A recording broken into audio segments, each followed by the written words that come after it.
The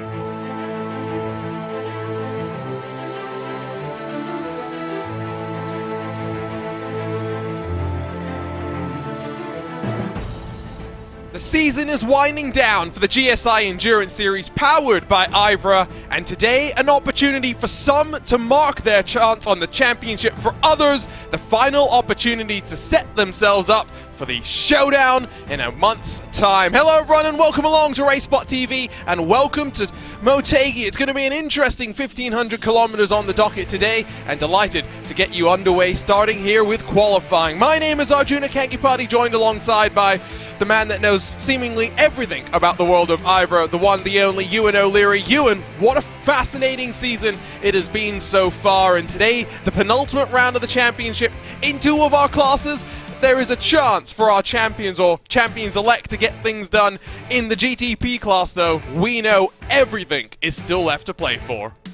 Yeah, it is a penultimate round, and that means that anybody in a championship lead can clinch a title, but it's unlikely in the GTPs, as you mentioned. We're really winding down now, and it is looking like we're going to get a fantastic finale at Fuji at the end of April. Very much looking forward to that one, but looking forward to this one as well at Motegi, because as we were talking about briefly before we went on air here, it's a very different circuit. It's a very interesting one, a very challenging one, not very wide, which could prove to be a problem for the near 50 cars on the grid. Yeah, the middle sector in particular, definitely one to note. Of course, do note that slightly different date for this round compared to when we last came to you on the 18th of February from Monza. We finished things up at Fuji, which is going to be really interesting to see how the two Japanese circuits end up playing themselves out. For those who are just joining us for the very first time for this GSI Endurance Series presented by IVRA and VCO, don't forget that open qualifying per class just getting underway. It starts with the GT3s.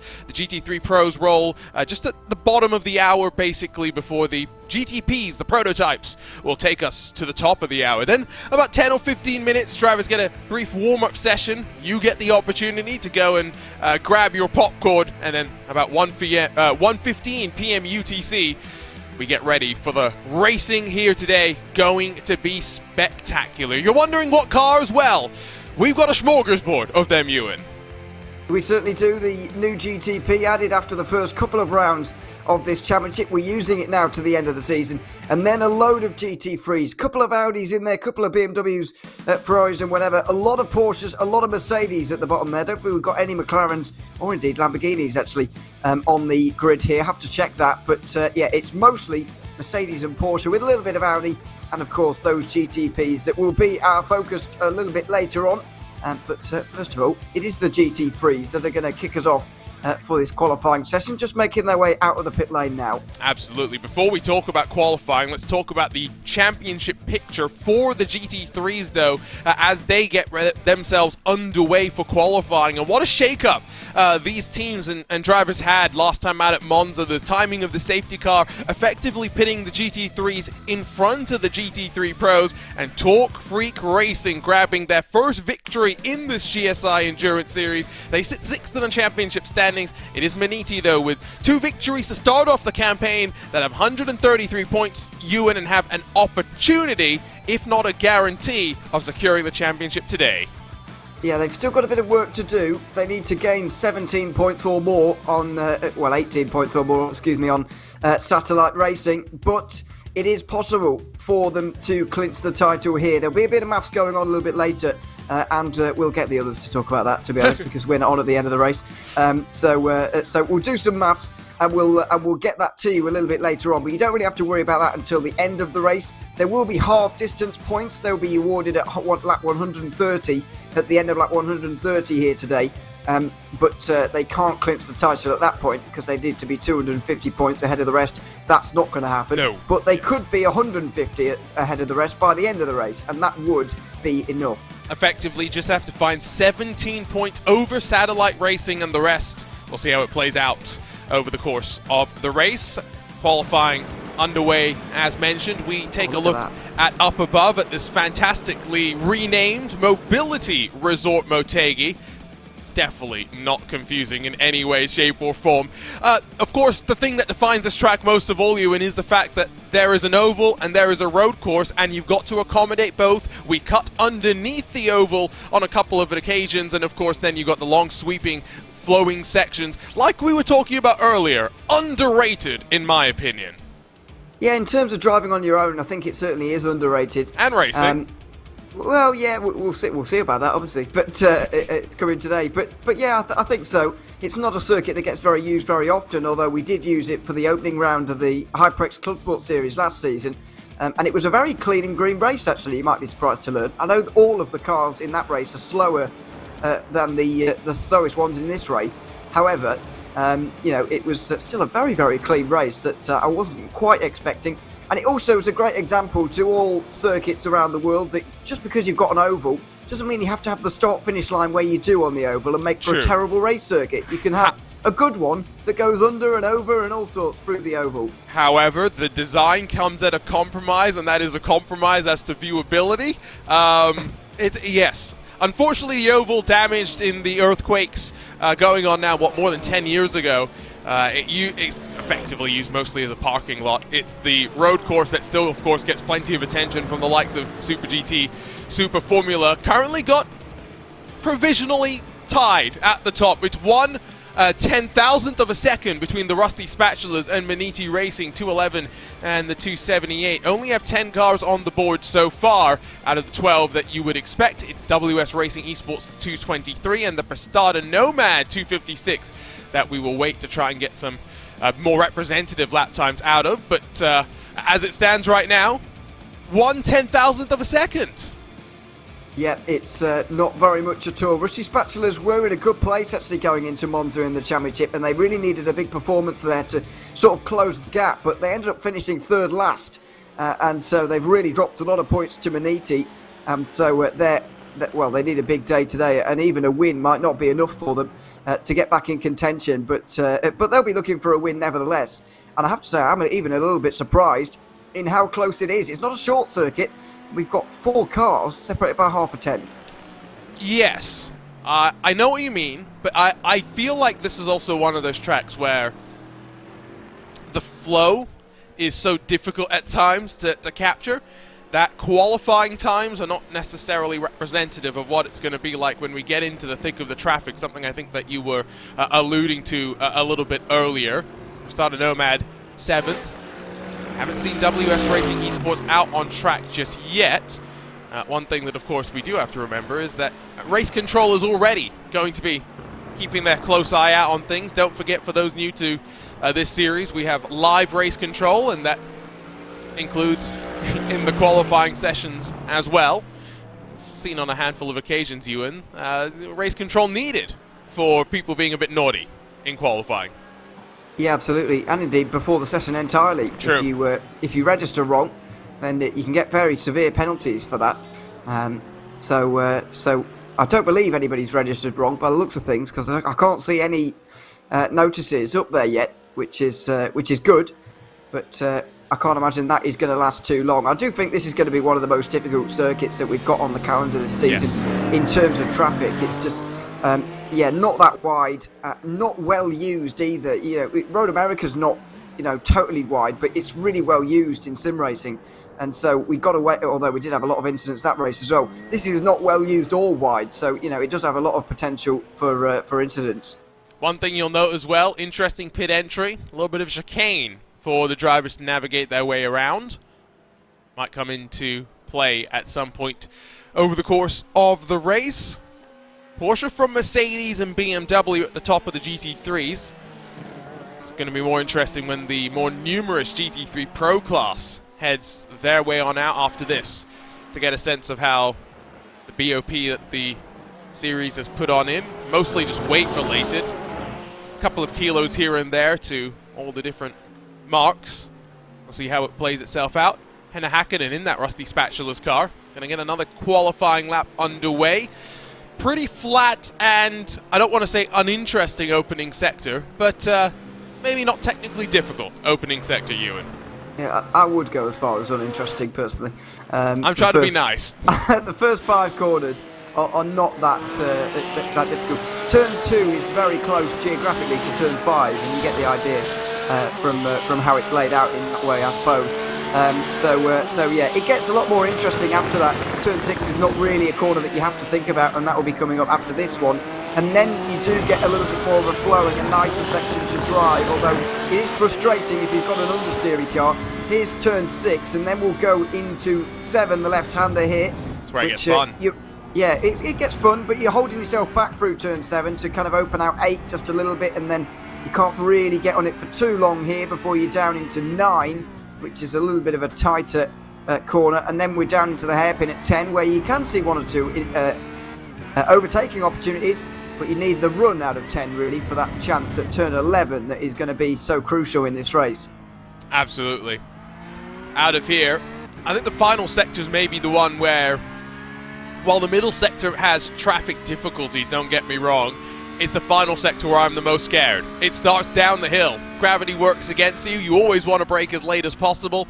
You are going to see some sends down into this corner. Underneath the oval will go once more, and then this very weird couple of final corners where it's all about setting up to run your momentum onto the start-finish straight, but sometimes drivers overcommit and oversend on the entry.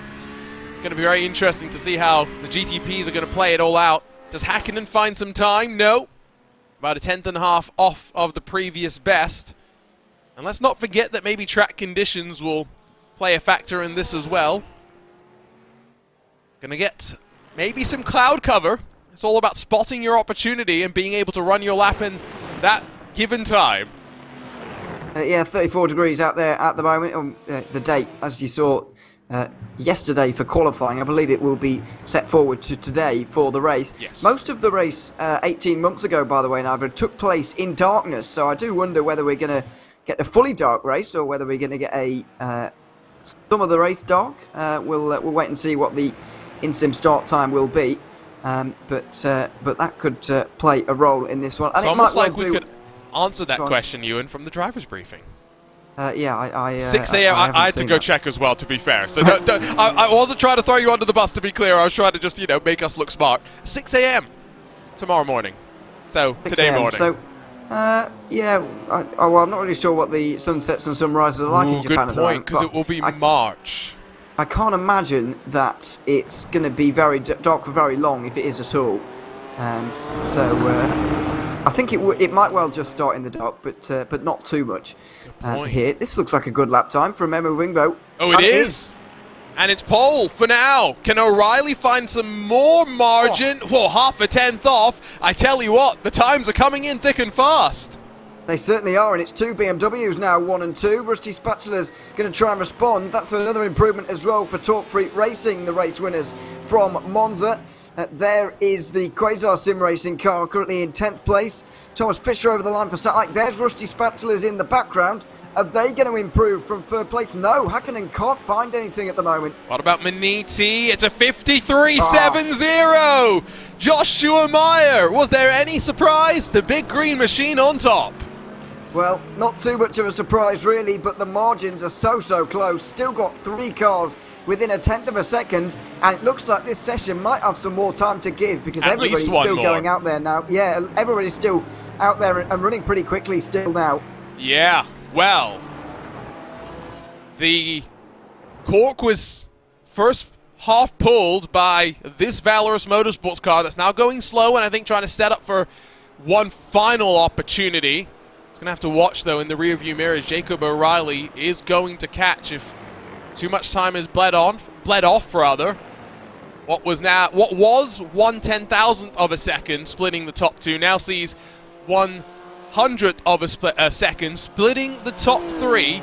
Half a second effectively splits the top 6. It's quite unbelievable, really. To be only half a second away and still in 6th place must frustrate Torque Freak Racing a little bit, but they'll know that they are going to be up there. And that's all you have to be, really, in qualifying, especially in an IVRA endurance race. It's not about being on pole. It's not like, we're not going to have safety cars today. We certainly are, and that is going to keep everything nice and close together. Marco Pereira might have been hoping for a bit of a better qualifying here for World of Sim Racing, but they look like they're struggling right now. And yeah, it's a 52. Not going to see them any higher than 8th. Yep, so most of the teams, I think, are pulling it off the track for qualifying, including the Rusty Spatulas. At one point had pole. Motegi Racing, though. Meyer with a slim margin. Can he make it a little bit bigger? Out of the final corner. Only a couple of drivers going to go for one more lap. Meyer's going to be a part of that club potentially. He bails, though, into turn number 1. So I now think we're just waiting for World of Sim Racing as well as Valorous for one final blast in GT3. Yeah, it's going to be whether Emil Wingbo can just improve here or not. I do believe he is on a fast lap right now, and only 35 thousandths of a second to find. It's going to be a big lap from him if he can manage it down in towards turn 9, and not far to go until that we can find out. A nice exit from there as well. A little bit of a wider entry in a late apex, and a nice exit up towards the hairpin at turn 10. You would argue that he is the only driver now able to snatch this one away from Meyer. Checkered flag is officially out for these GT3s. See how it plays out. It's a busy weekend for motorsports, not just here in the virtual world, of course. You got Formula 1, 2 endurance series at Sebring. Gonna have to keep a couple of different monitors with all sorts of things going on. If you want live timing for today, it's RaceSpot.tv/timing. Follow along with your team and drivers. It's 300s provisionally right now. What does Emil Wimbo have, though, to try and grab pole away from the big green machine? He has a 1/10 of a second. The BMW rises to the top. So strong in a GT3 is Emil Wingbo, and showing it once again.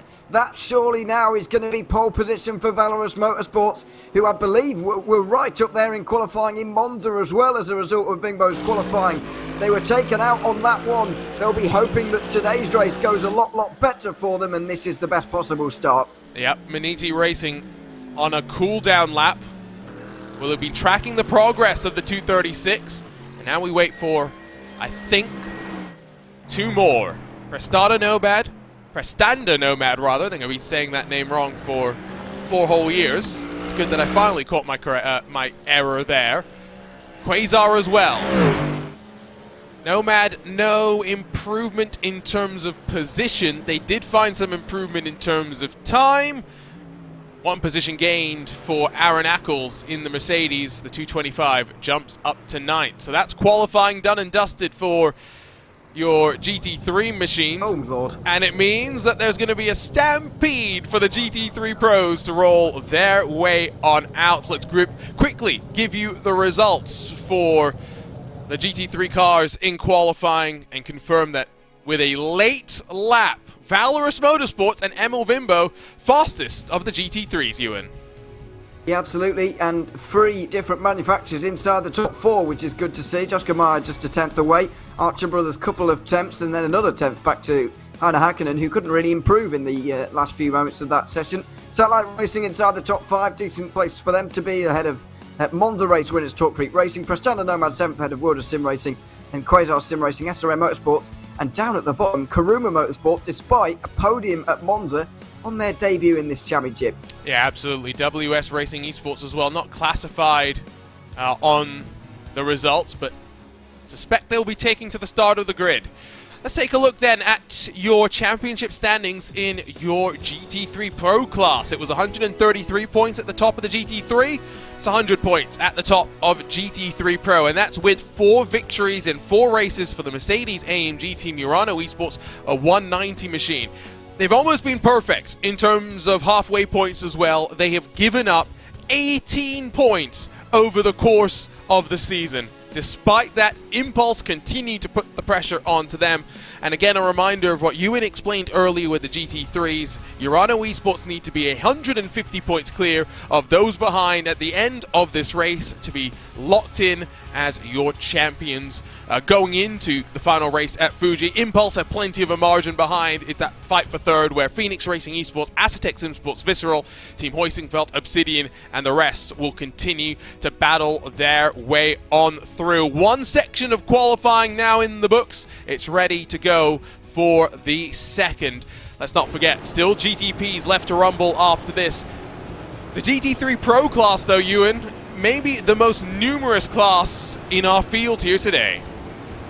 It certainly is, but it's the one with the least amount of cars left in contention for this championship because of the domination of Urano Esports. They've only dropped 18 points throughout the entirety of this season so far, which is remarkable when you consider how many thousands of miles we've been driving for and how many hours of racing we've gone through. To only drop 18 points is really remarkable for the 4-time race winners on their opening season in IVRA. It's been great to have them here, and they can reduce it to just 2 in contention at the halfway stage. We see that Phoenix Racing Esport and Aztec Sinsports Visceral need to finish ahead of Urano by quite some distance to keep themselves in contention even after 130 laps today.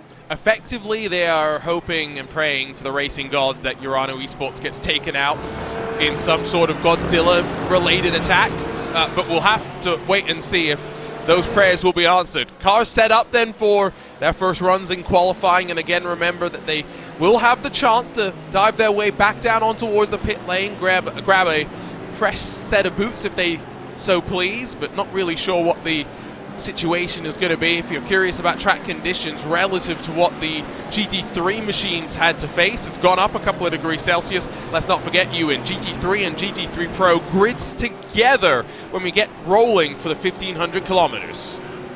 They certainly do, and so that could be a bit of a mess, and it certainly is going to be on these safety car restarts as well. You alluded to it earlier, but the first safety car, I think it was the first one at Monza, it put the GT3s in front of the GT3 Pros because of the way that the safety car works and how the leaders overtake those GT3s in traffic.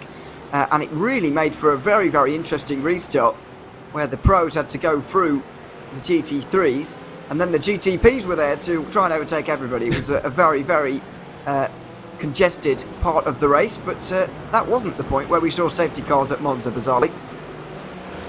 I'm curious as to how we're going to see the safety cars play out here.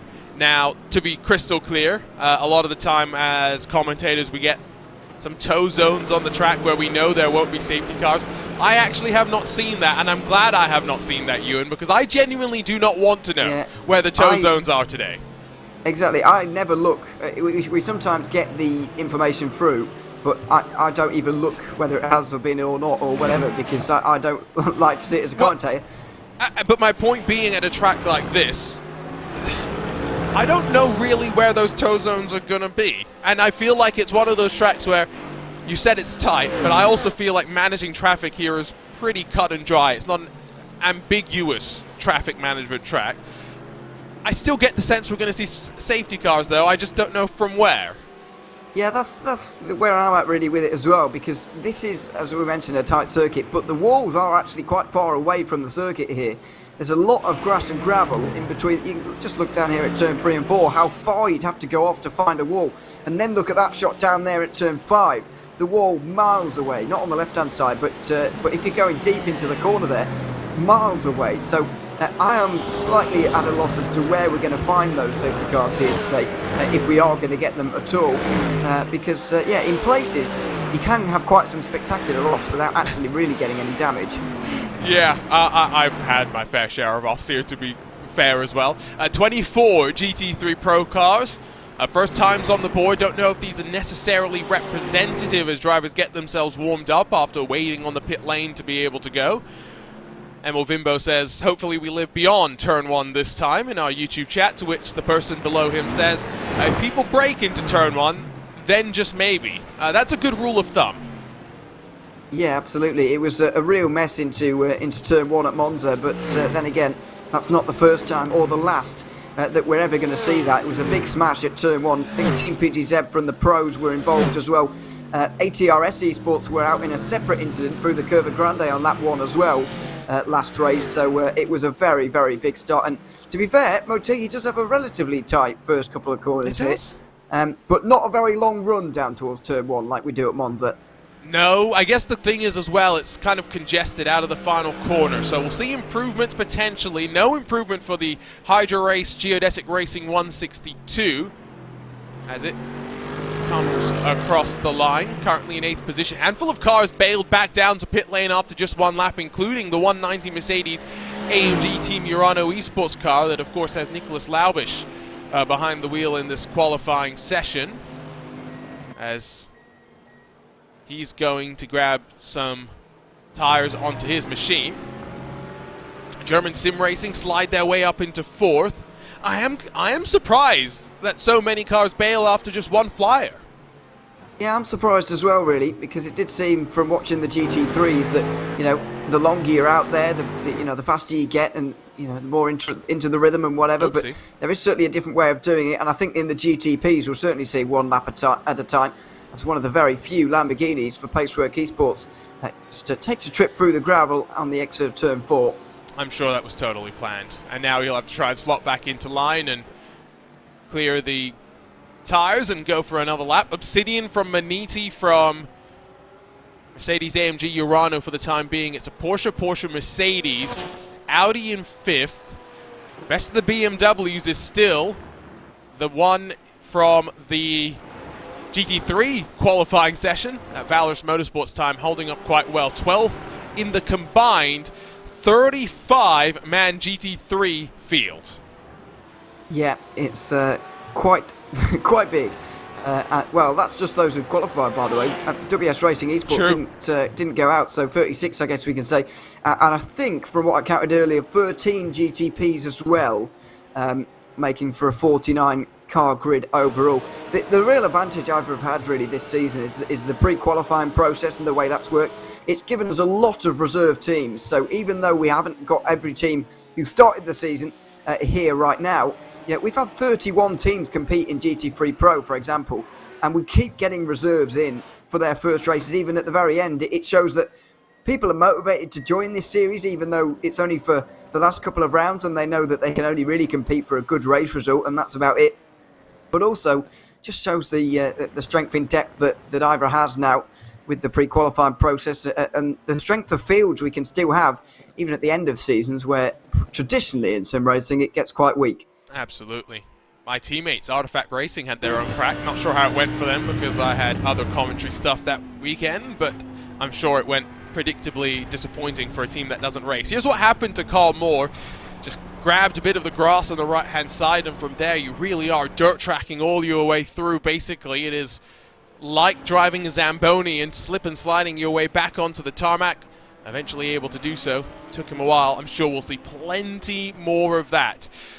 Motegi Racing in the Porsche in the GT3 Pro class wind up.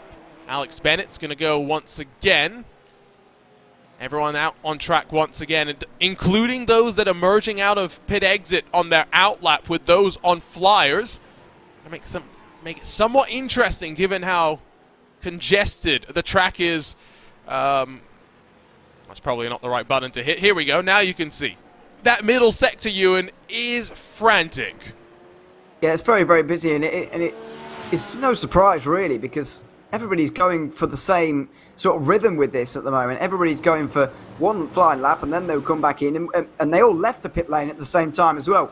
So it's no surprise, really. Speaking of leaving the pit lane, by the way, the 1:13 of Gabriel Ederle did it early, so it's got a 20-second time penalty already for leaving the pit lane too early. Of course. Like, we had to mention the fact that Race Control was watching and qualifying you in, and one of the teams had to remind us that they forgot to read the rulebook.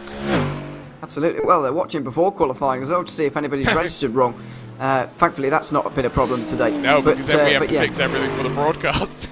Well, exactly. That's why they get such... I think it's 1 minute penalty, I think. Good. It should be stiffer.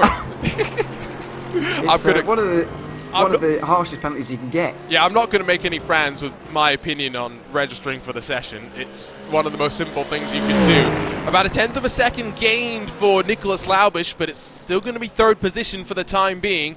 Still trying to find about 2/10 to the Porsches that run 1 and 2. Yeah, there's quite some distance in there, and it's a bit of a surprise, really. Earlier on, we did have...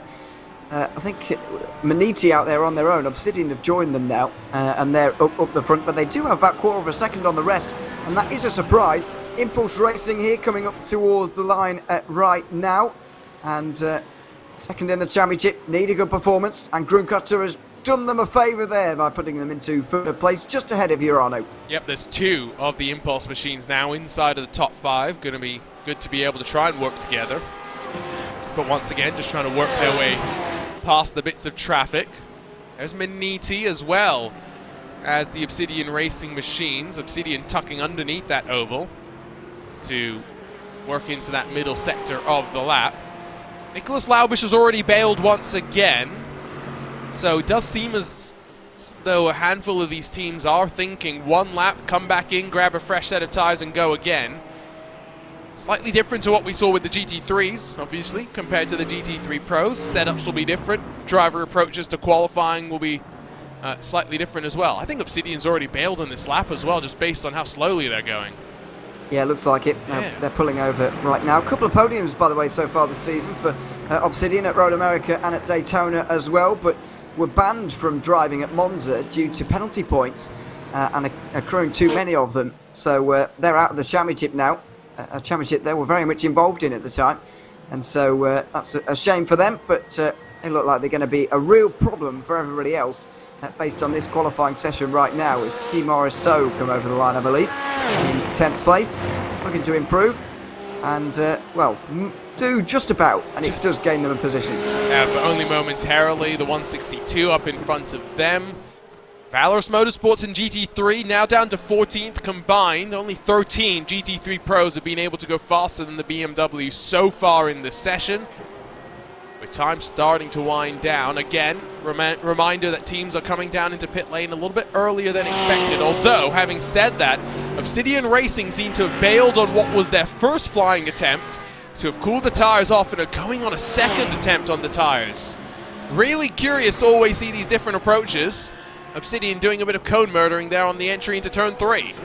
And I have to say, I really hated researching for qualifying sessions as a driver, because first of all, there's so many variables that you can put in, so many things that you can test, and it's so testable as well, so you know that your opponents will be doing it.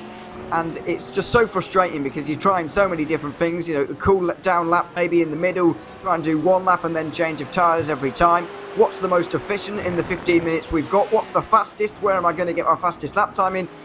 Yeah, it's a right palaver, and I hated it as a driver, to be honest. One benefit that I think we have now compared to what we used to have is the fact that when I used to drive, you used to have to do qualifying out laps at legitimately 20 kilometers an hour, and I can't explain how painful it was to go and coast around VIR, for example, at 20 kilometers. Oh, yeah, nightmares, night sweats, thinking back to those days. Hopefully not as bad for drivers here in the modern era. Here's a look at what happened to the German sim racing Audi. We saw an issue earlier. This is just pushing too wide out onto the grass. Does a good job to not overly react to being off the track and brings it back into control. You mentioned earlier, Ewan, that the runoff is quite large. The walls aren't right there, but it means there's plenty to run off into. Yeah, exactly. And maybe other circuits, you find yourself in the gravel and in the wall, thinking like, you know, kind of Lesmo 2 at Monza, for example. You'd get spat into the wall on the right-hand side, probably doing that kind of thing. So you've got to be very, very careful. And fortunately, you can't find the wall very easily. I'm slightly distracted, Eugene, by the fact you just described this as the modern era in iRacing. That made me laugh a little bit, but anyway, Pure Sims jump up the order. Every era in its current era is the modern era, if you think about exactly. it. As sad as it sounds. Yeah, I think that's said in most sports most of the time, to be honest. Even if you went back and listened to like broadcasts from the 1980s or something, modern whatever you're watching, they'll probably say at the time, because it feels like it to us at the time. But there we are. That's a philosophical discussion for later. That is. Tempest Simsport up to 7th. It's now Porsche 1, 2, and 3, all split by 1/10 of a second. Obsidian from Maniti from Pure Sims. Alexander Burr jumps up into 3rd. Mercedes AMG Team Urano Esports seem to be done in qualifying. Nicholas Laubish has not rolled on out, and checkered flag is officially in the air for GT3 Pro. I don't think it will worry them too much, to be honest, because they've done it so many times before in terms of going through the order in this way, and yeah, I don't think they'll be worried. I think the reality is as well, fuel saving is going to come into play at a track like this. So strategy games abound. Let's get your minds going crazy on them. Who's going to have the final chance, though, and the final word in GT3 Pro. Obsidian Racing bailed to the pit lane. German Sim Racing will follow them on in, as will SimCity Racing's 171. The 148 for Hoisingveld also will roll on in. Not really sure how many improvements we should expect here. No, I'm not sure we're going to get too many, really. It looks like Pure Sims are still going out there pretty quickly. No, I think they're going to come in. Oh, no, it does look like it, doesn't it? Yeah, here we go. Yeah. Oh, Impulse. Yeah, Diego da Silva's still out there. Impulse still out there as well. Oh, that was Impulse. Sorry, I thought that was Tempest. Here we go. Yeah, over the line for the 156. They've got 2 Impulse cars out there now. Unfortunately, not quite able to improve. Gabriel Esley comes in as well. Just look like that's pretty much it. Yeah, I think we're done. Unless that Tempest SimSport car by some miracle did cross the line in time. I don't think it did. I think that's qualifying in the books officially, with now the Stampede getting ready for GTP machines to be set loose here at Twin Ring Motegi. Let's grab a look, I guess, at your qualifying results out of GT3 Pro, and then you get you all dialed on up for the final 15 minutes of Go Fast time.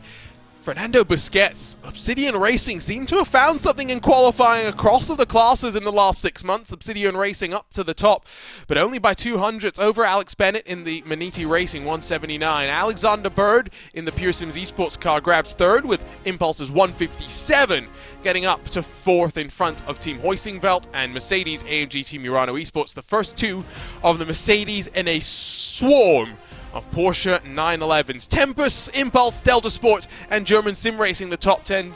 German Sim Racing able to get their Audi up into the mix of things with ATRS, Hydra Race, Team RSO, WS Racing Esports, Paceworks, Aztec, Hell Races, Glacier, Deutsche Payment, as well as German Sim Racing making up the rest of the top 20.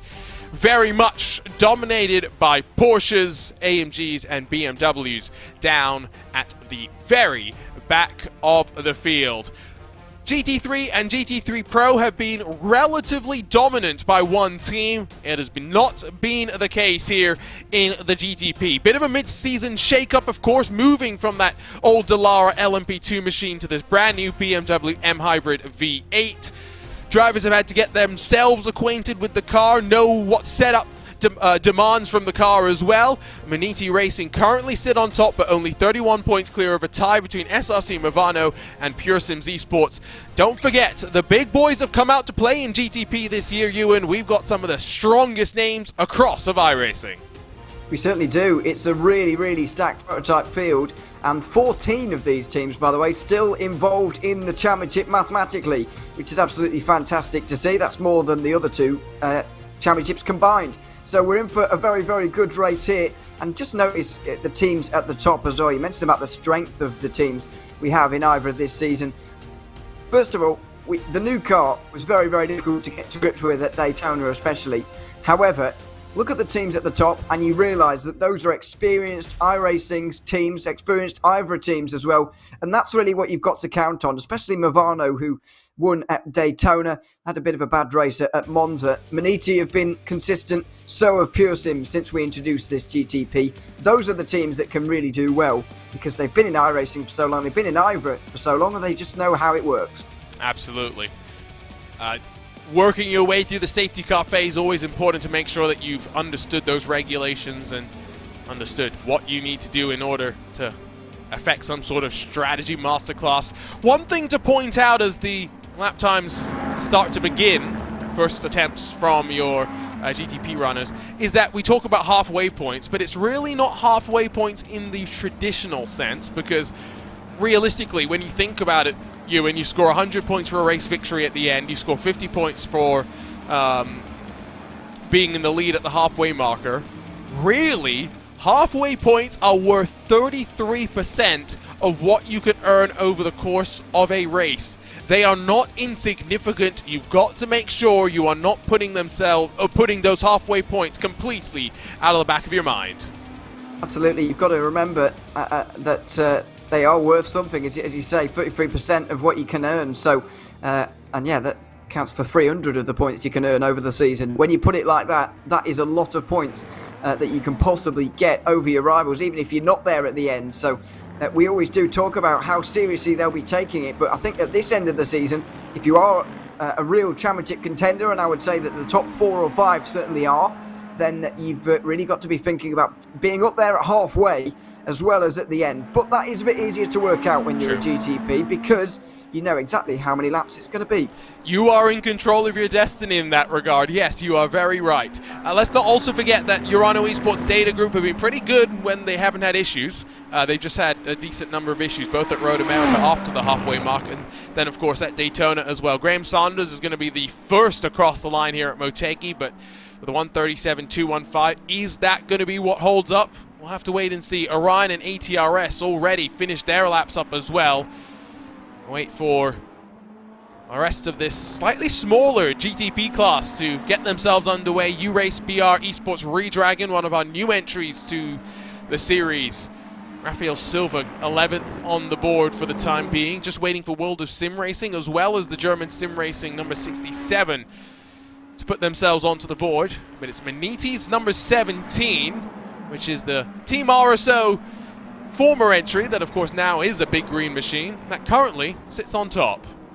Yeah, and leads the championship as well. Wait, oh dear, someone's off down there at turn 5. That was the other Maniti car, wasn't it? It was, yeah, the 79 that had a disappointing start to this season, at Road America, way down there. 4th place at Monza is not bad, but that was a bit of a clumsy spin, and it won't be the last one that we see from the GTPs here. A little bit of slipstream there, and maybe turning up at turn 5 with a bit more speed than previously. And I don't know why they grabbed 6th gear there either. Well, it's one of those things as well. The balance of the brakes has been definitely one of the talking points. Setting it up with the master cylinders and the pressure that you want to be able to stamp onto the brakes with authority and not worry about the rear end stepping out on you. That's Yao Vaz in the Orion race team car that through the final sector is going to get himself off of the racing line. Now, of course, in these GTP machines, we do expect them to go for a handful of laps rather than just the one and dones that we saw in the GT3 Pros. While Orion will come down to the pit lane, it's Urano that goes to the top. 1:36.780, Dylan Becky Shrivens, 2/10 clear of Pure Sims for the time being. Satellite up to 4th, the time starting to tumble. Yeah, maybe that is why Urano went for a bit of a slower first lap. Maybe that is the way to go, because they were a good 2 seconds away from where they needed to be after only 1 lap, but now they're up there with Pure Sims just behind, getting a bit of a slipstream, and they're within 2/10 of the Urano cars. So interesting different strategies and different ways to play this qualifying session, and even at this end of the season we're still not quite sure which is the best way to go about it. I don't think these drivers necessarily ever know what the best way to go around it is. What you will notice, though, is just how dark it seems to have gotten over some parts of the track, and your eyes are not deceiving you. The cloud cover is set on in, and now we're down to 32 degrees Celsius. Shriven's a little bit wide, and now he's going to bail out of the way, allow Pure Sims the run to try and work themselves on this qualifying lap. It's Robin Glerum behind the wheel of the number 1. Matt Storz. Reigning champions, of course. Yep, reigning champions. Matt Storz Hutzfeld behind the wheel of that Maniti racing car. Nathan Olsen at the wheel of the Satellite racing machine as Hutzfeld's thrown it off the road himself. Graham Saunders will come down to pit lane. Drivers really struggling in qualifying. Yeah, and it's just struggling with this car, really. A lot of braking zones around here, which, as you mentioned, is the real key talking point with this BMW, as the ATRS car comes over the line, and that's going to be a nice improvement for the 13, up to 4th place. Nathan Olsen now for Satellite Racing as well. A small improvement and should be up back into 4th, as will Private Label Team Hype with Joshua Chin here. Nice, very nice improvement from him. He'll be up to inside the first 3 rows, into 6th place. Trek Esports improving. This is going to be the theme of this session by the looks of it. Yeah, absolutely. I think we still have the chance for drivers to head out of pit lane, and indeed that's what we're seeing in front of Yao Vaz, who I think was just going to start a qualifying lap. Not exactly what you want to see in front of you. Right around for a trip around this mobility resort Motegi with the Orion race team machine. Braking just after the 100 on the right-hand side in towards turn 3. Patient on the power, and then spool up the hybrid as you kick it out of the second part of the corner and sweep yourself to the exit effectively of the infield. Downhill slightly. The track's not that cambered in, so you got to be careful working your way underneath the oval and then into that middle sector of the lap. Right, start to get a little bit more twisty. Down a gear, couple of gears. Just finessing the car and just really trying to be as patient as possible with the rear end as he try and get the most out of the power. Vaz being very careful not to get down through the gears too quickly as well. You'll notice just managing the engine braking, managing the balance of the car as he enters into the corner. Second as he storms down to the back straightaway, rises up through the gears, and now gets ready for what may be the most tricky braking zone. In fact, I think is bailing out of this lap. Yeah, backing off and making sure the next lap is going to be the better one. But just start looking on board there through turns 7 and 8. Let's see, he's going to go for another one. Looking on board through 7 and 8. What a nice couple of corners that is in this car because of the amount of downforce you have in this prototype. Sometimes in the GT3 it's quite painful, to be honest. Quite painful to look at. It's probably painful to drive as well. With a bit of understeer in a GT3 or any GT car really, but in these prototypes it looks like a wonderful section to drive. And yeah, now that these teams and drivers are getting a handle on it, this GTP is just looking magnificent really in terms of how it feels. I think Pursim's already have been compromised by that decision by Yao Vaz to try and go again. See at the line. I'm curious about how late a decision it was to bail from the Orion race team car as well, because surely battery charge is something you've got to be a little bit careful about. He wouldn't have had the opportunity to recharge the batteries, and so curious times. I haven't had the most time behind the wheel of this car, so I have absolutely no idea what it takes to be quick. It's going to be Graham Saunders, though, that's going to be one of the first to come across the line next. Everyone out on track for the time being, Ewan. All being a little bit quiet for now. Yeah, it's because they've mostly been in the pit lane for the last couple of moments through the mid part of this session, but now they'll be back out there for the end, for a run to the end, and Sanders set the benchmark in the first lap or so, and we'll be looking to return to that really. He's just under half a second away, but down in 9th, which just shows once again how close this field is through the slightly bizarre final couple of corners, and now onto the front straight for Sanders now. And it could be the first 36 of his session. It is. Oh, no, not quite. He didn't quite get there in time. Yao Vaz will get there, though. Absolutely. Improvements across the board. Vaz up to second as well. Only a 10th off. See the number 67. German sim racing car out on track for the very first time today. Behind him, Dylan Shriven's getting rolling for their lap as well. Nathan Olsen. Handful of cars really just getting themselves set to go at this point for qualifying. You mentioned the flow of 7 and 8. I do wonder what the balance of this car is like in race trim versus qualifying trim, as Maniti in the 17 up to 3rd. Just because of the fact that I can imagine at a track like this, you maybe can throw on a bit more downforce in qualifying to go fast that you may not want in the race, just to manage the traffic a little bit more. Yeah, it's going to be a bit of a conundrum, but then again, you could say that for a lot of circuits, really. It's not totally unique. I don't think we've quite experienced a circuit like this with the GTP yet this season, because Daytona and Monza are very straight line speed focused, but obviously we didn't have the GTP for Road America and COTA earlier on in the season, so this is a very different challenge, and Fuji will be at the end of the season as well, so maybe it is something a little bit different. But then again, I can imagine that all of these drivers will have been doing quite a lot of racing elsewhere, or official racing, in this car, and so they won't be unfamiliar with this type of setup. Absolutely. So, Graham Saunders will come to the line, still unable to crack the 36s, but finding improvement bit by bit by bit. Pearson's Esports and Robin Glarham now able to try and get a bit of a better run, but not really making the most of it. It's Yao Vaz in second, but now by a bigger margin, because Dylan Shrivens has found about 2/10 to find himself a bit more of a buffer. Well, Urano are really starting to find their feet with this GTP now. They struggled at Daytona in December. They struggled a little bit in the official 24-hour as well with the very strict damage model we have on it now.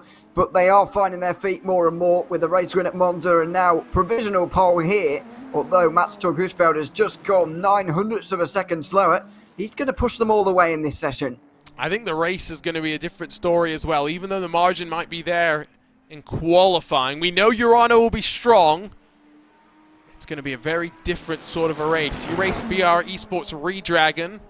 Rafael Silva is going to wind up for another lap. Already Graham Sanders coming onto the back straightaway to work his way to try on a third consecutive flyer to break into the 36s. Yao Vaz of note did come back down to the pit lane. And so trying to get, I think, potentially some fresh boots onto his car, or maybe just trying to slow down on his lap. Not exactly sure. Different approaches still in qualifying, but I think this should be the start of some drivers' final lap, depending on when they come across the line. Absolutely. It's going to be coming up towards the end now. That's it, going to be it for Geodesic, because they look like they were towing to pit lane there, and they were, and you can't return to the session after that point. So that will be it for Hydro Race Geodesic Racing, 7th place at best, as Niels van Handel comes up towards the line now for Trek Esports, who jumped up with their most recent lap time. Now they're getting up to speed again, and they are going to improve again. But is it enough to get ahead of Orion? No, not quite. 200 off of Orion as well. Those are the margins. Indeed, confirmed. 1 minute left to go. Drivers starting what will be their final attempts in qualifying. I think this is the one that we want to watch. Dylan Shrivens trying to put things together. ATRS Esports, a bit of a wobble behind. 900ths to Maniti in that 17 machine, who is also winding up for their final attempt. It comes down to this. Who's better with the pressure? Well, it is basically a shootout between Shrivens and Mats Dorg Husveld here. This is the Urano car, and there on the bottom of your screen is the Maniti car. It looked like it was a little bit slow on the exit of turn 5 there, but maybe it's still up to speed, because Husveld wouldn't be pushing otherwise, I suppose. So it does look like we are going to get the fight between them, the shootout between them. Can't see anybody outside of the top two getting onto the front row from here. I would be surprised, but I guess we'll have to wait and see. First across the line is going to be Robin Glerum in the Pure Sims Esports white and blue. Winds out of the final corner, uses the hybrid to power to the line. Will there be an improvement? There will not be. Pearson's best will be 6th. For the number 67, there is some improvement found. They're up to 13th. But what does Shrivens have in his back pocket? No improvement. And now all eyes focus their way over to the number 17 as the big green machine runs its way to the line. Does Husveld have 900ths to gain? He does not. It's Urano on top. Very, very close. It was a 36.7 from Husveld there, and he was actually quicker than Scribbens on that lap, but unfortunately neither of them were able to improve, and so the top two look settled. Sasagole hasn't had a great session so far. That will do a bit better though, and he's up to 3rd place. Ooh. Very, very strong and a good place for Movano to be heading into this race. Absolutely. That gained them 2 positions up to the 2nd row now of the grid.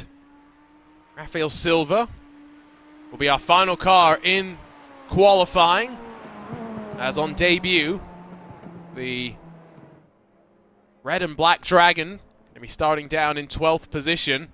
Another fascinating qualifying session in the books, and all it does is set the tone for the 1,500 kilometers of racing that is now on the docket. Let's run you down quickly through your results in qualifying for the GTPs, as Urano seemingly have it all figured out. Important weekend for them in this car. Tomorrow they'll look to defend what's been a strong start to their BMW MSIM Cup campaign.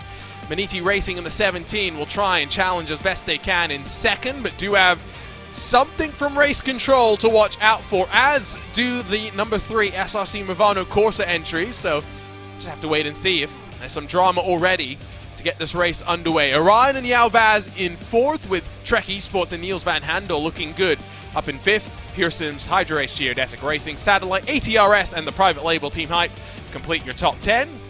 With Maniti, U-Race, BR, Esports, Redragon, German Sim Racing, and of course the World of Sim Racing teams rounding out your top 14 in your GTP class. And of course now it means that we get a couple of moments for the drivers to relax, to calm themselves down, to let the nerves settle, Ewan, before we get the racing underway. Absolutely, it's the warm-up session, and you've got to remember that for the GT3 drivers, it was more than half an hour since they have been driving, and they've just had to sit there really and wait. So the warm-up session certainly makes sense, and it's certainly useful for them as well to be able to do that. So they'll be out there for sure, and so will everybody. It's a good opportunity as well to get used to the amount of traffic. It'll be 50 cars in the end. We had 14 GTPs, which is up from the 13 we saw earlier, and so yeah, 50 cars overall, and that's going to be interesting. Probably not a bad idea to remind you that you can use the hashtag IVRA on Twitter, hashtag IVRA, to stay up to date with all the latest news. If we're feeling bored at any point during the race, which I think is slightly unlikely, but there is the possibility that we'll feel like throwing your tweets up on screen, so never say never. Maybe just keep yourselves involved.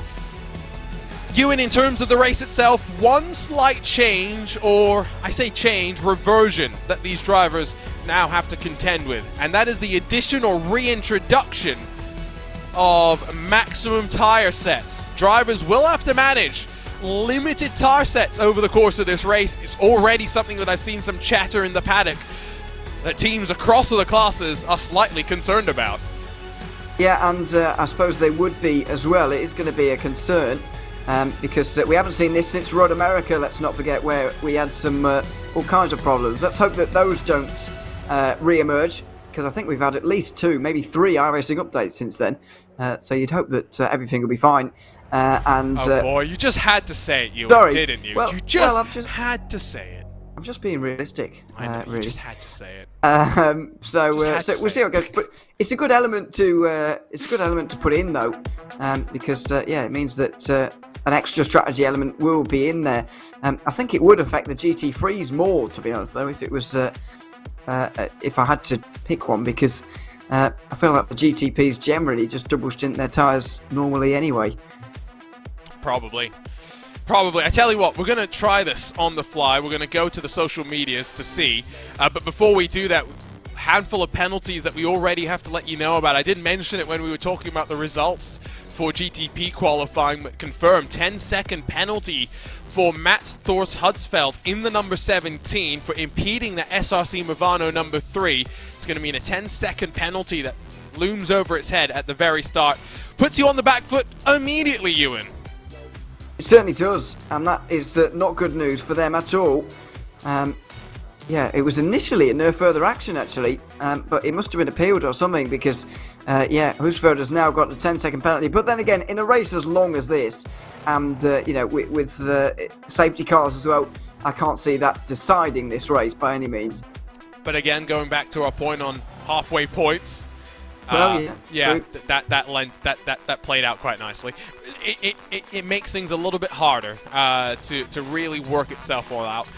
Still a long way to go. You are 100% right. We're now officially about to roll over into that warm-up session. We'll get the drivers out on track. And now we'll get a look at the weather conditions as well. This is what I was very curious about. It looks foggy. It looks miserable. That's horrible. How are we going to see? More importantly. Never mind the drivers. Forget them for a second. How are we going to see? This is not uncommon here at Motegi, unfortunately. Did you know that, Ewan? What, fog? Yes. That does ring a bell, yeah. Yeah, so, if you're wondering what it looks like from up above, fantastic. We had a lovely shot earlier of, I know! of the oval and the circuit in one go, but now I can't really see anything. Here, wait, here. So, yeah, that's good. And there's no real lights around the... there's earlier. There's no real lights actually around the circuit either, really. It's not like, you know, Daytona or whatever, where we raced in the darkness for about 6 hours, 5 or 6 hours, and we got, you know, plenty of illumination. It's not like that at all. It's going to be a real difficult first hour or two in this race, but it will get light, as I said earlier. 6 a.m. is the start time, and so it will get light, although maybe the fog won't clear for the entirety of the race. No. We'll have to see about that. Yeah, unfortunately the fog is something that is unlikely to dissipate At least based on my historical experience, we'll have to wait and see. Very curious to see how the tire sets are going to play out. Plenty left to see how it is all going to play out here today. Ewan, in terms of predictions, I'm going to slightly throw you under the bus here. And I'm going to ask you, in terms of championships, GT3 Pro and then GT3, do either of them get sorted here today? I'm going to say that GT3 gets settled today, yes, because Maniti only need 18 points over the rest, or over Satellite, sorry. The rest of them need to gain points on Maniti. In GT3 Pro, I think it's going to be more difficult because Impulse Racing are likely to be up there the entirety of the day. Even if Urano win, they might not clinch the title today, because Impulse do have 3 podiums, and that is pretty remarkable to see, given they're 100 points away. In terms of GTP, I think this race is all about setting up to get to the final round, to get to Fuji, to put yourself in a championship picture. Today is really, especially with the amount of fog that we may see, going to be about just surviving until the morning and then seeing where you all lie out. Who stays out of trouble, in your mind, the best? I think we're going to see, a lot of people kind of bobbling around, losing points, gaining points.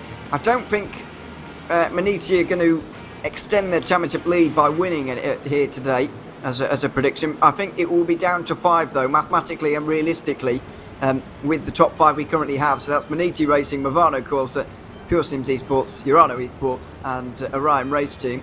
I think they're going to be the only ones in contention at Fuji. Interesting. Well, unfortunately, our social medias are maybe not working as well as we would have wanted. So Ewan O'Leary just wants to let you know. Yeah, like I said, doing this all on the fly, it's maybe not working as well as I would have wanted. But Ewan O'Leary wants you to know how excited he is for the penultimate round of this championship. That is for sure. From here, we go over to Fuji as well, which I think is definitely something that we should talk about, Ewan, because 2 Japanese racetracks, slightly different in nature, but I think both going to be their own little different challenge in terms of the traffic management. Of course, we've had plenty of challenges already, but it's what adds to the allure of endurance racing. Absolutely it is, and let's not forget how long Fuji has been in the iRacing circuit, first of all, because it's still a relatively new circuit to everybody, and that's going to present its own challenges as well. The fact that it's a 12-hour race is going to make things a little bit different. We don't often see races go to time in IVRA, so it's often miles and kilometres and so on. So that's me again. Yeah, wrong about it. So yeah, that makes things a little bit different as well. But it's more like what you see in the rest of sim racing, really. So that won't be a concern, really. It's going to be down to the circuit, but it should be a good race. It's a great multi-class circuit. It's going to start off cool, which I think is going to mean that I think we see a hopefully somewhat slumbering start to this race. Drivers trying to manage the tires and knowing that this is the chance for them to save tires, double, triple stint maybe where possible. Yeah, pit entry also something to talk about. I mentioned it's a chicane actually on the pit entry itself, but you've also got to be quite communicative with other teams as you're trying to funnel your way into the lane. It's by no means an easy one to dive your way into, Ewan. Yeah, plenty of challenges. I'm not scared at all. No, there are a lot of challenges. I think so far in qualifying, in terms of that pit entry, we've seen people kind of wandering in, really. But when we get to the race, people are going to be going in at full speed, and surely it is going to claim someone. Well, it's time to run you down through the starting grid as the cars get ready to roll here at the Mobility Resort Motegi. It's the penultimate round of the championship. It's all about setting yourselves up as best as you can, and Dylan Becky Shrivens has set himself up at the front of the field. Urano Esports Data Group with a 136.593 will lead us to the green alongside with the Maniti Racing number 17 that already has a 10-second time penalty lurking over its head. Sasha Gorla in the SRC Movano car lines up inside of Yao Vaz for the Orion Race Team with Trek Esports and Pure Sims Esports sharing row number 3. Hydro Race, Geodesic Racing and Satellite Racing 7th and 8th positions with the ATRS Esports and the private label Team Hype 9th and 10th. Maniti Racing and then the U-Race BR Esports Redragon car 11th and 12th positions. It's German Sim Racing and the World of Sim Racing cars that will line up 13th and 14th positions We'll take a look at the split class for GT3 Pro and GT3, but of course do remember they start combined. It's Obsidian Racing and Motegi though at the very front of the combined grid, with Pearsons and Impulse behind them. Huizingveld and Urano 5th and 6th, with Tempus and Impulse 7th and 8th. We'll scroll through the rest of the names because cars are already rolling. Ewan so excited to get underway, and in this big GT3 class we just see the numbers once again. For the GTP cars, it's going to be so difficult to stay out of trouble. It certainly is, because there'll be 36 GT3 cars, or at the very least 35 of them, to go through, including the Valorous Motorsports GT3 leading car. They've put a good 6 cars between themselves and Motegi Racing in second. It's going to be a very exciting 1,500 kilometres. It's going to be a barn burner here for the GSI Endurance Series presented by IVRA. All setting up for the championship showdown in just over a month's time. But we're ready to go here at the Mobility Resort Motegi for 1,500 kilometres. It's a foggy morning, but a great start from Urano at the front. Motegi already sees the challenge to the inside. SRC Movano up and into second. Clean and tidy start at the very front of the field. Same cannot be said for the GT3s. Already cars around and into the wall. Surely this won't be a safety car to get us underway. Clean at the very front of the GT3s, but now starting to check up, and cars off into the gravel. I think that was Pearsons off the road into turn 2 there, but far more importantly, Valorous Motorsports have gone off on the front straight from the lead in GT3. Their pole position in Monza went to waste as a result of an incident on lap 1. It looks like it's happened to them for the second race in a row. I'm very sure it was their BMW pulled off to the right hand side as they came over the line.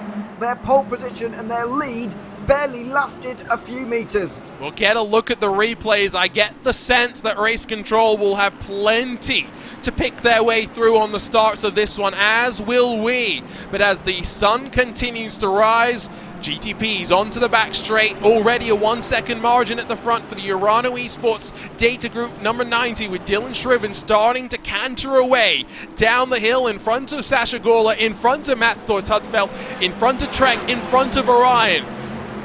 Couple of changes at the very top of the GTP field, but for the most part no significant changes here and there as they complete lap number 1. Behind them, we still wait for the GT3s, ducking and diving their way down the back straightaway to filter their way on through. Ewan was correct. It was Valorous Motorsports that was around on the main straightaway. They are tumbling down the order, likely to come into pit lane at the end of this lap, you'd have to assume. But my word, Ewan, we couldn't pick out what it was, but whatever it was significant.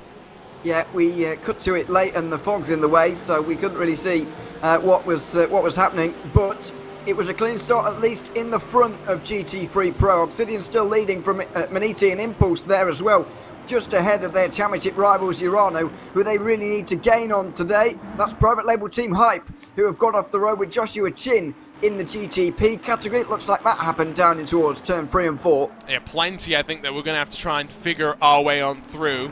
As it plays out right now, basically the entirety of the GT3 Pro class in front of the GT3s. At least that's how it's cycled on out. Let's try. Oh my days, I mean, it's what I thought it was. It's a concertina of all concertinas. I get the sense that we'll try and pick up what's going on from here, but it's one of those things where placing blame on any one particular car is going to have to be going through various onboards. It's just one of those clumsy situations. It certainly is, and thankfully for Valorous, I don't think their contact was terrible, but it's Vince Peters who's just behind in the Aztec Simsports Visceral car in the Porsche, and he is the one that makes the contact. As you say, apportioning blame is near impossible. And it's Paceworks Esports as well, by the way, in Lamborghini, that gets smacked.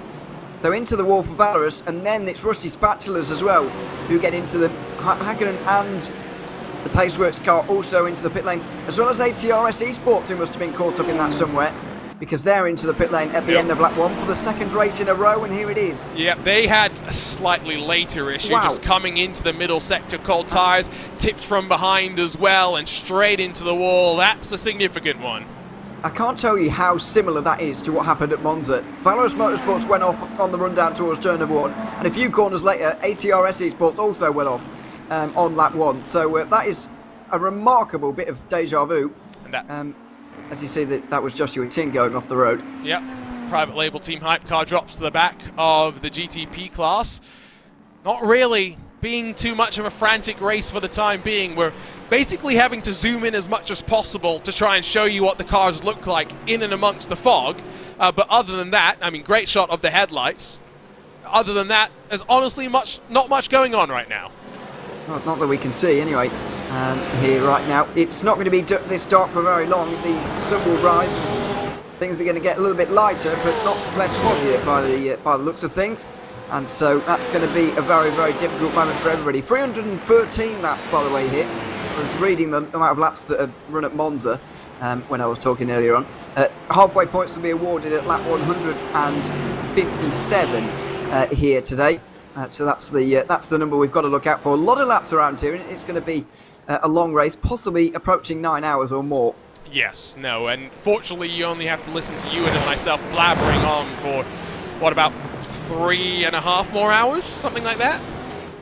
Something like that, yeah. And then they get Joey Tebbin and Cam Rogers, to be fair, who may honestly be chatting more than us, so you're going to want to stay around for that. They've also got the difficult task of doing the mental math, and we are going to throw them straight under the bus. We're going to bring them on just before. Don't tell them about this, Ewan. We're going to do the transition, but just before we swap things on over, we're going to bring them on in, talk to them, and then say, do you know what the championship situation looks like? And we'll see how ready they truly are. If you're wondering when traffic's going to play its part, by the way, well, sooner than you'd think, because while the GT3s are basically all in the opening sector, GTPs are just coming out towards the final sector. Give it 3 more laps, traffic is going to be constant.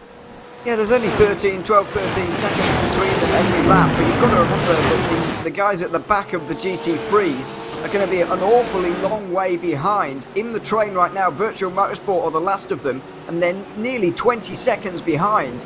And so, that's they basically lost all of that because of traffic and because of the amount of cars in front of them. And so that's when the real race begins. We always say that in an endurance race. It's all well and good qualifying well, it's all well and good driving well on your own, but this is the moment, this is the calm before the storm. When they have to go through all of this traffic, that's when this race will get interesting, because there will be, 33 cars in this train to come through in a matter of laps. Yeah, this is also, of course, where the experience of some of those in the GTP class who have raced at this track before will definitely be a bit of a value add, just to allow them that bit of confidence to be able to understand the way that the traffic's going to play itself out. Is starting to splinter up, to be fair, in the GTPs. 1.4 splits first and second, then 1.8 splits third and fourth. By no means is, I think, there a train building up, but Trek Esports and Niels van Handel, great job in qualifying, is now holding up the likes of Yao Vaz behind him. Yao Vaz definitely someone that we know that can keep pace with the likes of Shrivens, Gorla and Hutzfeld. I just wonder if for Trek Esports it may be wise heading into a traffic cycle to try and stay a little bit closer to those in front. Yeah, we'll see really. It is only their second race in the GTP in the GSI Endurance Series this season, so maybe not up to speed race pace wise than some of the others around them, because you've got to remember that Orion and Pure Sims behind are very experienced, as that's WS Racing Esports, who have been in the pit lane already today for a drive-through penalty. They're back out there, and they are the first bit of traffic that everybody has to negotiate. Yeah, sorry, I did not expect... I thought we were going to cut over to the number 90 car. He's going to be calm, getting ready to deal with traffic starting this lap, because there you can see in front of him the train ready to be carved through. But did not expect to see a Porsche and Shrivens having to duck and juke out of the way there. The reason why I think it's important to not have big gaps to those behind you are because we know how important these first cycles through traffic can be. Yes, safety cars are a threat in IVRA. I get it. However, you play the hand that you're given. Already a 1.5 second advantage that Shrivens had down to 0.7, because he got checked up into the braking zone. Now he's going to get in front of a couple of cars as they work their way through the sweeping corners. Gorla's going to carve his way around some of them as well, and now right onto the back once again. Has not brought Motegi with him. The traffic gives and the traffic takes. You never know which direction it's going to go. Absolutely, but Scrivens did put something very clever down in towards turn 5 there. He saw 4 GT3s in front of him. He knew that he wasn't going to get in front of any of them, so he lifted off on the way in there. He would have done a fair bit of fuel saving there, and if you are smart through traffic, you can go through efficiently while saving fuel as well. He's probably going to do a little bit of that down in towards 11 here as well, with World of Sim Racing just up in front of them in GT3, but it really has closed up the top 3 right together. To go into the final couple of corners that are so awkward for traffic, and this is probably awkward traffic as well. Graham Saunders in the Hydra Race Geodesic Racing number 62 drops down to 12th position. We'll get a replay to see what that one was. Diving further behind as they work their way in towards turn number 1, Pure Sims and Orion, with Glarham down the inside of Vaz, forcing their way on through. And this is where that desperation will present itself, with Trek Esports maybe shedding a bit more of a gap to them now, side by side with GT3 machines in front of them, as Torque Freak battles with Valorous up and under from Pure Sims. Long way around initially for Yao Vaz, who cuts back in front of Torque Freak Racing. Well, that was close, and now down the inside, very close again, in towards turn 5. Pure Sims battling hard to get in front of Orion, but they have now managed it, ducking in and out of traffic in that way is so dangerous, but everybody made it work in the end. And now they're going to have to work their way through 7 and 8, where it is really difficult to do it. And then more cutting in front from Satellite this time. Geodesic on the inside. It is going to be like this for the next few moments. And Yao Vaz really got bottled up, and even though Glarham is a full 2 seconds off of the back of your race leading quartet now, he's been dealt the slightly better hand. Crazy first pass through traffic, and by no means is it completely done and dusted. They're only about halfway through. Motegi down the inside of the Deutsche Payment car, leans almost on Marius Rommenfanger, able to survive just about, but I tell you, GTP's taking some risks this first dice through. Sasha Gorla right on the back of Dylan Shrivens as well, as they work to the top 5 in GT3 Pro. It's been a great job through traffic from Gorla so far, and he's now on the inside of Urano. Oh, he just gives the room. He could have squashed the Urano car behind the Porsche, but didn't decide to do it. In the end, he's going to stick for staying behind, and that's past 10th place German Sim Racing in towards turn 3. They're very close to the end now as they make their way down the straight again. Top 2 together with a bit of space to those behind. It's been a good run through traffic from Ravano, partly because of the talent and skill of going through traffic, but also a little bit of luck on their side as well. Absolutely, it's just where you catch it in some ways as well. They made a couple of really smart decisions as well. Give them the credit. Oh, getting close there around the outside. Some of my teammates would not be so thrilled with moves around the outside. I've definitely been told off in my ears. Team Oisingveld, 5th place in GT3 Pro, flashing the lights, maybe not so impressed with Shrivens and Gorla, who finally will now dispatch the final couple of cars and have at least, I would say, 5 laps of clean air before they have to do it all over again. And ET stayed with them for the time being. Trek Esports is going to drop back out of sight as they exit the traffic for the very first time. We survived. Oh! It the first time just about. Still the rest of the GTP class left to come on through. Yeah, it's always dangerous in the last couple of corners there through turn 12 and 13 and into 14. It's very dangerous to go around the outside to give you the inside of that final really tight right-hander, as Sasha Gorla just did. He wanted to stay with Scrivens, but Nicholas Laubish in the Mercedes AMG Team Urano Esports car. Now, was there contact? Was that self-inflicted? 4 wins on the trot. Urano now dropping down the timing sheets. And well outside the top 10 they'll go as well. Just Payment go through on them here, and they'll be outside the top 15, near to where the GT3 leaders are. We'll see if Laubich has any damage as well, because this is a huge moment in this race. Goodness me. Yeah, well, so that's what happened to Graham Sanders almost an age ago now, because so much seemingly has happened in the 10 laps or so that we've had in this race. One more look at it, then we'll see what happened to Laubich. Just Sanders missing the braking zone, feeling the pressure from behind, and I'm very glad that did not turn into a more significant incident. Urano sees Pearsons down the inside. It's going to be Yalvas. They spin themselves, they check themselves up into the back of the Impulse car, and around goes Laubich. Yeah, I don't think you can blame anyone for that other than Laubich himself, and he'll be frustrated with that mistake. Impulse here, you can't really see it from this angle here, but Impulse have got to slow down a little bit because of that GTP and the way they come in here. The Pure Sims car just in the background here, going to dive down the inside of both of them into 1 and 2. You're just going to see Grundkotter is going to have to lift off a little bit as to where he would normally. He's just missed his apex at turn 1. He's had to adjust his speed for 2 slightly. Laubich hasn't adjusted. He's just decided to go through with it anyway. He's gone straight into the back of the Impulse car because he was on the right line. He didn't have to slow down, but Grundkotter did because he wasn't on the right line. And that initiated the contact. And in the end, it's the Urano car that goes around. Laubich pit lane immediately as well. So is there more damage on that car? You're right. But it looks okay, doesn't it?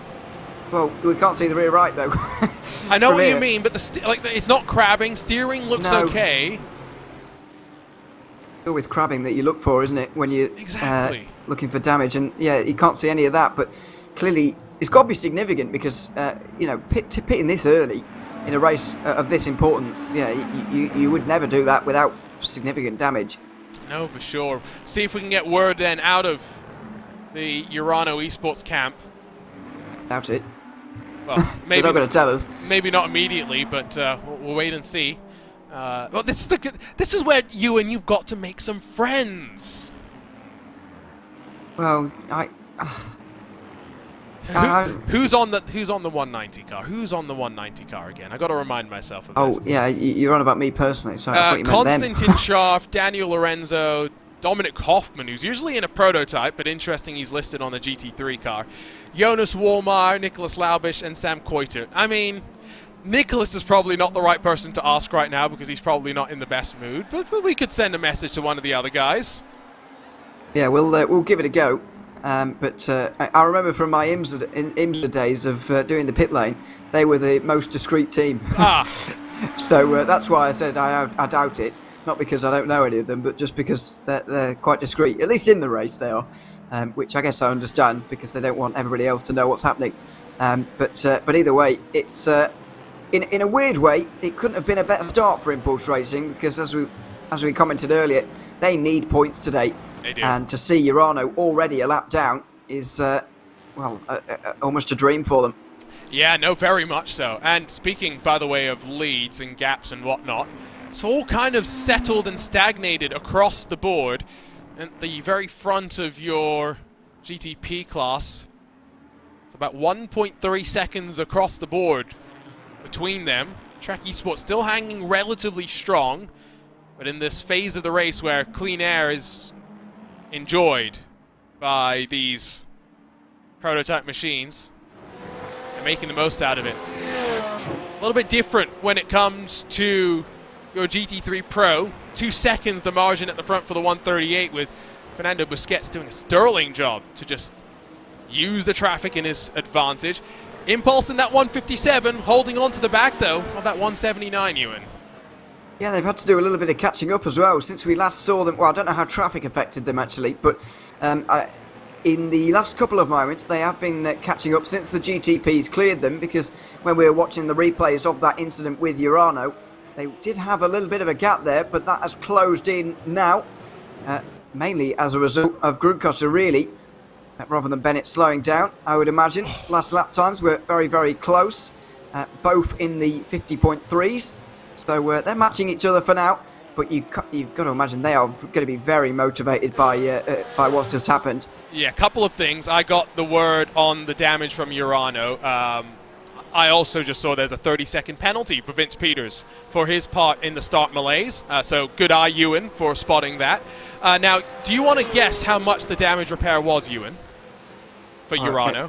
I'd expect it to be, barely a minute, but I bet it's more than 10 or something. Yeah, well, unfortunately, it was a net code on the second impact that's really done them in. 7+ minutes mandatory meatball repair as well, so it wasn't an optional question as to whether they were going to come in or not. I mean, heartbreaking stuff. And again, remember, it was such a small, I don't want to say mistake, because Impulse had to check up a little bit more with the GTP diving it down the inside.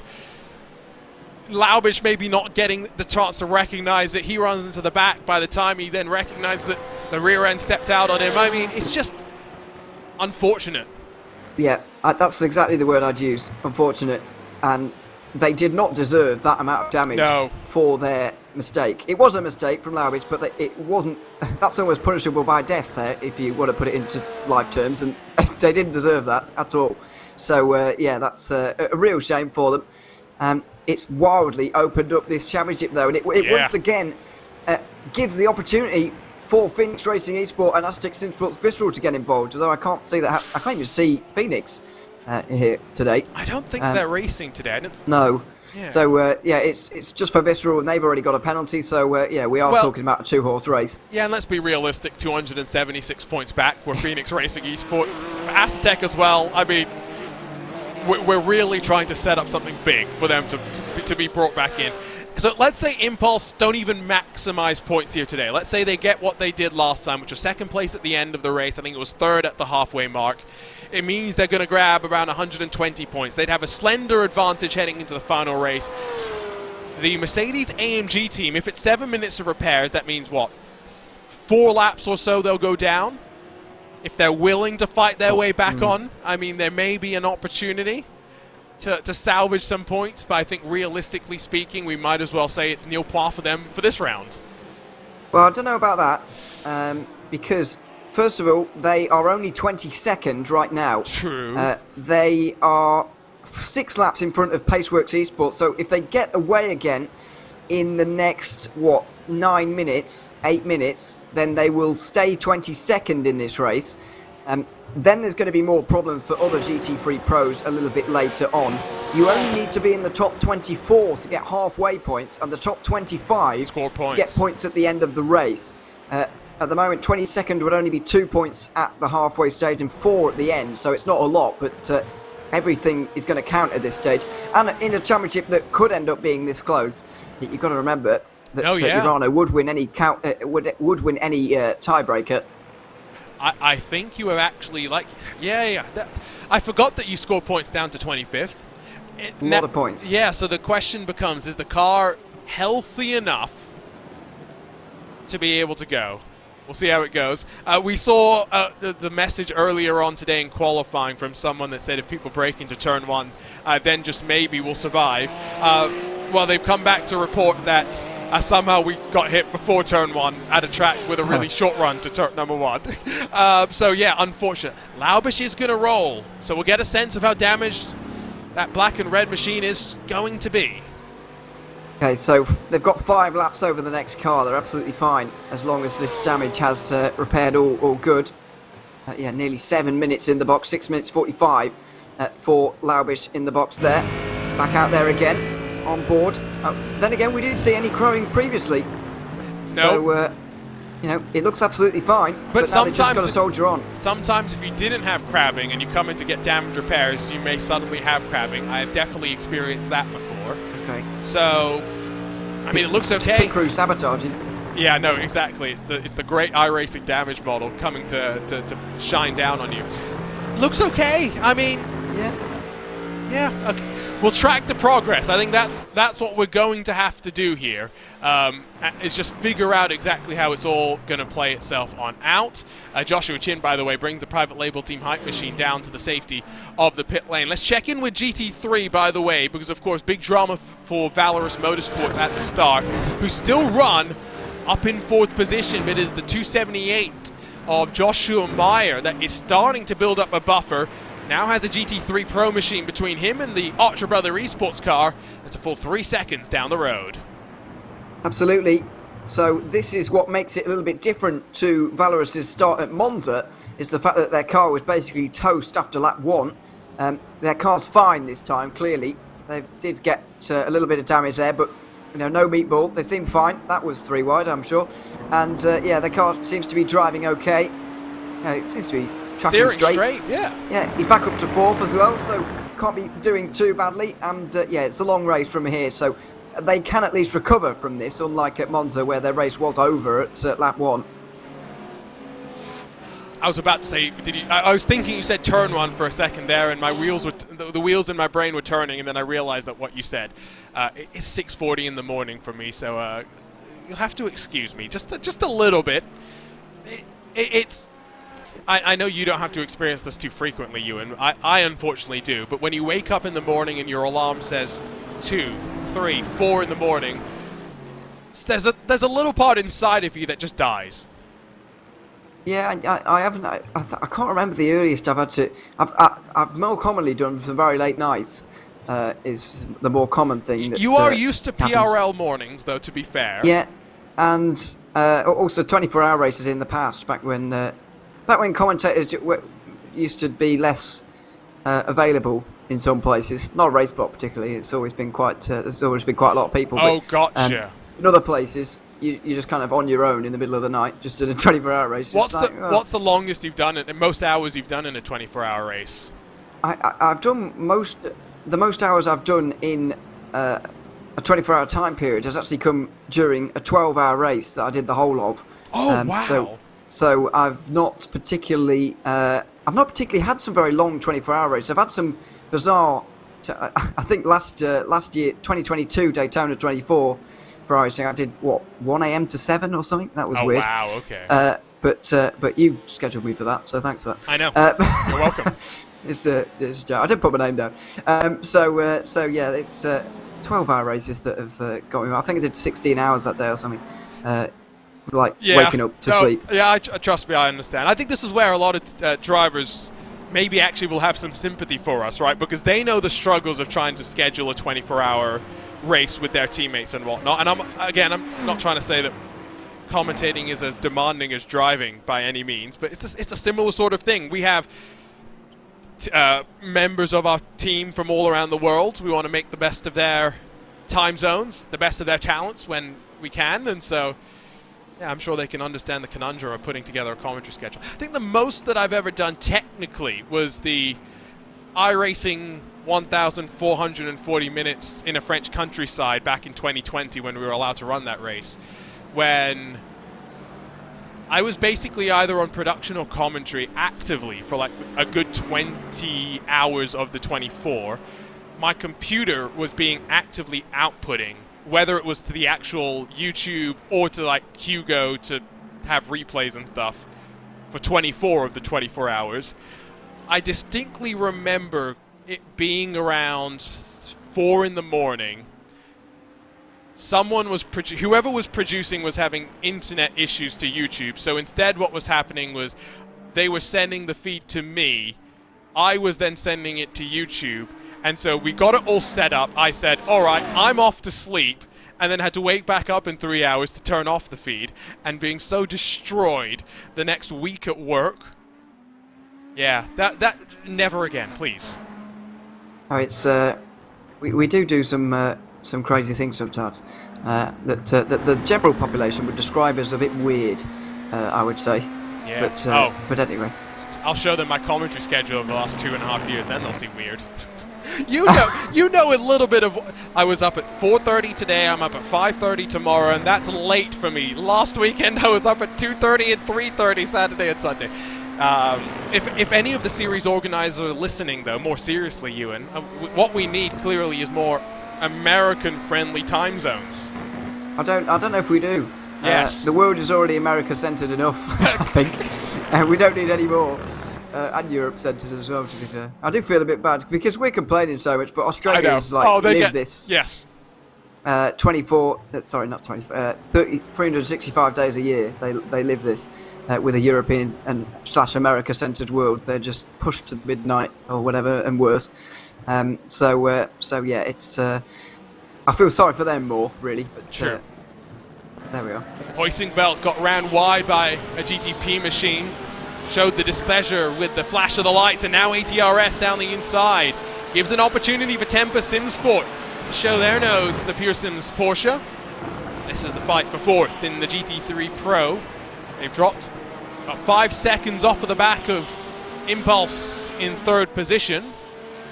Traffic really just breaking up these little battle packs right now. The re-dragging car trying to find a way on through. Almost bullies its way past Pearsons, who concedes ground eventually and slots to the outside. Well, there's some bizarre pit lane stuff going on at the moment. Karuma Motorsport, SRM Motorsports and Visceral all in there. 20 seconds in the box for Visceral, but they've got a 30-second penalty, so they're not serving that. I don't know what they're doing. No, I think they did serve that. I'm wondering if they did serve it. I don't know. But yeah, the pit's time is quite long. Yeah, because they stopped. They were in the lane for 73 seconds. It's about 20 seconds in the box. Okay, it's about 22 seconds transit time, so I think they have taken their penalty and maybe have just short-filled early, trying to get out of some of the traffic, because again, we'll pull up the track map. Look how busy parts of the track still are. Yeah, absolutely. It's very, very busy indeed, and it's going to get constant soon for the GTPs in terms of getting through traffic. SRN and Karuma, though, are in for over a minute now, and they're still there. Not sure why, but I think there's been an incident somewhere along the course here, because we've got that's now what 7 teams we've had down pit lane, the longest of them for 17 minutes at the end of lap 1. Doesn't seem to do much damage down here, though. Yeah, no, that's the thing. We haven't heard about any incidents out on track either, so I'll try and grab a look, but at least for the time being, unsure as to the cause, as to the 2 stationary cars now sat on the pit lane. Yeah, a little bit of an interesting one. It's been relatively quiet, though. I don't think this was unexpected, at least in my mind. It's early point of an endurance race, really. Yeah. You've just got to settle in at this stage. Been racing for around half an hour at this point, and just under that now. And so, yeah, the rhythm of the race definitely commencing here. Still 2 seconds between the top 2 overall, and they can't be too far away from making their first pit stops of the day. I think it will be maybe around lap 30, a little bit short of lap 30 maybe, for the GTPs to make their way down. I will ask our good friends at Urano what the fuel window is in the GTP. There we go, to make our life easy. What's WS Racing Esports didn't roll out in qualifying, and that looks like a big old smack that they must have just had to the inside wall. Grab a look at the replay of what happened to them. Just oh my. Yeah, interesting. Flat out corner. Flat Grass. out corner. Oh. Yeah, in the grass, but you don't ever need to be out there, really. So, let's have a look here. Now I can see what's happened here. Is there steering damage that's slightly off to the left or something? No, I don't think so. The driver has come out of turn 5, has looked to another monitor or looked at something else, and has slightly drifted to the left and realised, oh dear, and tried to yank it off the grass, and has obviously spun in the process. So yeah, a bit of lack of concentration and / looking at other things, I think. Yes, in software, the way that we describe this is PEBCAC. Problem exists between user and keyboard, typically meant to refer to the brain. Apparently something similar occurs here with the drivers as well. I have been victim of that many a time. Urano tells me 28 laps without fuel saving in the GTP class. So we'll see exactly how it shakes up for them. Don't forget that Satellite, as well as Private Label Team Hype, slightly offset from the rest of the class by virtue of some earlier pit stops. SRN and Karuma both still in pit lane, and confused. Yeah, at least from what we've been able to try and piece together, totally lost as to why the 274 and the 288 have been stationary for almost 4.5 minutes and counting. Yeah, and Karuma Motorsport also making a driver change, I think, here. It's all very, very weird down there at the moment. Nearly approaching 5 minutes now in the box for the both of them. But we still don't really have a reason as to why. So yeah, I can't quite figure it out at the moment. Oh dear, from the off-track. No incident limit, by the way, in this race. So, and I don't believe that off-tracks are being counted. So I think that kind of thing is going to be absolutely fine. And to finish the point that we made ages ago about tyre changes, we've got 10 tyre changes for the GTPs and 9 for the GT3s. So we're told. So that shouldn't be a problem really for GT3s, because that means what they can. In the GT3, you can do 10 stints by, with a new set of tyres every time, and so that's absolutely fine. And in GTP, might be a bit more of a concern, but as I said earlier, I think they'll end up double stinting anyway. I like how you just aren't believing that the tyre changes are going to work until we've seen the checkered flag in this race. You're like, until it's all worked out, you're not willing to believe it. Well, no, I do believe it, but I just don't think it will affect the race that much. Okay. It's not very restrictive. No, it's not. Because normally, I'm presuming that means for the race. Normally, when you get tyre changes and tyre sets for a race weekend, you do the whole practice, qualifying, whatever in real life. But it's just not that restrictive for this particular race. Maybe for a 12-hour it would be. I think it's more the GTPs that are going to be limited for this race. That is for sure. Obsidian Racing 1.2 seconds in front of Motegi. That margin really not that significant. Small mistake out of Busquets allowed Bennett to close up slightly more. He's taken full advantage. Oh! As that's a broken left front. Oh. And could this be a safety car? U-Race BR Esports Redragon on debut are into the wall and are stationary stricken. Where are they on track? They've already towed. They'll be in trouble for that. They'll be in trouble for that. You can't just tow when you want. It might still be a safety car, let's not forget. It could be, but they'll be in trouble for towing on their own there. You can tell it's the first race in the championship because you never do that in IVRA. Oh, that's very weird. So off the road through turn 4, and they come straight back into the fence at 5. I'm very glad nobody was around them. There's the slide. They try and catch it. Just use the brakes.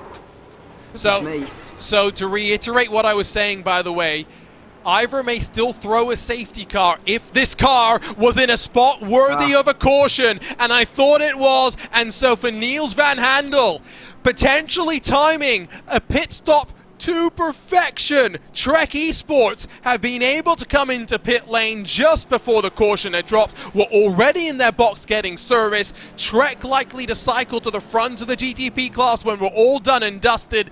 The caution flies though for the first time here in Motegi. That was genius from Niels van Handel. I can't tell you how good that was from him, because he's now going to be in the lead here. I'm very sure that every GTP is going to make their way down pit lane, and so he's going to be in the lead because he doesn't have to come down pit lane here the next time. Van Handel 27 seconds. I think Joshua Chin came in as well, but that was quite late. I'm not sure whether he got in time. Chin pitted 8 laps Racing ago. Also came in. Yeah, sorry. Yeah, Chin pitted 8 laps ago. Satellite is 17 laps in. They're Apologies. going to owe us a stop as well. Yeah, big shake-up here. And we'll let it settle down. We'll calm down, and we'll walk you through the safety car procedure in a handful of moments' time. We just wait to get stacked up behind the safety car, with Dylan Shrivens now pacing the field as they all just bunch themselves on up. You said it as well. U-Race BR Esports Redragon, team manager Lorenzo Bonda, RaceSpot's own, is watching. Got to read the rule books, Ewan. You do. We're only saying that because it is Lorenzo, to be fair. It was a very new team mistake to make, because it's like for me, it's like the iconic thing that makes IVRA what it is. True. The safety car procedure, and the fact that we keep it as realistic as possible, and that's why I really like the rule where we keep it realistically as possible. In real life, you don't just tow from the middle of the racetrack just whenever you want. You've got to you got to be towed out the way.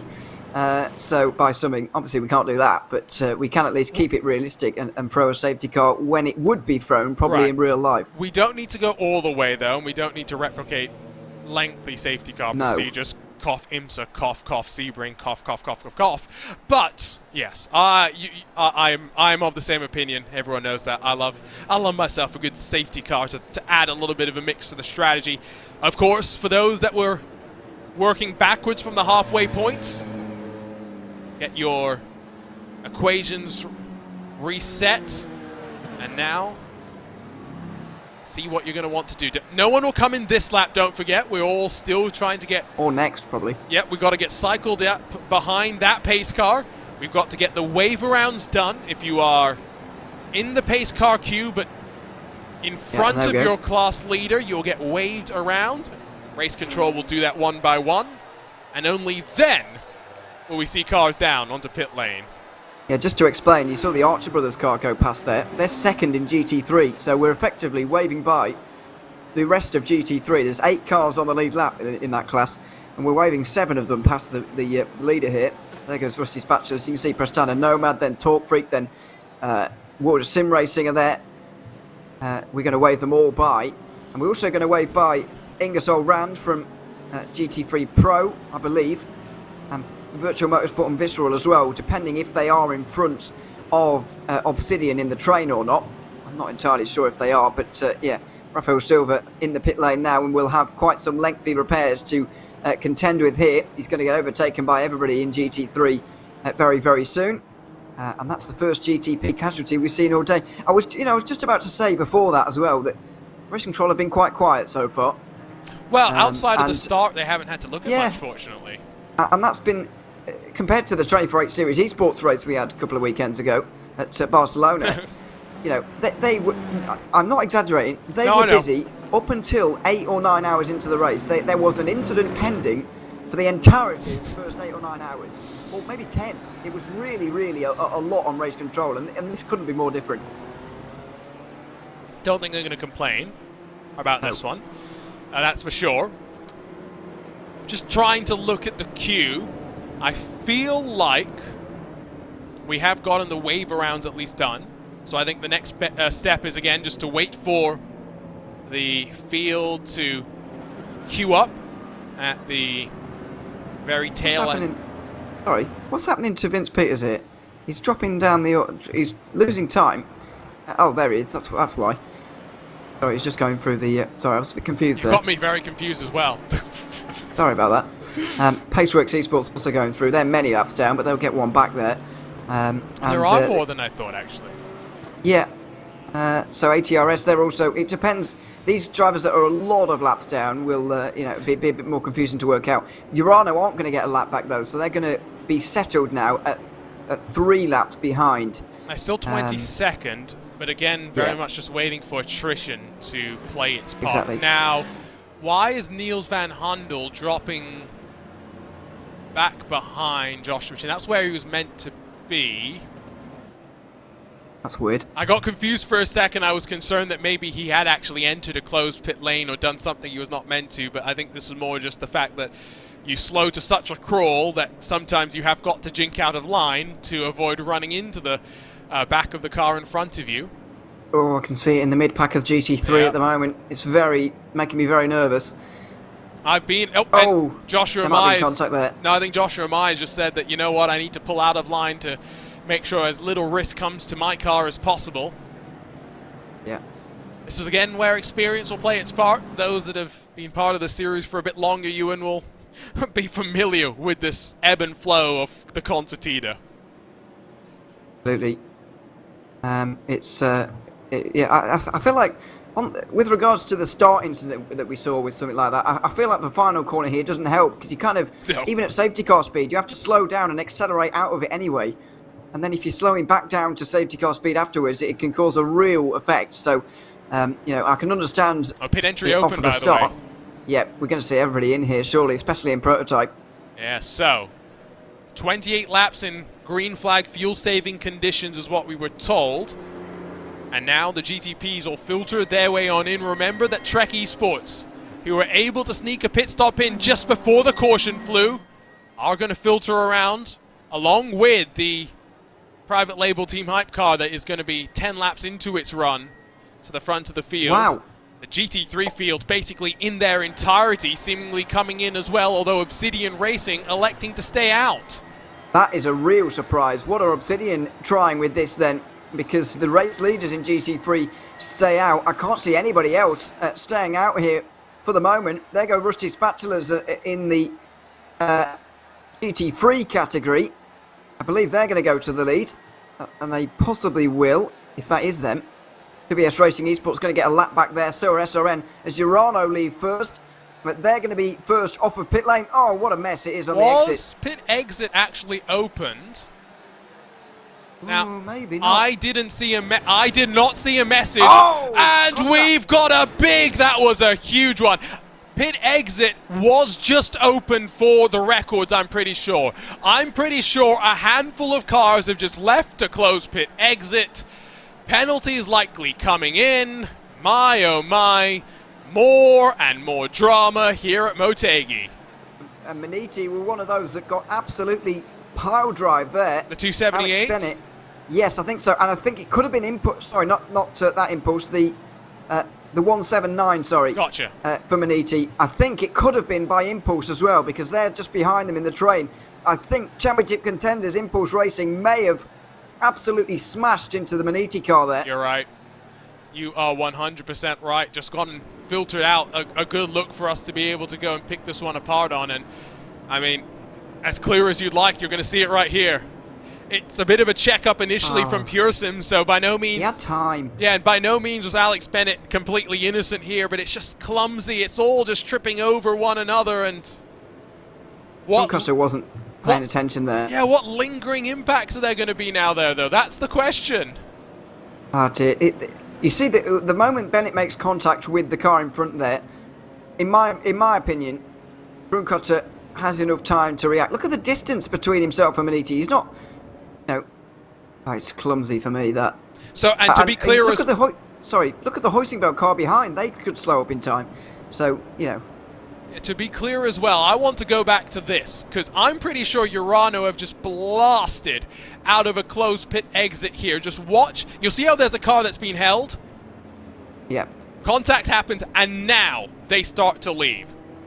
And that's when the last car still out on the racetrack went past. You have to wait until everybody still on the racetrack goes past, and there were still some that got the wave by who were going past pit lane there on the front straight to get a lap back. So... yeah, there are going to be some penalties there, possibly for Urano, but we'll keep an eye on race control to see who is going to get those penalties. But with Obsidian staying out, pretty much nobody in GT3 is going to get a wave by. Yeah. Well, actually nobody. Not a second wave by, to be clear. Yeah, a lap back, I mean. Yeah. I want to be clear when I say this, because I've been on... I'm in the somewhat weird position of being basically in every spot in sim racing. I've been a driver, I've been a series organizer, I've been part of race control, I've been a team manager, and I've been on the broadcast side now for enough times. Please just read the rule book, guys. It makes things so much easier. These closed pit exit things, I know it's not a normal iRacing system, but it's something that IVRA has had in place now for years. The system hasn't changed year on year. It's in your benefit at the end of the day to make sure that you're staying on top of these things. Although, having again said that, if Urano had maybe followed the rules, maybe we would have seen even more of a concertina on pit exit, even more contact, because you would have had even more cars being stacked up. I don't know the right answer to that one. I'm just saying it makes everyone's life better if we're all on the same page as to what to do in these unfamiliar situations, especially given the fact that, like you and I both said, we like these safety cars. We're working around a system that's not designed for multi-class safety cars, so we need some help from the team sometimes to be able to make it all work. Yeah, and I don't think we should over-egg the incident that happened down there in the pit lane. Yes. You know, it wasn't massive, and it doesn't even look like Impulse are going to come in as a result. I was talking more about people leaving a closed pit exit. Yeah, well, for me that's kind of harmless, because like nobody's been harmed. They're just, you know, getting a penalty for it, and that's it. That's kind of their fault, and you know, it doesn't bother me too much really as a spectator, which is I guess why I am.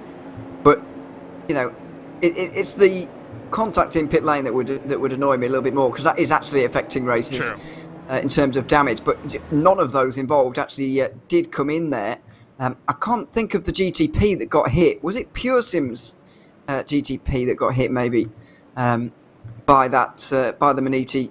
Oh no, it wasn't a GTP at all, was it? It was the Pure Sim's GT3. Yes. Sorry, yeah. So, yeah, none of those three though that did make contact in pit lane have come in at all. So we are getting some end of line penalties, and includes for Joop de Ligt in the Urano Esports number 90. Not serving it yet, though. Unless I'm getting myself all sorts of confused. It is Dylan Shriven still behind the wheel of the number 90, but the penalty has officially, at least in simulator, been served to Ligt. But yeah, you're right. Not dropping back just yet. Yeah. I can confirm it has happened. Everybody's got a penalty here. And they work out quite who... Yeah, so... Who has got an end-of-line penalty and who hasn't? I think there's more that have than haven't here. And there we go. Yeah, I mean, I'm all sorts of confused. I know there were cars that left to close pit exit. I just don't remember which ones they were. I will let race control be the much more educated person in doling those ones out. Right, so yeah, they need to go now, but Scrivens is expecting more people to come past him here. And, well, Vince Peters has just gone past Fernando Busquets as well, because they're checking up behind with the GT3 Pros. Does de Ligt's penalty mean he's got to drop behind all of the GT3s? It's not. No. You never start behind the GT3s, so as far as I understand the rules. So I think what the issue here is that de Ligt's being told, or rather Shrivens is being told by iRacing, you've got to drop to the very back of the entire queue, whereas maybe he's only meant to drop to the back of the GTP cars. I don't think it's assigned within iRacing, is it? You just an end-of-line penalty? It's assigned within iRacing. Oh, it is? Okay. Yes, because I'm seeing them come in right now. Okay. Yeah, it's understood now at least, though, and everybody understands where they need to be. It is bizarre, though, to have an end-of-line penalty and only let 4 cars in front of you. So I can forgive Your Honour for being a bit confused about that. Yeah, I think we have all got it figured out now, though. Yep. So going to be private label Team Hype from Trek, from Hydra Race, from ATRS, from German Sim Racing, from World of Sim Racing. I mean, what a shake-up we've had at the top of the GTP class. In terms of GT3, Vince Peters is now plus 14. He's up into 2nd. Deutsche Payment in GT3 Pro again. He's up 16. He's up into 3rd. Although Deutsche Payment did come down to pit lane, just a very short pit stop relative to the rest of their class.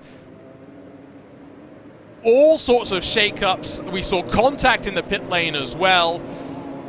Lights are off on the pace car, so I think we're getting ready to go racing once again.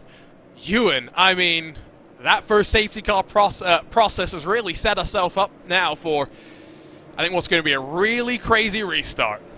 It is, because we've got quite a few cars out of position compared to where they were running in clean air a little bit earlier on in this race. Private label Team Hype and Trek Esports are quick, of course, but they're not the quickest in the field here. And we've got the likes of German Sim Racing, World of Sim Racing up inside the top 5 as a result of all those penalties. Urano all the way back in 7th. They've got work to do from there. Do wonder now for the likes of Hydra Race Geodesic and that number 62, can Graham Saunders use this as an opportunity to work himself forward? Joshua Chin, though, will lead us back to the green here in the 1,500 kilometers of Motegi. Our first caution comes to a close already. Some side-by-side. Further behind, in towards turn number 1, it's Satellite and Pure Sims. That goes side-by-side. Glera will look the long way around on Olsen. Going to be unable to affect the move. In front, Urano and Shrivens on the charge and trying to look past World of Sim Racing immediately. The white, black, and yellow machine will try and hold strong. Long way around for Urano. We'll see it get onto the power that little bit earlier. And now Hybrid deploy will take Shrivens up to 6th. This is what he needs to do. Well, everybody's stacked up. Everybody's close together. Make some progress while you can. World of Sim Racing going to struggle to hold on to those places. Down the inside for Pure Sims as well in GT3. That's on Just Payment. One of 3 teams. One of 2 teams to have pitted previous to this one. Just Payment just had a short stop, excuse me. So that's how they're up to 3rd place. Earlier stop for Visceral, that's how they're up there right now. And Obsidian just haven't stopped at all just yet. Still not sure if that call from Obsidian is necessarily the wisest, but they've looked the strongest so far. We'll see if they can continue to build a buffer at the very front, especially now with Visceral and Deutsche Payment sitting between them and the rest of the class contenders. Maniti, by the way, in the GT3 class still lead, and they now have 3 cars between them and the Archer Brothers Esports 201. Exactly what they would want to see. Front of the field, though, we'll see Joshua Chin come to the line. 6/10 clear of Niels van Hundel, who's doing a great job to hold on to the back of the private label Team Hype machine. Graham Saunders, who of course will have fresh tyres, maybe cool tyres, that he's got to get up into the window, trying to get up to speed, holding third position. Not a bad place for them to be. And of course, if you remember their qualifying performance, Geodesic were not slow by any means. Here's Scrivens again, down the inside of German Sim Racing, and he's up to 5th place. Once again, the progress that needs to be made by them being done quickly, and it's just not being done as quickly by their rivals right now. Maniti's still stuck behind. Satellite Racing and Nathan Olsen way off the track. Fortunately, because of the speed of these GTPs, able to rejoin before the GT3s filter their way on through. Satellite Racing not enjoying the best days here at Motegi. Not quite, and they'll have to get back going again, and I'm sure they will do over the next few moments. There it is, off into the gravel, and as you say, thankfully these cars are so quick that it doesn't really matter. He's not going to get collected by the GT3s. They're on the power, really. It was loose before he was on the power. That rear end, very just not working with him. Similar to what we saw with the U-Race BR redragging car that also got very loose for that very same complex of quarters. Just makes me wonder if that is where we're going to have to worry as the track warms up. Quite possibly. I think it's also a case of the fact that the GTPs are just a little bit more powerful, and it does take a little bit more to get the power down for them as well, so that might be playing a role in it all. But let's see. We've got side by side for 3rd place in GT3 Pro. This is going to be an exciting restart here too. It's a good idea from Dutch Payment to get themselves some track position with a short stop. It was about half as long as most of their rivals here, and they've got themselves right up there, but Pure Sims through without too much problem. I think it's going to be a very wise call. If they're able to hold position inside of this top 10, it will definitely be in a benefit. The question will be, do they have the speed to be able to run with those at the very front? Next up, of course, will be Alex Bennett in that Maniti racing car that we're still unsure as to the extent of the damage incurred as a result of a concertina. They all got onto the brakes at the end of pit lane, didn't want to exit the closed pit lane. And now, Impulse, Pure Sims, those are the cars that somewhat question, rather have questions that remain over the top of their heads. Look at this. This is Paceworks Esports, by the way, in the cork in the bottle here. 8 laps down, currently on the leaders, trying to get one back at the moment. Not going to be able to do that by the looks of things, with Maniti and Impulse just behind them, having a look around to see whether there is any damage on those two cars. It looks like they've remarkably got away with it. Sentkowski, though, who's been quiet in the Mercedes so far, has been out of all of the trouble. Sits in a relatively good spot, qualified up in 5th. Down 2 spots from where he started, but when Huizinvelt's in a IVRA competition, you know they're always going to be in and amongst the fighting, and no surprise to see them there once again. Paceworks dipping 2 tires off into the grass. Maniti not going to be able to take advantage, and it really is just allowing Deutsche Payment a little bit of separation that they will enjoy right now. Pure Sims trying to close to the back of Vince Peters. Bennett just trying to get closer to Rommelfanger. Oh, and the defence from Grunkotter as well, as Sentkowski tries to get to the outside line here in the Mercedes. Oh, side-to-side contact around the outside at 11, and he is just about going to be squeezed out by Grunkotter into the final few corners. This is really awkward now. Alex Bennett needs to find a way through on Paceworks Esports, but they aren't making it easy there in that Lamborghini. No, absolutely not. And for Carl Moore, knows that ATRS Esports are on the hunt as well. These all for points, remember. So they're running a race, just their own race for the time being. Alex Bennett can't afford to get too frustrated. Charge continues for Dylan Shrivens in the Urano number 90. Next up is the ATRS number 13, and then of course a podium spot in the form of Graham Saunders in the Hydro Race Geodesic Racing number 62. Urano look strong here today. Yeah. They look the strongest here today. They do, and especially in traffic. Mats Tug Husveld is still stuck behind Wood Sim Racing team, and no disrespect to them, but their fastest lap is 1.8 seconds slower than fastest lap. They were 1.8 seconds slower than the race leader last lap. That's what I'm trying to say. They are not as quick as those around them. Their fastest lap is about 1.5 seconds away as well. That's a team that Mats Tug Husveld should be tucking away easily here, and He's not at the moment. That's what they need to do to stay involved in this championship. Urano obviously are fourth and they need to gain points themselves, but they can't afford to let Urano have it all their own way here today. And on this safety car restart, Scrivens is just putting a lot of distance between himself and his rivals. Now he's in amongst ATRS Esports and Geodesic, who will be able to match pace a little bit more with them, and also are on the same strategy as them as well. Important to note that Scrivens is only about 5.5 seconds off the back of your race leader. They've probably got 2 laps before they're into the thick of the traffic once again. And we saw just how well that some of these contenders dealt with the traffic the first time of asking. Looking rearwards from the Apex Tech racing car, or ATRS esports car rather I should say. Lots of name changes. I've already said Alpine Stars Geodesic Racing Team once today.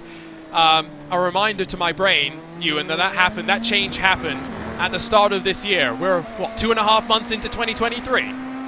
Yeah, it's, don't mention that, we're nearly quarter of the way through. I know, scary stuff. Yeah, it's very scary. Yeah, sim racing is a very fast evolving thing, especially with regards to team names and team changes and all of this kind of thing. So yeah, we're probably going to have to deal with a lot more of that. And in a year's time, it will probably look unrecognisable, to be honest. We'll see about that. But yeah, it's a very fast evolving business, and on this restart, it's been fairly fast evolving as well in the GTP category. It's been Urano making most of the difference, though. You are going to see traffic this time by. Your GT3 leader has been able to establish almost 4 seconds to those behind, but again, remember, Fernando Busquets is yet to pit relative to the rest of the field. I'd be curious to see where he cycles out once he does dive his way on in, and probably give or take 10 or so minutes. Joshua Chin has, I think, had a slowdown penalty, unless he's ran out of fuel. Well, he's not run out of fuel. Yep. There's no question about that. He's only 18 laps into a stint here as Quasar Sim Racing get going a bit gingerly on the exit of turn 9. Don't know what happened there. May have been involved with the BMW just behind, or was it on their own? Looks like, a bit of on their own and a bit of contact there as well, which is not going to help anybody. But yeah, looks like a pass has been made. Urano now in front of ATRS, just as the lead was changing as well. Yep, so Scrivens up to 4th. Joshua Chin down to 2nd, although traffic now already a big factor for these two. Chin, someone that can save a healthy amount of fuel, so even though he is very offset, just keep that in mind. Someone that will want to tuck into line and run to a number. Team RSO look to the inside in towards turn number 1. That was for 20th position in class, 40th position overall. Contact between Chin and Van Handel as they almost go 4 wide out of turn number 2. Somehow, we all survive. And that BMW really did not want to be involved in any of it either. I'm slightly surprised everybody has managed to find their way through there and get away with that. But Van Handel once again under a lot of pressure here. He's down the inside of Rusty Bachelors, not because he wants to, but because he needs to, really. Otherwise, Joshua Chin is going to go for a move. He doesn't quite go for it there. And let's not forget, Chin has got a bit of a lighter car right now with a bit more fuel burn, and maybe that is the reason why Trek Esports are under so much pressure. Saunders in the geodesic car on the back of them. Scrivens closing as well. Traffic closing them up at the front. Here's what happened. It was just, yeah, BMW, like you said, wanted no part of it. Joshua Chin almost said he wanted a part of the wall. Don't know how they all survived, but somehow they did. And that's contact. We thank the iRacing gods, but it didn't last for long. Valorous Motorsport's going to take advantage down the inside of Talk Freak Racing. Yeah, they're up to 6th place now. Not sure how many of the GT3s pitted under that safety car, by the way, but I believe it was everybody in the GT3 category, so that's all a normalised order, but Valorous seem to have dropped back down further than where they were earlier. They had a long stop, presumably, to repair the damage they picked up on lap 1. But they're up to 6th place now, and it's mainly as a result of Graham Sanders, as World of Sim Racing team are off the road. They were in a fight with Motegi. Yeah, no, it's, again, chaotic restart. Scrivens with a send in towards turn 1 as he closes in on Saunders, as they'll go either side of the traffic on that run down into turn 2. Joshua Chin was looking to the inside of some GT3 car traffic as well. There's no gloves on right now. It is very much gloves off with the traffic management. All of these drivers were a bit more patient the first time by. I think the patience is out the window with one safety car in the books. Looks like it. But then again, I think this is very different to the overall race start, because everybody after qualifying was kind of in order of where they're supposed to be. In this restart, we've got teams out of order and drivers down the field compared to where they should be in terms of pace, and that's why we're seeing a lot more action on this one compared to what we did see. ATRS Esports look like they've been off somewhere as well, because they're now behind German sim racing.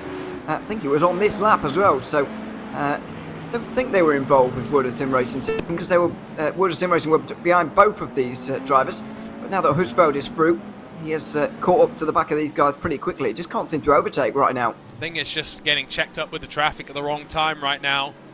Again, the traffic gives and the traffic takes. You hope you're on the good side of it, but you can't guarantee it every single time out. Bit of a wiggle for ATRS as they jink back down to the inside with Maniti lurking. Hell Racers, the GT3 machine, just trying to hold on as they squeeze onto the power through the final corner. It's tense moments, that's for sure. Trek Esports doing a great job managing all of this chaos, though. Have got 2 seconds now clear at the front. Private label Team Hype still holding up the Geodesic and the Urano GTP entries. Certainly are, but traffic very much getting in the way of that through 3 and 4 there. And there you can see Sanders and Scrivens actually battling in the background there.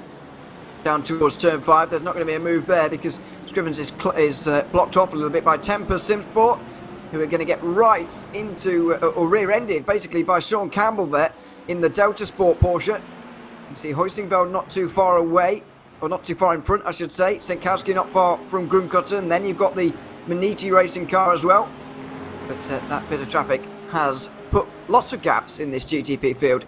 Absolutely. It's a big GT3 field that has plenty of storylines to be talking about, and of course one of the major ones is the struggles of Mercedes AMG Team Urano Esports, and they continue now with Nicholas Laubisch having run off the track 6 laps down off of your GTP leaders.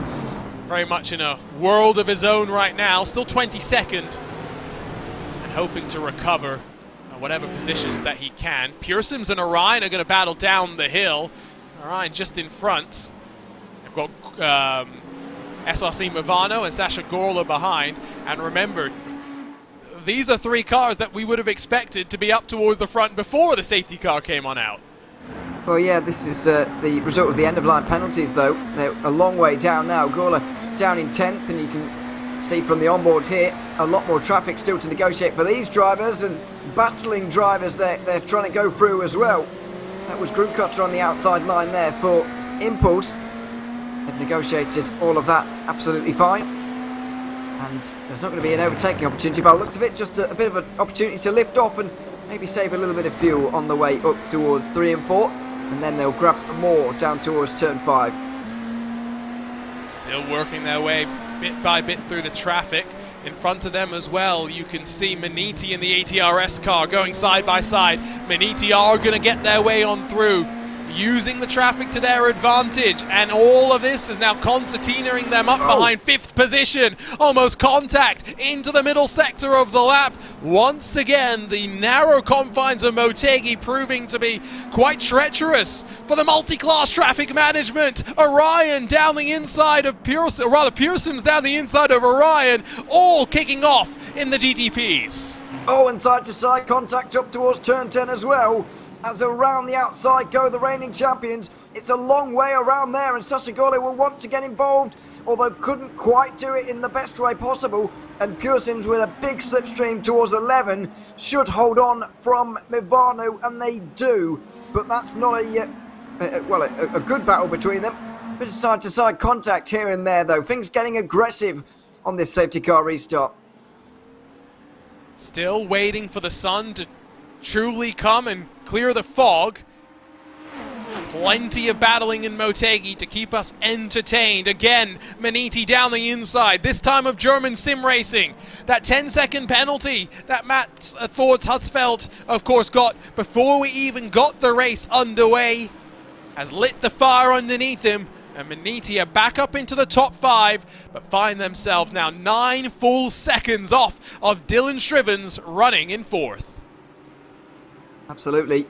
And that's what Hutzfeld sort of tried to avoid, really, by following Scrivens through. It's obviously easier said than done, but that would have been the ideal. And you saw in the background as well, Sassagola getting through on Robin Glerham as well, on the Impulse car, in the Pure Sims Esports GTP. Just managed to trap the reigning champions behind the race leaders in GT3 Pro, who now have a 7-second lead. And that's how Gorlet managed to get up into 9th place, but still so much work to do for these guys to catch the likes of Scrivens and Sanders, who are up there, along with Niels van Handel as well, who is legitimately, by the way, leading this race on the same strategy as these guys. Again, it was the timing of the caution, and I could, when I saw that that Trek Esports had gotten into the box, literally as the caution flew, I realized exactly what they had done, set themselves up perfectly. They've got Hydra Race and Urano still with them. Of course, we expect Joshua Chin into the pit lane in probably the next 6 or 8 laps or so. Van Handel, we saw him struggling with the consistency at the start of the race in terms of lap in and lap out, being able to hang with the likes of Strivens, but now things have settled down a little bit. Looking good for Trek Esports. And by no means is Strivens closing on them at a rate of knots. He is being held where he is, battling further back in the GT3 Pro class, by the way, as Hydra Race, Geodesic and Impulse going back and forth. Yeah, this is not the championship contending Impulse racing car. It's a lot further down than that. And possibly the first race in the season for the second Impulse car. Unless I just can't see them. That's possible. It's battle for 10th place in GT3 Pro with the GT3 overall leader in the background there, Josh Gamaya. You can see him nearly 6 seconds in front of Jacob O'Reilly for Archer Brothers. So looking good for them. And it's a good idea really to get it within the GT3 Pro field. You kind of get pulled along by faster drivers than you. And there are a couple of opportunities to benefit from the slipstream that Maya's currently experiencing.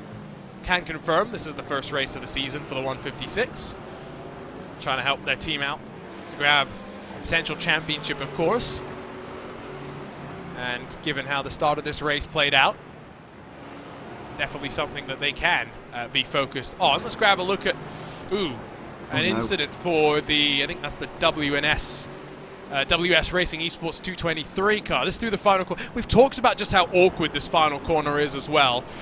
It's one of those corners where you're trying to compromise the entry to set up the exit.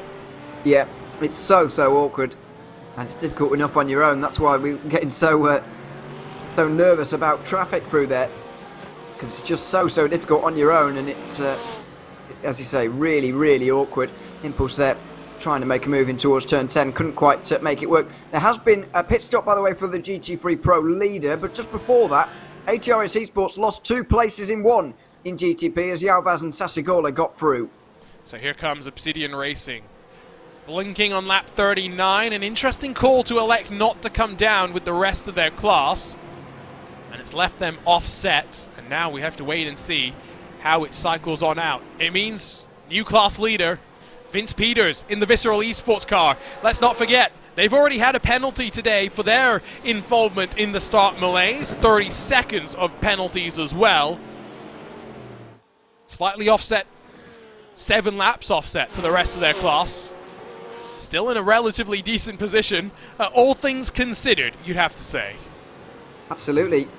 I would say that Visceral have done very well out of the situation they're in. Pure Sims Esports, the first of those on a normal strategy here, in 2nd place. Obsidian, though, going to get themselves into quite some clean air here. They're also going to get on new tyres as well. I'm not sure whether everybody in that came in there would have got new tyres on. Is 27 seconds in the box enough to get more tyres on? No? Not to do a full complement of 4. So, maybe 2 for them. But the thing says max tyre changes, which suggests even one tyre change counts as a tyre change. So the way that this worked in NASCAR is that each side was tracked independently, but there's no way for you to say, I've used the right sides, now let me use the left sides. Of a particular set, if you understand what I'm saying. So it is tyre. It's pure tyre. Yes. So a tyre stop would count as one of the tyre changes. Yes. Okay. That is Or my one tyre understanding. Okay. Which is something that maybe would be interesting to explore moving forward, because of course you think of WRC, for example, right, where you'll have multiple tyre compounds, but then on the car you'll have different compounds in use at the same time. So I'm just saying, ideas for iRacing to maybe think about moving forward. As the world of sim racing, well, they weren't moving forwards for a bit. Well, they were, but in the wrong direction. So they were moving backwards. Yeah, but going forwards in the wrong way, backwards. Yeah, whatever. It was side by side with Prestanda Nomad into turn 11, who went very deep there and just getting into the rear end. We've seen a number of weird incidents with people getting into the back of the car in front and still going around anyway. And that's what happened to World of Sim Racing there. Back underway though. Limited damage to the race, you'd have to say. Running 7th in class for the time being. They've got the battle for 2nd in the GTPs that's just rumbled on past them. Not really closing on Trek Esports. How aggressive is Dylan Shriven's going to want to be to get on through here? Of course, knowing that Joshua Chin again will likely come into pit in probably 5 or so laps time. How urgent do you think the message over the radio is for the number 90? I don't think it's going to be so urgent, because if you remember back to the first stint of this race, before the first safety car, Trek Esports were losing a bit of time in the train, and they did have a couple of cars behind them in 4th place that probably could have gone quicker. So I don't think Trek Esports actually have a top 5 car on pure pace, but the strategy they've put themselves in right now has got them into the place that they're in, with a 2.5 second lead. So I think Scrivens will know and will feel that he might be able to catch that car up a little bit later on. So it's not urgent. And also, if there is the opportunity, then just save a little bit of fuel behind Geodesic and private label Team Hype at the moment, and then maybe go a lap or 2 longer. That's more beneficial to their race long term, I would say, than wildly trying to get through in the next couple of moments. Probably would tend to agree with you. That's what I think is likely to happen as well, especially with traffic still playing its part. Not to the point where traffic is filtered all across of the circuit. I think we're going to need a cycle of green flag pit stops in order to really get that flow of traffic. But with one safety car under our belt and an hour and 15 odd minutes of racing complete as well, it's looking decent for the drivers. My name's Arjuna Kenkipati, along with Ewan O'Leary for the first 4 and a bit hours of this race. It will be Joey Tebbin and Cam Roger to talk you through all of the exciting stuff when it comes to potential championship implications. As they duck and dive their way on through. Urano getting close to that SimCity Racing Mercedes, but they're all surviving. Yeah, Urano battling through the GT3 field at the moment, and we're looking to try and get a lap back a little bit earlier on.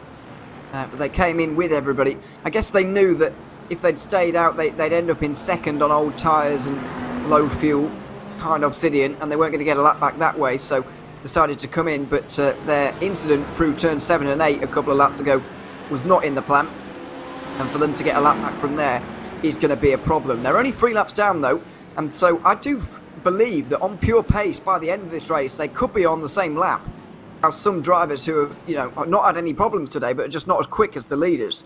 Opportunity to get some more points back, and that's again endurance spirit that you would have wanted to see. Chin. Pure Sims in GTP are off. I'm pretty sure they have been off as well. Yeah, they have been. They're down in 12th positions. Chin gets passed by Sanders, and now it will be Dylan Shrivens that is next in line. Let's check out what happened to the Pure Sims esports car and talk us through it. It's a lot of wiggling through 7 and 8, back on the road. And around in front of a lot of people. So that was a change in position with Christoph Holstein was able to get through that. Sorry, that's the other Maniti driver. Hushfeld was able to get through, I think, was that the Orion car I saw them with? A Maniti car, but that wouldn't make sense. So somebody was with Maniti there. And anyway, yeah, just a lot of avoiding going on for that Pure Sims car that was really quite wild. Given that it's been relatively dramatic, Race Control has, again, knock on wood, had to be pretty quiet. I mean, yes, they've had to give their fair share of penalties, Ewan, but we're looking at 14 incidents reported so far in total today. Yeah, exactly, and this is the contrast to the Barcelona race that I was talking about earlier on. Admittedly, there have been some more incidents here, but in the last couple of moments on this safety car restart. But for the most part, it's been pretty decent, and it's been reflected in the rating. Really, it has been enjoyable so far to watch, and so yeah, we'll hope that number stays as minimal as possible, although it has been rising because of restarts, and the more we get, the more you'd think there will be some more incidents. It lets Race Control watch the racing maybe rather than focus on trying to analyse a couple of things that have been happening here and there. Speaking of things that have been happening, did note a bit of a moment for one of the Hydro Race geodesic cars, and that was just maybe grabbing a bit of grass on the inside of the Leaf Sebastian, unable to avoid pranging the inside of that Mercedes into the wall. Clumsy as well. As I mentioned earlier, you don't need to be so far to the right-hand side there, but unfortunately he was and just grabbed his car to the right-hand side. That's going to be quite a lot of damage there. He's still struggling to get it back, although kudos. We're going to stay without a caution, although I think SRN Motorsports coming in at exactly the same time did not expect to see a stricken Mercedes on pit lane entry. I don't know why they are in either, because they've only been out there 22 laps or so. 21 laps, so not sure why they've just followed in there, but because I wouldn't have thought they'd be running out of fuel, but clearly they were, or something was going on. Well, wasn't SRN the car that we were trying to figure out what happened to them? They did have something bizarre happen to them earlier, and by the way, Karuma Motorsport I think have retired as a result. Yeah, they didn't leave the pit lane after that, whereas SRN did, and again they came in on the same. Confusing, bemusing. Not sure exactly what it was. Glacier Racing get past the Maniti Racing leader in GT3. That's GT3 Pro getting past GT3.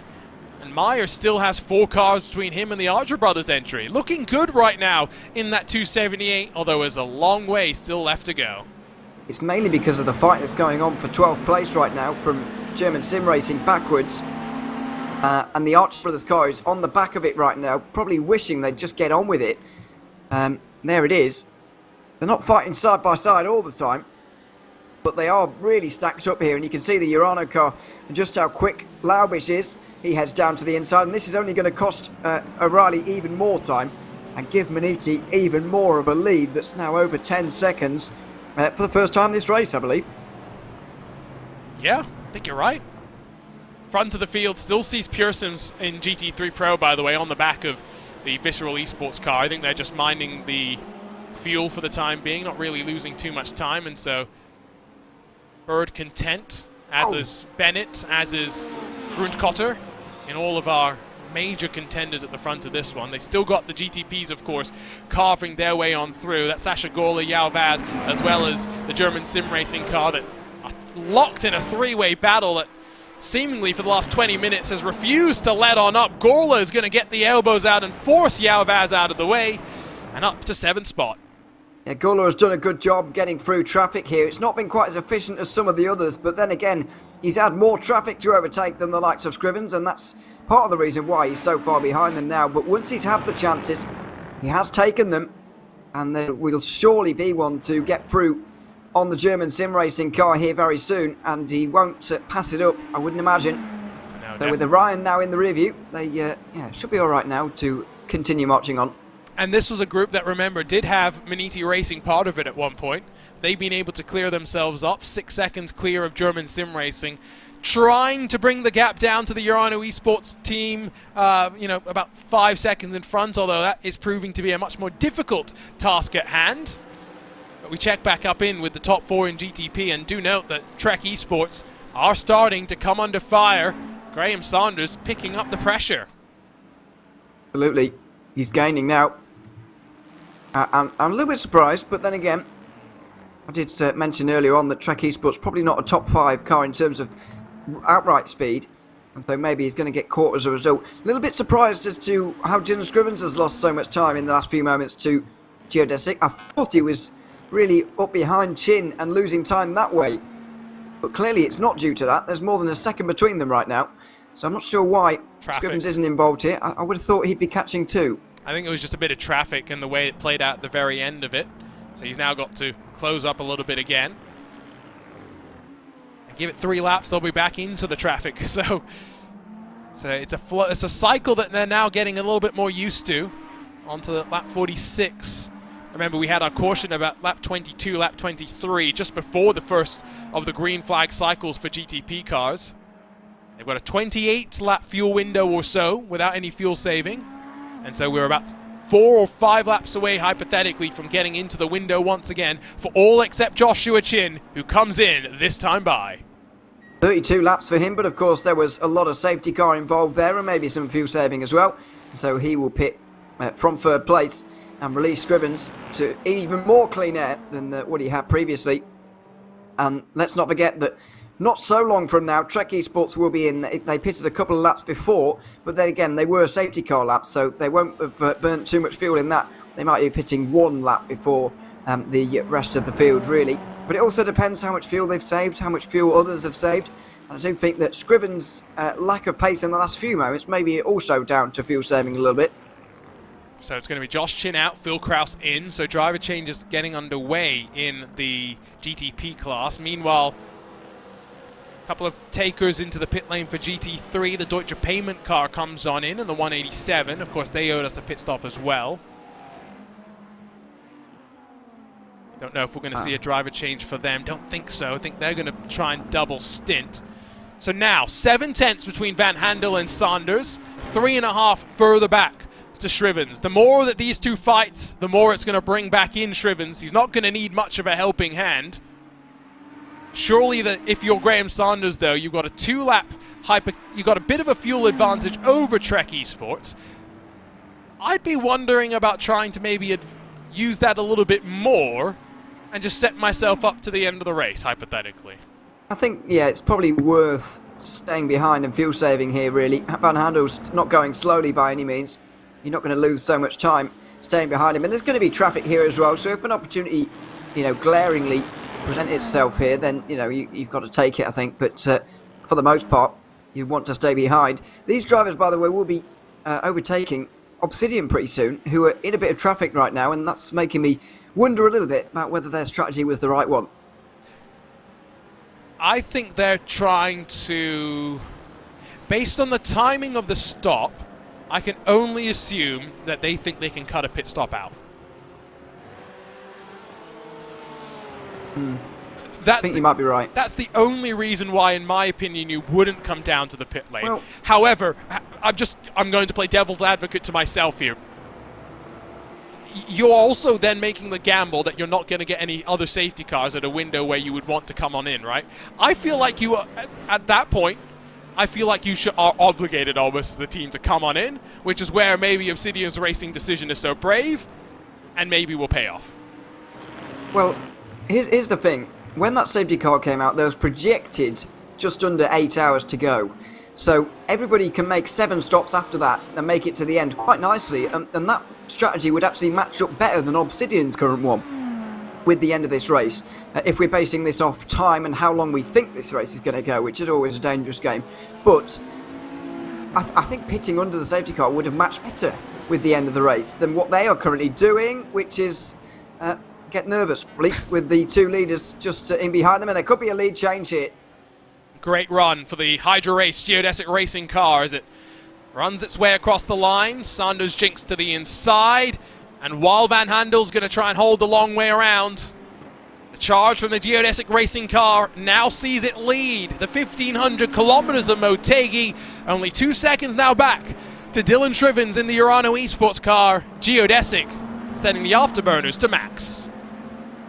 And they do seem to be just that little bit quicker than Trek Esports. Everybody here, of course, on the same strategy. So this is a battle for actual positions in the actual race, and an important pass for Graham Sanders to make. But like you, I thought that they would just stay behind, really. Although, I did say, if an opportunity presents itself like that, you've got to take it. And I think it would have cost Sanders a lot more to not take that opportunity than to do what he did. Absolutely. It's when traffic gives it to you like that, sometimes you just do have to go and take it. Half a second, that margin. Shrivens has lost a bit of time on his own, fighting through traffic. And now we'll take a look at something that's just happened with Aaron Ackles, getting spooked by the traffic. He goes slip and sliding through the gravel. It's not been an easy one for Quasar either, but good job to avoid making that worse. They're currently down in 8th place. They are at least still on the lead lap. But it was partly down to that GTP. It was German Sim Racing who were really desperately trying not to get overtaken by Movano, who forced Quasar out of the way. And in the end, everybody was able to stay at the wall. But one of those nervous moments you get as a GT driver, especially through turn 4, which is a lot more of a corner for you than it is in the prototype. Yeah, no, that's for sure. That's the other thing, right? Think about the way that some of the GT3 cars take the infield, the midfield rather, the tighter, twistier middle sector compared to these prototypes. And it's why we've seen the prototypes being both on the inside and the outside, depending on how much speed they carry, which line they're able to go to. Prototype's a lot more flexible. GT3's just holding on and basically trying to survive. Trek Esports really close to the back of your race leader as they funnel under the oval once again. And there is former race leading number 90 machine after exiting a closed pit lane and getting an end-of-line penalty. Urano searches for the race lead once again. They're in the picture, but they're not quite there just yet. A little bit of traffic and they'll fall back a little bit as a result. Down the inside in towards turn 10 they'll all go on Archer Brothers, who are just trying to stay out the way of an ever-growing gap now to Maniti Racing. Through they go again on Hell Racers, up towards turn 11. And you're right, Scrivens is right there now. So it is going to be a top 3, but we are going to get interrupted pretty soon by the pit stops. Sanders now on lap 27 of this stint. Van Handel on lap 29.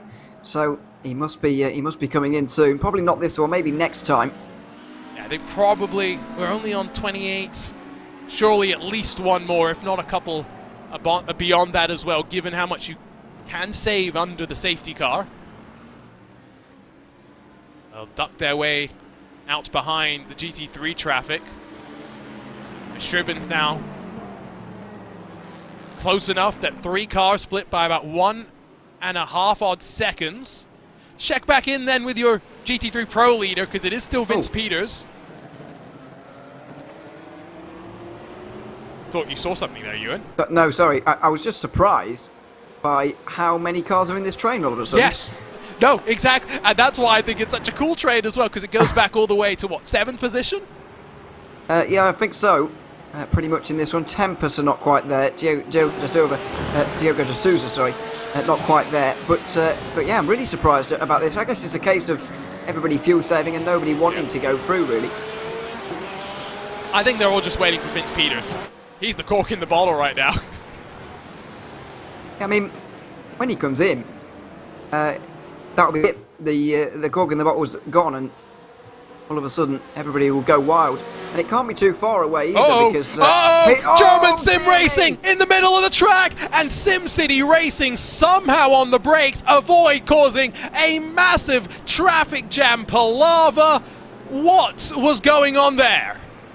Well, I think it was German Sim Racing going round the outside of turn 7 to set up the inside for 8, but it didn't quite work. Oh, it was Sasha Gorla who went for the move, and he was a very long way alongside as well, and German Sim Racing rejoined like you wouldn't believe, and they're very lucky that didn't cause more of an accident.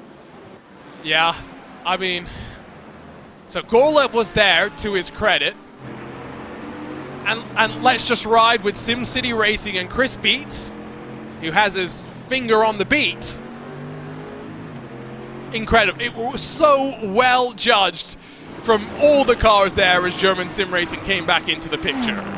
Yeah, I think German Sim Racing have got to receive a penalty for that because their rejoin wasn't good, but fair play to everybody for avoiding a real big incident. As, speaking of German Sim Racing, I think that's their Audi with a bit of rear end damage there.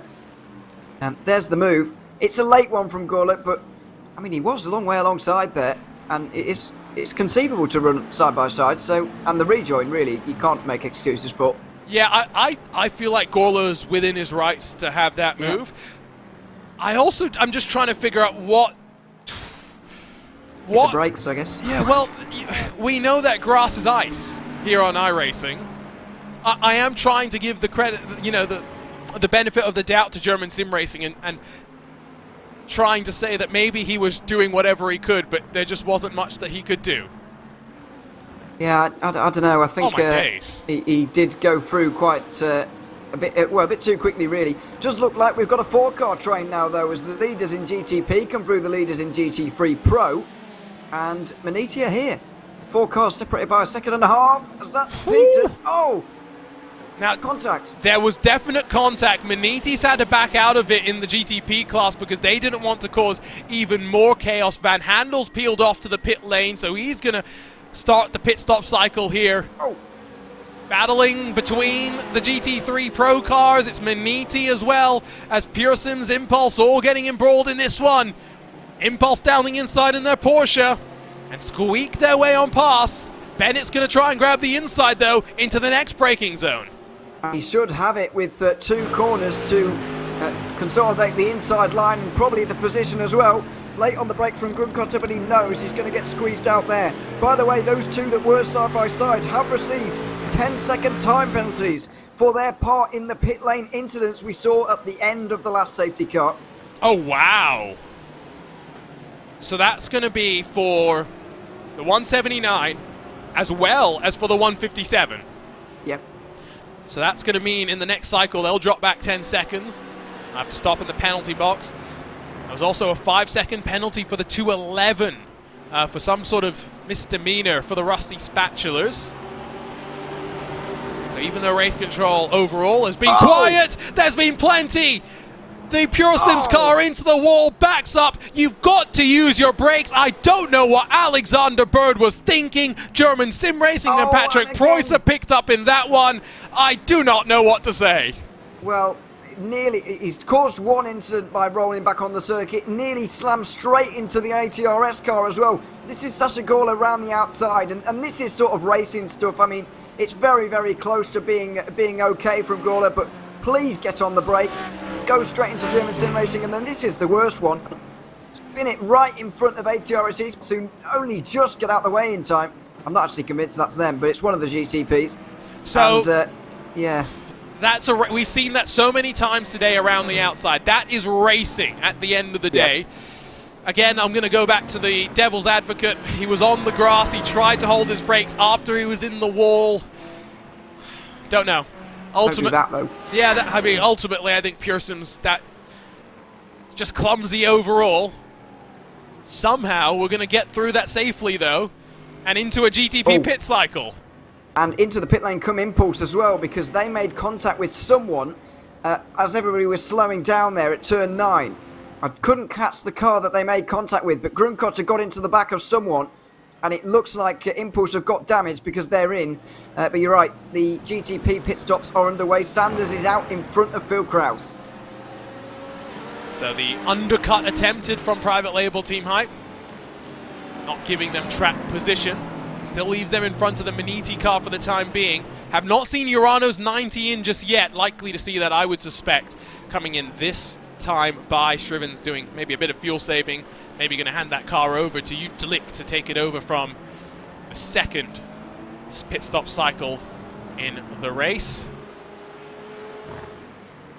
Already, I get the sense that race control is working their way through what we've just been cycling through some replays of.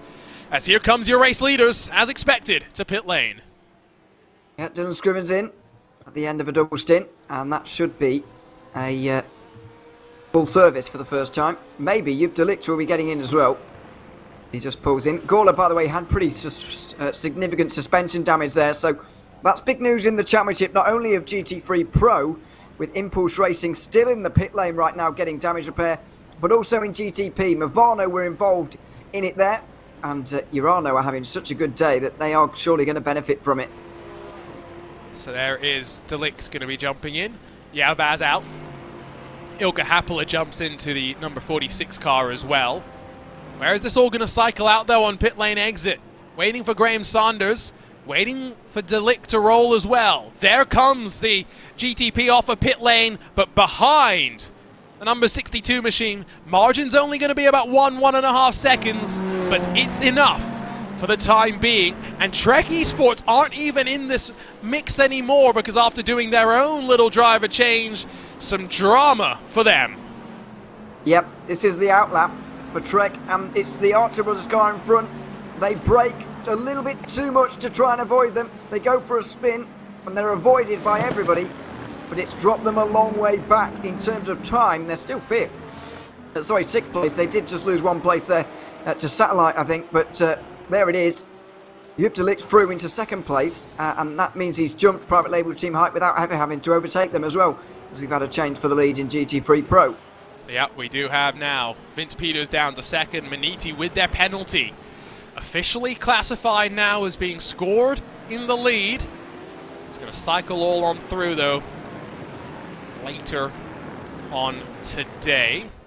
Remember, RaceSpot.TV/timing. If you want to follow live timing and scoring for today, there are too many storylines, quite frankly, to try and keep you up to date with. We are doing our best. 50 took to the green flag. At the last count, 44 were out on track and running. Pearsons and Impulse are latest to have been involved in incidents, as Visceral bring us into potentially a GT3 cycle of pit stops. Certainly do, and they probably realise that, well, they're probably running out of fuel anyway, but realising also that it might be a better idea to pit right now than stick it out there. But you can just see the gap that's been created now by Alex Bennett because of the fighting here, but also the incident that we saw not so long ago as well. There it all is. Senkowski, who's leading them around, along with the likes of Campbell and the other Impulse car as well, but not the one involved in the championship. Of course, lots of teams having long stops here right now. Flashing of the lights as Sean Campbell gets into second. Not everyone is impressed with one another, and the flashing of the lights are just one of the ways in which drivers will express their displeasure with some of their other competitors. Meteor Racing is going to slot down the inside of them, though. Hutzfeld up to fourth in class in that number 17 machine, and now only 4 seconds off of your lead as well. That 17 car has really brought itself back into the mix. Remember, at 1.9 seconds off of your leader. Great job from Matt Thorts Hutzfeld. Yeah, especially through the pit stop phase as well. Their pit stop not exactly shorter than anybody else's, but they've just worked the phase very well, and they're right in it. 4 cars separated by less than 4 seconds. It's very, very interesting, and they're in a little bit of clean air, and the amount of traffic will be a little bit less over the next few moments as GT3 pit stops generally start to cycle themselves out. It is, though, now with green flag stops coming through across the classes, starting to filter out just that little bit more across the track, and you can see that while there is some pockets, yes, of clean air, traffic a lot more frequent and relentless than it has been so far today. We are really in the early stages of this race as well, not even 20% of the way through, Ewan, and already we've seen so much drama. In a race as long as this, sometimes you just need to settle in. Been very difficult to do that so far, but yeah, you do just need to get the first few laps in and get into this one. I think everybody did manage that earlier on, but the first safety car really interrupted things, interrupted the rhythm, put some fast drivers behind some slower ones, and it's really got the action on for the last hour or so. But now things have sorted themselves out, really. I think we'll be able to better take stock of this race once we've had all the GT3 pit stops. We'll see where all the leaders are, we'll see where all the battles are, but from then on we will start to see a settling down, really, and we'll start to really take stock of the damage done by these incidents, because there's been some big championship implications over the last few moments, as I believe Impulse Racing are still in the pit lane. They are indeed, and all of a sudden they find themselves behind Urano Esports and GT3 Pro, who are up to 19th. You are right. Impulse in that 157 do seem to potentially be done for the day. When we saw the issue for the 190, suddenly we started wondering what potentially could happen. Could Impulse be brought back into the equation? Racing is not always that simple. And now I think for the Impulse machine, they'll be thinking a little bit more about Aztec Simsport Visceral and potential of fighting for second in the championship going into the final round in Fuji. Absolutely.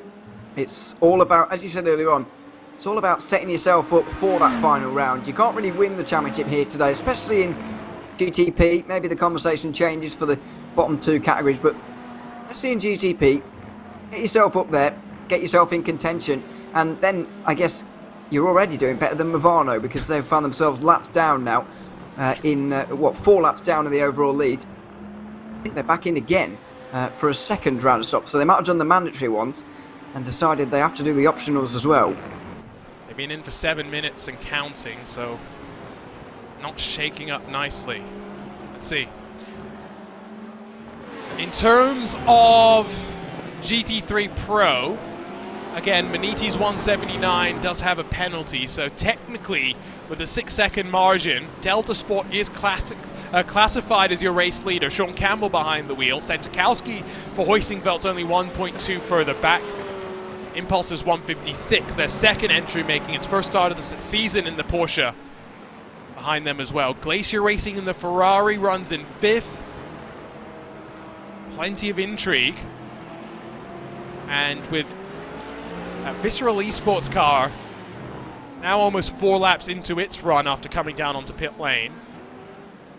A couple of laps away from seeing the rest of the field in. Where's Obsidian Racing relative to the traffic? Well, they've just gotten past Talk Freak Racing. Still not sure if this strategy call of theirs has worked out. I guess we'll get a sense when the likes of Maniti and Delta Sport come on in, Ewan. Yeah, we certainly will. Where are Visceral is my question. Where I can't find them anywhere at the moment. They are down in 15th in class. Oh yeah, so they are a few seconds in front of a few seconds behind Obsidian, to be fair. So that seems to be a normal length of stop for them. Yeah, I think Obsidian have been doing well, to be fair. And judging by that, Robin Nurburg was right with Maniti Racing at the time, and so might well come out right with them as well. And I think Obsidian are going to filter out to have quite a big lead each time. It's just a case of, by the end of the race, which way is it going to change around? Is it going to change around to where they are now, back in outside the top 10? Or is it going to change around to them being in the lead by quite some distance? Yeah, absolutely. They work their way into turns 3 and 4. Back onto the power. Good to see the Ferrari running well in the field. If you were wondering what the BOP was for this race, no fuel or power adjustments. It was 9 kilograms of ballast to the Audi, 3 for the BMW, none for the Ferrari. Lamborghini got 3, Mercedes got 4, Porsche got 9. Relatively small changes for the most part, as the series organizers do their best to try and keep the GT3 marks as close as they can. Done a decent job, at least for the time being. I do think Movano in that number 3 will be done. 10 minutes now and counting in terms of the amount of damage repairs they've been taking. They've got to get out there, though, in my opinion, and complete the race and get classified, get points, because they're going to lose out, and they know they are, but they need all the points they can get in this season right now. And so, for me, they've got to try and get themselves classified in this one. And let's not forget, they won the first of the 2 12-hour races this season, and that will give them a lot of confidence going into Fuji, even no matter what championship situation they're in. So things have probably been taken out of their hands now, title-wise, but they've got to give themselves the best opportunity possible by getting classified here. How deep can they dig? Well, a team that's having to dig quite deep today is Emil Vimbo and the Valorous Motorsports team. Put it on pole, didn't even get to enjoy that pole in towards turn number 1. They recovered nicely up to the top 5 at one point. But for Vimbo, another bit of an issue. And this time it comes at the hairpin leading to the back straight. It's on his own as well. He's just taken too much speed through the midpoint of the corner there. The rear end has said no. And he's gone around. And it looks like somebody in GT3 Pro has had some sort of similar issue. That's Sentikowski maybe, who went off the road, or at least dropped down a load of positions. Yeah, it was. He went off the road, and that was at turn 3, I think. Just a little bit deep. Yeah. So easy to do. Sentikowski minimizes the damage, fortunately drops behind Glacier Racing as well as the German SimRacing.de Audi. So lost 2 spots, but still in the draft. Give a shout out, by the way, to the Maniti GT3 machine, Ewan, that's running in, what, 7th combined overall in GT3, and has got, what's it, close to 20 seconds back to the Archer Brothers 201. Absolutely, you've got to give a lot of credit to them for what they've done throughout this season as well. With the way things are going right now, they are going to take the title after this race, and well, they've still got a lot of work to do before then. They're putting themselves in the best possible place. And as I mentioned earlier, just surrounding yourself with those GT3 pros does just pull you along a little bit in terms of pace, but also slipstream as well. And Joshua Meyer certainly has the pace to stick with these drivers. You have to hand over to his teammates a little bit later on, and we'll see if they can quite do it to the same degree. But I'm sure they will be able to. There's some very, very experienced names there who know what they're doing in this series, and I think they'll be absolutely fine. What a start he's given them here today. It's been a great start so far. 1.8 the margin at the front, by the way. Graham Sanders doing a good job to hold Shrivens at bay for the time being. It's Florian Hone and SimCity Racing. A couple of cars coming in for GT3 pit stops. The cycle is well and truly underway. Absolutely, down pit lane for the SimCity Racing car. Pulls straight in behind Sasha Gola. Up on the jacks as well for Chris Beats, and we're going to see a little bit later on how this all shakes out, really, because right now the GT3 Pro field looks like a bit of a mess with everybody all on different strategies, and that's one thing the safety car can produce. It makes it a little bit more complicated for us. Just a little bit at times, but it keeps us on our toes at the very least. We'll wait for Chris Beats to hand that car over to Dalton Savadil and then get their way back out onto track. Phil Kraus has dropped into the clutches of the Miniti Racing car, by the way. Kraus maybe trying to run to a fuel number, because remember, the private label Team Hype is at a slight disadvantage relative to what's been going on. Speaking of what's been going on, has Joshua Meyer just lost a bunch of time? We're just singing his praises at the commentator's curse on display. I think he's got hit by D'Souza here. Oh, down the inside, and there was not contact. Or was there on the outside? Yes, Whoa. There was. Oh dear, yeah. There was certainly contact. That was Diogo D'Souza down the inside there for Tempest, and just didn't give Meyer any room on the exit there, really. I guess right on cue, though, because I think it's perfect for a pit stop. And so they are going to roll their way down onto the safety of the pit lane. Meanwhile, coming to 1 second is the margin between the race leaders. Urano still on the charge. They absolutely are. And to see it less than a second for the first time in quite a while is important for Urano. This is what we were mentioning earlier on, though. They've got to be patient at that stage in the race, because now, when things spread out, when it's 1v1, driver versus driver, they know that they have, some of the best, and one of the best cars under them as well. So, to see this gap coming down like this, I'm not particularly surprised, but this is why they needed to exercise that patience a little bit earlier on. Scriven certainly did that. He's handed over a clean, pristine car to Delict, and now Delict is using it, right, and using it to good effect as well. Plenty of time on their side, and once again, Urano, now that they've found their feet in the prototype class of the GSI Endurance Series, they just haven't stopped. It's been a good start to the year for them as well. iRacing special events have been looking very strong performances out of Urano. Of course, they won the first round of the BMW M Sim Cup as well, in both the GTP and in the GT3 category, and they'll go again this weekend trying to continue that run as the series heads over to the Sebring International Raceway. Always interesting to see how they'll do. As see, there's some trouble. Tempest Sim Sport, and now having just come out of pit lane, this may be a technical issue. However, I do wonder if Antonio PXA has been able to find a spot that might actually be a tow zone where they could pull it behind the wall. He is right in that cut through there, but is that one of the designated tow zones? Because there aren't too many around these circuits from looking at previous ones. earlier yesterday. There aren't too many of them. Now, let's see what the issue is here. He's in forfeit. Oh, I reckon his throttle pedal's not working here. Let's just listen in for a second. Oh, they've forgotten to fuel it. Have they?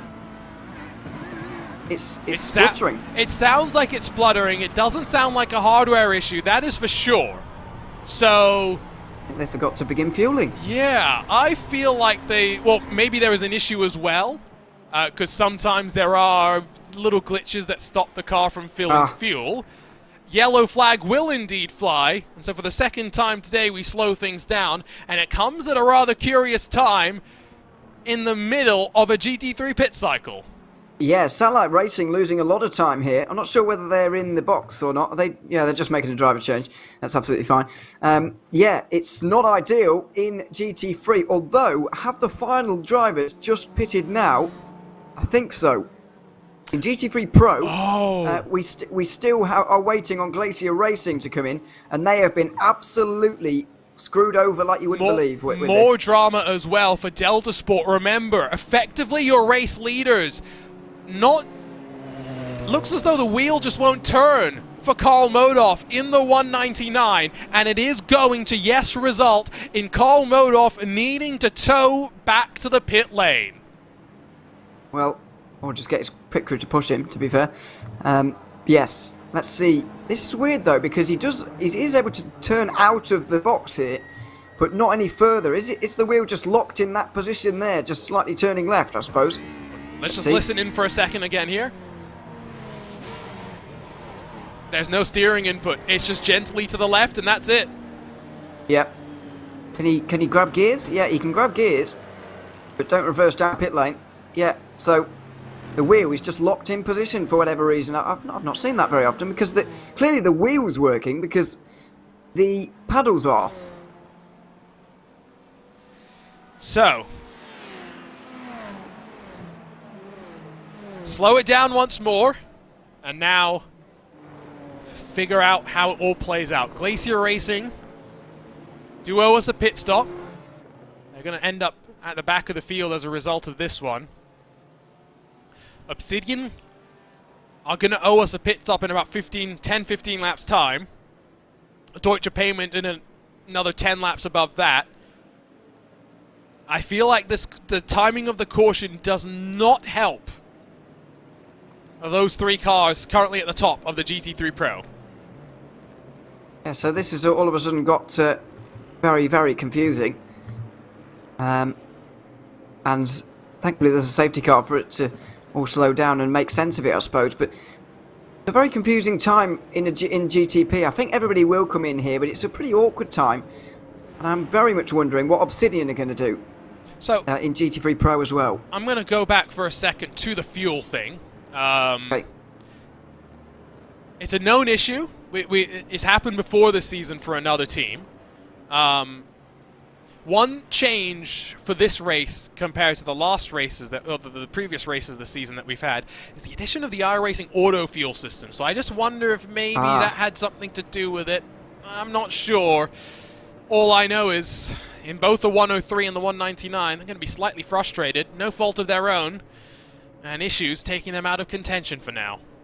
Yeah, I have to say, as much as it's great for iRacing to add that feature and whatever, and it's great, especially for entry-level users, I suppose, in a race that needs fuel, I would never trust a computer to do my maths for me. I've got to be honest.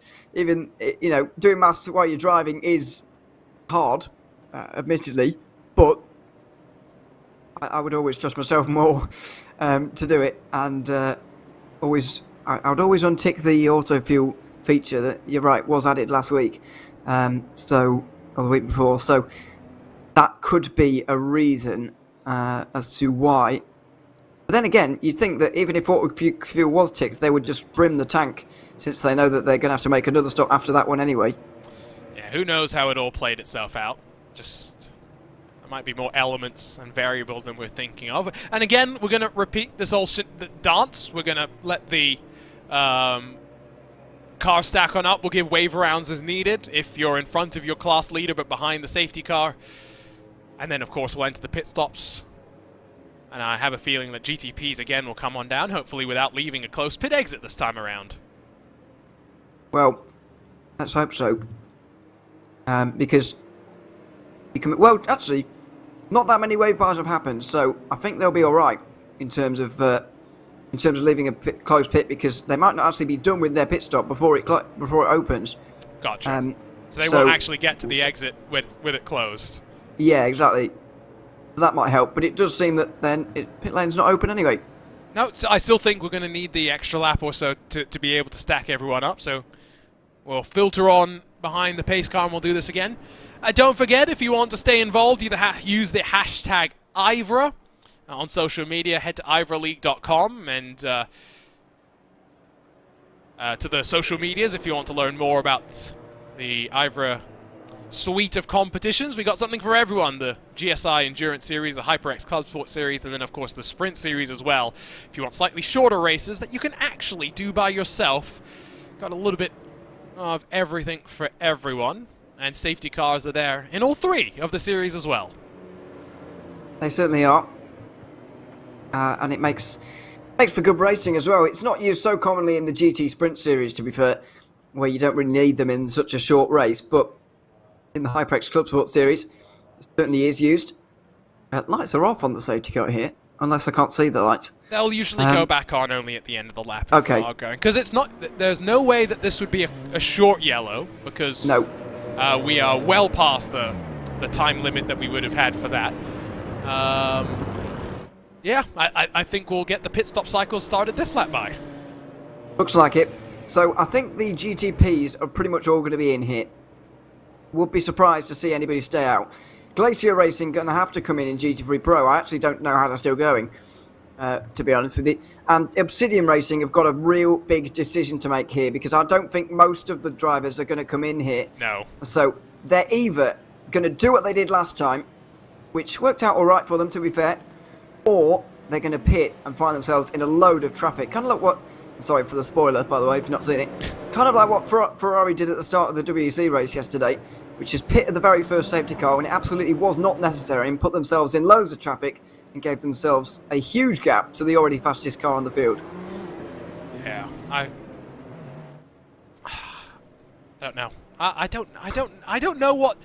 I feel like Obsidian has painted themselves into a corner where, again, they have. GT3s have just come out of a pit cycle, like legitimately just finished up, so we're not going to see most of them in. A handful maybe come on in, but yeah, this now is, for Obsidian Racing, who look so strong, a very different situation to the one that they would have started this race off from, and how they would have been thinking backwards in terms of the strategy. Again, if you're watching on RaceSpotTV, let us know who you're cheering for, where you're watching from, who you think's going to win as the lights indeed go back onto the pace car, and the pit entrance will open this time by. So yeah, a lot of prototypes in, and a lot of decisions to be made in GT3. I think if you are further down the order as well, if you're the likes of Virtual Motorsport, maybe in GT3 Pro, or maybe any of the ones in GT3, to be fair, that aren't Motegi Racing, why not come in and top off on fuel anyway? You can just get yourself to go that little bit further, almost a NASCAR-style strategy. If you're far enough back, and if drivers in front of you are already pitting, then you should probably join them as well in your class. Just to top off, maybe go a little bit further than the race leader, and if you can catch a safety car at the right moment, and get yourself right up there and catch the leader on the hop a little bit, and that's another thing that the safety car can really produce. But yeah, 2 within 66 laps. We'll certainly be hoping that the rate of safety cars slows down a little bit throughout the remainder of the race, because we're getting about 1 an hour at this stage. Ioni Hogner says that Glacier has 1.5 litres of fuel left. So they're going to be glad that the window, or rather the pit lane, is going to open this time by, so they don't have to take it 1 lap longer and have to try and make that fuel last further than realistically it should have been able to last for. Again, if you're watching on RaceSpotTV, my name is Arjuna Kankipati, alongside with Ewan O'Leary. It will be Joey Tebb and Cam Roger, as well as their producer Iku Marikala, jumping on in about 1.5 hours time to guide you through to the end of this one. Not even at the halfway mark of this race. Split at the front though. Dylan Shrivens elects and Yup elect not to come on in.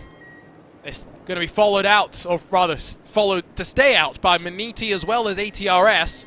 The rest of the field slides into the box. I am a little surprised by that, I've got to say. So Urano have stayed out there. Motegi have. Orion stayed out on the circuit in GTP. So did ATRS and Pure Sims. 5 teams have stayed out. Geodesic will be 6th, and I think it's not the worst call in the world from Urano, because they will have track position. As Obsidian, by the way, have come in, as well as the likes of Glacier, Dust Payment, WS Racing Esport. But Obsidian are going to find themselves down in about 14th, 13th position in GT3 Pro. That's a big problem for them. So I've just done the math quickly. If you pitted now, you have about 246 laps remaining. It's about 8.8 stints left to the end. I wonder if staying out here is just to try and play that strategy game a little bit more. Stay out of traffic, potentially. We'll have to wait and see how it all is going to filter on out. Pit exit gets opened up, and the cars begin to roll out once again. Graham Sanders is going to be 6th in class. Yeah, staying out now would certainly shorten your final pit stop, but I don't think it's going to eliminate a pit stop. No, definitely not for GTPs, no. No, not for GTPs. But what? Scrivens would have, how many laps? 13 laps less fuel to put in, maybe? At the end, we'll be able to go that little bit further. It's a good half a stop. Yeah, or maybe it would work the other way around. I'm not sure. We'll have to watch it play out. But I just can't believe this is going to be the last safety car of the day. So it's hard. I'm very unmotivated to actually do that calculation at the moment. No, yeah, you and I did it somewhat unwillingly, just kind of thinking, oh, it's something to talk about. Yeah, I'm with you. Definitely not expecting to be done with the safety cars. A couple more small penalties have come down. Pure Sim's got a 5-second penalty for its bit of contact with the SRC Movano prototype. German Sim Racing's number 67 also has a penalty for the rejoin. You were right, that was definitely going to be a harsh penalty, even harsher because of the fact that the driver was on probation. Yes. 90-second penalty, which is by far the stiffest I've seen. Effectively means it was actually a 45-second penalty, just times in 2. Yeah, so I think maybe a bit harsh, 45 seconds even, a bit harsh maybe for a rejoin. But I get that they don't want people to do it again. And that's basically around here going to cost you almost a lap for German Sim Racing. So they're already the last drivers on the lead lap in 12th place. Going to drop them even further. By the way, I'm not convinced Movano are going to be back in this race. They've changed drivers a couple of times. They're 13 laps off the front, and I think that could be the end of the day for Movano. No points on the day, surely. It takes them out of realistic championship contention. Yeah, I think they're done for the day as well. I think they're just more kind of sitting there and we're hoping. Unfortunately, unlikely to change anything. So, I think we're going to get at least one more lap before we turn the lights off on the safety car and let them loose once again. In the GT3 class, Joshua Meyer has jumped out and Tim Matska jumps on in.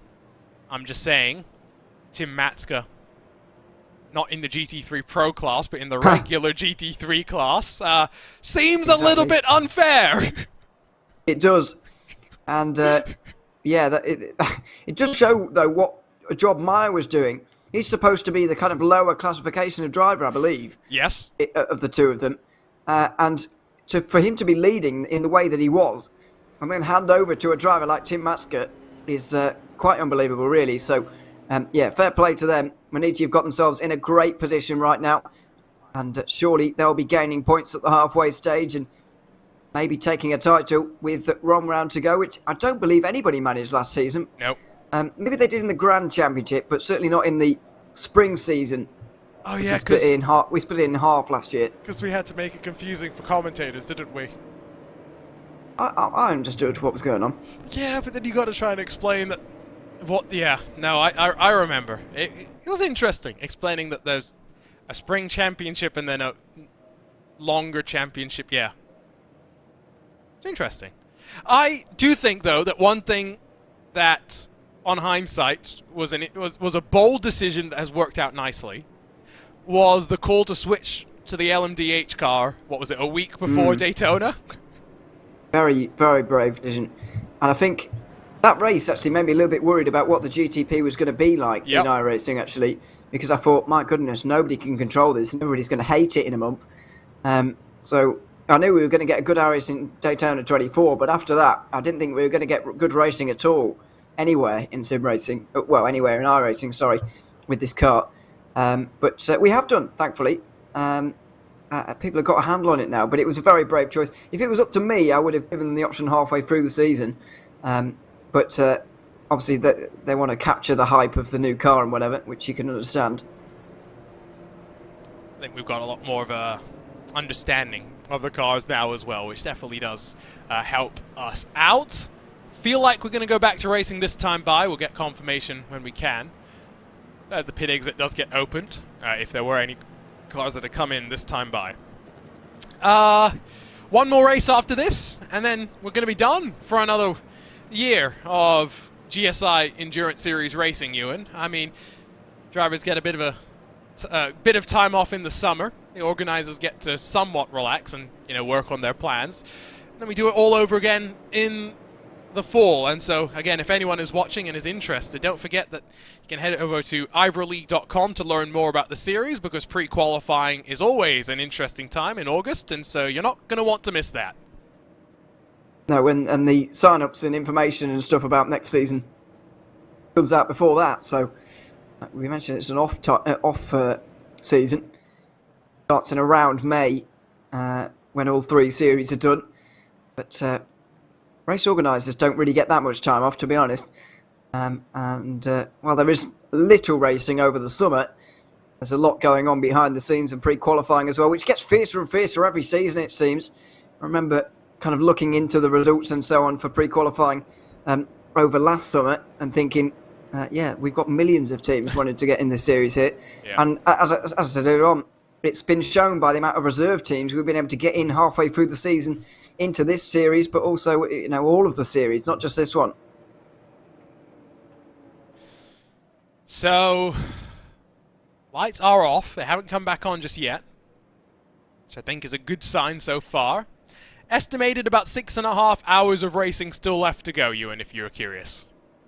Yeah, still a long period of time. Although I don't like to look while the safety car's out, because it does Get a little confusing, yes. It gets confused, the timer, because it thinks we're going to run this pace forever. I've seen some quite long periods of time that it's predicting sometimes. But yeah, it should be around there. I'd predict around 6.5 hours. It's saying 6:38, 39 for me at the minute. We are going. I would say it's probably less than that. We are going back to green this time by, I can confirm. Remember, if we get a safety car... Ooh. Sorry, what was that? It's everybody nearly crashing into each other as they okay. accelerate and brake. That's normal. I'm getting nervous again. Normal stuff. We've seen it before. Don't forget that I still get nervous. I don't blame you. Don't forget that if we get a caution in the next 15 or so minutes, it will be a short caution. We won't filter through all of the pit stop cycles necessarily. The goal will be to go racing as quickly as possible and to not hold us as long as we've been held this time by. Pace car exit stage right. So once again, Urano Esports Data Group in control of the field. Last time we went racing under a restart, very different situation. Less chaos in GTP pit strategy. Racing once again here for the 1,500 kilometers of Motegi. Already a couple of cars going defensive. Maniti 3 wide on the run down in towards turn number 1, with the GT3 cars streaking their way to the line. Still trying to build up some temperature into the tires. Remember, just coming off of their own pit stop cycle. GTP's up to speed already, dancing down in towards the double left-hander that builds them towards the section that brings them underneath the oval. The leaks from Huthsfeld, from Happel, and no change inside of the top 5. Oh, and spin for Pure Sims out of turn 4. It doesn't, well, there may have been contact actually, because it was really stacked up there between everybody. And there may well have been a bit of contact that allowed Pure Sims to go around. But the real important thing for me on this restart is, how can Geodesic get through the order? They've already passed somebody as a result of Pure Sims going off. They're already through one of those teams that didn't pit there. I wonder if there was contact made there between those two, or whether it was just on their own maybe. It was, I think, potentially on its own. Let's grab a look at the replay here. Seen already a couple of incidents. It clips the curb and then gets clipped from behind by the Trek Esports car as well. But to be fair to Trek, nowhere really to go. No, absolutely nowhere to go. And you get a good view here now. They're all on the racing line here. Trek Esports especially. You can see them. Oh, yeah, they basically are all the way up to the right-hand side. There's no time to react. I do wonder. Yeah, I don't think there was any suspension damage there, actually. I think they were all right. But yeah, it won't be doing any help for them. And Geodesic surely will be able to work her way through fairly shortly. Across the line, no changes outside of what we've seen. Saunders trying to use the fresh rubber, but we'll also remember that he's got a lot more fuel than those around him. Won't necessarily push the issue too far, at least this early on. We'll wait for the rest to come on down. For Obsidian Racing, the gamble has not paid off. Final corner, Fernando Busquets pointed in the wrong direction. And this is exactly why you want to avoid being in the traffic as they were just there. Probably should have stayed out. Obviously, it's easy to say that now, but I think it was the wrong call from the very start to put yourself back in traffic. It worked out, staying out worked out well first time around. Why not try again? They were just behind Just Payment, and it's another car that hits someone in front of them, and they're the ones that go spinning around. Joni Takinen in the Glacier Racing car had a great view of that one, so let's ride with him. It was just trying to put the pressure, clipping a lot of the grass on the inside, and it could have been a lot worse. Could have been a lot more significant.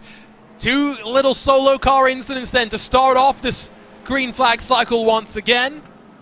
We're getting into the rhythm. It's Visceral Esports that leads then in GT3 Pro, in front of Impulse, in front of the German sim racing cars. Meanwhile, GT3 still sees Tim Matska running 5th in the combined GT3 classes, with 5 cars between him and the Archer Brothers Esports car as they try and reassert the 15-second buffer Ewan they had before the safety car. Yeah, and let's not forget that even without lap cars, there's still 5 cars between 1 and 2 in GT3, as Tim Matska is running 5th overall in the GT3s. Combine like that with the pros, you can see him just in the background there, and he is one of the best drivers in a GT3, one of Maniti Racing's top drivers as well. He'll be able to stick with these guys, and that gap at the front will get, well, maybe not quite as big, but will get a lot bigger in the next few laps. Track it in the next hour of the race just to see how much they're all going to push. Continues to go from bad to worse for Emil Vinbo in the Valorous Motorsports car. Another issue for him, again, at the final corner. We'll see what happens to the BMW. I think he's going to hit the back of Talk Freak and go around himself here. Let's see, into the final corner. Well, there you are. How predictable was that? In the final, and just gets missed by everybody as well. Deja vu. It pretty much is, yeah. Like you say, such a difficult race for Valorous Motorsports, considering where they started and how quick they are, especially Emo Bingbo. You know, shouldn't be floundering down here. But issue after issue, it's just snowballed right from the very start, really. Once you get dear me, once you get put back in traffic once, you can't seem to get out.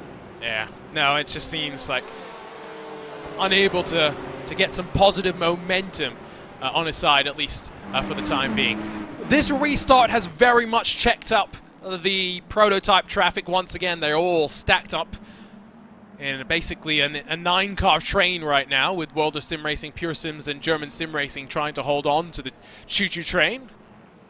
It's all gonna change up once we get into the traffic once again. What these restarts have meant, though, of course, Ewan, is that the traffic effectively gets consolidated at various points on the track. Absolutely, and it allows a little bit of clean air for a few laps at least for the GTPs, and then we kind of go through the whole cycle again, really, of you know, clean air at the start, and then gets a bit messy, and then there's some more clean air, and then some more traffic, instead of what we'd normally get in a, you know, if this was an iRacing official race, we wouldn't have had any of the safety cars. The field would be very spread out by this point, and every single lap a GTP would have to overtake at least one GT3 by this stage in the race. So that's what makes this quite so different, but I do enjoy it, and it does make the racing very interesting. And it just seemed that Mats Jokhuusveld is enjoying it right now, over a second's lead over Delict. He's doing a great job, is he? I said at one point, Urano looked the fastest. I still maintain that consistently they look the fastest, but when Maniti has it all working together, got a rocket ship underneath them for the time being. Ilkka Happila putting the pressure onto Delict, who maybe is also thinking about fuel mileage, don't forget. Top 4 was a pit stop relative to the rest of their class. And so maybe that's just in the back of the mind for Urano, just thinking longer term. Just trying to think in the here and the now when it comes to them. More trouble. This time the Hydra Race Geodesic Racing Mercedes in the middle sector. Again.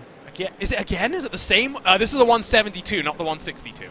Well, it does make the race for the team much better, unfortunately. No. Oh, that's a big dive from Hellraisers, I think it was, or WS Racing Esports.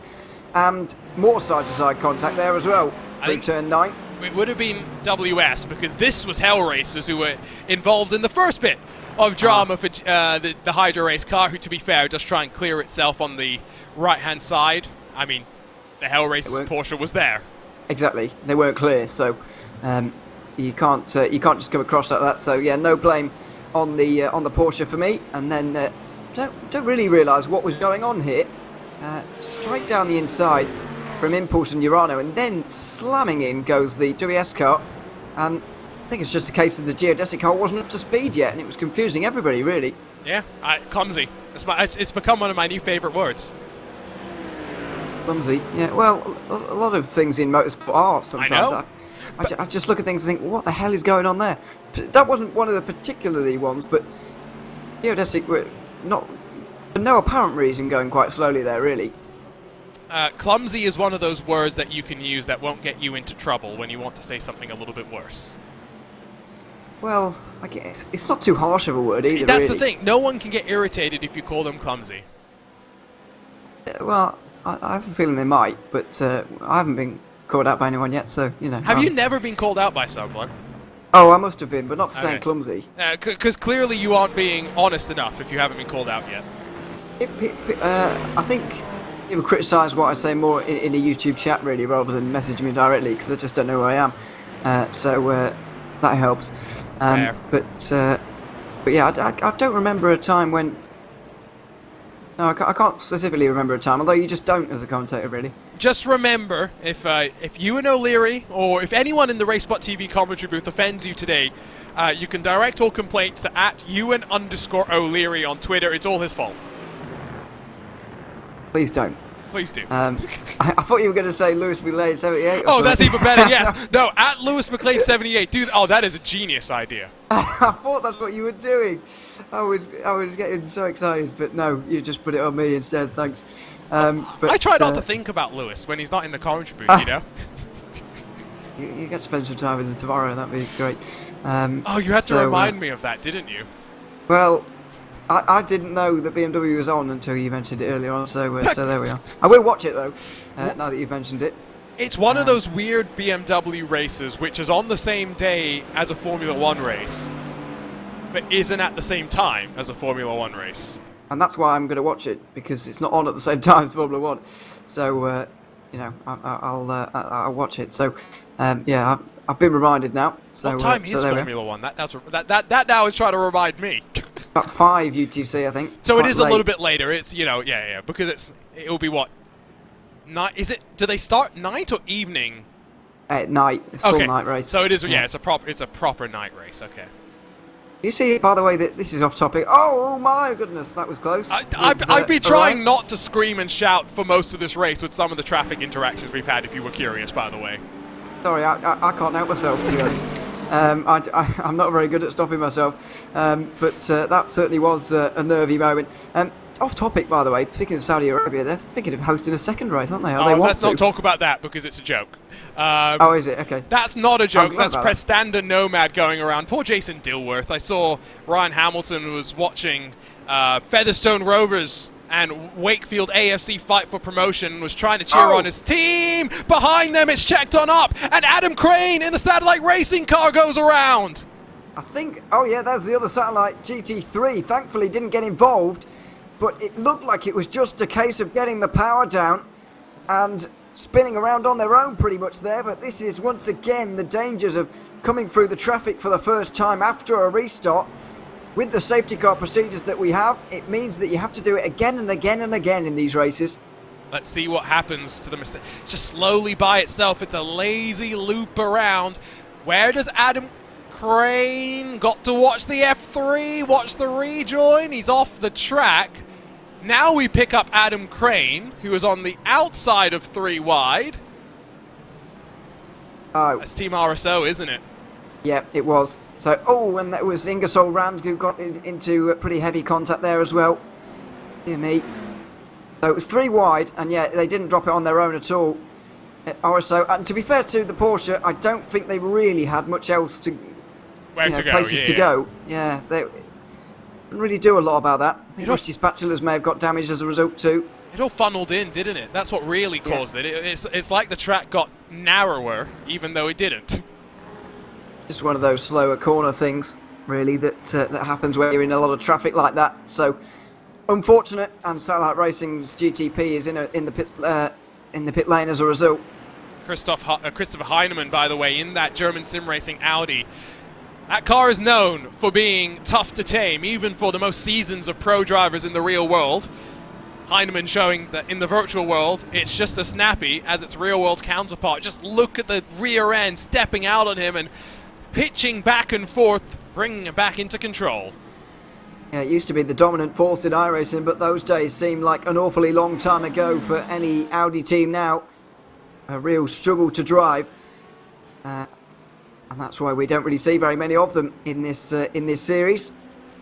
That was one of the reasons that you just saw there, really. It's just not that nice to drive. 2 leaders still very close together, though, and they are in GT3 Pro as well, although these two haven't quite got to them yet. Not just yet. Impulse and Visceral in GT3 Pro very much still locked in step. You look rearwards from your race leader. Puts pace works between himself and the Urano car chasing down. Get a great shot of the packaging of the inside of these cars as well. You see some of the support structures, the driver's head bobbling around as it goes over the bumps. These prototype machines, whether it's LMDH, LMP2, old LMP1 cars, it's always interesting just to see the ways in which they construct the cockpit, and you kind of have to fold yourself into it and somehow have to do that quickly. Absolutely. Prototypes have always been hard to get into, but they don't make it any easier for you, and I suppose it's quicker to not make it easier for them as well. Which car was it yesterday that commentators were talking about having a really big door to get into and how it could be helpful in a driver change situation? Obviously it does matter on our thing because we've only got the BMW, and driver changes would be the same time anyway, but I can't remember who it was. These things are important to figure out, though. You do really have to fold yourself. And ironically, most people who drive competitively in sim racing probably wouldn't be able to get into one in real life, which is funny. Oh, I've tried getting into a Porsche 911 Cup car. It didn't go well. Well, you're tall, really. I am, and I still maintain it wasn't all my fault. The driver who was introducing me to his car didn't also show me that you could like raise the steering column so that I could, actually get in a little bit more easy. I'm trying to think what would have the biggest door of the current hypercars. Definitely not the BMW. I think it was the Ferrari, maybe. I was going to say, I feel like it's either the Ferrari or maybe the Peugeot. Well, the Peugeot one didn't get much coverage yesterday, so I'm going to guess probably it wasn't not that. Okay. Yeah, because it was pretty bad, let's be honest. Well, not good coverage anyway, no. Doesn't seem that slow, to be fair, but just really unreliable. Well, you say not slow. I say had a rear end that looked like it wanted to kill you. That was most of them. I don't know. I don't feel like... okay, I didn't watch all of the race, to be clear. I had broadcasts to prepare for. But I felt like Sebring is the worst case of the worst case, right? We know this. We'll get back to that. Has Emil Vim... Oh, dear. When it rains, it really does pour. Poor Emil Vinbo in the Valorous Motorsports car. It's gone off again.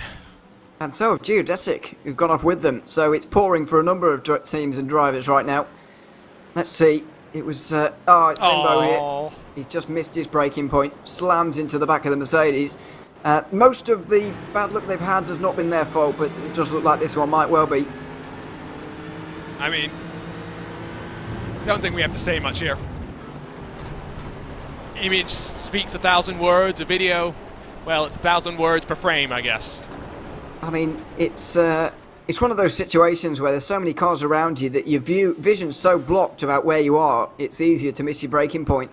And that's exactly what happened to Vingbo there, to slam straight into the back of the Mercedes in front, and it's probably got a little bit of damage to repair now there as well. Speaking of damage to repair, by the way, I just want to mention, I know this is off topic from what we were talking about, but Impulse Racing in the GT3 Pro team, I did ask what the problem was and what damage they had and so on. They had about 4 minutes required repairs to probably more than that, to be honest, when they did it. And they also had 2.5 minutes of optionals that they still had, and they said they were waiting for a safety car to do the rest of that.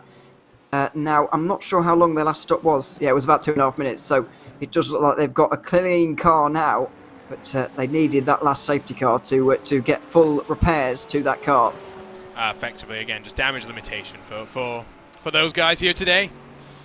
Unfortunate. It's not how they would have wanted this race to go, especially given how the first couple of laps of the race were positioning them in terms of the championship equation. I was just thinking, Ewan, you and I, we've been doing some commentating on Sundays and some rallycross action, and I was thinking that, you know, we've commentated on our fair share of motorsports drivers that have crossed over to the virtual world, right? But there's no disincentive to, let's say I'm racing my hero Kimi Räikkönen, other than Kimi Räikkönen hating me and not knowing my name, just hating the thought of me. There's no disincentive for me to drive cleanly around a real-world driver. I want to show him what I'm made of. We've commentated, though, on a certain professional athlete who I want no part. If I see him on the track, I'm telling him to drive on past me and to win the race, because there is no way in hell that I am crossing Vince from Hell Pichel, a UFC lightweight. Yeah, I wouldn't either, to be honest. So, yeah, I think I mentioned this. I think I was on the first time he raced in that series, and I mentioned that. But I think everybody agrees. Although, to be fair, the drivers who race with him do give him just as much of a hard time. So fair enough to them. But I guess it is part of the rallycross thing, isn't it? Really, that you just race each other really hard and whatever, and it doesn't really matter. Everyone has a laugh about it afterwards and whatever. True. But yeah, it would be scary. It would scare me anyway. Are you an MMA fan at all, Ewan? Do you like fighting? Okay. I'm clueless, to be honest. I don't like with boxing. I might watch a big fight, maybe. Okay. But you'll with watch UFC, I really have no idea what is happening. So you'll watch when Tyson Fury, when Anthony Joshua are fighting, but outside of that, you've got no clue what's going on, basically. That is true, and even if I am watching it, like, don't quiz me on rules. No, and fair. The reason I ask is because today there is actually a UFC pay-per-view in London where a British fighter from Birmingham, who won the World Championship like 6 months ago, is going to defend his title in London for the very first time against the guy that he beat it for. Did I send... So one thing that I've been complaining about this week in the world of motorsports, and this is across of both real and virtual, this is not something that I think is a problem in any one case. When you watch promotions for racing, for example, Sky Sports, you know how like they use Max Verstappen's crash at Cops in certain... Well, they did. I think they've stopped that now. Yeah, like they just show that, and then it's like Merry Christmas. Like it's the most bizarre messaging, right? A lot of sports don't understand promotion. There was a clip about this fight that I saw, and it was just him telling his story. But you got to hear it with his accent as well, because, like, you know, for people like you and me, Ewan, we'll appreciate, you know, hearing someone with the voice speaking with his background. It's just like, you understand. Promos that give you chills, I don't think I've seen one in Formula One for years.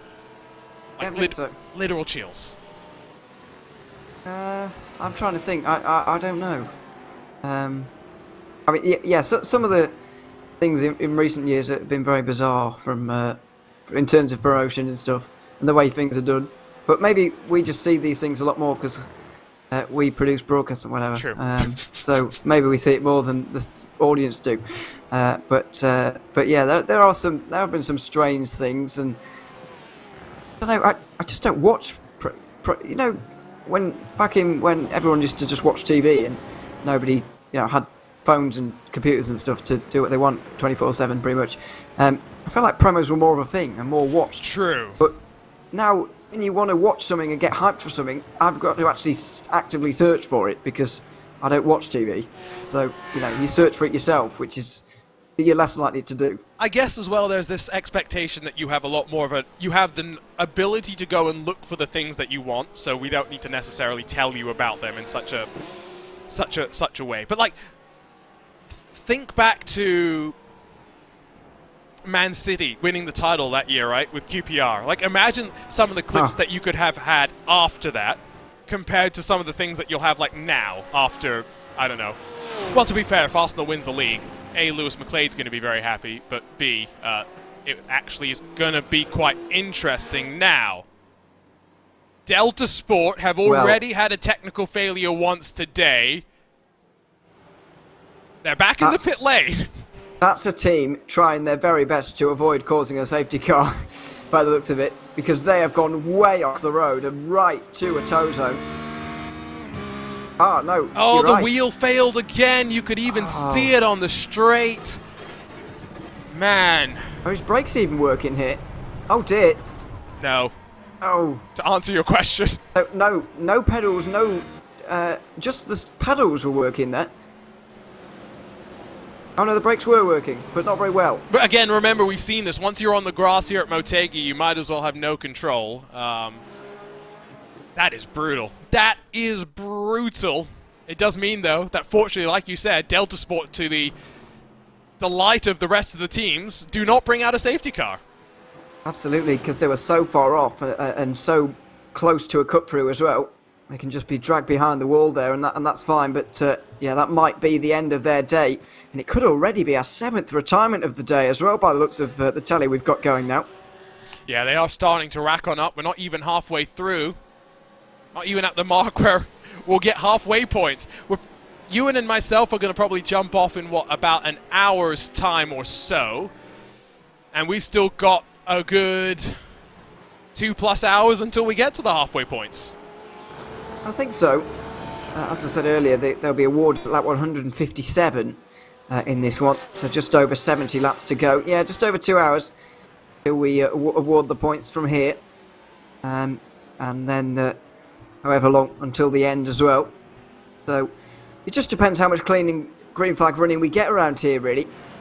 Because that's the safety cars are really what kills the race time, really, rather than the actual speed of the race, because the drivers will generally drive at the same pace, whatever happens, really. Still battling for the lead in GTP. Maniti and Urano Esports Data Group cars at the very front of the field. Pure Sims bring their GTP on in. We are into the window where we'd expect these front four that have yet to box to come on in, and would leave the Hydra Race Geodesic Racing number 62 out at the front of the field. And of course this all playing out after the last cycle of pit stops that we had after the second safety car of the day. One that I think Ewan and I are both in firm agreement will not be the last safety car of the day. Well, that means there won't be any more, I think. But no, I can't see it being the last one. Although at the start of the race I said, it could be quite a clean race, really, because of how far the walls are, but away from the track. But that's not been the case. To be fair, though, only one of those two cautions was actually crash damage. Yep. And the others was a technical failure, but that would still cause a safety car. I'm just kind of basing it off the HyperX Club Sport Series race we had 18 months ago, really, and I remember just how clean and green flag that race was in the first few hours that I did. It was remarkable, really, and I was rather foolishly, I guess, expecting this to be the same. You mentioned it earlier, we do see the pit stop starting for the GTP, but HyperX Club Sport Series, slightly different cars, a little bit slower, so races a bit differently. Split though for Maniti and Urano. Maniti come on in, Urano stay on out, along with the Orion race team entry. ATRS and Sam Coleman follow Hufsfeld in. We've seen no driver change in the Maniti number 17 so far today, and I think that's about to change. Up on the jacks, full fresh Michelin tires going to go on. And there we go. I think there we are going to see Maxim Naz taking over after a great opening stint in that 17. Been a fantastic opening stint for Husveld. And now handing over to see what can happen for the next few moments. And it's going to be a new driver matchup at the front of the field for us to enjoy and for us to see who's going to come out on top. You'd look so experienced and so often driving in the prototype category, of course, but I think has been doing some fuel saving here. I think it's become quite clear now as a result of going a bit further. Delict has been fuel saving here, and that has allowed him to go at least one lap further, maybe two, and maybe that's where they see their advantage in this race, having stayed out under that last safety car, of course. See if he's coming in this lap or if he was able to save an additional lap on fuel by staying tucked in and being patient in the opening juncture of the race. Still has a bit of traffic to deal with. He's not going to get overly anxious, but will indeed stay for an additional lap. Really impressive fuel-saving numbers out of the number 90 camp, and while Luca Hapler dives onto pit lane, Delict rolls on to lap 32 of the stint. And he's the only one who stayed out under that safety car left out there on the circuit. He's got nearly 6 seconds over Graham Sanders, who will be able to go further, of course, in this stint, and I think will have a little bit shorter of a final pit stop in this race. If it continues like this, he'll have 12 laps of less fuel to put in by the end. And will that account for the 7 seconds currently between them? Not sure, but good job we don't have to work it out for another 200 laps. Good thing we don't have to work it out at all. Well, that's true. I will be keeping an eye on this race, by the way. I know you've got other broadcasts to go to, but I'll stay watching and see, and hopefully help Cam and Joey out with some maths, to be honest, because it's hard work talking and mathsing. So I'll help out with a little bit of that and watch with interest, because I want to see which one prevails, to be honest. Although it could all be wiped away with the safety car where everyone comes in and then all strategy has gone out the window, really, and everyone's back to zero. Yeah, I'm going to be a bit distracted. Not only am I going to be, of course, commentating on some Porsches at Circuit of the Americas, probably crashing at the Circuit of the Americas, let's be clear. Totally not going to be... You're allowed to say that. Apparently. I'm going to be keeping an eye on WRC Mexico, going to be keeping an eye on the 12 Hours of Sebring, keeping an eye on some certain UFC action as well. Delict into pit lane, by the way. It's a busy weekend. Isn't NASCAR at Las Vegas or something this weekend or something? It was at Las Vegas ages ago. It's Atlanta this week. Wherever they are. This is how much I pay attention to NASCAR. Wow, you're not paying attention to NASCAR? That's surprising me a little bit. The only time I pay attention to NASCAR is on a Sunday afternoon when I need to go to sleep. Wow, that's brutal. It's so true, unfortunately, is also what is the case. Well, I'm not a particular fan of the way the racing has gone recently. In the last 6 years, actually. I'm not a fan of how the broadcasts are going. I like watching racing. I don't like watching ads with some racing. I don't know. Yeah, there are a lot of ads, but that's where you get the international feed. Yes, but you then don't get it in America. Yeah, but then I can't listen to Mike Joy call me a keyboard warrior and talk to me in single syllables because I complain about the number of ads on TV. Because apparently I'm not allowed to do that. Sorry, you're going to get me distracted on a rant about how Mike Joy's comments were pretty insulting to the average spectator, but whatever.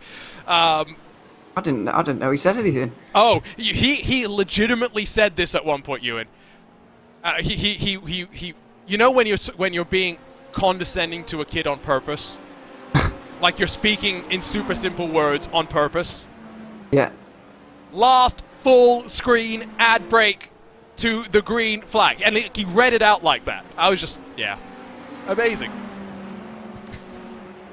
Oh, okay, I see what you mean. You see what I mean? It's just like, yeah, okay, I get it. You don't like that we complain about the ads. We're getting very distracted from the racing, aren't we? Yes, although I will make another point about that, though, because I was watching some NASCAR racing from like 2002 or whatever, and they do say that before the last ad break then as well, to be fair. Yes. When social media was barely a thing. Yes, but they weren't saying that specifically directed at all the people that had been complaining on social media. Because they weren't complaining on social media yet in 2002. That's right. Well, okay, to get really into the weeds, it's a cultural difference. You live in the UK, Ewan. Broadcasts are governed by Ofcom. What are the rules about advertising during sport? I think you're allowed 60 seconds of advertising per hour or something. Like, whoa. There's like there's an actual number about how much ads you're allowed during live sports. I don't know. That might be true, but it's not 60 seconds. It might be 3 minutes per hour of live sports. Whatever the case may be. It's not the case here in the US, where the sports are literally designed to where they have quote-unquote media timeouts. Yeah. Yeah. Yeah. Not great. Imagine stopping the FA Cup final because ITV wanted to go, Sky, ITV, whoever, BBC want to go to an ad break. Delict off the road, all by himself with no pressure. Oh, and contact. Just payment as Orion also go through. Delict had jumped Maniti in that pit stop phase, maybe because he was one of the only drivers to stay in at the wheel there. Certainly stayed in compared to Maniti, who made a driver change there. But it's all been thrown away with just a simple single car mistake here. And I tell you what, that could have been a lot worse. Just look at how it snapped as it bounced back off. Think they got away without any contact there. But it just shows how easy it is to make a mistake here. Oh. And he did a pretty good job to, oh goodness, did a pretty good job to make sure that car didn't go all the way around. Look at the handwork here. Yep. Just, and again, good reactions, but still contact made there, and still 2 positions lost as well. Though he did actually hold on from Orion actually. Yeah, I think Orion not going to force it. Ilka Happel and Vaz still tucked in for the time being. My word. Just when things were looking boring, they just had to pick up, didn't they? Well, these are the kind of things that happen, really. You go through quiet periods of the race, and then you get it all happening all at once. There's a lot happening in the steward's room at the moment. Oh, is there? Few penalties being dished out, and lots of things being decided. I should add, not have been decided already. The 199 Delta Sport car, they did get in trouble for towing there. I thought they'd actually stayed there long enough to request it, or whatever, but maybe they just towed it and knew they were going out the race anyway, so why not? Unfortunate that their race came to an end like that. Yeah, race control is having to be a little bit more decisive when it comes to a handful of incidents. Most of them have resulted in penalties going the way of GT3 Pro machines. One came down on the 113 ATRS esports car, another one on the 172 Hydro Race Geodesic racing car, and then most recently on the 197 Team RSO car, which of course I think saw the satellite racing car get the brunt of that one. In terms of GT3, well, again, I mean this in joke, I want to be clear. Maniti Racing slightly cheating by having Tim Matska racing alongside Joshua Meyer. GT3 leader, but running 3rd in the combined overall standings. If you want to look at the margin back to the fight, quote unquote, it's a 27-second deficit that the Archer brothers are trying to reel back in. Absolutely, and it's just going the wrong way at the moment. Tim Matska was a bit of a cheat code in the IVRA GT Sprint Series last season as well, to be fair. In the 12 rounds of that championship, he absolutely dominated both before the Christmas break, winning that season, and the season after the Christmas break as well.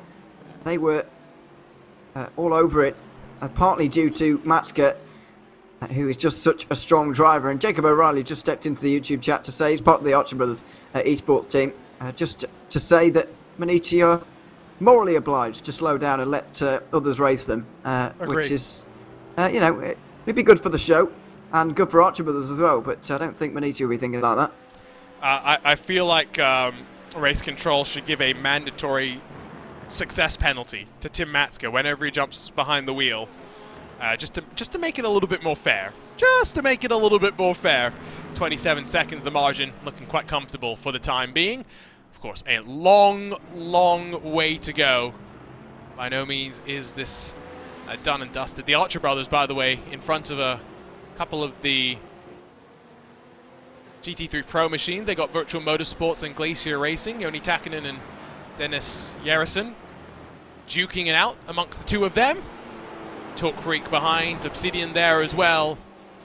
I mean, we should talk about our pole position sitters, Obsidian Racing, who are very much, I think, out of position from where they would have wanted to be. And I still question that decision under the last safety car to come into the pit lane, because it worked out well for them staying out for first time around. I was surprised that it worked out, actually, but it did work. And I don't see why they wouldn't do it again, really. But there we are. They decided to come in. They'd cycled back to the front, which showed you that it had worked. And I know that most of their lead had been wiped away. They might have got eaten alive by some teams on new tyres and so on. But even so, it's way better than where they are right now, behind 3 of the GT3 runners, down in 12th in the GT3 Pro category. I do question the logic behind that, because they had previous evidence and data to suggest that staying out was a good idea, and they still went against all that and got themselves in an incident, got themselves out of track position, and they're still marred down there. Porsche still looks okay, though. Long, long way left to run. Now, just seen there's been some trouble for Ingersoll Rand. See if we can pick up what happened to them as they actually made their way onto the pit lane. Oh! They made a bit of a mess of it all. Well, oh, goodness. Legitimately made a mess of it all. Well, yeah, that was weird. Okay, so this is the entry right from the way in here. Late braking, just too late on the brakes. Probably speeding, but that's all right. And probably speeding. It would have been classified as cutting the pit lane as well, so would have probably got a penalty for that. Yeah. What on earth? I think that's the end of their day. I think that's probably a fair assumption. Yeah, me, that was bizarre. But yeah, it does look like they're going to become our 8th retirement of the day. And yeah, it's been 2 GTPs for 6 GT3s, which roughly matches up with the percentages of each we have in the field, to be fair. No, it has been pretty fair in that regard, which is nice to see. Obsidian get past Talk Freak, by the way. Not for overall class position, just more for track position. Front of the field, Phil Kraus. So trying to hunt down the Trek Esports number 33. Someone that we've been used to seeing on Wednesday nights on RaceSpotTV, or 2022 Lionheart IndyCar Series champion. We'll see him on Thursday nights this year instead in the Lionheart Retro Series. Looking forward to seeing how he gets on in a Lotus 79. Love a bit of the Retro Series, well, yeah, by the way. Wasn't one of your first broadcasts for RaceSpot a Retro Series race at Indianapolis?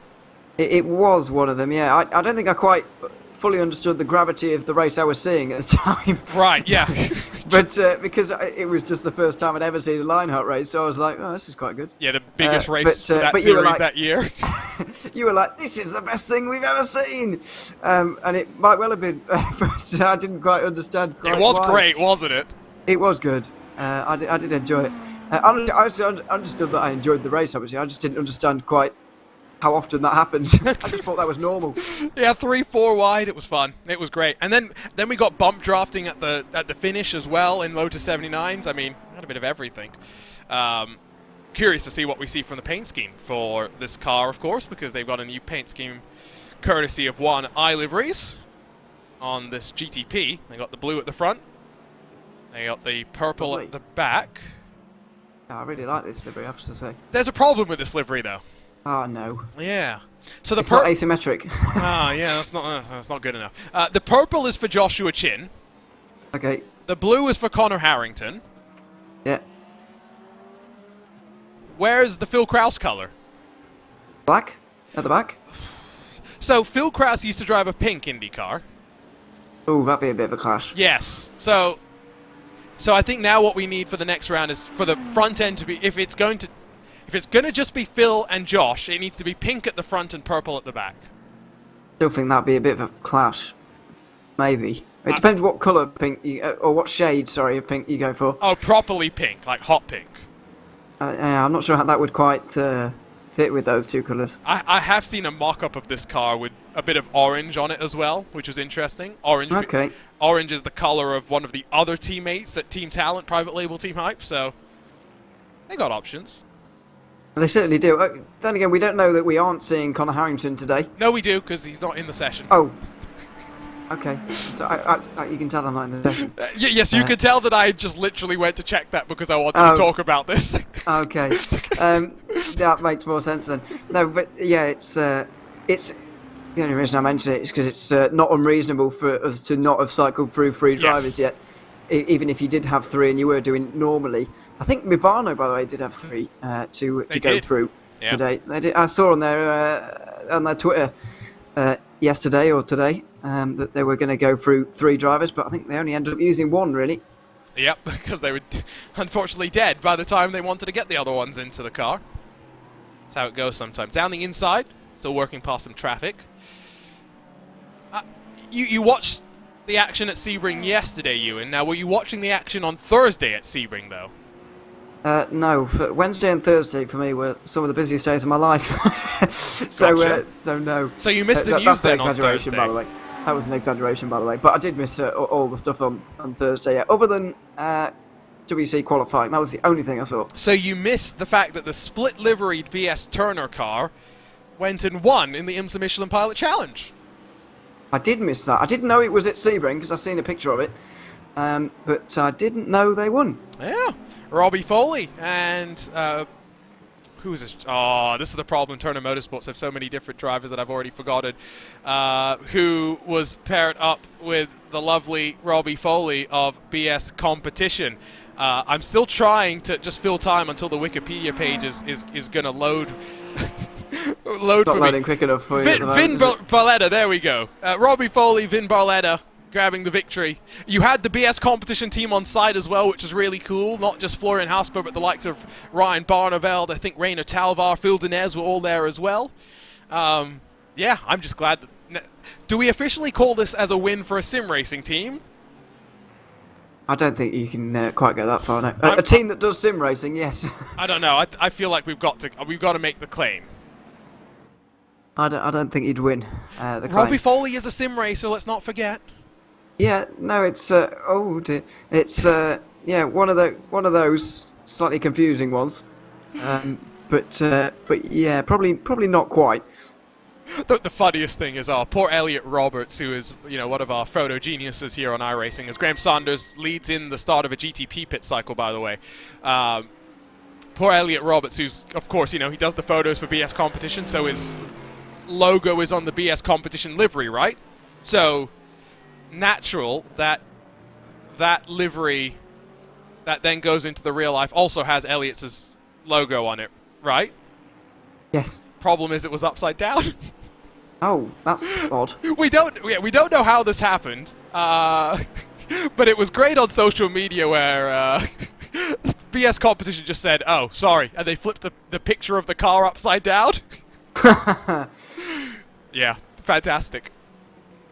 Battle for GT3 combined lead, by the way. I say combined because it is your GT3 Pro leader up against the GT3 leader, because Tim Matska is right on the back of Philip Gogolok.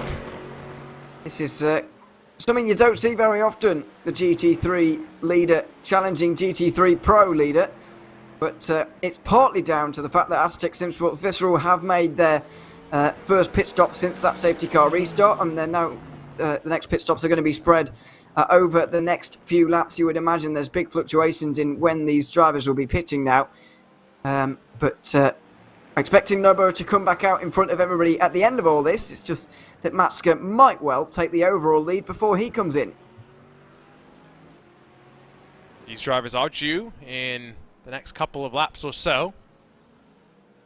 got some clean air to deal with as well. Once again, all the traffic compacted at one section of the track. HydraRace Geodesic Racing letting us know that they're having continued issues with hardware. And so we're likely to see number 62, Jaden Munoz, behind the wheel right now, back down into pit lane in the GTP class. Hardware failures have not been uncommon here today. You do get races like this sometimes, for no apparent reason, just everybody's wheel doesn't work for whatever reason, and things like that going on. I've seen a lot of it so far today. We've now got 9 retirements. ATR Esports from GT3 Pro also calling it a day there. So it's been just an inordinate amount. Obviously saw a lot for Delta Sport earlier on. We've already got one of the geodesic cars out of the race. Yeah, it's been slightly bizarre. We still don't know what happened to Karuma Motorsport. It's been a bizarre race in some ways. So Munoz back down onto pit lane in that HydraRace Geodesic Racing car. No one else in this time by. It's just a 3-way fight for third in GT3 Pro with Hoisingfeld and then 2 German sim racing cars working behind the Mercedes. Of course, the way that the race has played itself out, we have seen a handful of teams and drivers making up significant ground. Vince Peters in that Visceral Acetec car was one of those major winners for the most part, for the vast majority at the start, after the first cycle of pit stops came back in his direction. First cycle of safety cars, I should say. Phil Kraus brings in the private label Team Hype car onto pit lane as well. And let's not forget that in GTP, Ewan, we still have that slightly split strategy, which of course won't converge until we get to the end of the race, or we get another safety car. Absolutely, and that's what's going to keep this one interesting. So far, Geodesic are leading of those on the other strategy, although at a very long... Somehow they've managed to find themselves way behind the rest of them now. So it's the new leaders on the other strategy are Trek Esports. Well, so remember, Munoz with the technical issues had to come straight back on in, and Graham Saunders has got back behind the wheel of that car. I presumed they meant GT3 Pro. I was not thinking at all about their GTP car. Wow. Apologies for that. That's no. My brain. and side by side for the lead there, sorry. And again, the point is that we're now... Wow, okay, so with that issue for the geodesic car, you're right, but it's also really shaken things up. Private label Team Hype are now in the lead, net lead of those on that other pit cycle. Yeah, it was previously Trek Esports, but now with private label Team Hype out the pit lane, they have taken that one over now. And there's the Trek Esports car in the background you can see. But they're back in traffic, which is the problem, back in 5th place. And ATRS Esports are going to act as a bit of a roadblock for them in the next few moments. So that's where the problem... Apologies, I thought that Geodesic were on about the GT3 cars because they've already had problems with those Mercedes previously in today's race. And not really with the BMW out front, but that's obviously changed now. And they're way down in 9th position again. Sanders will be really the most disappointed, I think, though, because that means he's got to do another nearly hour of driving now. At the very least, yeah, who knows? That I probably want to get at least 2 stints out of him because of tyres and whatnot. Yeah. So, done all of the racing so far. Still behind the wheel, 100 laps in. Phil Kraus on the back of ATRS. Sam Coleman 14 laps into the run. 22 seconds off of your race leader. Would expect to see Kraus getting through relatively quickly, given the speed at which the 13 seems to be running, at least right now. You can see Niels Van Handel behind Kraus as well. I think if you're the 73 and the 33, you've got to be careful not to start battling in and amongst one another too hard. Try and work together, play your way through the traffic, and maybe be there at the end to be the best of the cars running this strategy, which I know is a lot harder to actually implement than to sit there and be patiently waiting to execute. Checked up behind traffic though, and Kraus will jink to the inside of Coleman. Van Handel watches on as Kraus grabs 4th. And he needs to do that, needs to get through on this traffic, get into clean air as quickly as he possibly can. So an important move for Phil Kraus, and now he's got to try and limit the disadvantage he has to those 3 leaders, really. You can counter Ryan with that as well, because there's 3 drivers within 4 seconds right now. Phil Kraus around 25 seconds down. But even with the fuel advantage he's got, that gap is not going to come down too much. He needs to do some closing on pure pace now. Works out of the final hairpin on the back, onto the back straight. And now, hybrid power propels them into another braking zone. Leader crosses the line to finish lap 99. It is Maniti that has a 2.5 second gap now to Joop de Ligt. We were wondering how the pace would fare up for Maxime Naz compared to Mats Thors Huthsveld, and well, from what we can see, holding up quite well. Maniti seemingly holding that buffer to Urano, as we do see Impulse, Philip Gogolok, down onto pit lane. And Maniti Racing in GT3 lead overall there now too. They were battling side by side earlier on, as I think Urano Esports we were watching come through on them. But now, Tim Matska is in the overall lead of this race, despite being in the subcategory of GT3. It's quite remarkable, really. But this is another reason, or another thing that the safety car has changed, is the fact that you've got their slower driver out of the way, inverted commas, slower, and now they've got their real fast one in. He can stick with the pros, and we used to see this actually to go back to WC we were talking about earlier on. It used to happen in GTE AM, and it did happen in Daytona this year. The AM drivers got all their driving out of the way, the safety car came out, the pro drivers get in, and all of a sudden they can stick with pro drivers in different cars, because it's basically all the same. It's all the same machinery. Absolutely.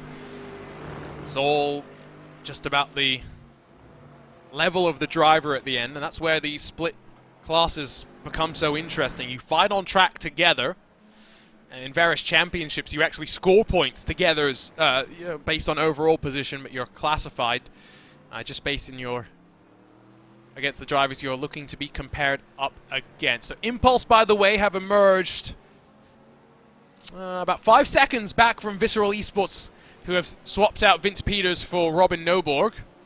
Gogolok stays in the 156. Not expecting any driver changes in the 278. And I would expect Maniti to keep Matska in the car, although he seems to be going for at least 1 lap longer.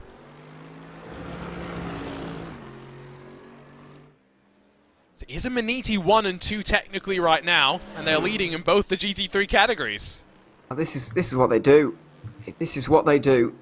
They're so good at this form of racing. They're so good at IVRA racing as well. They understand the safety cars. They understand how it all works. And there's a nice opportunity for a bit of a team photo here as the 3 of them occupy the same straight all at once. Not that you can see the car in the background because of the fog, but whatever. They'll take it. Uh-oh. And, oh dear. Archer Brothers. The gap gets even bigger to 38 seconds now as a result of this. Unfortunate for William Boyvert to have had that little bit of an issue on his own. See if we can pick up the replay. And it's straight down to the pit lane. Not sure if they were due a pit stop anyway, but tires surely cooked. Yeah, looks like it.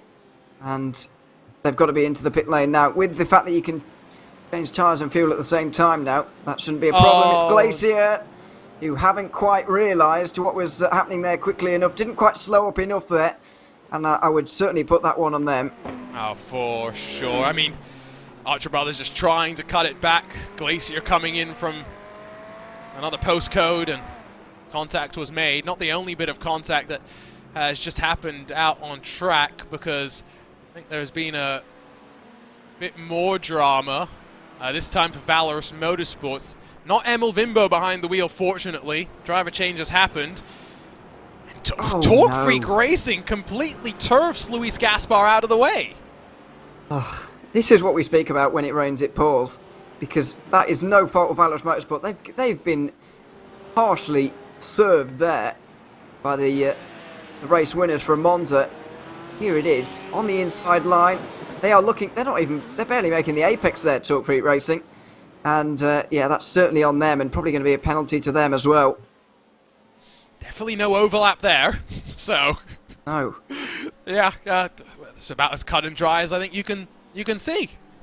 Yeah, that's Wait. one of the most obvious penalties we've seen today. You'll have to go back in time a little bit, by the way. But I think about 3 minutes ago, it was actually Maniti 1-1-1 across of all the 3 classes. We do have pit stops now underway, though. That is going to start mixing things up. Maniti looking great here. They certainly are. And yeah, up until a couple of moments ago, I think it was leading all 3 classes at once. Obviously, there's still a lot to work out before we get to the end and whether they can see that at the end of the race. But surely it's got to be the first time in GSI endurance history that someone's run all 3 classes at once. They've not done it yet, but surely it must be. I think we've got to set the expectation slightly higher. I think we need to see Maniti grab the perfect point score in all 3 of the classes here, which means winning at the halfway mark and winning at the checkered flag. Just make a hard job harder for them. Yeah, why not? Yeah, why not? I think that's, especially with the halfway points, going to be harder because you're not going to change your entire... We were talking earlier about how important they are, and I do agree they are important, but you're not going to change your whole strategy and your whole race for them. So that might be harder to achieve, especially in GT3, where there's so many different pit stop laps going on at the moment. See? If it's going to play out like that, 313 means that at what, 156, 157, that's when the halfway points do start to come into consideration. Christopher Heinemann brings Marcel Tai in as well, with German Sim Racing and Team Hoisingveld coming down to the pit lane. 19 laps in our Maniti and GTP, so give it another 10 laps and they'll cycle their way onto the lane. Plenty of intrigue up and down through the field, setting itself up really nicely now for what should be an intriguing race. And even though this is a lengthy race, we've talked on a number of occasions as to the fact that the safety cars make this even longer, Ewan. It's still not as long as the season finale is going to be over at Fuji. No, it can't go as long as the season finale because we are governed by a maximum time limit here, as in the race can't go any longer than a certain point throughout this race. I think it's 10 hours here for this one. Is it? I can't remember. I think it's 10 hours. Yeah, 10 hours, you're correct. For these races, that was just off my memory. Yes. Anyway, yeah. So we'll see how deep we get. But also, let's not forget with these type of races, whether it's 1,500 kilometers or 1,000 miles, and unlike the 12-hour races at Daytona and Fuji, the average speed around the particular circuit matters a lot more. So, for example, Monza was a really short race actually. I know that 1,500 kilometres is slightly shorter than 1,000 miles, but it was comfortably the shortest race of the season because Monza is so quick after all, a lot quicker than this circuit. And for example, Kota was a much cleaner race incident-wise than Road America, but was still almost the same length of time because of the average speed. Absolutely.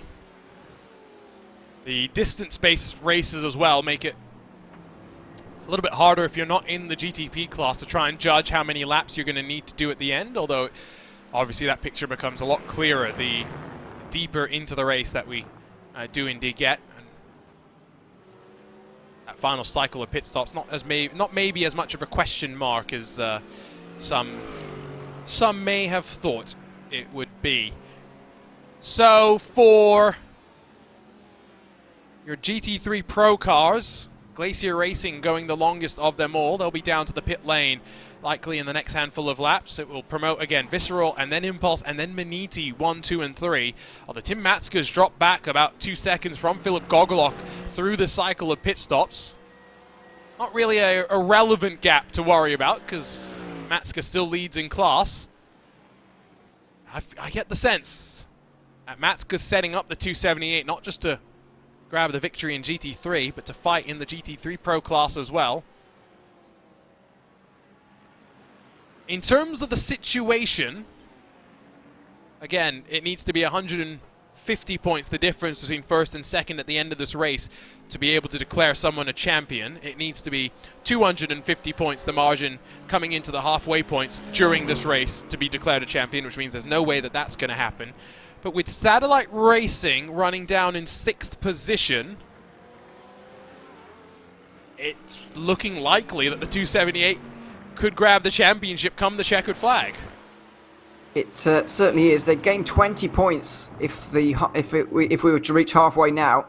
They'd gain 20 points with Motegi on Satellite, and as I said earlier, all of the other teams in contention, all the other 9 teams in contention, still need to gain points on Motegi today to be in contention at the final race in Fuji.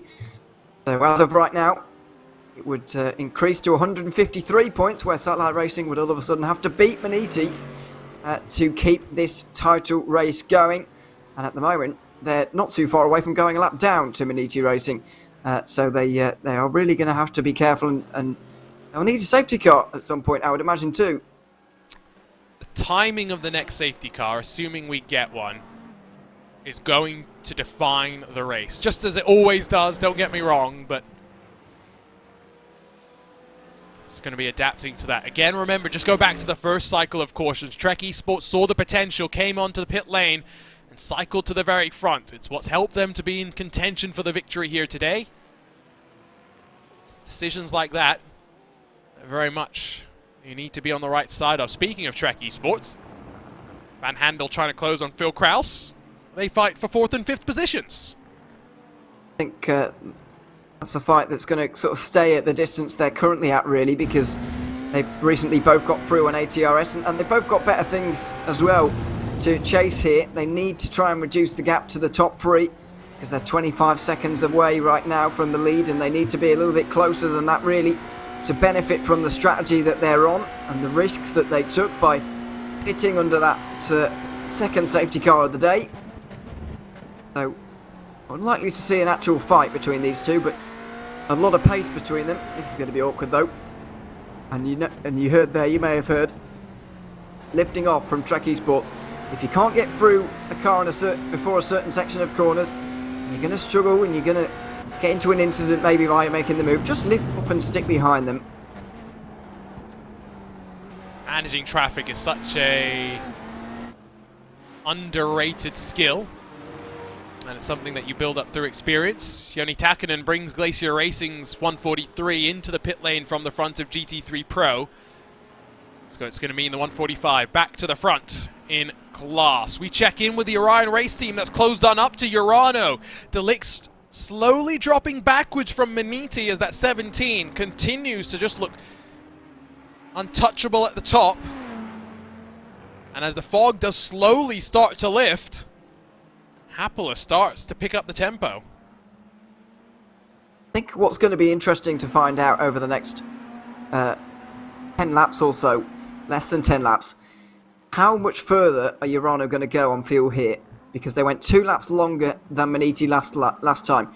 Are they going to go further again this time in terms of the fuel? Because if they do, if they continue to gain laps, even if it is 1 per stint, that's going to turn into quite a lot of laps by the end. And this 3-second gap is going to pale into insignificance, really, if there is, a real fuel-saving game going on from Urano, which I wouldn't be particularly surprised about, especially given what we saw at the end of the last pit stop phase, where they actually did come out in the net race lead, but made that mistake down in towards turn 3, up into here, and that's what sent them into the position they're currently in.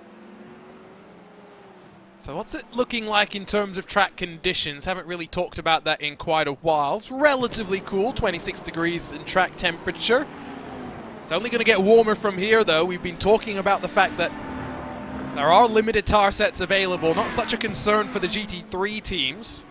Maybe more of a concern for GTPs. So far, if you've wanted to, the track conditions have been there, Ewan, that double stinting should not have been too much of a concern across all the classes. Yeah, it is going to get more difficult as the day goes on, potentially, because the race should end about 3 p.m, or just before 3 p.m. In Sim. And that's going to be, right at the end of the race, we're going to see the heat of the day And that does slightly reduce the opportunity for somebody to do something brave on tyres to try and win this at the end, because the tyre temperatures might just shred your tyres. So any double, triple stint that you try to win this race with late on, if you're getting desperate, you know, that might just become a non-viable strategy immediately. So we'll see. But that might not be ideal, as that was a real awkward moment there for WS Racing Esports maybe. Urano weaving around on the straight. They're not just whether to say sorry, thank you, or maybe something less savoury. Deutsche Payment and Hell Racers battle into turn one. It sees Sasha Engelhardt get past Jonas Bodin and sliding on through in the three-way Porsche fight. And behind them, that is the Impulse Lewis Woods 157. That is several laps down, but still out there and trying to salvage what it can. More physical up front. German Sim Racing, Hoisingveld, SimCity Racing, as they all funnel through with traffic trying to jockey its way on past, and the ATRS car is going to have to go up the middle, three abreast in its quest to try and find a route through. The traffic's still not easy by any means at this point of the race. It isn't, and that's partly because these guys are battling. Urano obviously not involved in this fight for positions right now, but they're trying to gain as many points as they possibly can. They're already up to 17th now with Konstantin Schaff, and they're around a minute 20 behind the next team. So already they're able to catch some people on pace with a safety car. I think they'd get onto the same lap as Tempus Sim Sports, so they're not looking too bad right now at all. And I've noticed, I have to say, throughout this race, they have just been able to climb the field again and again and again of Urano in the GT3s, and they really did have a race-winning car under them today once again. But that issue earlier on has taken them out of contention immediately. Yeah, you said it when they had fifth in qualifying. There's no need to really push it any higher. The car itself looked good enough, and it's one of those races where you're not breaking away. The safety cars that bring you back into play, so by no means do you need to pushing 10/10ths in qualifying. Recovery drives sometimes are what you need to be able to put yourself back in those positions. Urano were 22nd after all of that. They're in 17th.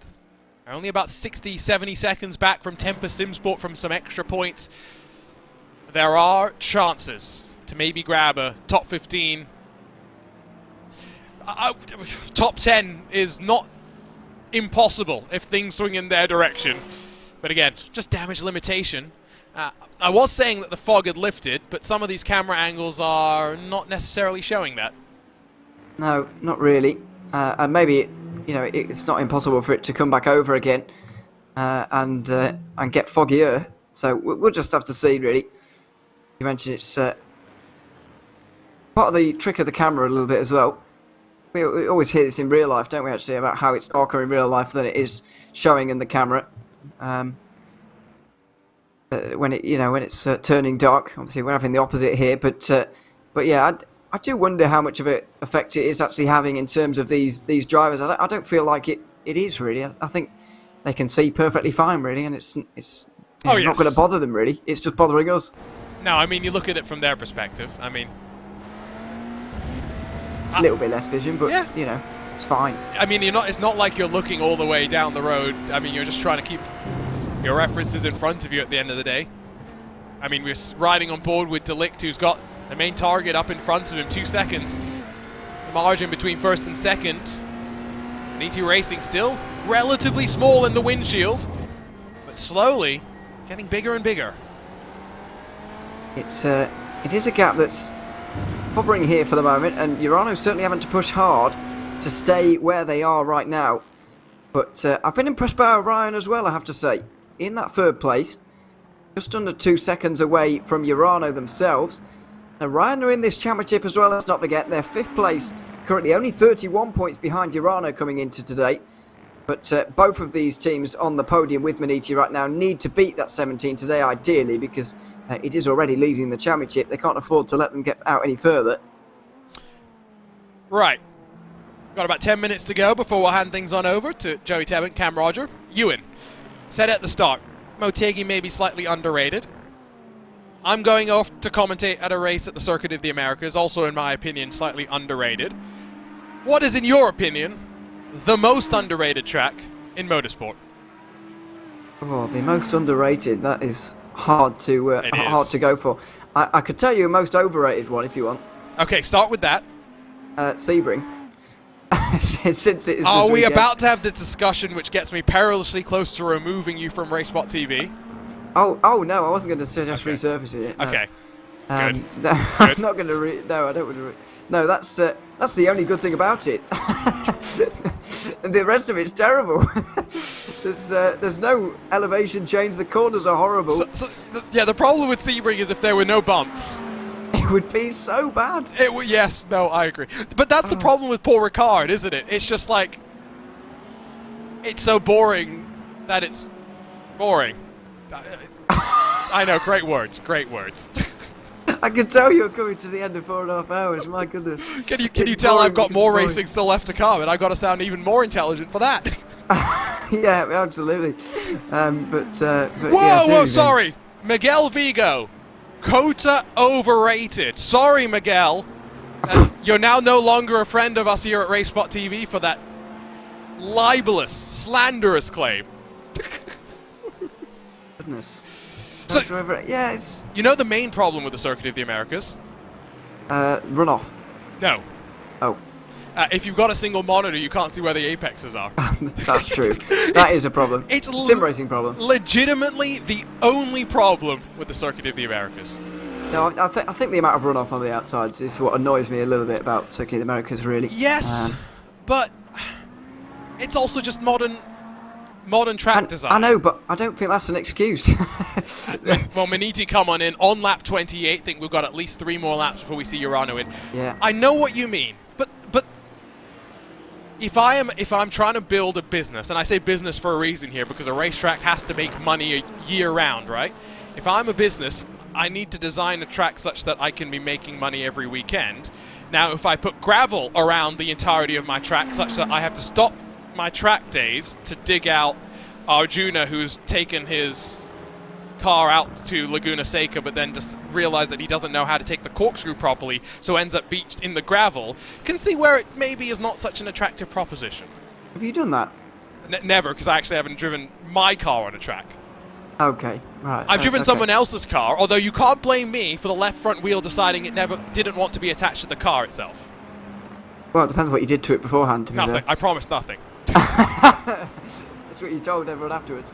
But yeah, I know what you mean. To be fair though, I don't even mind not having gravel around the outside. Just, you know, a 5 metre strip of grass lining the circuit is fine by me. Grass. The problem is grass in the real world. In the real world, has issues with cars going over it. So yeah, unfortunately, tarmac is the choice for a couple of reasons. What does the chat think here? Vince Peters says Zolder is the GOAT. Ewan, what do you think about Zolder? It's becoming a bit overrated. Okay, it's good. It's decent though. Can agree on that one. Justin Rem, Road Atlanta overrated. That is horrendous. I do not agree with that. Okay, I was about to say that is the coldest take that I think I've seen here today on RaceSpotTV. The worst one. Cameron Roger, who's about to come into the commentary booth, says Silverstone is overrated. I agree.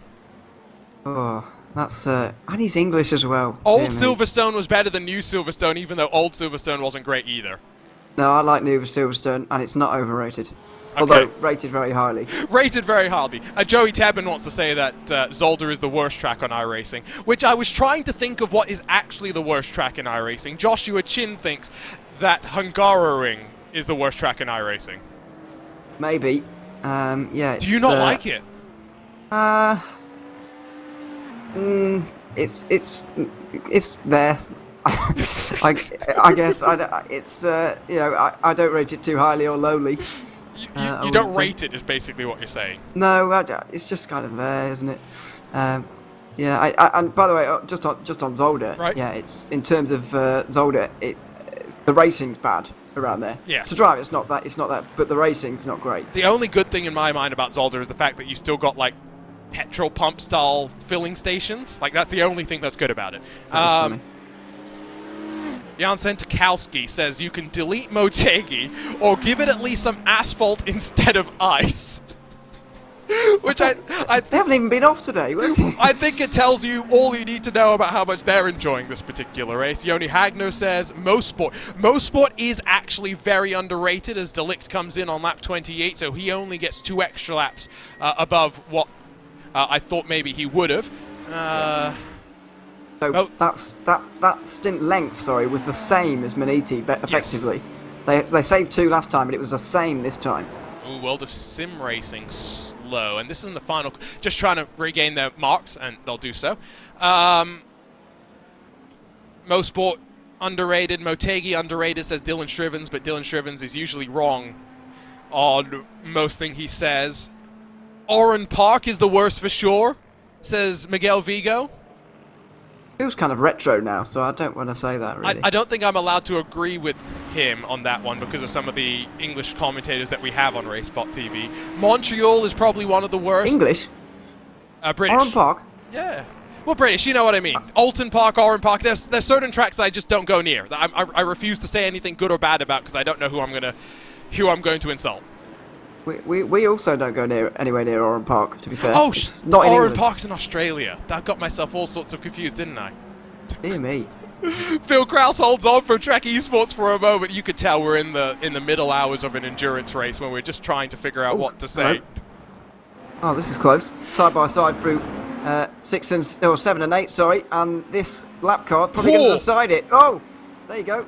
Run the each way. Phil Krause is going to hold on just about because Niels van Handel had to take to the grass. Yeah, you can do 3 wide, just not at that particular part of the track, it turns out.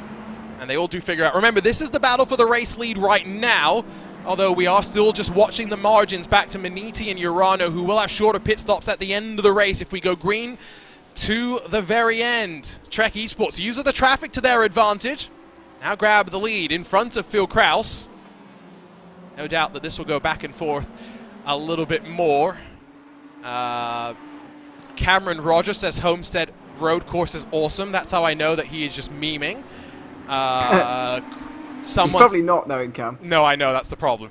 At least he knows what the Homestead Road Course is. One step better than Zach Sweeney. A couple of people saying the Indy Road Course is absolutely horrible, which, yes, whether we talk about the old version of the Indy Road Course or the new version of the Indy Road Course, they're both terrible. Absolutely correct, yeah. The old version was better, and they've just made it worse. You think the old version was better? Yeah, well, just because it doesn't have that final chicane. So I really can't stand. So I have mixed opinions on the final chicane, but the first sector with those double hairpins that F1 used to run can go burn. Can go burn in hell. I don't mind it.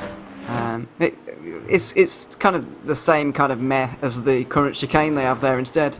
At least that chicane is a passing opportunity. Is it? Yeah. Yes. It's certainly a meme opportunity, as Cam well knows. He might tell you about that later. So both Joey and Cam, who are getting ready to commentate, are trying to tell us in a text chat that we are both wrong, that the new Indy Road Course is good. I will say, I tend to think it is better. Again, final sector is maybe half of one, half a dozen of the other. The first sector is clear. The new layout wins, hands down, even though it caused NASCAR plenty of drama. I tell you what, before we say goodbye, why don't we bring in Joey, why don't we bring in Cam? Let's have a bit of a discussion, and let's hand things over to them and put a bow onto it.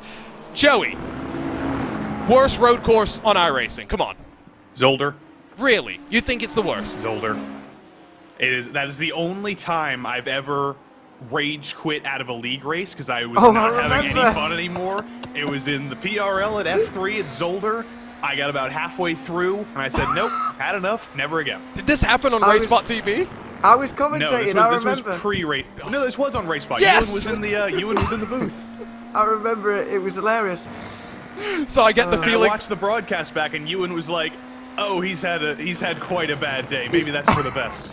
I get the feeling we're going to go and find this clip and throw it on social media as Trek and Private Label Team Hype continue to carve their way through the traffic. I mean, Cam, you said Homestead Road Course is awesome.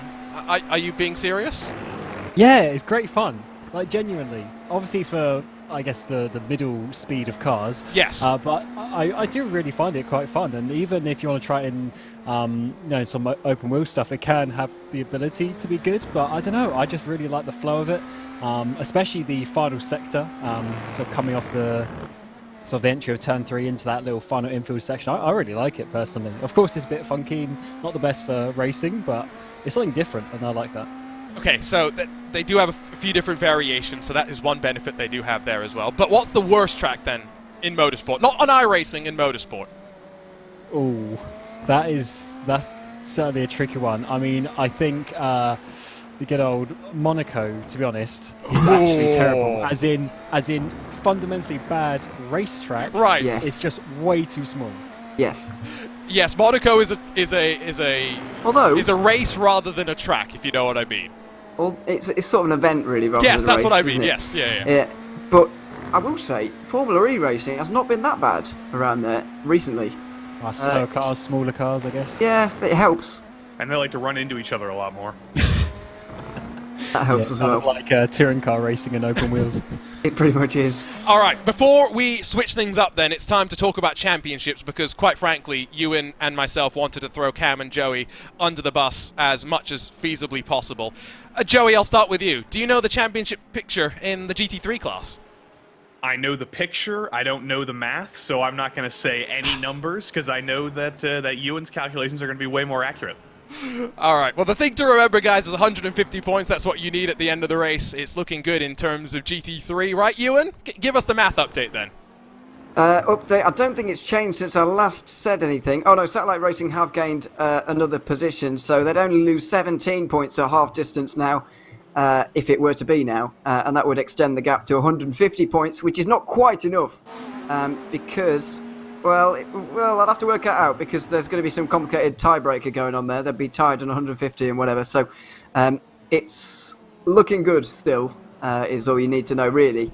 But Satellite Racing have gained a position at least in the last 30 minutes or so. Of course, GTP is wide open. We know that's going to go down to the wire. In terms, though, of GT3 Pro Cam, I mean, so much drama for our championship protagonist here. Do you know where we're standing right now? Absolutely not. But looking quickly down the running order, I see the top drivers in the championship aren't top of the standings in the race, which is always very good. Yeah, you see, this is commentators just making sure they say as little as possible so that we don't make any mistakes. Ewan, what's the exact situation though in GT3 Pro? In GT3 Pro, not a lot's changing really because both of the main contenders are so far down. That it's not mattering too much, really, the halfway points. At halfway, currently, Urana would get 7 points if it were to be now, and Impulse would get 6, maybe. So, you know, not a lot to change there, really. It's just a case of how much attrition happens in GT3 Pro today. Well, it's been a fun couple of hours here in a rather wild start to this 1,500 kilometers of Motegi. Still plenty of racing action to come, halfway points and about 5 hours until we get to the checkered flag. Don't go anywhere on RaceSpotTV. Thanks for joining myself, Arjuna Kankipati, alongside with Ewan O'Leary. We'll leave you in the capable voices of Joey Tebb and Cam Roger and their producer Iku Merakala. But before that, we'll head on board with Phil Kraus for some RaceSpotTV fan immersion.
Welcome back to the penultimate round of this season of the GSI Endurance Series, powered by IVRA. This is the 1,500 kilometers of Motegi.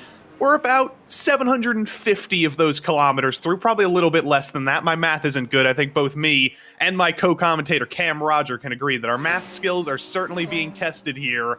It's quite a foggy day, and we haven't the foggiest of how the rest of the race is going to go. It's been a race of two halves. It was a very slow start. There were a lot of cautions, a lot of incidents, and a lot of freak technical failures, frankly, that have really slowed the first half of this race down. But we've had a long green flag run recently, and it is looking like we're going to make some very, very fast pace to the end of this race. I don't want to jinx anything, though. As I said, though, my co-commentator for the next 4 to 5 to 6 hours will be Cam Roger, and behind the scenes is our producer, Iku Merikala. So, Cam, top 5 in GTP, currently led by Trek Esports. Niels van Handel behind the wheel right now. There was quite the battle between him and Phil Kraus, a private label Team Hype, a couple of laps ago. They've stratified out a little bit, about a 1.3 second difference between them two. And speaking of differences, they have absolutely streaked away from third place Maxim Naz, who has come down pit lane much more recently than the two in the lead, so he should cycle back out there soon. And behind them, it's Dylan Scrivens for Urano Esports Data Group. And the last driver in the top 5, the last car in the top 5, is the Orion Race Team 46, Joao Vaz. But right as I say that, Niels van Handel for Trek Esports after 27 laps into the pits now. Pit cycle starting to kick off for GTP once again for our two leaders. But how are things at GT3 Pro, Cam? Yeah, we've got Visceral Esports leading the way, and then obviously enjoying a fairly close battle. Actually, the closest car behind them, ironically, is the GT3 class leaders of Motegi. We'll get to them in a second, just showing you how sort of spread out they have become. In second place is Impulse Racing. There we've got Philip Golarok there in the background. They're just about 6-7 seconds off the lead, so they're actually really not too far behind. And then just a little way behind, 8 seconds back for Motegi for their GT3 Pro entry there with Vergara, and they're doing quite a nice job up there in the top 3. Then we got the two GSR cars in 4th and 5th place. Got Hyman and Locatello. So GSR having a pretty good race so far. They're up in the top 5. They're all just a few seconds apart, so things can easily swap around. And as you say, Joe, with the amount of cautions that we've seen so far, that just bunches up the field and really keeps the racing going a little bit further, even if it does slow down the race a little bit for a few laps. And in GT3, the non-pro class, so to speak, your eyes do not deceive you. That is a legitimate 1-minute gap between first and second. Tim Matzke currently running in that Manatee Racing number 278 ahead of all but one GT3 Pro entry. Manatee Racing have been absolutely on fire so far today, and it is a huge cushion for Tim Matzke. A little bit further back, or a lot of bit further back, is Archer Brothers. They've got into a little bit of trouble in the racing so far. I believe they got punted around by one of the prototypes a couple of laps ago. They're still sitting in second with Jacob O'Reilly behind the wheel. Then Tim Penny for Prestanda Nomad, the number 256, sits in the last spot in the podium in class. And then it's Jonathan Dance for Torque Freak Racing and Dallas Pataska for Satellite Racing, rounding out the top 5 in GT3 AM. So it's a very interesting battle for second there. I think they're all going to be hoping that Tim Matzke and that number 278 team run into a little bit of trouble soon, because there may be a little bit less than 200 laps left to go in this race, but a 59-second lead at any point in the race, you're pretty comfortable with that. Yeah, certainly. And of course, they're going for the championship as well, as we've been speaking about. They're almost close enough to pretty much winning the championship as such, even at the halfway points total, although of course we still have points to be given out at the end of the race, and then twice at Fuji as well, so still loads of things to be worked out on that one. But they're just showing really how they are the class of the field. They've got a couple of race victories early in the season, Road America and COTA, and in fact getting the sort of the half distance win in both of those races as well, so full points, 150 points. So they've really been showing just how good they are. We were just obviously saying whether they should be in pro possibly, but certainly you can't really fault the job that they're doing on the track. Yeah, next season maybe. Next season we'll see them fighting for the pro honors, but for this season, you know, you get what you get. And if an AM team shows this amount of dominance, you just got to get a little bit better and try and beat them. But for right now, it is very, very comfortable for that number 278 team. And we're in sort of a holding pattern right now. I think we can say that much. We're in the midst of multiple pit strategies in any race like this. When you're running thousands of kilometers, it all tends to stratify out a little bit. Nobody is truly on the same pit strategy as another, but we do still have battles for position on track, as we see a little bit further back. It's Audi versus Porsche through the tight and twisty middle sector of Motegi. Which one of these two German marks is better through the tight and twisty sectors? It would certainly appear that the Porsche GT3, usually the car of choice here on iRacing, and the number 187 of Sascha Engelhardt gets through at the hairpin. Yeah, certainly does. Nice move. Pretty decisive there. Up the inside and enjoying that as it stands. 5th place there. And yeah, just really just starting to pull away now actually after that one. So obviously having a bit more speed in the car at this time, but maybe a bit more confidence. Don't often see a move there in terms of just the way that the track is set up with the straight being afterwards. But obviously if you have the speed that they do, then you certainly want to. It's actually a pretty close battle in behind. Just sort of a couple of a second apiece for a couple of cars in behind. Just going a little bit further back. Got Team Hoisingveld here in that 7th place as well. They had a good time, good race last time out in Monza as well, so obviously they'll be wanting to get a little bit higher, but certainly the races does stay close in these battles in the GT3s. Such close racing, it's very difficult to start pulling away, and I think in fact just behind we're getting a little bit of a battle as well.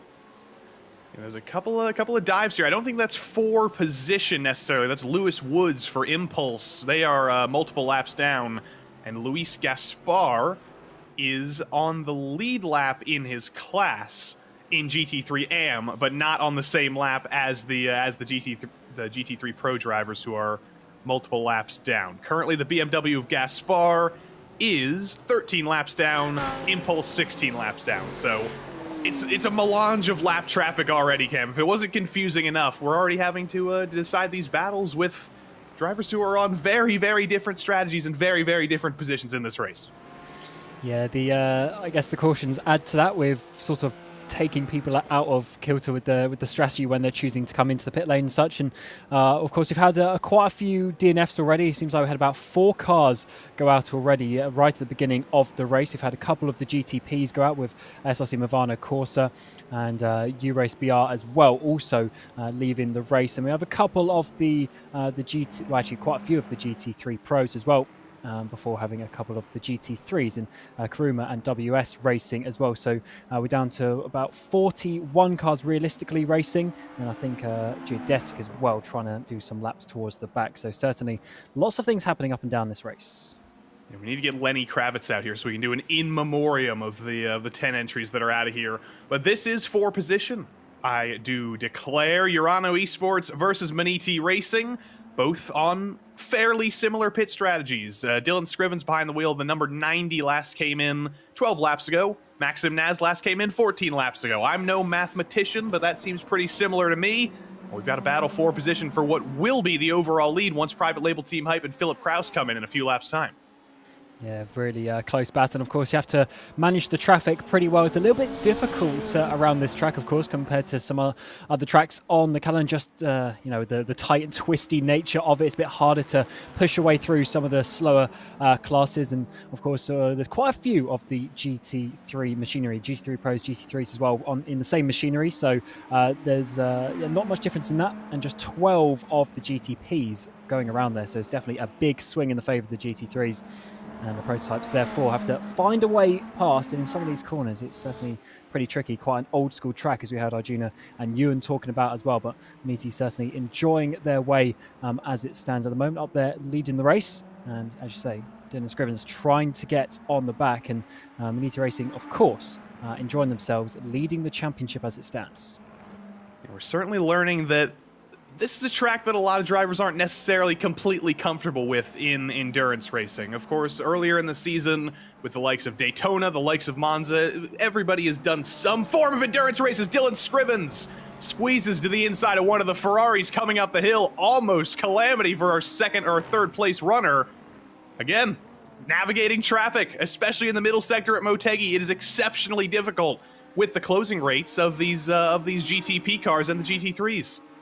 Yeah, so it's so tight around there, but sometimes you just have to give it a little send. But of course, the risk that comes with that is very high. It's a very narrow track as well, so isn't always the physical room to go past, and the speed difference is obviously quite a fair bit. We're looking at somewhere in the region of about 13-ish seconds around a track like this, so a fair amount of speed difference. And certainly massive dive there. As we seeing Private Label now come into the pit lane. Joshua Chin in the car as it stands. So they're going to drop their way down. Motegi retake the race victory. We'll see if there's a driver swap in there. Slight battle for position here with Dallas Pataska watching the Private Label team hype number 73 in the pits, and there is indeed a driver change. Mr. Phil Kraus has gotten out of the car, and Mr. Josh Chin has gotten in the car. We heard from him in the chat a little bit earlier saying that the Hungaroring was the worst track on iRacing. I don't agree with him. I'm not going to wish him any bad luck, but we'll see how he stacks up with Motegi. Yeah, I mean, it depends what you're looking for. I think Hungary is actually, just a really fun track. Of course, I agree. It's great itself, but I find it quite fun to drive. All sort of middle speed corners around there. So we get all three wide coming down in towards turn 3. Almost a bit of side-by-side action from the GTPs as well. That's a very tight battle indeed. As we're looking for P4 here in the GT3 category for Talk Freak Racing, and they are in a little bit of a battle themselves with Satellite right on the back of them now, coming up this second or really third straight already of the track. Sort of a bit of a repetitive 90-degree corner to start this track before we get out to the winding, not twisty sections, and certainly a bit more difficult to overtake this part of the track. This track is pretty Hungaroring-esque. You know, I didn't necessarily make that connection before, but now that I think about it, you know, you've got your twisty sectors like in the S's here, you've got your chicanes, you've got your hairpins, you've got your slightly repetitive corners. Maybe the Hungaroring is a pretty good analog for this, as there's a little bit of understeer for the Porsche. Dallas Pataska takes a peek to the inside, tries to get to the outside, gets squeezed to the outside. Don't want to be around the outside. Going into the hairpin, though, he's going to try and go for a switchback. It's not going to work. Pataska hangs on to 5th for the moment. Yeah, that was a bit of a lucky break there in some ways for Talk Freak. Did think they were going to be losing that position, but managed to just hold on to it. Satellite Racing not wanting to risk it there too much, going through the turn 10 hairpin. Pretty long straightaway down the back straight as well before we come under the bridge, but just not enough time, and Satellite still in a pretty nice position as it stands. And of course, through these bit more tricky corners to finish the lap, you want to just stay as close as you can before you get to these front straightaways, as one of the cars in behind them was diving into the pit lane as well. So definitely around that time of the day, lap 1:29 at least for the leaders as it stands. It's about time, and this is what it looks like. Lucas Lang was the driver who brought it down pit lane that time, the number 120 for WS Racing Esports, getting their service done. But we tune back in the battle for the overall lead. Remember, these guys are on identical strategies, so this is for position. Dylan Scrivens has shown some great aggression in getting by the GT3 traffic. Is he going to show the same aggression and try to take the overall lead in GTP? I think he will. He's definitely a driver that will go for those aggressive moves. And in fact, is that one of his teammates there in one of the GT3 classes there getting through? Gets up there nicely through the very, very tricky sort of final chicane almost, as it turns out to be in the final corners, but just not enough this time around. As we're diving now up the inside in towards turn 1. That Porsche trying to block off, but Maniti go down the inside. It's actually their teammate maybe trying to block them off a little bit through turns 1 and 2. Now out to the down this first little back straight. And Dylan Scrivens certainly gained a couple of tenths there. Unfortunately, with the fog that we've been given, it's very, very hard to read the number plates. But I think that may have been a teammate. That may have been just a little bit of a misjudgment there. Maybe not necessarily knowing that that Maxim Naz was trying to get to the inside, and that's certainly a scary moment for our overall leader.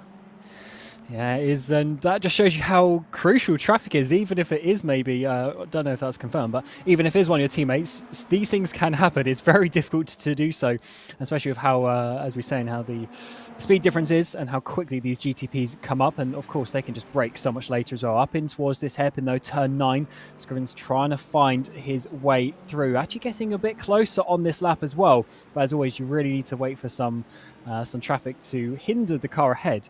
Although often it actually is easier being the first car when you're in a little sort of duo battle like this. Sometimes it's easier to be the first car going through the traffic. When you're the second car, you sort of have to pick up the scraps of whatever position on the track is left.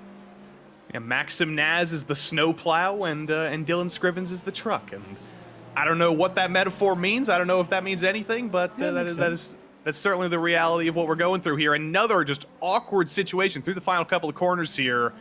I don't know about you, Cam, but whenever I personally drive in this track, whenever I break out the wheel for however many few times I get per year now to take out iRacing, that last sector at Motegi is so difficult to nail. Maxim Naz knows it as we ride on board with him looking into turn 1, which is difficult in its own right, but it's so hard to get the rhythm out of the final corner.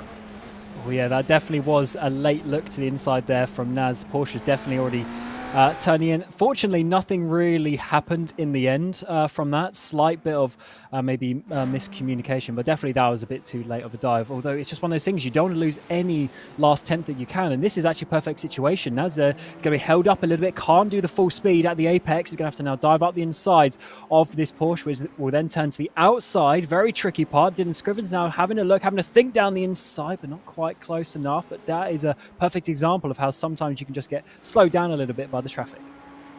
He's brought it down about a tenth. He's certainly closer. You can smell the back of that Motegi Racing GTP a little bit better this time.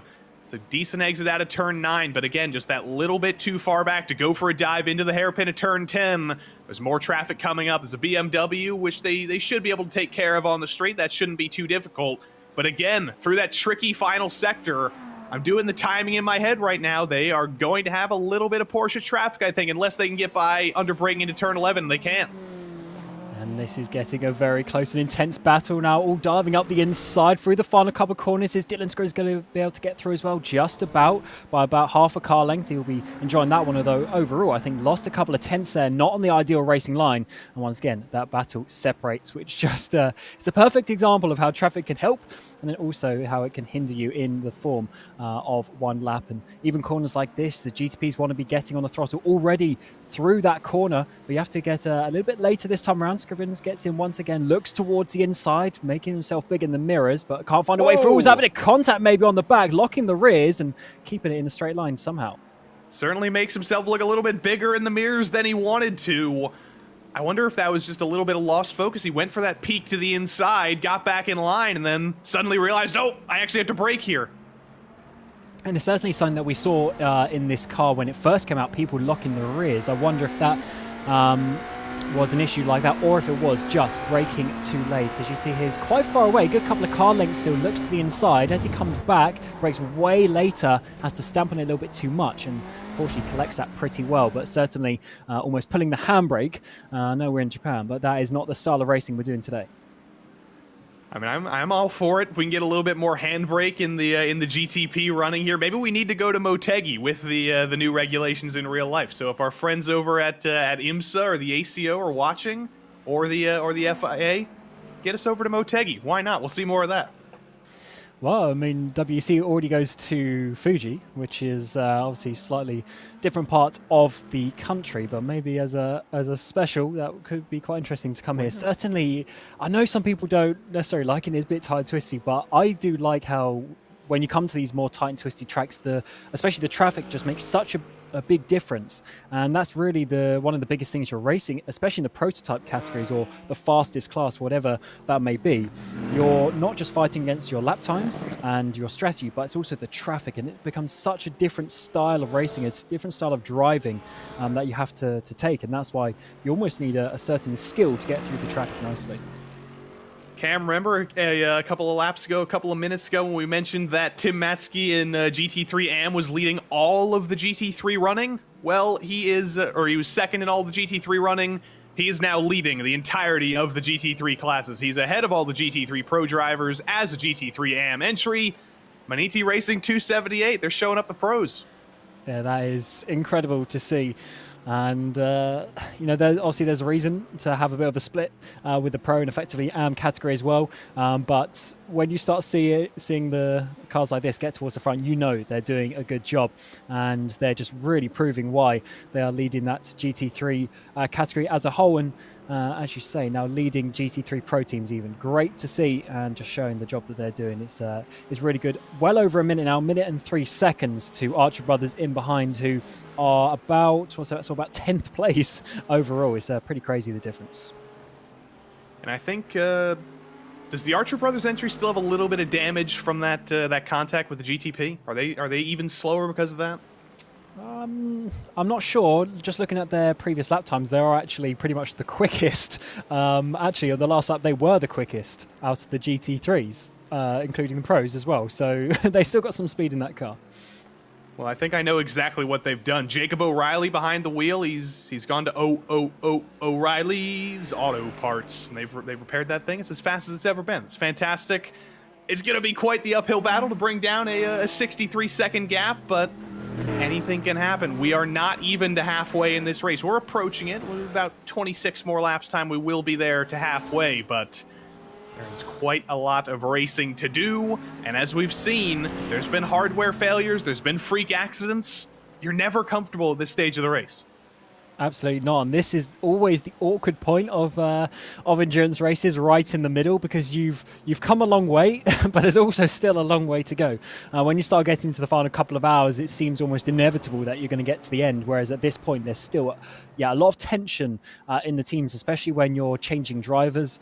Obviously, they need to be completely warmed up. They need to make sure all their hardware and everything is working correctly, and you don't want to give it to someone who then goes and has some issues that maybe can be avoided if you, for instance, kept the same driver in the car for another stint or so for issues to be sorted out. So yeah, definitely a bit of teamwork needs to be thought about at these points in the race. And it is also just that point. You just got to keep going. Just keep doing your laps, keep doing your stints, keep looking at your fuel numbers, and just keep pushing forward. And eventually you'll get to that halfway point where, of course, the magic half points are given, and then we can start working out championship predictions in the final half of the race. As I said, Jacob O'Reilly behind the wheel here, the Australian. That's always that's another interesting thing that we always notice in these endurance races on iRacing. Everybody's in a different part of the world. It's not a 24-hour race, so you're not necessarily thinking about, let's make sure we get people who are awake in the car so people don't have to stay up at night. It's only an 8-9 hour race. It's generally daytime for most people. But I'm no time zone guy. I think for Jacob O'Reilly, is it not about 1 a.m. right now? Is it not the middle of the night for him? I think it's more about, well, for instance, I'm in the UK and it's 5 p.m. and they're roughly, what is about 10, 11 hours. So yeah, it's probably somewhere around 4 o'clock in the morning, 4 o'clock in the morning, which is pretty crazy, to be honest. Just showing you the team play, actually, having drivers who want to step up and do things. I always find it's, when we see a lot of these leagues that are maybe either based more towards either American time zones or to European time zones, that sort of thing, when you see these Aussies or even Kiwis coming in, people from that part of the world, from Asia as well, in some ways I guess you sort of get used to it, but it's still so difficult racing right in the middle of the night, because that's why we call it the graveyard shift in the 24-hour races, because it's not late and it's also not early. It's that bit right in the middle that's very difficult. I don't know if Ewan O'Leary has this stat for us, but I think we're represented by quite a few continents in this series. We've got North Americans, South Americans, Europeans, Australians, or Oceanians, I could say. I think there's a few drivers in Asia as well. Still need to represent Africa and Antarctica. Maybe we'll get there in a couple of seasons' time, but it is a worldwide league. We know that for sure. Does that? I've actually never been to Antarctica. Does it even have internet? I have to imagine that at like the research bases, they have to have some kind of internet. Yeah, that's true. That's true. Never thought that. Maybe one day we'll see a sim race from the South Pole.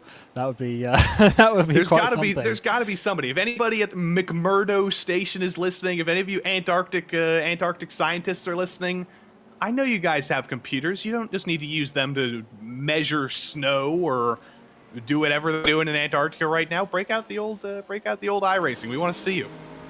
Yeah, so it'd be a nice way of cooling the PCs at least, and making sure nothing. Just open the window.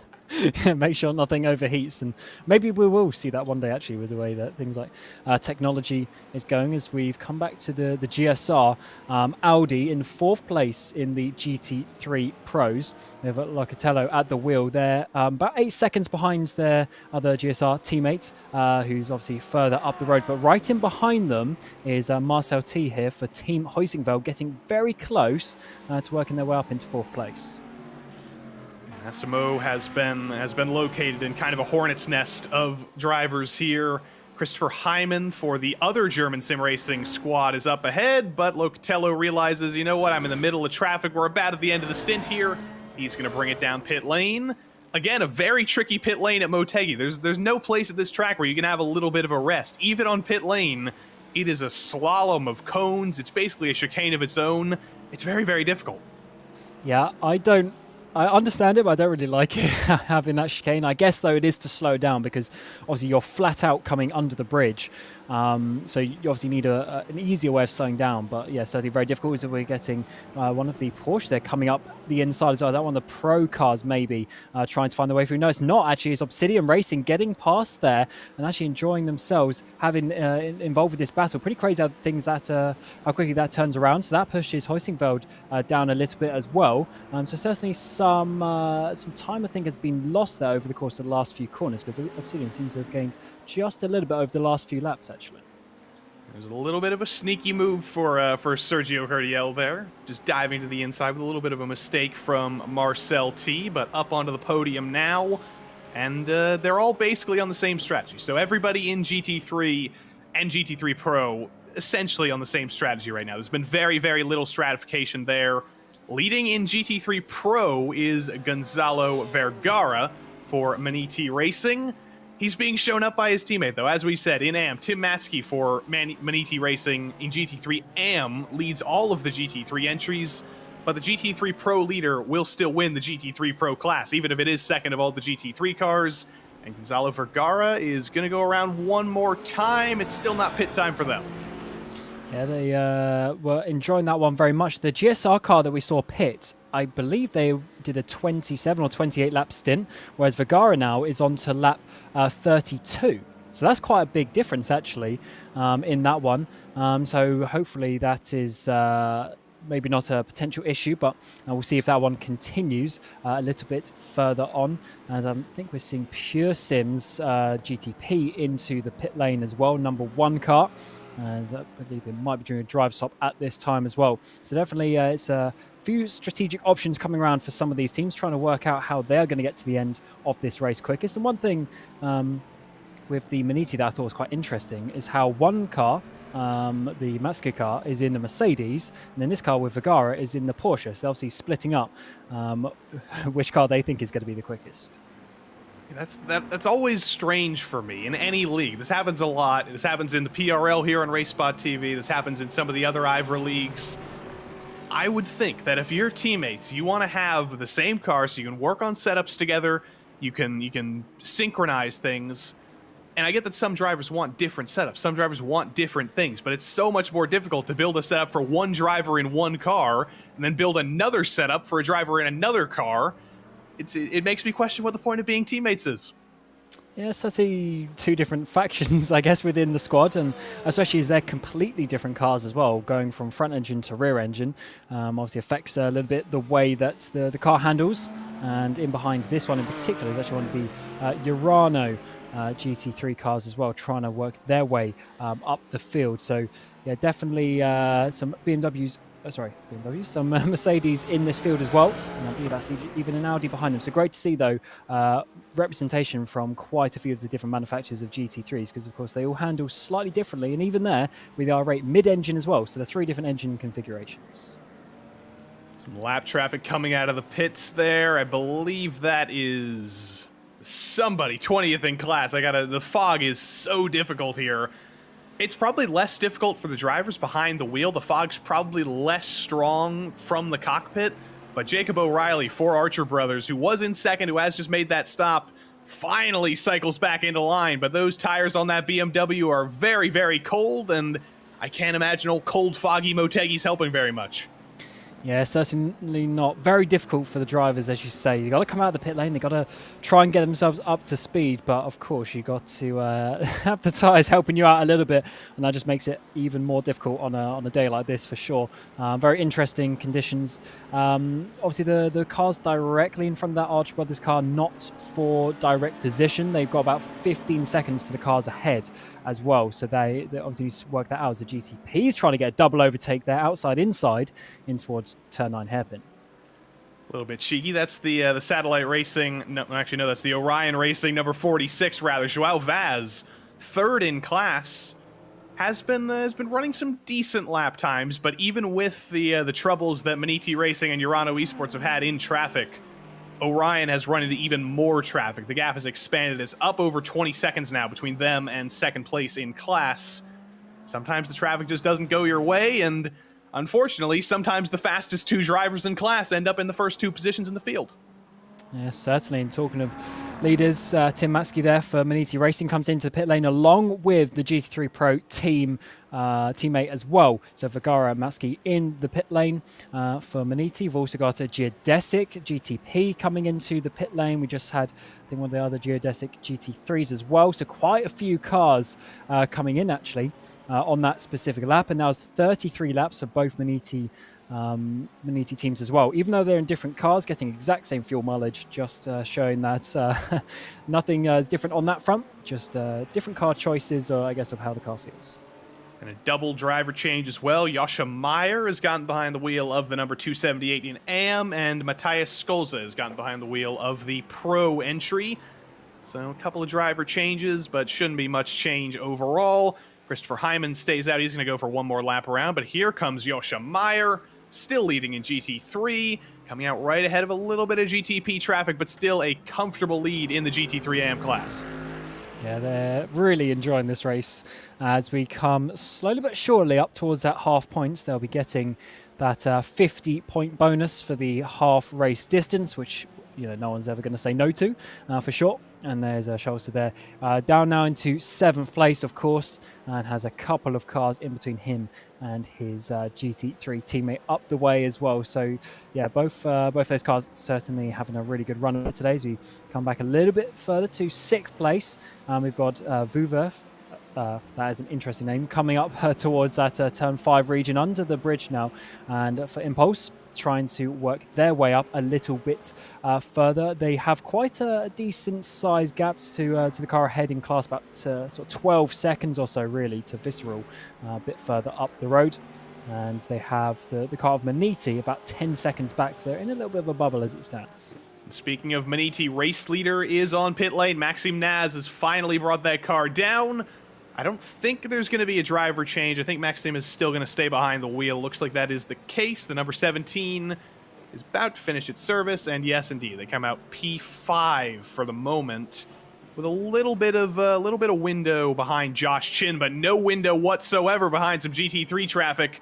Getting held up right out of the pits. Makes pretty quick work of that off of turn 2. But pit cycle has kicked off for our GT3, or our GTP runners, rather. And there is quite a bit of difference. There's sort of 3 different strategies here. You've got Motegi and ATRS on a similar strategy. Then in about 15 laps time or so, we'll see the likes of Trek and Private Label Team Hype come in. And then in about 4 laps or so, we'll see Orion and Urano Esports come in. It's always more difficult for us. We don't have a strategist. We don't have a data counter, but we've just got to track these stratifications and strategy. And eventually we're going to have to do some math to the end of the race to figure out which one's actually going to win.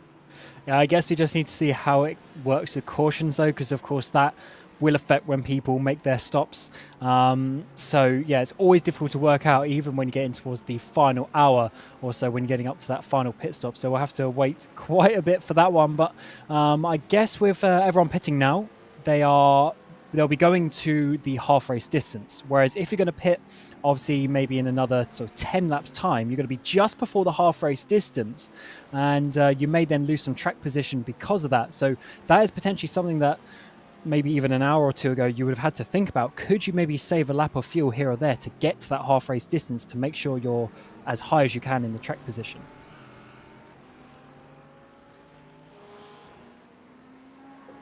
Always love to talk about that fuel saving, and you have to imagine at a place like this, it's not street circuit-esque, but it kind of is in a way, with the 90-degree corners, with some of the tighter hairpins. It's definitely easier to save fuel here than I think it would be at some other places. Yeah, for sure. The style of corners helps that a lot. When, for instance, like Monza last time out, you have to be flat out for so long because there's so many straights. Whereas here, the straights are a bit more sort of medium length. So, and especially on the exit, especially like turn 2, turn 4, it's all like a double apex. So normally you try and get on the throttle through the second apex, but you can actually just hold off a little bit. Of course, you lose a bit of momentum down the straights, but then you save a bit of fuel. And same with the corners a bit later on through the S's section. you can basically lift off and float your way through those corners. So definitely that does help a little bit. And even into the final corner, when you come through those sort of couple of left-handers, again, you can just lift off a bit earlier and roll through. Being off the throttle really and off the brakes is also what saves the fuel, as we're getting some GT3s try and work their way into some sort of position as you come underneath the bridge. This is your GT3 Pro leader as it stands at Glacier Racing. Of course, you do need to look out for some pit stops as it stands, and they'll be coming in possibly this lap, if not next, but they are, of course, slightly being held up by the cars ahead. They're not going to be enjoying that one too much, but they need to find a way past. I think I know why we're looking at this, because it's a finish 1-2 right now with Joni Takkanen and Santeri Martikainen, 1 and 2 in class right now. That's some lap traffic ahead of Joni right now, so that's not for position. Oh, Could be. Oh, there is a little bit of trouble further back. Somebody has taken a bite out of the gravel. Did not see who that was who went off. and that was an interesting one because it didn't look like there was any cars directly around there. So I wonder if that was just locking the brakes and looping it themselves into that corner, or if there was a big dive that we just missed. But certainly an interesting one there in the background to be making that sort of mistake, because yeah, it's not really the type of corner where you're going to be pushing the absolute limits. But let's have a look here. World of Sim Racing coming up towards that corner. The turn 9 hairpin definitely on their own, and yeah, just losing the rear as they went into the corner. Maybe just holding the brakes a little bit too much. And it's not the first time we've seen that today, and as you said a little bit earlier, Cam, that's not the first time we've seen somebody do this in one of these BMW M Hybrid V8s. It's very finicky on the brakes. If you don't have it completely figured out, you just get that little bit of a shock, that thing is looping around. But speaking of Dylan Scrivens earlier, he has finally brought that GTP down pit lane, so that is the end of the pit cycle for those two on that cycle in GTP. Still waiting for Joni Takkanen to come in, though, and we've seen that some other cars in GT3 have been able to go as far as 35 laps. We saw Tim Penny for the Nomad number 256. He went 35 laps on one tank of fuel. So if our Glacier squad can continue going at a glacial pace, they might be able to make it to lap 35. Yeah, they might just be, and doing a good job. Lap 33 done. I don't know if that is either done or the lap that they're on, but either way, that is a good one if they can obviously pit at the end of this lap, or maybe make one more. Maybe that's why they weren't sort of pushing through the traffic so aggressively. As again, one of the GTPs now fly up their outsides. Porsche gets all the way over to the left side of the track to get that racing line in towards the hairpin. And yeah, Joni here just sitting behind. Let's see if he does come into the pit lane, though. As ever, saving laps generally helps you, as long as you don't lose like half a second a lap. It generally helps you. So definitely doing a good job going a bit longer as you come back towards the front of the GTPs. Maxim Naz for position on Josh Chin there, but remember, these two are on different strategies. Chin came in about 13 laps earlier than Naz did, so things are generally back in the real order of things now. And you notice who's critically not in this photo. Remember, the battle for the overall lead was between Maniti and Urano. Who don't you see in this picture right now? Urano. They're about 3 seconds back, so in some pictures we might see them together, but what was once about a 1/10 of a second gap, was literally, you could throw a blanket over the two of them. It's now a good 4-second gap between what will be first and second overall. Scrivens has some work to do in this stint. Yeah, just looking at the pit stop times, I mean, it's pretty crazy. Maniti, Private Label, and Urano all in their final pit stop are literally within 1/10 of a second each way of each other, not only with the stop time, but with the lane time as well. So they've literally done everything absolutely perfect in the pit stop each. So the time lost must be in a little bit of traffic here or there, maybe on the in or out lap, or just something that we slightly saw off screen. We did see Scrivens make a little bit of a mistake, though, coming into the next corner, actually turn 3. So I wonder if that has been repeated. But you can just see up the head in the foreground there, the cars he's battling. So they're not too far away, but don't really want to let that gap get any bigger than it is. I think our numbers are slightly shifted. I think it may have been a case of, like, somebody was in the box for a 32.14, somebody was in the box for 32.16, and it's slightly shifted around, but the difference between 32.2 and 32.0, as you can see on the ticker, everybody, is not very much. They have absolutely synced up these strategies. Nobody's got any damage to fix, for that matter, which is also helpful. It is just like clockwork with this this GTP pit strategy coming around every single time. And at about 10 laps time, we will get to halfway. So for some of these teams who are on those alternate strategies, Trek Esports, they can't make it to halfway before having to pit, I don't think. They can't make it 11 more laps. So they're not going to get halfway points for the lead. They're going to be, where were they, 5th, 6th? Unfortunately, they're going to lead some laps now. It might be good for them at the end of the race, but once halfway rolls around, I don't think they can make it. Yeah, not quite enough, which is a little bit disappointing for them. And Private Label as well. They're on 17 laps. I think they're going to be just shy as well, which is a little bit awkward for them, actually, with how close some of the battles are in behind. They might be losing some track position at that point, so we'll have to be looking out for that one with Joshua Chin at the wheel, currently in that 3rd place. So definitely some strategy has to be had, because at the end of the day, it's still half points, so it's something quite significant for just saving a lap of fuel here or there, if that just works out with the maths with when your pit stops are going to be. And as we said, as always, the cautions probably did affect that for some drivers with exactly their lap count. As we're coming back to the GT3s though for a second, we are seeing Motegi there, 2nd place for Aztec Sim Sports Visceral, and in the 140 5 car, just 3 and a bit seconds off Glacier, who still haven't stopped. 34 laps so far. 35 laps now. They've matched that big number. So Mr. Joni Takinen, start calling him the fuel wizard. He's pulled off a miracle here. I don't think he's going to be able to go one more lap. I think if I had to predict, he's going to be bringing that Ferrari down this time around. Let's see. Off of turn 11, the pit lane beckons for you, Joni. Is he going to bring it down? Yes, he is. 35 laps.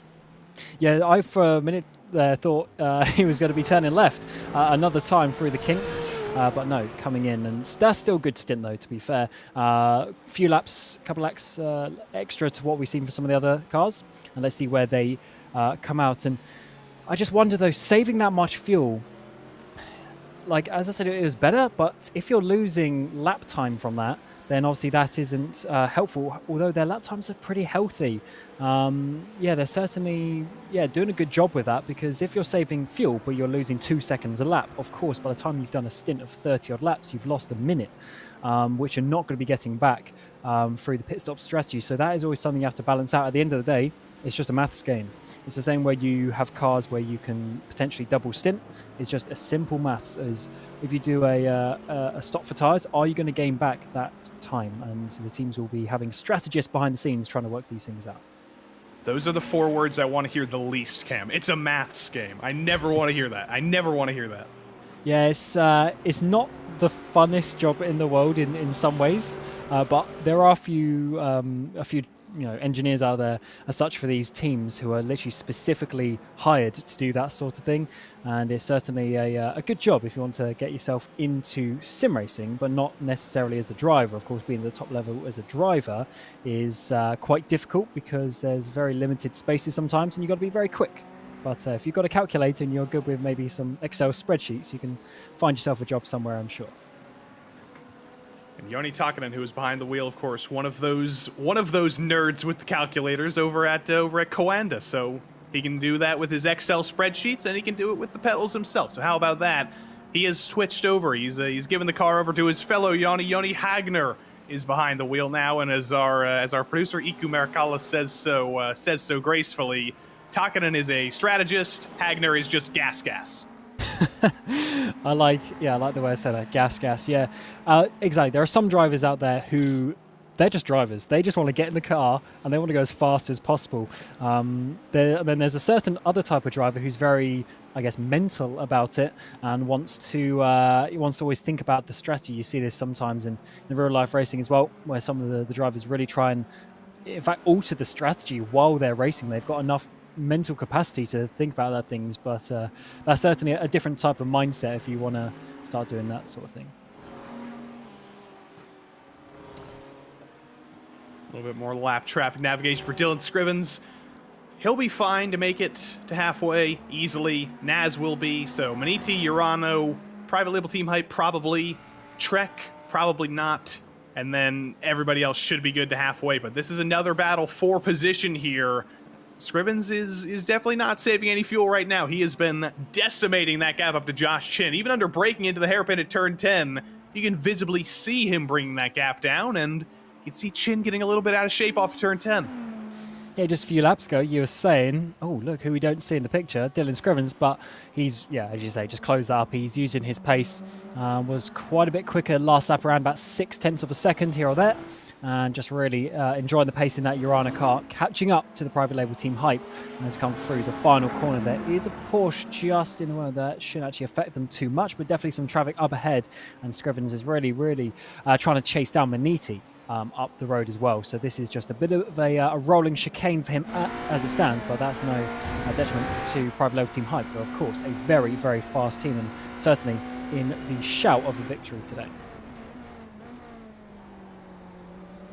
Scrivens not always comfortable on the inside there, but he's got it stopped that time. Didn't have the same issue he had last time he was trying to dive to the inside into turn 3, but he's lost that little bit of ground. He's so much stronger on the brakes, though, as we reach a couple more rolling chicanes, frankly, in the GT3 cars. This BMW out of the way easy, but they are going to reach another BMW right in the S's, and that's going to hurt Scrivens more than it hurts Chin. Yeah, it just depends exactly where you meet them and how it affects you going into the corner, although Scrivens has actually stayed pretty nicely up behind there through turn 8, and now up into the turn 9 hairpin. This is more of like a corner to set yourself up, and then think about the hairpin. Turn 10 onto the back straightaway, loses a little bit of time there on the exit, but closes up, of course, concertina effect in towards the braking zone. It's taking a slightly different line, trying to get the exit he can down the hill. Get a little bit of draft here. It's not the longest straight in the world, but it is still one of the few straights on this track. Scrivens peeks to the inside, doesn't go for it, and can't force Josh Chin into a mistake off of the corner. You know, we've known private label team Hype drivers to be infamous for making mistakes coming onto pit road or pit lane, but when they're on track, you don't often see Josh Chin make many mistakes. Yeah, certainly not. And Scrivens is putting a lot of pressure now, so we'll definitely see that metal being tested for Chin, although he's doing a very good job of it so far on the previous... He's taking it on the chin. Hey, good one. Although on the previous lap, they were half a second slower than Maniti ahead. So, yeah, of course, traffic does play a little bit of a factor in that, but maybe Chin isn't quite as fast, because we do see Trek Esports up ahead doing a 37.9 as well, although, of course, on a bit less fuel, with them coming into the pit lane imminently, and we are getting very close to that half-distance race. Now, the half points will be awarded, I believe 157. It should be end of 157 to go past the half distance, so getting very close now. You can't have as much fun with Dylan Scrivens' name. Josh Chin is so easy, because Chin is a word. Scrivens sounds like a word. Like, I feel like that's a thing that exists. Like, you can own Scrivens, but it's not a word, and I can't have any fun with it. Yeah, Scrivens is it is an interesting... I don't know where it... because basically I've known Dylan. It sounds like a very Anglo-Saxon name. Yeah, I've known Dylan for quite a while, and I know his brother's name is Welsh, but I don't know if that actually means that Dylan's name comes from that, but it's certainly an interesting, unique one. And but of course, he lives out in Portugal now, so definitely a very varied personality is good old Bobo, Dylan Scrivens, coming through the final corner now. That Porsche up ahead, that might be a bit of a hindrance actually for Team Hype now, coming down the front straightaway. He's just Scrivens Josh Chin right there. See, it doesn't work at all. But Dylan does peek to the inside, and he's finally got it done into turn 1. There goes Dylan Scrivens up into second. Now he looks 4 seconds up ahead to the overall leader, Maxim Naz. Now that Trek Esports has brought it down, the positions as they stand are as they appear now. Now Dylan Scrivens, as I said, just has a ton of work to do. He's got 4 seconds of qualifying lap time to make up. Certainly does, and that was actually the gap, or the position for second place, as Trek Esports coming just a few laps shy, which is slightly disappointing, but that is way too many laps to save, of course. So that's still going to put them in a good place for pit stop strategies a bit later on. Maybe if there's some sort of caution, they'll have a lot less fuel to put in the car. Potentially we'll have to see how that one works out for them. but they currently drop down to 6th place. We'll see if they lose any more positions. But certainly, as we get towards that halfway point, it is Motegi leading the way in your GTPs, and of course, championship leaders as well by 31 points coming into this. So just extending that championship lead even more. By the way, if the chat can think of any other good Dylan Scrivens-based puns, please tell us, as there was somebody off in the gravel at turn 10 there. Didn't see who it was, but if you can give me something, I will. There won't be any monetary payment, but there will certainly be some emotional payment. If you can give me something here. Dominic Hoffman says Dylan Screens, not good enough. I need the V in there. I need scribbly. There's something there. There's something in the back of my mind. There's something in the back of the mind of the number 148 Mercedes, though. We've got another battle for GT3 position, as it's Jan Senkowski versus Matthias Skolzy for position on the same strategy. It never ends. Yes, certainly doesn't, and that is for, what's that, 3rd place in your GT3 Pros as well. Just 3 tenths, a second back as well to GSR. You'll see in the background of some of the shots, so potentially turning to a 3-way battle for this final podium place as it stands. So that is great to see. In terms of the pit lane time, Team Huizinga had a much shorter stop actually on the previous pit stop. Everyone else was around 41-42 seconds. Theirs was 33. So I don't know if that's an under fuel or maybe that's a tyre situation. Yeah, not sure about that one, but certainly having a shorter stop, maybe that is what brought them back into this battle, because they were a little bit further down into 6th place when we first came onto them, but certainly enjoying this battle as it stands. And Scholzer there trying to get up to speed, of course, only recently getting in that car. So I have to ask a very specific rules question, because 313 is an odd number. Our halfway points are awarded on 157, I assume. That's past halfway. 156 would be before halfway, so I assume they're awarded at the end of 157. Yeah, so we had this last race in Monza as well, and I do believe it basically got rounded up as such, because you've got to go past halfway, if that makes sense. So yeah, I do believe it will be as they cross the line, end of 157. And yeah, 50 points up for offer. So definitely a lot of points, and it is a significant thing to think about over the course of a championship, because it's not just the races, the races themselves, the 6 races that we've got, but you're effectively getting points 12 times over the course of the season. Yeah, I know we're going for an even number here with 1,500 kilometers of Motegi, but we couldn't take one lap off there to get us to an even number. Come on, we couldn't get to 312. Well, I actually quite like it, though, because as much as we don't know how long the race is going to be, which is a little bit awkward sometimes for working things out, like producers commentary wise and even driver times wise when you've got to be awake. But I do like having lap counted endurance races. It definitely adds something a little bit different, and there's never sort of a change to that. It's always going to be that lap count, and everyone just got to keep going as long as it takes. German sim racing in GTP are in. Georgios Theodoridis is in for them. We're getting the last couple of stops here before halfway. Everybody who was desperately trying to extend it to halfway, they're coming up just short. Lucas Lang, though, for WS Racing Esports, not going to come up too short, I don't think.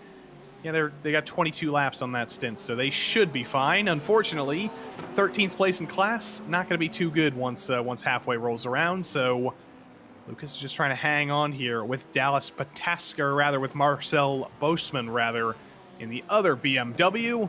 It's Porsche versus BMW through the hairpin, almost a little bit of pushing and shoving. And it's a very close battle for 12th place on track. You never get any respite here, whether you're fighting for 1st or 12th. Position's a position at the end of the day.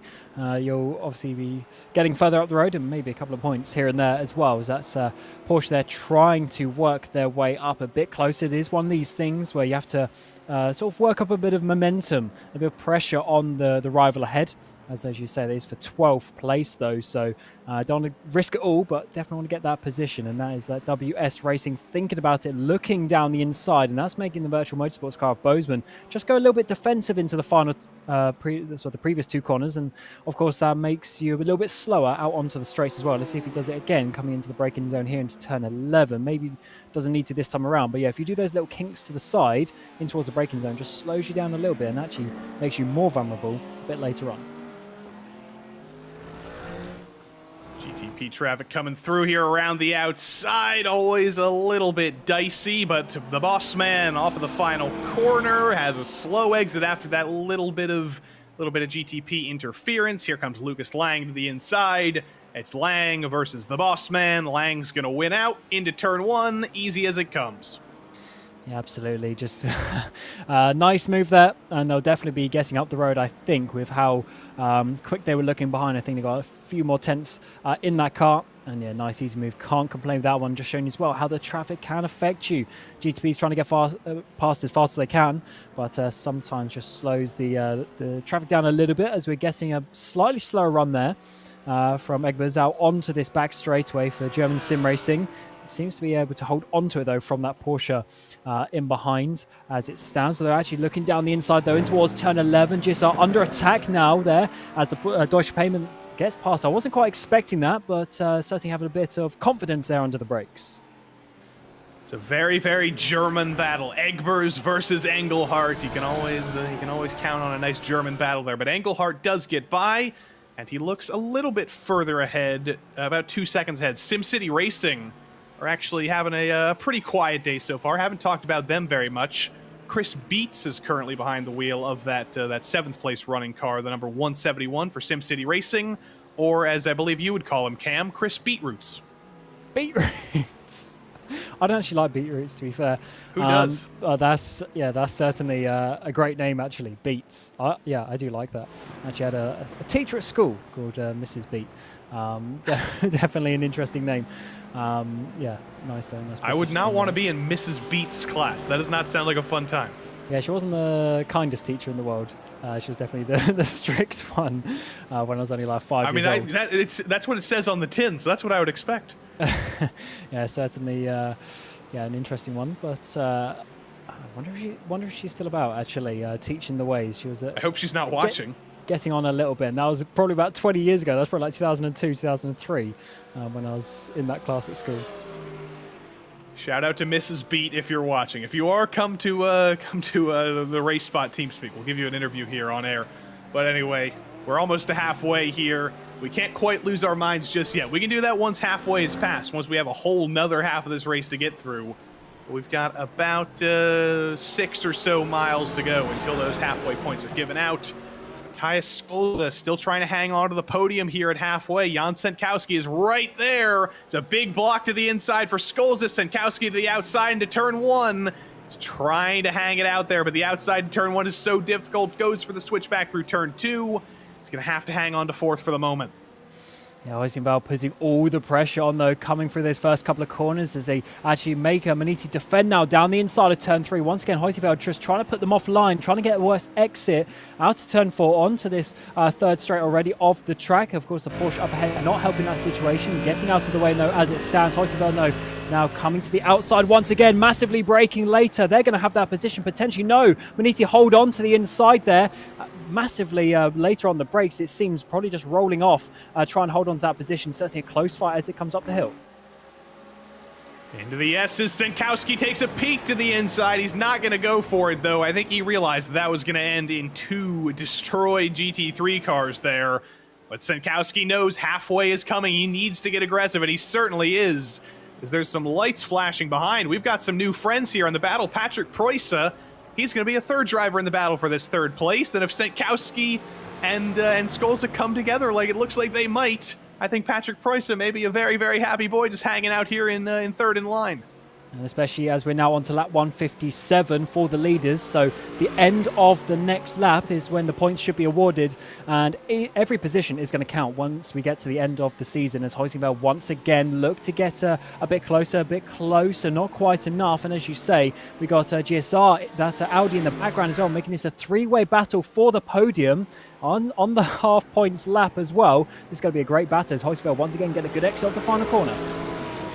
Skolza off the rhythm through that final sector again, and Senkowski is going to have a far easier time into turn 1. He's gotten to the inside, down the front straight, and into turn 1. It's a little bit of a squeeze through turn 1, but there is no fighting into turn 1. Senkowski is through 3rd in class, but Matthias Skolza trying to fight back. Can he peek to the inside? Absolutely not. That door is shut wide, or that door is shut closed.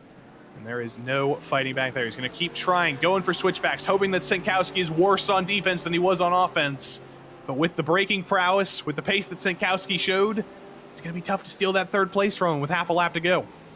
Absolutely, and this is the all-important lap, of course, where up to 50 points will be awarded for the leaders in each class. And this is, of course, still for some very good points from that third place. And this is going to be very important for the championships. It looks like, though, that Hoisterveld kart is going to be holding on. Stenkowski leading the way up through the S's section.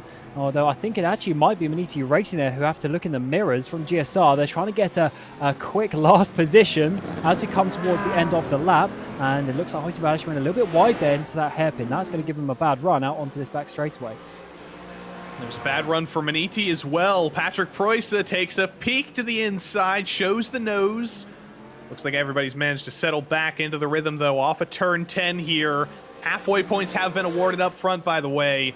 We've crossed the end of lap number 157. Maniti Racing, Urano Esports Data Group, Private Label Team Hype, Orion Race Team 46, and Trek Esports, your top 5 in GTP. But here comes the GT3 Pro runner. Santeri Martikainen, easily ahead of all these guys, gets halfway points at GT3 Pro. Adrian Fruworth as well gets halfway points there. And here comes Jan Senkowski for third at halfway. It's going to be Matthias Skolza for Maniti Racing in fourth, and then German Sim Racing by ACV, Patrick Preusse, fifth at halfway. And then in GT3 AM, Maniti Racing as well, Yasha Meyer gets halfway points there, still as big of a lead as they've ever had. Then all the way down to 25th overall, it's Archer Brothers with Jacob O'Reilly, who have yet to finish the lap, I believe. They're still going to come home in P2 at halfway. Then Tim Penny for Nomad, Satellite Racing Dallas Pataska, and Torque Freak Jonathan Dance. That'll be the top 5 at halfway for GT3 AM. And those are some very crucial points, so we'll try and, as we get into the second half of the race, we'll try and get some sort of updated standings to try and work out exactly how that leaves some of these battles, because, well, that's going to be obviously the big talking point. Another 100 points available at the end of the race. But just one event to go after this. There could be some championship positions effectively decided if the gaps get big enough. Indeed, we've heard from Ewan O'Leary. We've finally heard from our calculator boy. Thank you, Ewan. Maniti Racing, 596 points right now. Satellite are 146 points behind. Satellite have to finish ahead of Maniti, or Maniti are the champions. And that looks like quite the uphill battle right now. That looks to be very, very difficult. As currently Dallas Pataska for Satellite Racing runs a good 1 minute and 15 seconds behind Maniti in GT3. That's gonna be quite the uphill battle to keep themselves in championship contention come Fuji time. Yeah, that is very difficult, because if 1 minute 15 has come in half the race, you assume maybe another 30 seconds, maybe another minute's going to come in the second part of the race. So to flip around that sort of pace difference is going to be very, very difficult indeed. They potentially actually are going to be lapped by the end of the race, depending on how that one expands. So certainly that's going to be a difficult one to overcome, but I'd say that's to be expected, though. In that GT3's Maniti have just been so strong, winning a couple of races already and looking to get a third of the season today.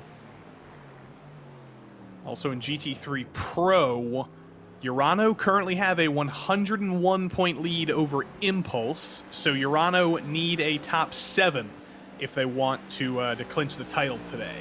And that seems to be an uphill battle for them, as they currently sit 16th in GT3 Pro with Nicholas Laubish behind the wheel. If they need a top 7, they've also got some work to do, but there is always the possibility of having another caution period. There's always the possibility of having another safety car. We haven't had one for a little while. I'm not going to jinx it, but it's happened so many times so far tonight. All these huge gaps, all these big gaps they need to make up, they can be erased in a moment. And I think it's exactly what Urano's hoping for.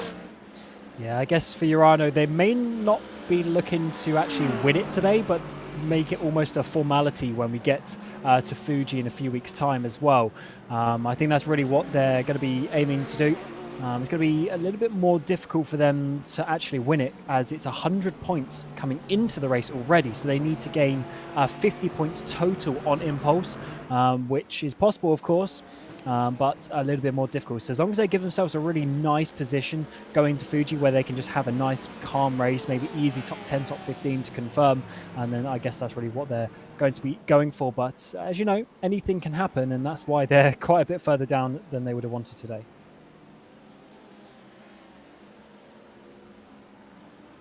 I was just breaking out my Google Translate over to the side. I want to know what Fruworth translates to in English. Apparently, Fru translates to early, but I don't know what worth translates to. So it's the early something. Is he the early bird? Is he the early something? I don't know, but it's working for him. Yeah, certainly a nice name actually.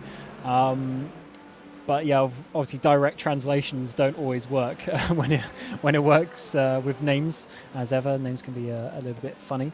As we come to Naz leading the way, GTPs 4 seconds now to Dylan Scriven. So we did think Dylan was getting a bit closer, but actually lost about 2 seconds on the previous lap. So maybe getting into some traffic that he would have not wanted. And obviously took the win at the half race stage as well, so that will put them in a little bit nicer position as well. SRC Movano number 3, I believe they're out of the race as well, so that gap is going to be opening up really nicely for Maniti and Pure Sims as well, not having the best day overall. So Maniti are actually looking pretty strong coming into the final stages of the season. I have good news for fans of Hydro Race Geodesic. Miguel Vigo is back in the session, despite the fact that car has been out of the race for a good 100 laps. They are in the pits for 140 minutes of repairs. Maybe they'll get back out there. I can't imagine that's going to happen, but for some reason, Miguel Vigo has been sitting in the session for the last 100 minutes or so in the car. Yeah, what are the rules on the points? I guess, do you just get points for being there at the end of the race, maybe? Maybe. Because if that's the case, I guess you might as well sit it out for a couple of hours. Just leave your PC on, sat in the car. Because if you've already got like 30-odd minutes or whatever of repairs, that it can be sometimes, you're realistically out of any chance of getting some proper points. So you might as well try and just get to the end of the race, sit it out a little bit. And of course, we are still somewhere in the region of Lifetime is saying just over 4 hours left in the race. I guess that depends how fast the race goes, if there's any safety cars, etc. But certainly, yeah, looking like another 4 hours, and I wonder if we'll see that geodesic car come out at some point. But if they've been in the pits already, and 2.5 hours, what's another hour to sit there? Exactly. Sometimes you see too much damage, wear done. I don't think I've ever seen a 2-hour required repair. I don't think that's possible, but Miguel Vigo's just taking his sweet time. Maybe he's gone out to get some dinner or something, and then or some lunch. I think would actually make more sense with the time zone. He's going to come back in here, get those 5 hours of repairs done, and it's possible to get a couple extra positions out of this. SRC Movano, which is another class, they're not going to count, but Delta Sport, ATRS, they're only about 30 laps ahead, so it is possible to get a couple of extra spots if that car can leave the pits.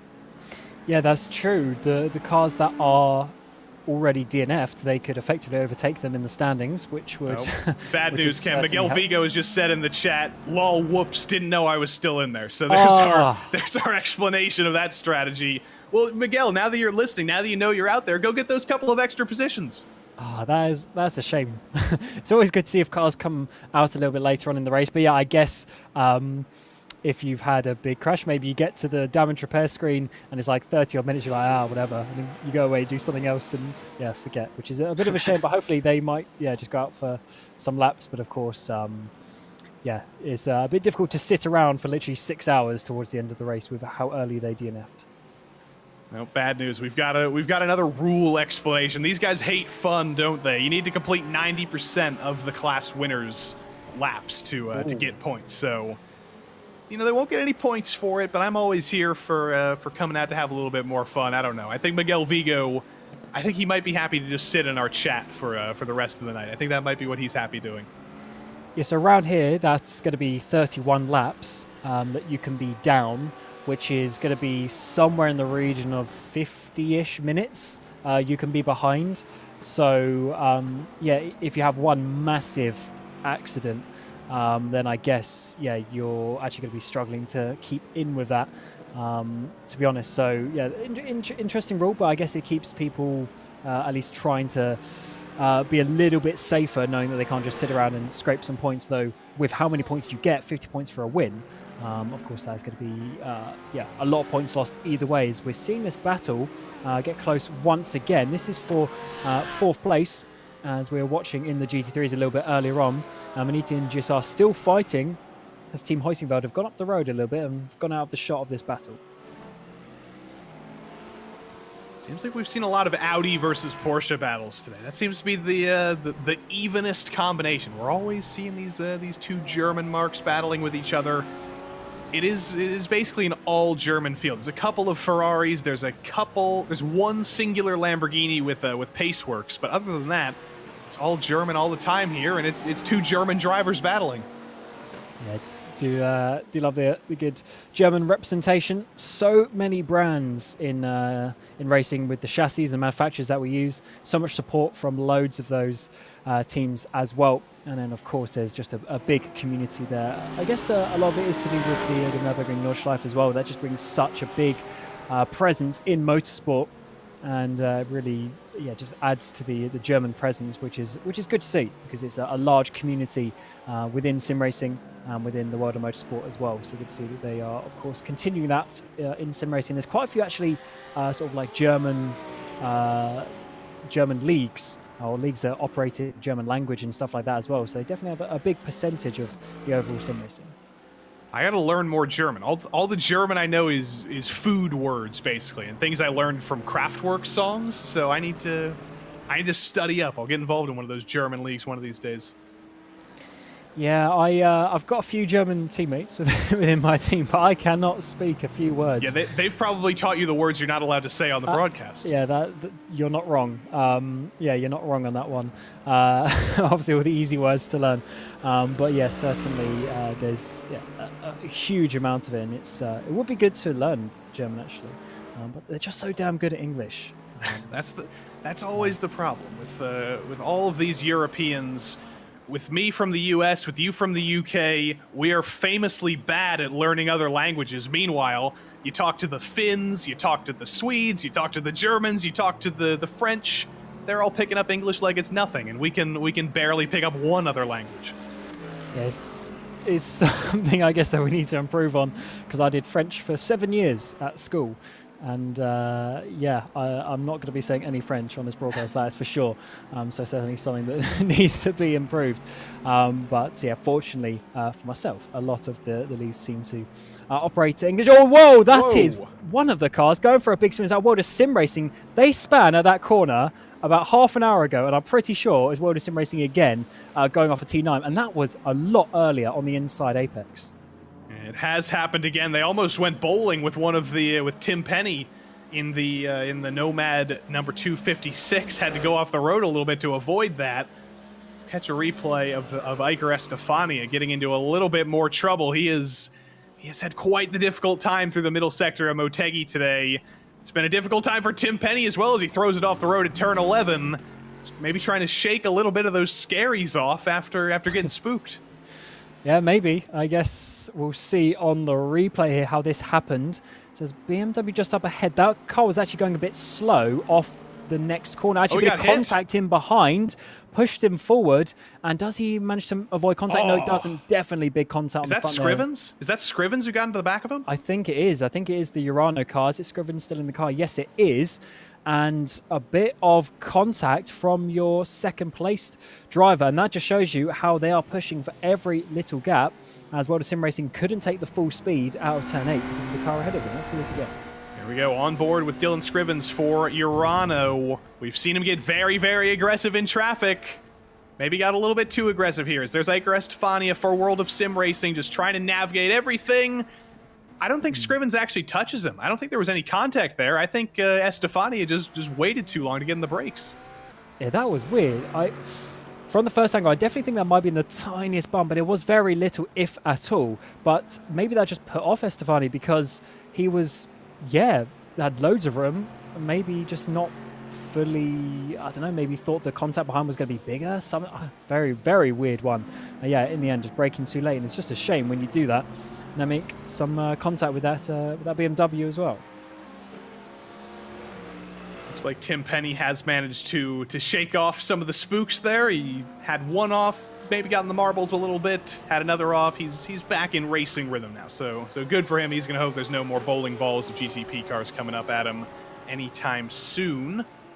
A little bit further ahead here at the GT3 Pro battles. I don't believe this is a battle for position, unless it is, unless I'm proven wrong, but it's the holding pattern. We're past halfway now. We're past when all the points have, or when half of the points have been scored. Now you're looking to the end of the race. There's not going to be any more points scored between now and then. The only thing that matters is the overall race win at the end of it all. That's a lot more math to do, and that's a lot more focusing you have to do. There's 150 laps to go.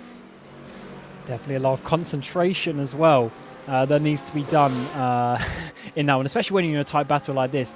Motegi Racing still holding on to what is currently third place, getting closer and closer, of course, to the next round of pit stops. They're on about lap 20 or so, as GSR trying to find a way through in that Audi R8, but it's very difficult to do so around here, especially when you're in the same class. Let's see, actually, Satellite Racing on the inside there does actually just turn out of it a little bit, but just, I mean, what can you do in that situation when you got a flying BMW? Oh, suspension damage, bent steering there for the BMW.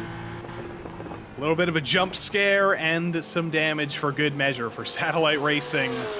Remember, they are one of our championship contenders in GT3, and that is going to hurt quite a bit. Satellite had to finish ahead of Motegi in GT3, and unless something goes terribly wrong for Motegi, that hope is more or less over here, because Satellite's going to go a lap down here getting that damage repaired. Yeah, it was a difficult task for them as it stood, but that's even more difficult now, isn't it? Realistically, they're not going to be coming back from that one. They're going to be in the pits for a little while, I would assume, with those damage repairs.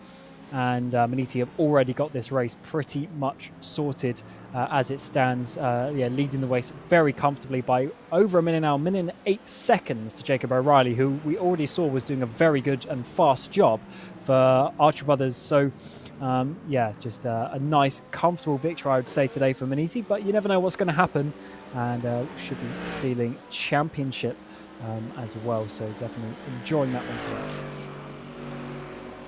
Been doing some research about the town of Motegi, which I always like to do when we get to this point of the race. Just, learn a little bit about the surroundings. Sometimes we ignore the surrounding towns at racetracks, but unfortunately, there's a reason we forget about Motegi. It's because there's nothing there. There's 11,000 people in the town of Motegi. They've got a post office.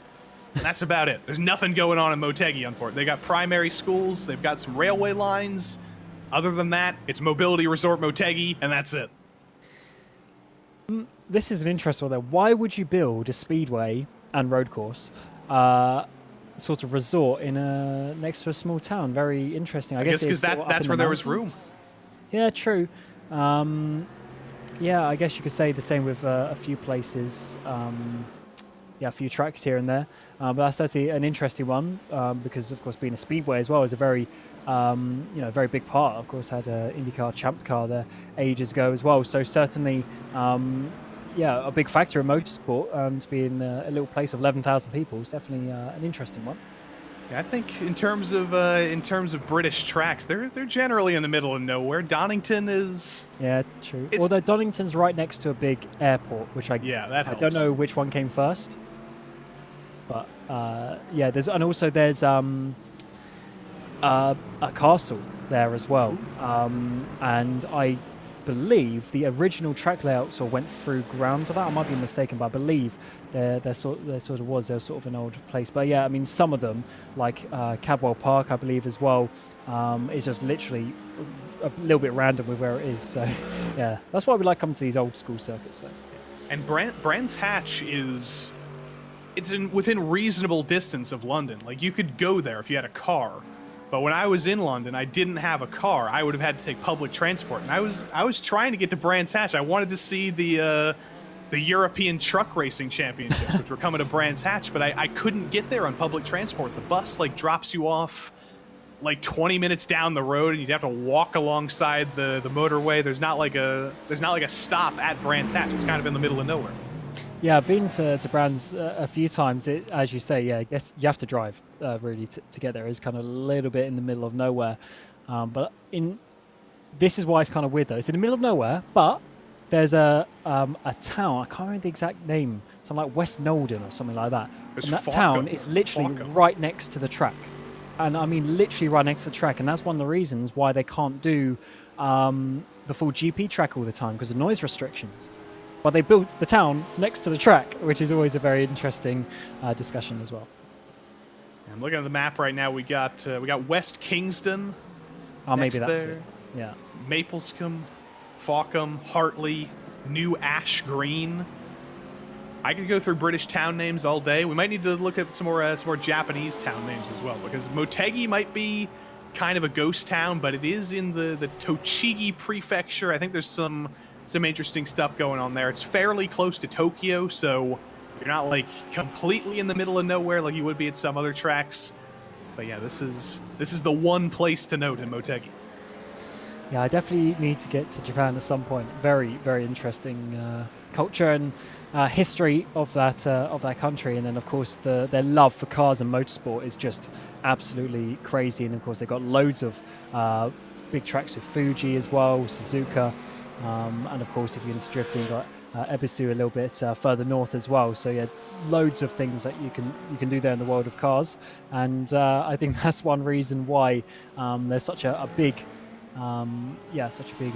culture of that out there. They've just really pushed a slightly different way of doing things from all the German and European manufacturers that we're seeing on the screen right now.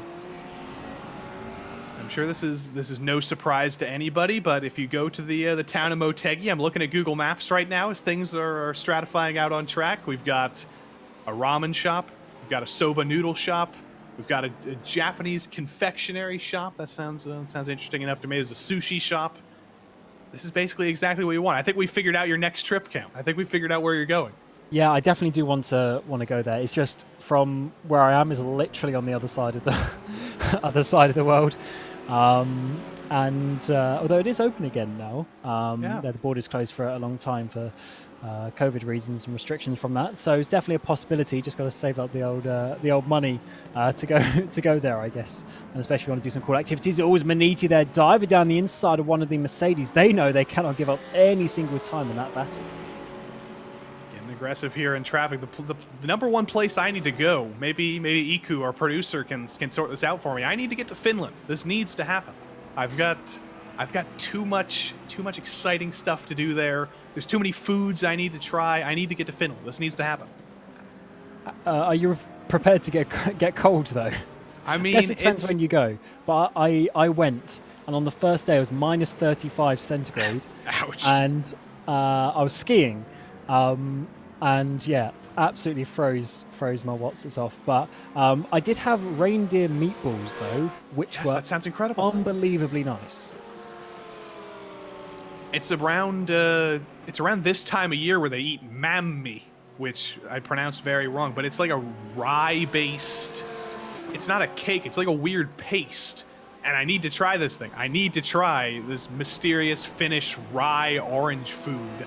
And you can't get it anywhere else in the world. You can only get mammi in Finland. It's not in the US. You can't get it in the UK. You can get it nowhere other than Finland. That's basically all of my trips I need to make. There's foods that you can't get anywhere else. And even if you can get it somewhere else, it won't be as good as where it is. Exactly. Where it is locally. I'm not going to be able to trust Pennsylvania mammi. That's not going to happen. Yeah, probably wouldn't be as good. Although you do get the odd, I guess maybe not Finnish cuisine as such, but it's other cuisines you do get. Obviously, the local or native people, I should say, going to other countries and making restaurants with their food. So I guess that's a little bit closer. But for sure, traveling is just such a cool thing. And actually, that's one reason if you want to somehow get into the world of motorsport and into the teams that fly all over the place, traveling is a very good way of seeing the world in a different way. Still some people alive in chat. Give us some international food recommendations. Where do we need to go? If we're going to Motegi, where do we need to What do we need to try? We're staying in Japan here in this series. We're staying in Fuji as well, which is, I think, a little bit closer to civilization than Motegi is. I think there's a little bit more going on over in Fuji, but it's a very Japanese theme here for the last 2 weeks of IVRA competition here in the GSI Endurance Series. So we better break out our Japanese anecdotes. If we're going to come back here in a month's time, it's all Japanese all the time. I got to think about, I got to learn more Japanese too. Yeah, that is a lot harder, I think, than learning some of the obviously more like European languages and such, because of the obviously different alphabet. And they don't have like 3 alphabets that they use in different situations as well, if I'm not mistaken, which is something very difficult. We've got one of the Mercedes here spinning around, the 172 there. Molinati's had a, that is an interesting one. That's completely the wrong side of the track, coming in towards the final couple of corners at the exit of turn 11. I think he may have had a little bit of an oopsie coming out of turn 11, may have clipped the grass, but it has not been a good day for Hydro Race Geodesic, unfortunately. They've got one car out. Miguel Vigo's currently sitting on the couch, and Eric Molinati in the second car, the number 172, has gotten into a little bit of trouble. Here we go into turn 11, and it's just a little bit of a lazy spin. That is a very weird spin. It happens so late. Not something that you always see. Most of the drivers are a little bit more committed, maybe just having a couple of issues. Not sure. Definitely a bit of a rare mistake, at least for Geodesic. Hopefully something that isn't going to continue, as we have GSR, Marcel Egbers coming into the pit lane out of that battle that we were seeing a little bit earlier on, as we also see here the leader of the GT3s with Meyer, and coming up behind, actually, the leader of the GT3 Pros as well. So the 2 leaders on the screen. Well, actually, they swapped position at some point, haven't they? Yeah, maybe a little bit of an ego boost here is needed for Mr. Fruworth. Maybe he needs to make the move on Joshua Meyer here. Show, you know what, the pros are still better than the GT3 class. We need to show you guys up a little bit, but it doesn't look like he's going to get too aggressive here. For the guy who has the last name that Cam Roger wishes he had, he doesn't necessarily need to lead the entirety of the GT3 standings, and he's not going to. Here he comes into the pits. Yeah, definitely. So they were completely on pit cycle there, so Meyer still has a couple of laps left. Yeah, so they swapped position. Here is what we're going to see coming into turn 5. Got Urano up behind, or Porsche up ahead. That's going to get a little bit awkward here, coming in towards the fast section of corners. Dives it up the inside there. Porsche's going to just come in a little bit, still side by side, coming towards the braking zone as well, all the way around the outside. Potentially a bit of contact there. Urano are now going to come up the inside, and then that is going to allow him to come all the way around the outside in towards this next left-hander. You can see the Porsche diving up the inside there to take back the overall GT3 lead, although we don't, as you say, get an overall standings for that. A huge dive, but Meyer still out there. He's got a couple more laps, I think. He's got 30 laps on that stint for Maniti. The Impulse Racing stint, that's been about 33 laps, and it is coming to an end, actually 34 laps now that my timing updates. Not quite to the upper limits. We've seen some teams get up to 35 laps in a tank of fuel with some heavy fuel saving. 34 laps seems to be the more human limit for some teams that are slightly less good at saving fuel. Yeah, the only good thing in this situation is obviously 35 laps is quite a lot of laps. So if you then, so the difference in percentage, the difference that one lap has in terms of percentage between 34 and 35 obviously isn't that much. So in terms of saving a lap of fuel, if you spread that over 35 laps, there isn't actually much saving per lap as such, but yeah, certainly saving, you know, you always get to the limit at some point, because it gets to a point where you're limiting the speed factor as well, which is not always the easiest thing, as we're still seeing this battle between Maniti and GSR. They've been doing it for a long time now, and they are getting towards the end of their pit stop, so I wonder if that's going to change anything, because surely the Audi behind has saved a little bit of fuel.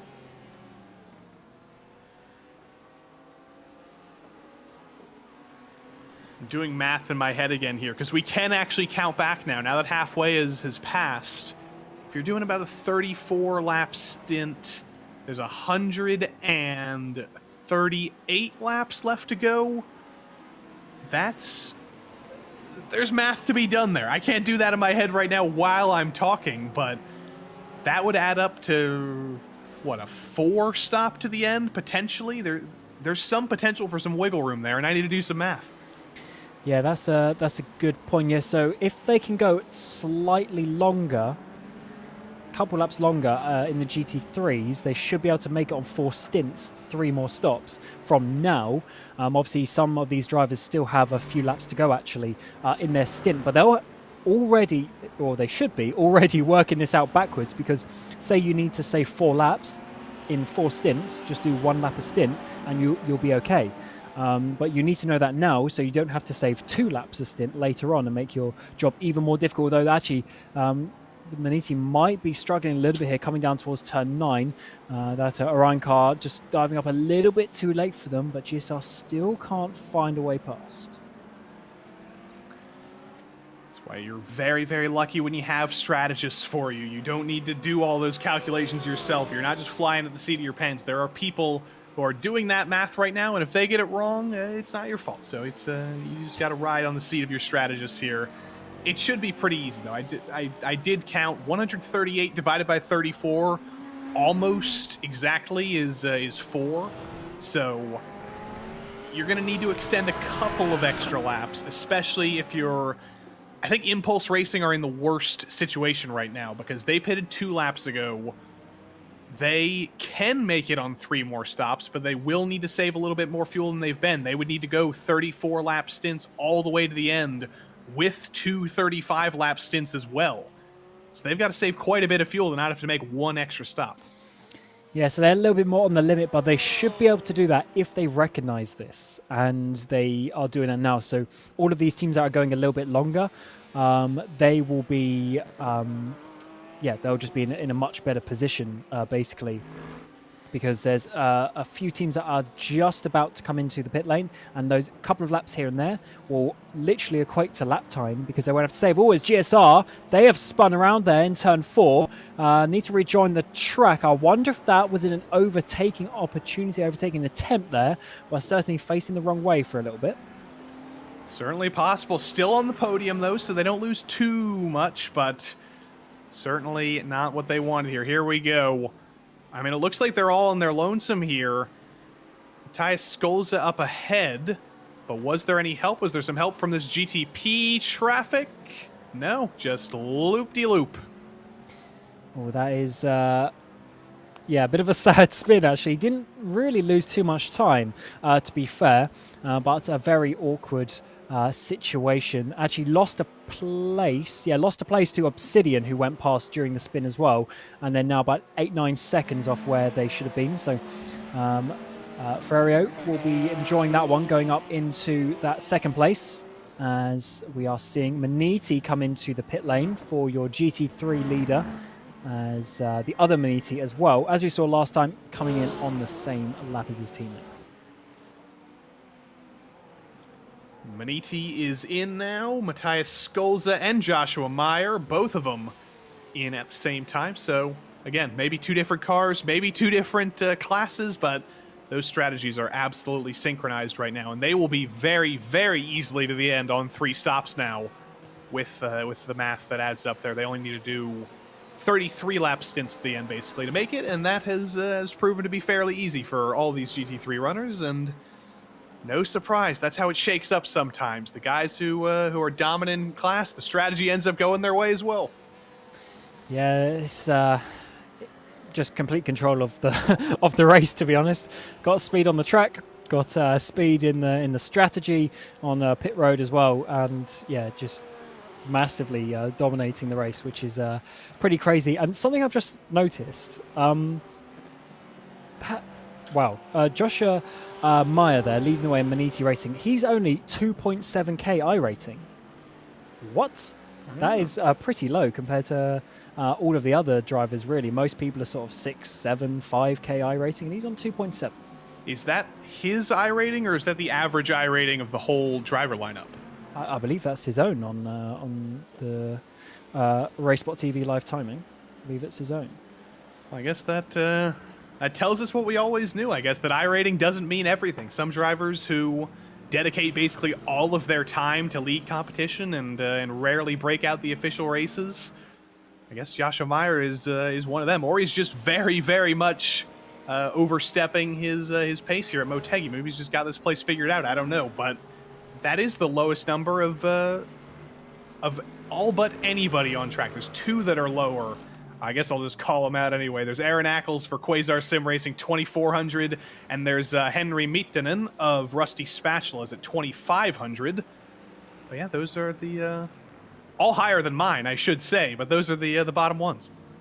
Yeah, you just get used to seeing, 6-7K iRatings so much for these drivers nowadays. It's always a bit weird when you see one a little bit less. I mean, yeah, definitely there's some other drivers in sort of the high 2s, the low 3s. Yeah, there is actually a couple. There's a 2.5 and a 2.4K, a little bit lower down as well. So definitely a range of different iRatings, as you say.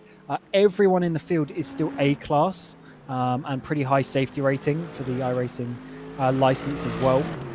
I know IVRA has their own sort of license system within the league as well, but certainly in terms of the iRacing license system, yeah, still a very good level, and just shows you that as long as you're coming out onto the track and performing, that number doesn't really matter sometimes.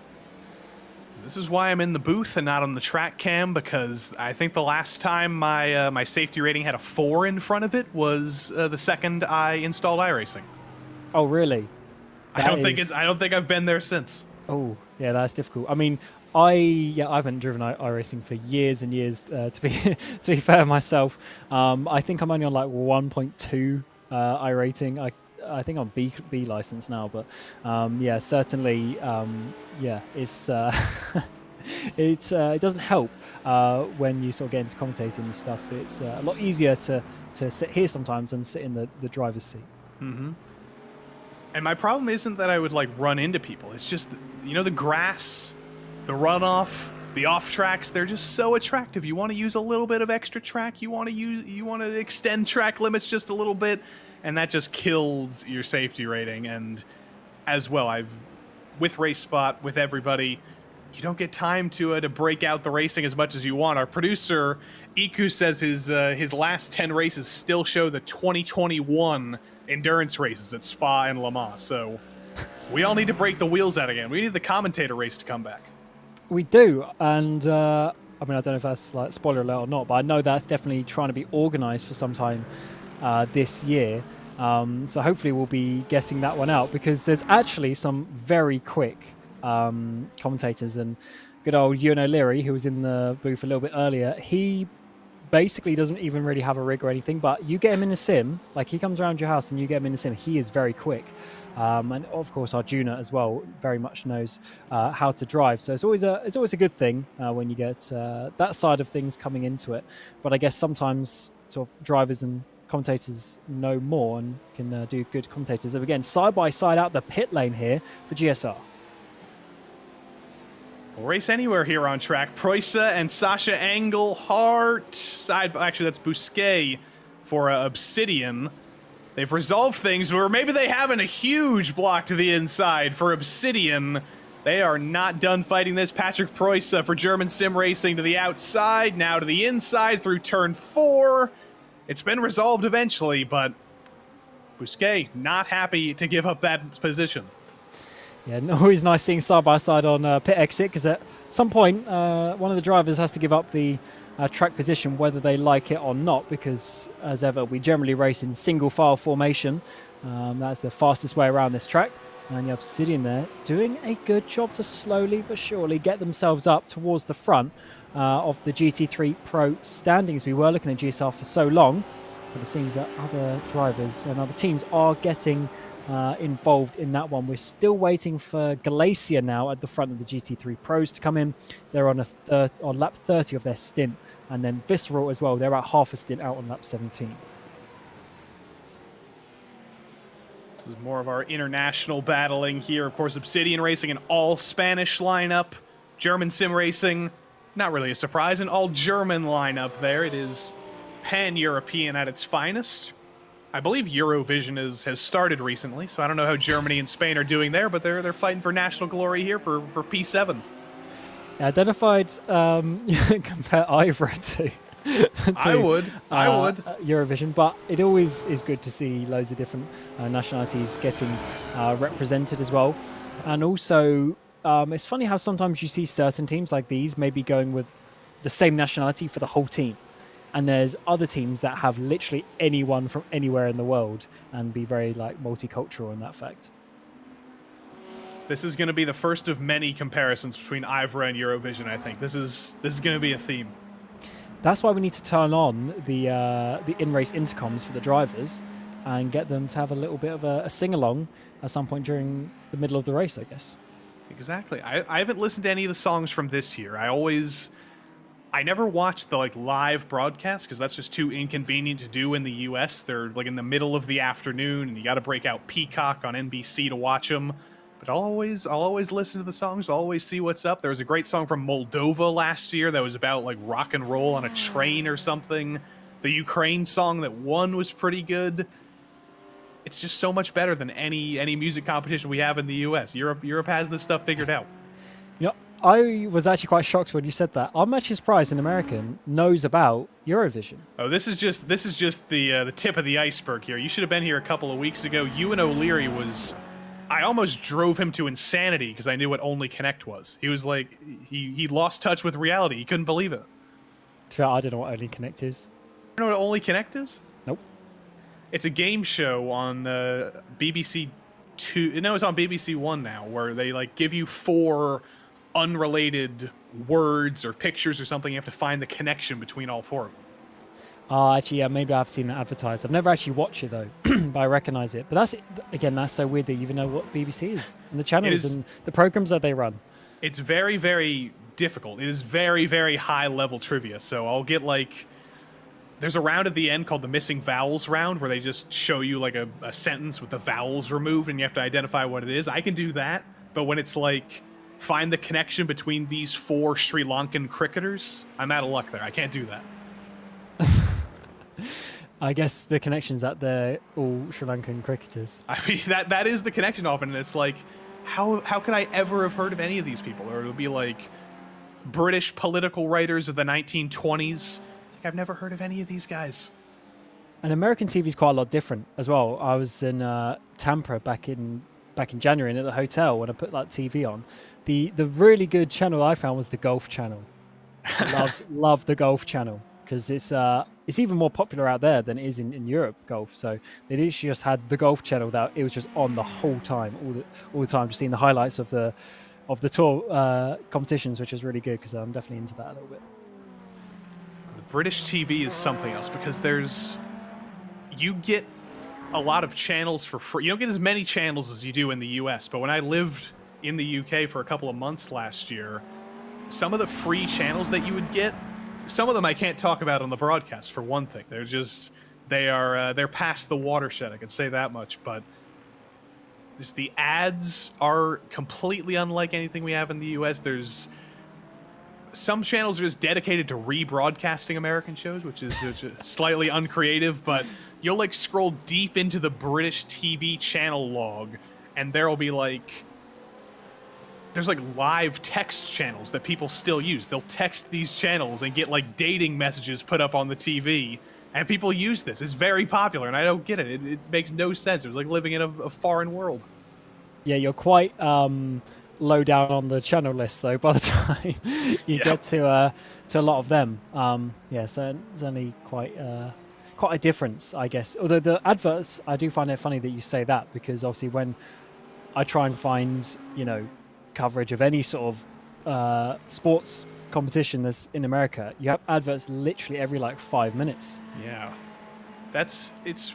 I heard this discussion when Arjuna and Ewan were here. They said there may be some regulation in the UK that says there can only be so much advertising during sports broadcasting.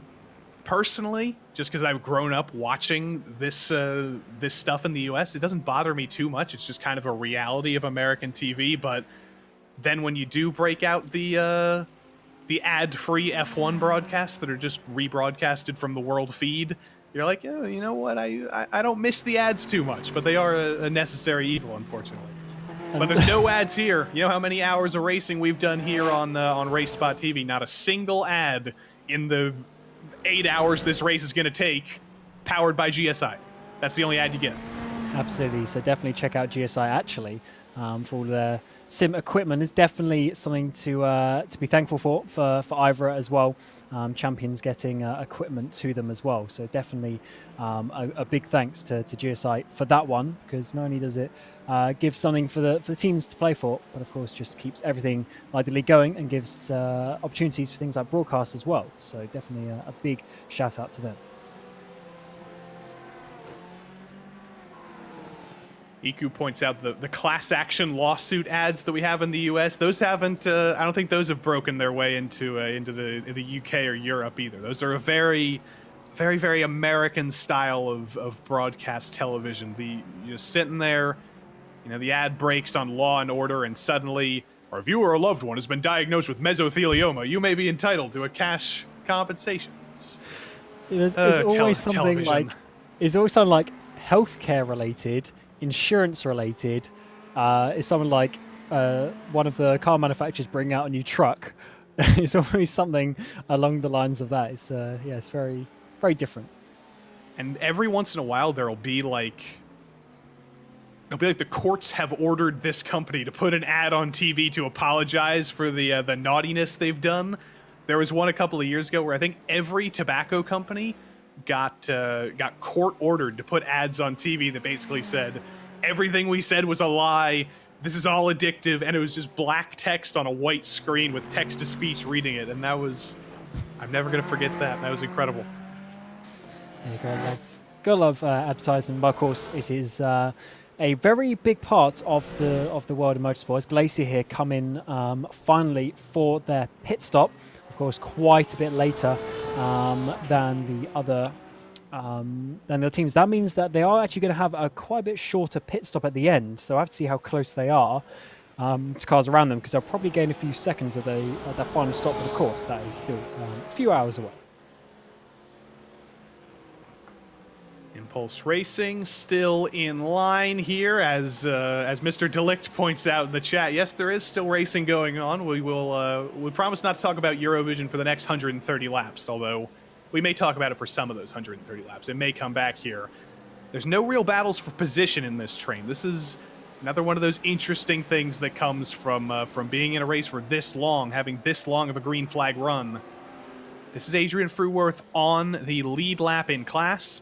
Behind him is a lapped car. The first car on the same lap is 5 seconds back. Yasha Meyer, who is 3 cars back, just barely in the background of your screen right now.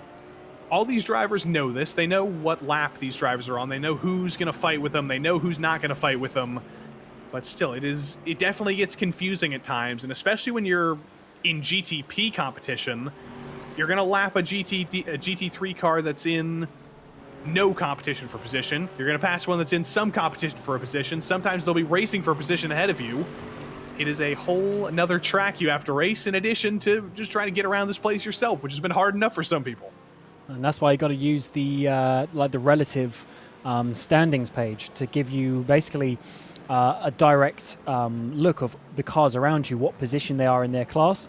And sometimes, especially as the GTP, you kind of need to attack the traffic a little bit differently sometimes. If there's literally P1 and 2 fighting for the lead, you can't just be sending it up the inside while they're already battling, making it 3 wide. You've got to have a little bit of respect for their situation as well. And the same for the GTDs. Of course, it is not necessarily their responsibility, but they should be looking at the relative and seeing if there is a big battle, like for the race leading GTPs coming through, that maybe just give them that little bit more space to help things, knowing that people are pushing the limits a little bit more. This is close to being a battle for position, I think, here between David Barakloff and Dominic Nuckel. This is actually for position. This is for 13th place in class. Like Cam said, it was two different classes, but it's for position on track, I should say. Barakloff desperately trying to get by, almost gets the front bumper of that Porsche out of the back of Nuckel's rear bumper. Barakloff definitely seems to be the faster of the two here. He's going to try and go to the outside, coming under braking into turn 5. And that is going to be an easy move for David Barakloff. GT3 versus GT3 Pro. GT3 wins out. And they are, of course, in the exact same machinery. If I'm not mistaken, in real life in IMSA, they actually sort of bopped the normal GTD category to be a little bit slower, and then the pros are slightly faster, but here they are the same, and therefore you need to just use the driver skill to get past, which is always easier said than done, in just with how close loads of these teams have been. As you say, that is for position on the track, but that doesn't change the point count that they will get at the end of this race. Haven't said much about Team RSO either, with Tobias Cerny, the number 197. Team RSO by VRig KC Racing entry. Quite a... having a quiet day, I should say, which can be good in a way. I'm sure they wish their quiet day was a little bit higher than 14th. It's about to get a little bit less quiet because Eric Molinati, who had a little bit of an oopsie of his own, had a little bit of a spin of his own, he's on recovery. And it's always scary to have a driver on recovery behind you because you know they're racing that little bit more aggressive. They know you have a little bit more fire in you. So you do want to fight. You do want to keep them behind you. But it's always more difficult when you know a guy was far further ahead of you and suddenly you have to keep him behind you again. 1.3 second a lap faster was Molinati on the previous lap as well. So definitely some extra speed in that car. For this battle. They obviously have a car in behind, but yeah, I don't believe that's a car in this battle. So just a two-way fight that we are looking at. Now, as Chris B's actually trying to put a lap on these drivers as they battle their way down towards turn number 1 with the Porsche, followed by a couple of Mercedes AMGs down the inside of turn 1 as Cerny holds on to that position. As it stands, Molinati trying to get a bit of a run. Actually, is going a bit slow. I think Beats is probably going to be getting past first. And of course trying to put the lap, which could be quite important later on in the race, but for now not really too bothered to work out. But yeah, Molinati I thought was going to be just steaming up the back with having 1.3 seconds lap faster, but seems to have just stagnated a little bit this last half a lap. It was very strong through the middle sector last time. So let's see, under braking into turn 5 doesn't really make anything up there. That makes me wonder, is he maybe saving a little bit to... I don't think he has to really save anything. He should be good to the end, theoretically, without having, well, good to the end mathematically with the amount of stints we have counting back. But that seemed like a very, very, very, very early braking marker coming down into turn 5. So it's unpredictable here. Now he dives it to the inside into turn 9. I can't tell what Molinati's doing. I can't read his mind. Maybe just trying to overtake at the right point of the lap. As Beats is definitely putting some pressure on behind, but Molinati, as you saw, they got very close in towards turn 9 for Geodesic. Now out of turn 10, down the back straight away, trying to get a little bit of slip. She can get close enough once again, but the Porsche just seems to pull away at certain parts of the track, so Molinati maybe needs to just get a little bit more consistent. And with his driving style, braking now down hard in towards 10-11, Beats thinks about it to get past. It's a very difficult position for Molinati because he needs to either overtake or be overtaken, or he's a tough place to be in. The final sector again, Molinati going for a slight switchback, hoping to get Cerny off the rhythm just a little bit. He did. It's not good enough, though, unless Molinati can send it to the inside to turn 1. He's using the draft. He has peeked to the inside. Is he far enough to the inside? No, he is not. Cerny shuts the door. Molinati's going to have to keep waiting as there's some GTP lapping traffic coming up behind, trying to cause a little bit of trouble. Can't decide where to go. That's the very definition of a moving chicane for our GTP friends, but that changes nothing in the order. Beats did a really good job there, actually, going all the way to the left to open up the gap to allow the GTP to go through. Some GT drivers might just still drive down the racing line and make it even harder, but that is just a little bit of extra, so I guess, knowledge and experience, just making sure that everyone gets through the traffic. And he hasn't lost anything. He's still in this battle, and that is why... slightly defensive driving, I guess you would call it, is better overall, you would say, as we get in towards a championship standings. But Molinati, once again, just sort of closes up, pulls back a bit, then closes up once again. He was very strong here this time last lap as well. He's going to do the same again, coming in towards the hairpin, and actually breaks a little bit later, but not enough this time around, as we see in the two Maniti cars next. Yeah, the Maniti AM entry is leading the 2 right now, actually. No, they're second. They've already swapped. They were doing a little bit of work. They were towing each other, but the towing has ended. They finally swapped. The Pro is back in front. Just trying to see here. In terms of the pit strategies, the 4 cars ahead, well, actually, Visceral, they're going to be pitting in sort of 10 laps' time. Interesting one. So obviously the 278 Miniti, that's Joshua Meyer in that car as it stands. That is the Mercedes entry. They obviously were leading for quite a while, but they've actually dropped back to what will effectively be about 4th place in the overall GT3 standings once Visceral pit, which is interesting because they were leading overall for quite a long time, but just losing some pace here and there, I guess. Maybe with the different drivers in the car, that can always affect some things as well. And remember that only 2 of these positions are, or only 2 of these drivers are fighting for position in this battle here. We're back with Cherney and Molinati and Chris Beats. Chris Beats is a lap ahead of these guys, so he's technically getting held up right now. He does need to clear these guys to make up a 14-second gap up to German Sim Racing and Patrick Preußer right now. But is he getting held up right now? His last lap was about a second slower than German Sim Racing's last lap was. So he definitely is getting held up a little bit, but it seemed like this was going to be an easy fight. It seemed like both of these guys were going to blow by Tobias Cherney and KC Racing, but has not been the case. Yeah, hasn't, and he's, I guess, doing a good job. Molinati, though, just seems to be quite inconsistent with the pace. Once again, closes up at this part of the track, it seems, but definitely is holding up Beats behind. I'm sure Beats is getting a little bit annoyed, but no such in the way of blue flags or anything like that, it seems. Beats just sitting in there and having to be patient, try and find a way past, although maybe actually trying to save the tiniest bit of fuel. That could always be a bit of a factor here. Yeah, I mean, you're not going to save loads, but it will just be that little bit here. There's Beats, looks to go down the inside in towards 10-11. Is he going to make that on the apex of the corner? Can't quite see how that one works out. No, he's going to have to back out of that one. Molinati holds on.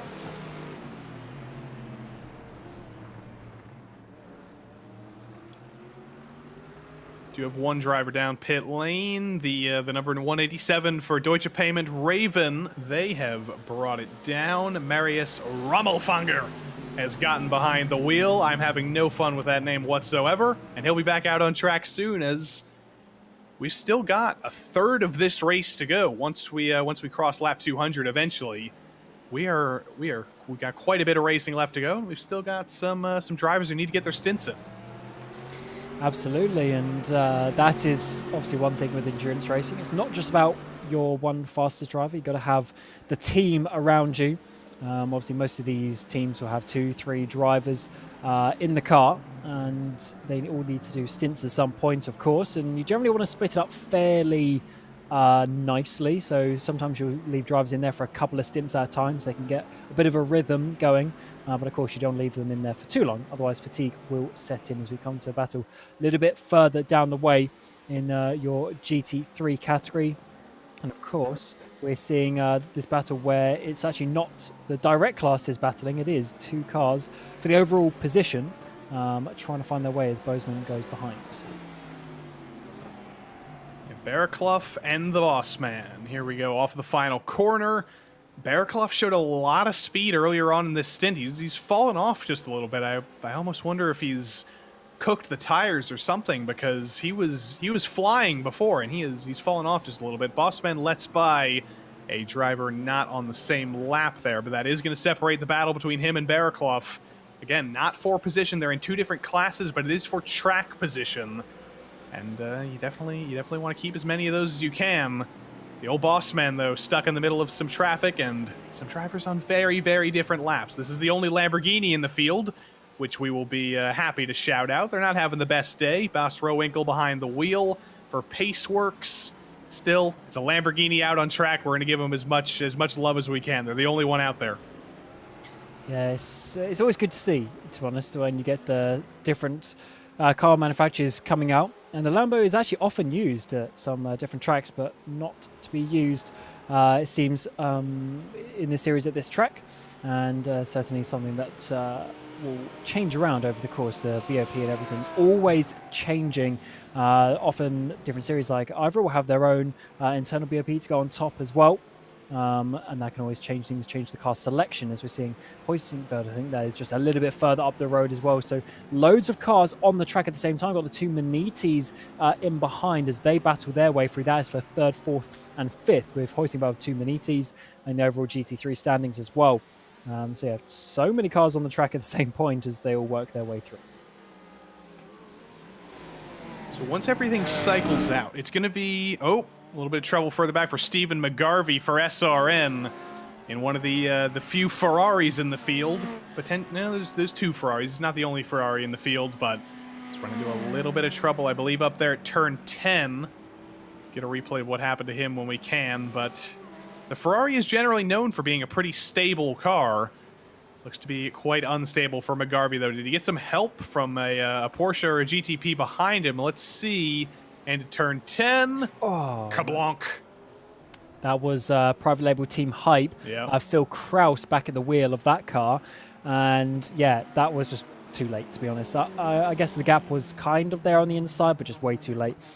Trying to get both cars into that corner, and McGarvey, I would assume, is going to have some damage from that. But if you see, yeah, I mean, he's already turned into the corner. Just, yeah, Phil Kraus misjudging that one, unfortunately. Looking at all the corners of this car, it looks like he's gotten away with minimal damage, I think. Phil Kraus, I think, has gotten lucky as well, or Phil Crash, but things have... Is that his official nickname? That didn't go. He doesn't crash at all in the Lionheart series last season. He went 21 for 22 on the podium. So he had a very consistent season, and he had a very, very great year. But maybe this is the time where it all comes unravel. It's entirely possible. Yeah, Phil, along with Dylan Scrivens, known them for a long time. They both used to race for the team I ran a few years ago as well. So I definitely know them well and wish them well in their new teams and new ventures as the years have gone on. And definitely a good lad is Phil. He's always a great guy to speak to off track, always popping off some jokes as well. So hopefully he just finds and learns where the breaking points are for that corner next time around, which is ironic with the amount of times I've crashed in my career, but certainly easier to comment on things like that nowadays. And just shows you how sometimes even when you're in a decent position, you can just get a little bit over-egged by a certain situation, try and dive it down the inside of a couple of cars, but that doesn't always work out, and in the end you actually just lose more. It's all really just you're trying to work out the risk versus reward, basically. It's just simple things like that will help you get through the race a bit easier. And as I was mentioning before, I was so rudely interrupted by Mr. Kraus deciding to punt a Ferrari around. Maniti Racing, if everything cycles out correctly, they're looking at potentially a full sweep here. They're leading in GTP, they are leading in GT3 AM, and theoretically they should be leading in GT3 Pro. This could be a 3-class sweep for Maniti Racing tonight. I don't think anybody else wants that to happen. That would just be absolutely dunking on the rest of the field, but it is a very realistic possibility. Absolutely, and I mean, what can you say? If a team does well, you got to congratulate them from that, and especially winning different classes where there's different cars involved, there's different drivers involved, there's different talents and everything like that. It's very difficult to do so, especially in the same season at the same time.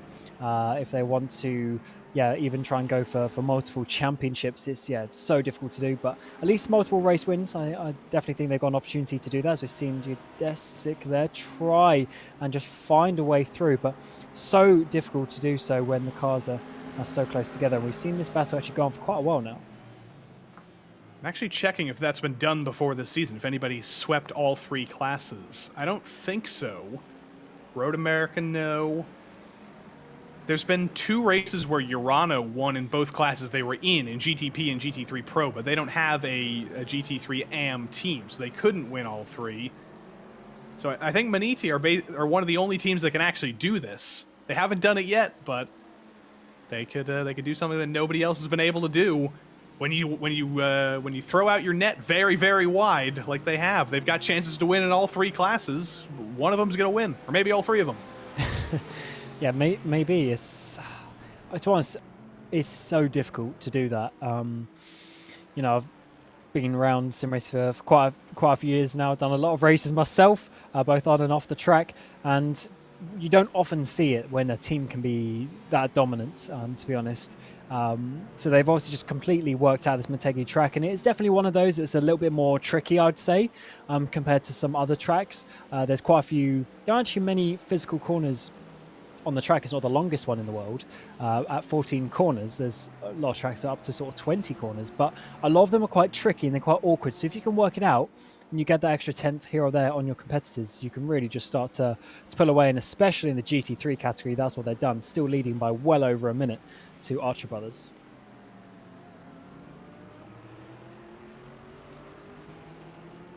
Searching up and down the field for the closest battles for position. This may still just be the one with Cherney and Molinari.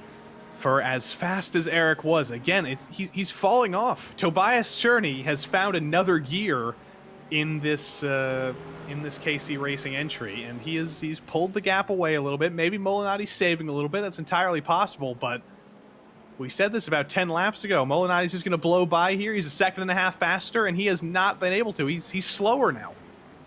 Yeah, I do wonder if it's just a fuel game maybe, but he has been trying to get past, so maybe, I'm not really too up to speed with the situation, but maybe the Porsche is slightly more top speed, slightly more acceleration that's making it more difficult. I'm not sure. As they're getting closer and closer down this back straightaway in towards turn 11, massively downhill braking zone, even more than you can see on the camera, as they try and work their way up in towards the final couple of corners now. And yeah, Molinari was catching the last lap before they closed up completely. Cherney still did a decent lap, and Molinari was over a second quicker, but just hasn't been able to translate that into an overtake as he's getting closer once again towards turn number 1. Cherney's going to come to a bit defensive up the inside. Molinari has to go back onto the racing line, but it seems like Cherney just has this covered for now, but they are certainly close as they come through turn 2. I was expecting the dive there in turn 1, but he didn't do it, and that tells me that he's not too interested in taking this position. He's not too desperate. But that's kind of a surprise. Maybe he has to save a little bit of fuel. Maybe they've crunched the numbers over at Hydro Race Geodesic, and they've decided that there's no point pushing right now. We need to save a little bit of fuel.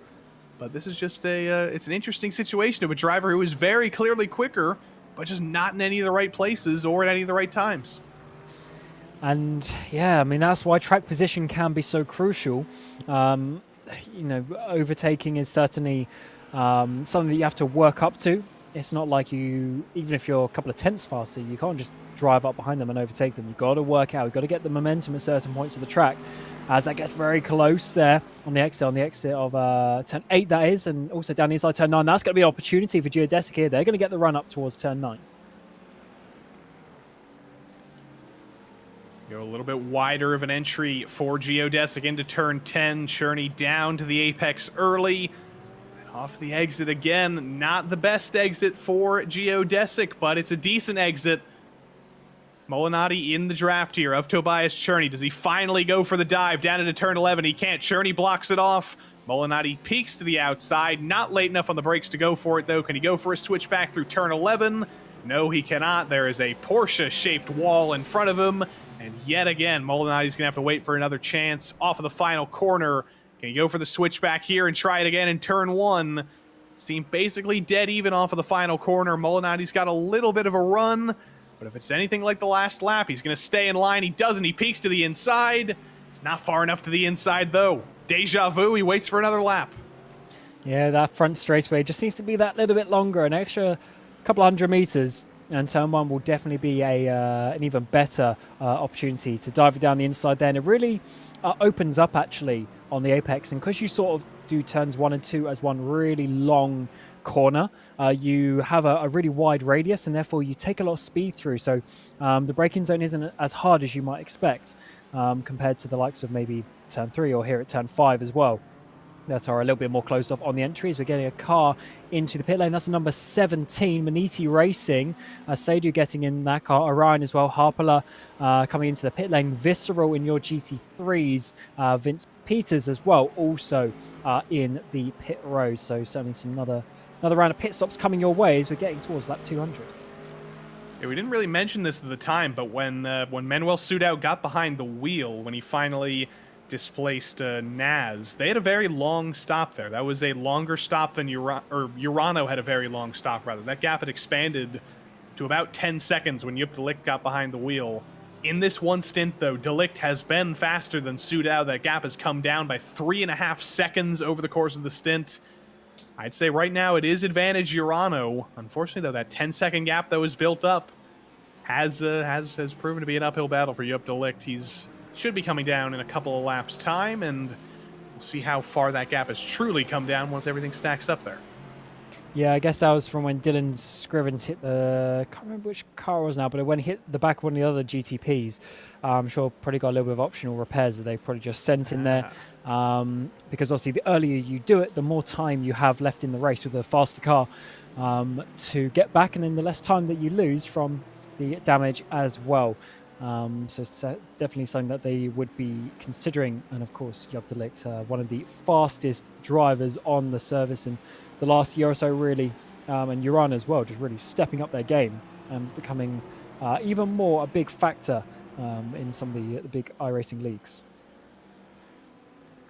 As Molinati's been getting held up here, that has brought the Glacier Racing Ferrari into the fray, who is a lap ahead, so that's not for position, but it is for track position, and the Ferrari shows that Ferrari bumper for a little bit, gives a little bit of a touch to Molinati as some GTP traffic gets through. I do not think the Glacier Racing entry of Joni Hagner is interested in getting held up behind this train for very long. We saw Chris Beats come down pit lane to clear these guys. I don't think Glacier can do the same thing. They need to do this on track. Yeah, so I think getting very close, bit of contact between the two on the apex of turn 9 there. Glacier trying to go. The door was kind of half open, but not really enough for the Ferrari to get past. The Mercedes there, definitely contact between the two though. Could be the tiniest bit of damage, and that's really separated that battle with the RSO Porsche up ahead as well.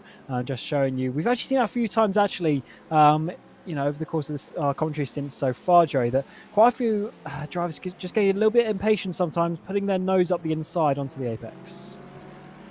Well, if you want to feel what it's like to be inside the helmet of Joni Hagner, inside the cockpit of Joni Hagner right now, things are definitely getting impatient. Things are definitely getting hot right now. And as we cross the line on lap number 200, we're going to take a little bit of a break here for just a moment. We're going to give you some RaceSpotTV fan immersion here. We ride on board with Joni Hagner as he tries to break through some of this lap traffic.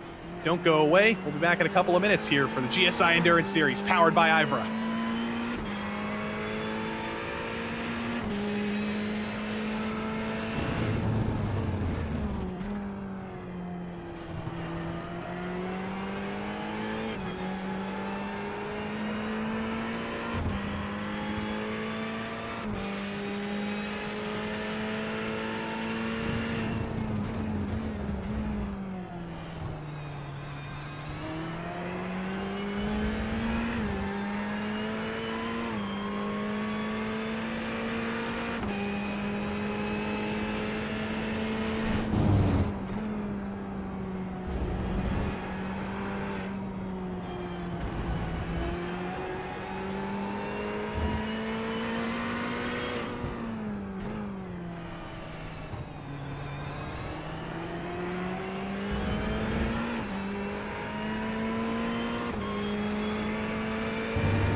Welcome back to the 1,500 kilometers of Motegi in the GSI Endurance Series powered by IVRA. We are about 2/3 of the way through here.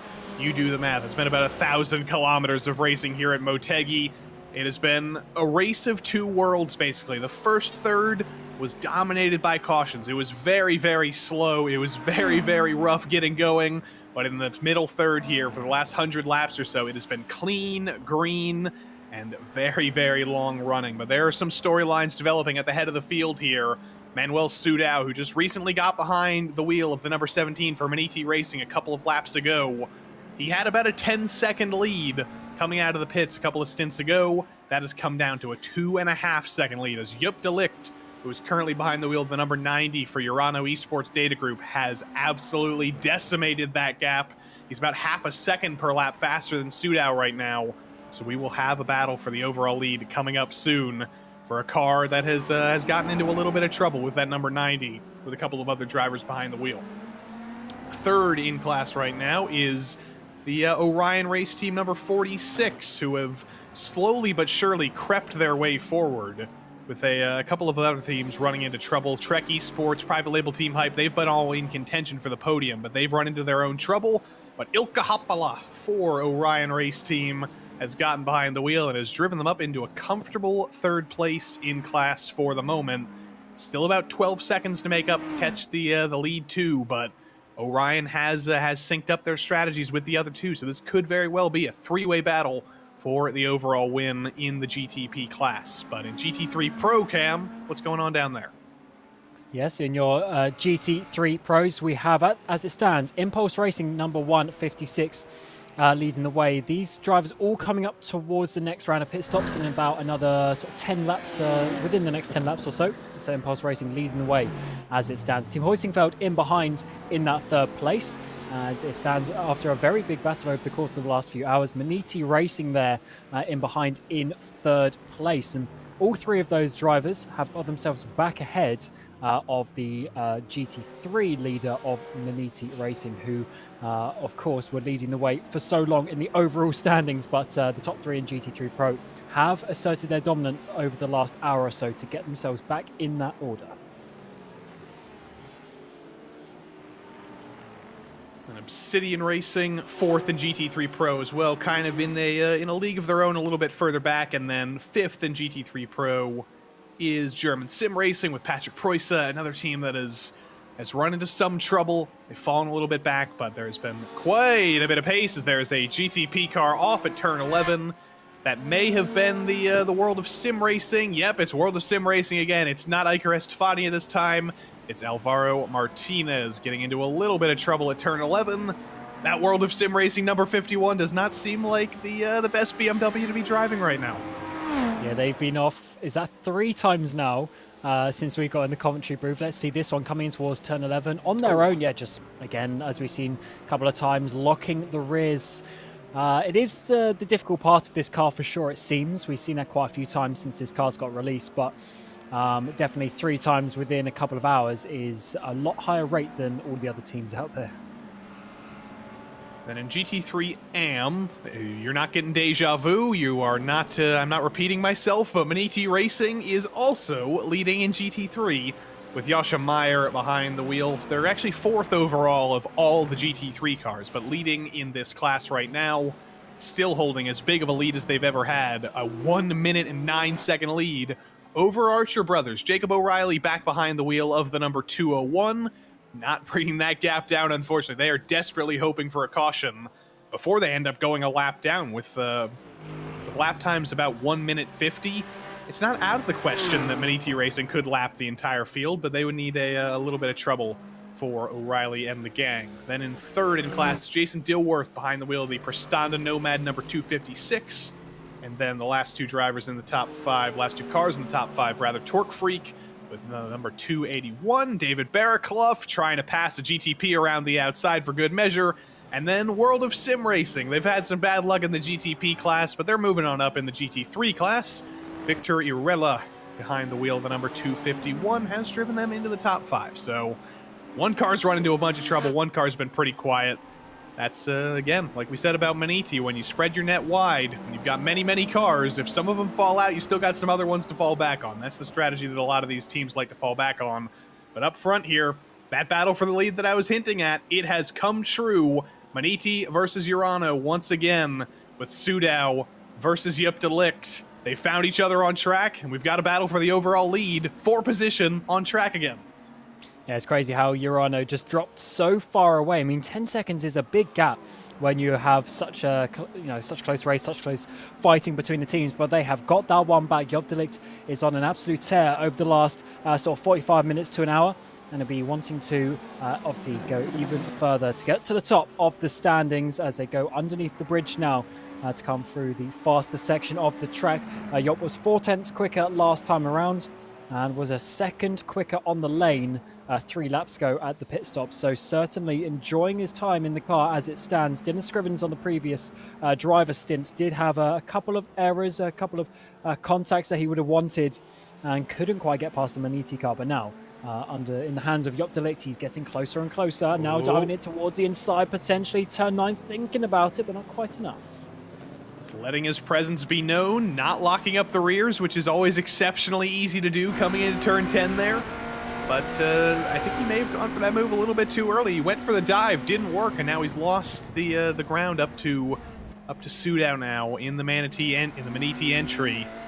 Gonna have to wait another lap though. Used up his shot at the hairpin there through the final sector. Tries to set it up a little bit better than the number 17.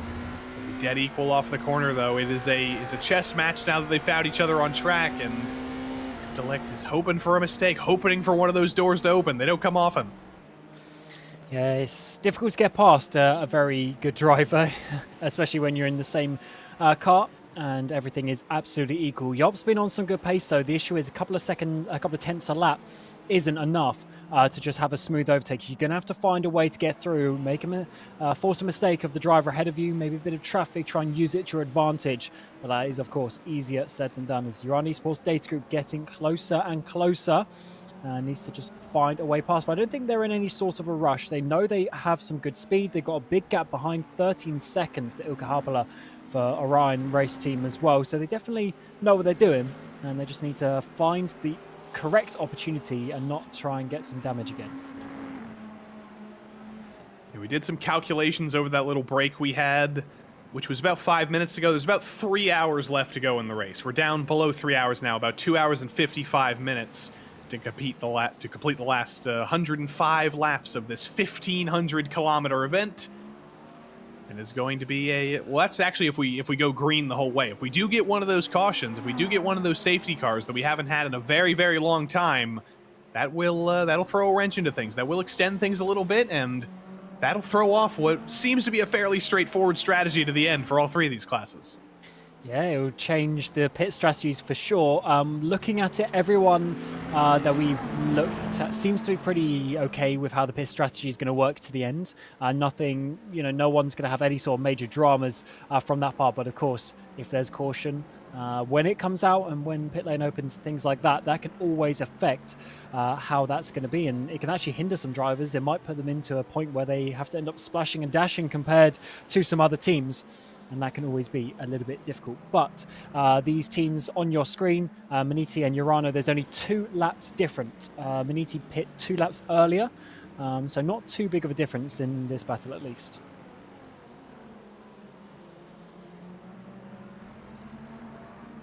Ebbing and flowing just a little bit in this battle here. I kind of want to ride on board with Yup Delict here because from the outside, the car, of course, it looks stable. The Urano Esports Data Group entry is very stable, it's very fast, but he does seem like he's wringing the neck of these things. Every single time he turns into one of those slightly acute angled corners at turn 11 or turn 5 rather, where we've seen so many people spin, I'm constantly worried that the rear end of that BMW is going to go around. From the inside of the cockpit, it looks far more stable to me, but oh, there's a little bit of an oopsie on the throttle coming off of turn 10 there, but he's wringing the neck of this car. What did Max Verstappen say a couple of weeks ago? That he's never seen a fast car have understeer, and that is pretty true. You need to get the rear rotating around. You've got to get the car turning around the corner, but of course that makes it a little bit more twitchy, and that's where the best drivers come out, because they are able to control the rear end, and they're able to keep the balance in the car. Even though the car's sort of fighting against you, you're able to keep it in check, but at the same time not just completely overheating the rears and making the oversteer worse. And it's a very good spot, because yeah, you have to often fight with the car to make it go fast. It doesn't just do it by itself. You have to really sort of put the car where it needs to be and then let it do its own thing through the corners. But look at that, even just some oversteer, snapping oversteer for a fairly somewhat easy left-hander. We paid good money for this onboard. Let's go through the rest of the lap here on board with Joop de Ligt. Cam, talk us through the rest of the lap here, the second half. Yeah, this is the fast section. So you've had all the 90-degree corners. Now you've got the fast flowing right-hander up in towards a sort of elongated chicane here, up towards turn 7 and 8. Very important point of the track because it gives your momentum down towards this turn 9 left-handed hairpin. Very interesting braking zone. You always think you can brake a little bit later than you actually can before you get to this little short straight. It doesn't really do anything apart from make the back straight even longer as he dives down the inside there of one of the BMWs to keep up with the Motegi car. And this is the longest straight on the track, downhill as well, so you really pick up some speed. And of course, being downhill, all the weight goes onto that front axle. That lifts up the rear end even more, making it that little bit more unstable. Beniti, they're going to dive it down the inside of the GT3. That's going to make it a little bit harder for Joop de Ligt, but he managed to get through on the apex. Under the bridge now into a sort of a double, triple left-hander where you have to brake whilst turning, which is so difficult before you flick it right and come back out onto the front straightaway. Definitely a tricky little track here at Motegi. Tricky little track and a tricky little car. So much power in this BMW M Hybrid V8. So many drivers have trouble with the finicky brakes, and this is currently the only GTP car we have on iRacing. But we're hearing with every day that that's not going to be the case for long. We know all the GTP and LMDH and hypercar manufacturers. We hear the rumors all the time of Porsche, Cadillac, all the ones that we can get on iRacing. Acura, that's the leading one, I believe. I don't think it'll be only the BMW for too long. And I can't wait for that, especially if all of those cars come and we have it like it is in the GT3s now, where there's literally, you can count all of them on your fingers, how many manufacturers we have in the game now. That's always good. Just adds that little bit extra. There's a little bit of BOP involved. Drivers, teams need to test out all the chassis of the different tracks to find out which one's quickest, and always it looks better as well when you can have all the different manufacturers. That's certainly looking good, because in general, especially with obviously the Daytona 24, we've got Sebring this weekend, also with WEC using the same cars now as well. It's really just the era of the GTPs over the course of the next couple of years, and if iRacing can put their own version of that into the sim, then that, I think, is going to continue that legacy even more. I couldn't catch all of the Sebring WEC race earlier this weekend. I wanted to watch some of it. I couldn't catch it all, but with the addition of Ferrari, with the returns, of course, Toyota and Peugeot and Glickenhaus, and a couple of the others. There's the Floyd Van Wall Bicolis entry. There's the IMSA LMDH entries that are homologated to the hypercars with the Porsche and the Cadillac. It is just an incredible time for sports car racing in the real world, and that bodes very, very well for us on iRacing. It's going to be even more incredible time once we get this populated a little bit more. Potentially some new GT3 cars as well coming into the fray. It's only going to get better. Certainly is, and I'm happy, because I was a bit worried, when we saw in general sports car racing just struggle a little bit over the last couple of years.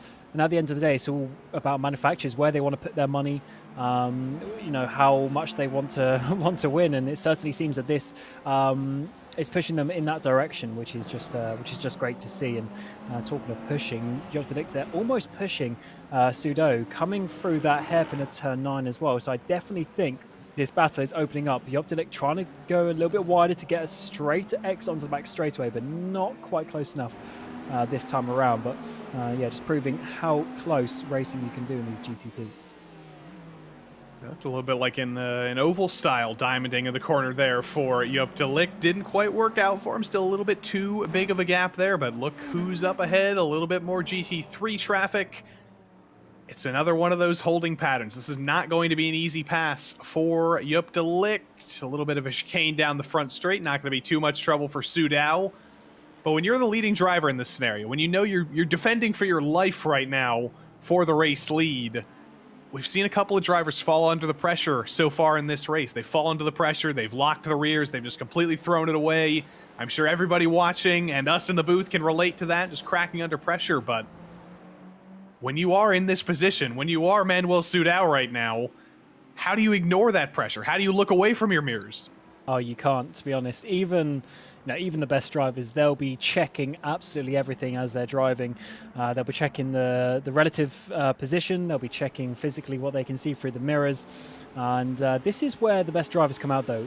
Handling pressure. Certainly a difficult thing to do, especially when you're fighting for the race lead as well. There's a lot on the line. All slowing down a little, though, because of the Glacier Ferrari there through turn 8. That's going to give Urano a bit more track position coming up towards turn 10 now, out onto the back straightaway. But for sure, this is where you find out what you're really made of. If you can handle pressure and you can hold off people behind you that especially when they're faster, that really shows the mettle that you have and will put you in good stead going forward in your career. Just got to listen to what Billy Joel said. You'll have to deal with pressure. So many references you can make there. Keistelict says, don't crash you up, let them talk about Song Festival. I think that is the way to go, because if it just sticks in this holding pattern here, we may just have to break out the Eurovision chat again, unless he can actually go for this move. We've already broken out the Billy Joel. Yeah, certainly some musical influences today, as Urano do just about get up the inside of the Lamborghini there on the inside of turn 1. As they've got a bit of traffic now. Luckily, they're catching them at fairly nice times, but as ever, you can always get them at an awkward time, and that changes the battles very quickly as Maniti, of course, go through the traffic first. They have a little bit more options of what they can do. Get through there nicely as the BMW swap sides. You're going to have to go down the inside once again, Yup de Licht. And they're staying very close and putting the pressure on. And it's always these situations as well for de Licht. Even if he can't physically get past, if he puts pressure on, makes Pseudo do overly aggressive overtake, take some extra risk and force a mistake, then that is really the best chance, I think, of de Licht. Try to get this position. Seems to be a little bit quicker through the S's, through the sweeping corners. Has a little bit of an advantage. Under braking into turn 9, brings it down just that little bit more. Is this what de Licht needs? A BMW to the inside under braking into turn 10. Gives him a little bit of help, but actually hurts him in the long run on exit. Loses even more ground. It is just deja vu every single lap. Just trying to get that one good exit, hoping for that one mistake. And it never comes, unfortunately. But in GT3, Maniti does have some more pressing concerns, because Yasha Meyer has just brought it down pit lane. Our GT3 leader is in. It's not going to be anything to worry about. Still got a minute gap back to second place, so they can take their sweet time. But your GT3 leader is in.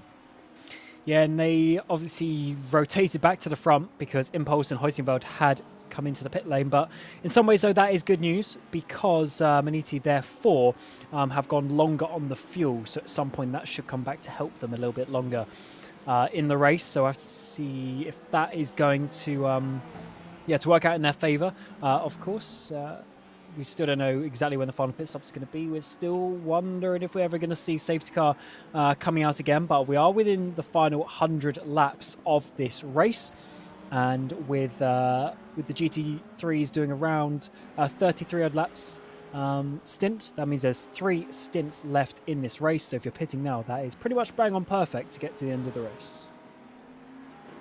Tim Matsky back behind the wheel of the GT3 AM entry for Maniti. So if they were, oh dear, coming into turn 9 there, but even more worries for Yup de Licht and for Urano. I believe that was Patrick Preusse on the inside in the German sim racing GT3. And Yup de Licht tried to go around the outside, couldn't quite do so, had to take to the grass, and that is going to lose him touch with Maniti. Oh, and a little bit of contact coming down the back straight for good measure. I do hope that wasn't on purpose, because that should have left a lot more room there down the back straightaway.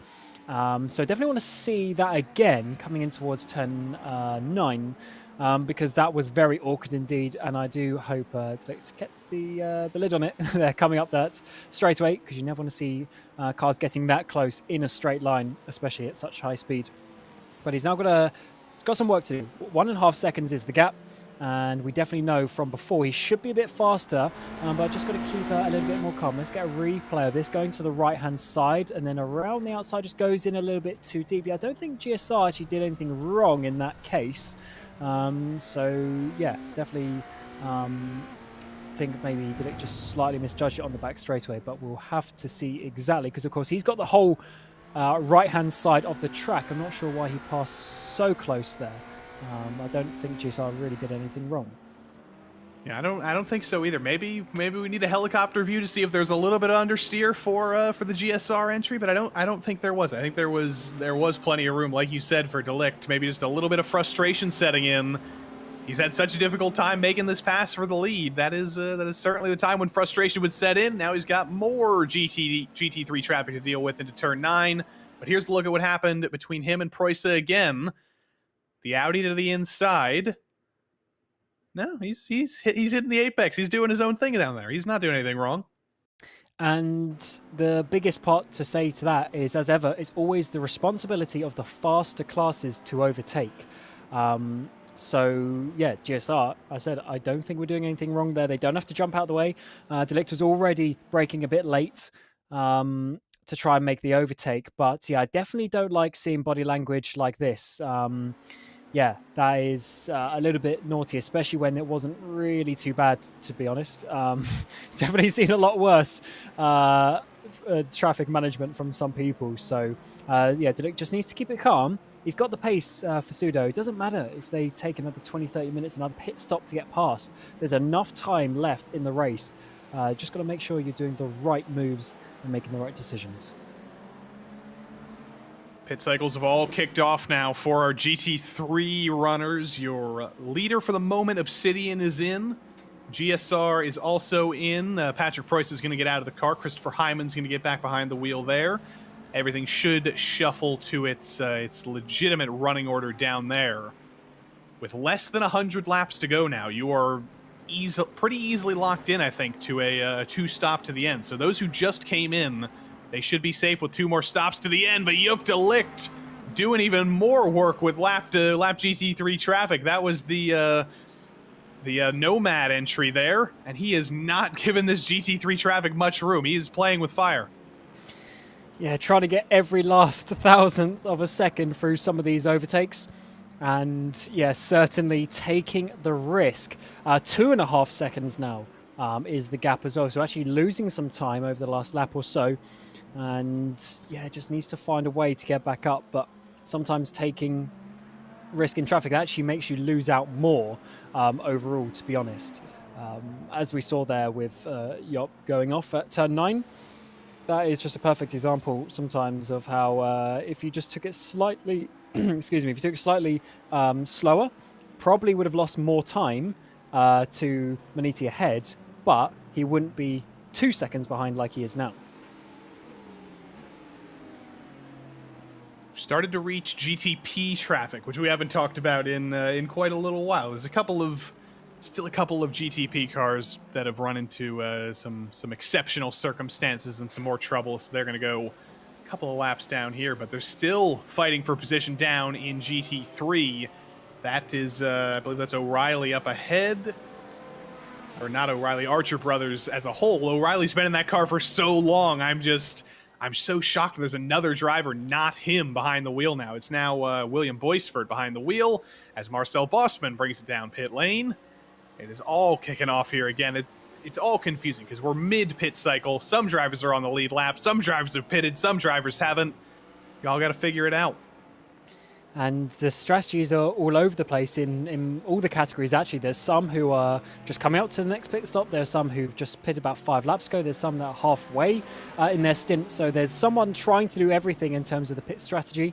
And you never know exactly how that one's going to work out. You can try and do the maths. But yeah, some teams always try something a little bit different. As we're here in the GT3 category, basically in the AM category, with Tim Masker in the car as it stands for Maniti Racing, the 278, and they are, I mean, they're just leading the race by quite a long way. It's looking not so bad because of the pit stops. Prestanda Nomad are a little bit closer, but they are about to owe us a pit stop, and then we'll see the true gap to the Archer brothers, who will be in the net second place once those pit stops are done.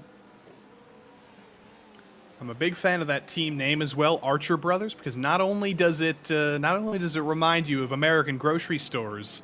Speaking of obscure British entertainment, the BBC Radio 4 soap opera The Archers, it's been on for like 70 years, still making episodes of that somehow. The Archer Brothers, they should work out some sponsorship with that. That would be that'd be a good tie-in for two fan bases who have zero interaction with each other.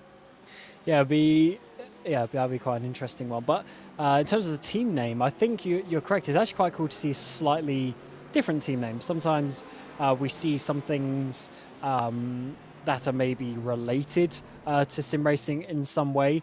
Like, of course, we got, Impulse and Talk Freak and stuff that are sort of quite like catchy word names, and then you get something like that, Archer Brothers, and it's just obviously family team. Yeah, I guess family name team. It's something a little bit different. You don't always get that.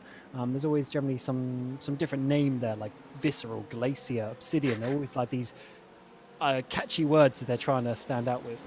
Yeah, it's not. They're trying to be cool, but nothing can be as cool as the BBC Radio 4 soap opera The Archers. Can't get cooler than that. Yeah, that would be an interesting sponsor getting the BBC involved in that one. I don't know if they're. Speaking of team names, Cam, our producer Iku Barakala has been perfectly on time because Rusty Spatulas. That's not beatable. That is top tier. Yes, that is true. Rusty Spatulas. I do not know where they got the idea for that, but I love it because not only is it a spatula, which is a bit obscure, but it's a rusty spatula. So it's sat outside on your barbecue for months, waiting for the summer to come back around, and before you know it, it's got a bit rusty. Good old Henna Hakkanen behind the wheel. Who's that behind it? That's our Lamborghini friend, Nacho Yarnos for Paceworks. This isn't for position necessarily, but it kind of is. They're second to last and last in class. They're separated by 2 laps, so it might as well be for position. And Iku says their second team in series where they run 2 cars is Rusty Skillets. So these guys, they need to keep their kitchen equipment inside. I know sometimes you wanna go out for a barbecue when the weather is nice in Finland, but it's gonna rain, it's gonna snow soon. You're gonna get some rusty spatulas and rusty skillets.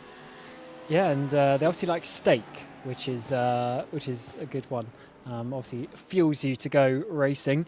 And that Lamborghini in the background, you're saying Paceworks, they are last out of everyone on the track. 34 laps down on the leader and about 11 laps down on the class leader as well. So they haven't had the day that they would want to Yanas in that car. Also 4 laps to the car ahead of them of Rusty Spatulas, actually. This is technically a battle for position.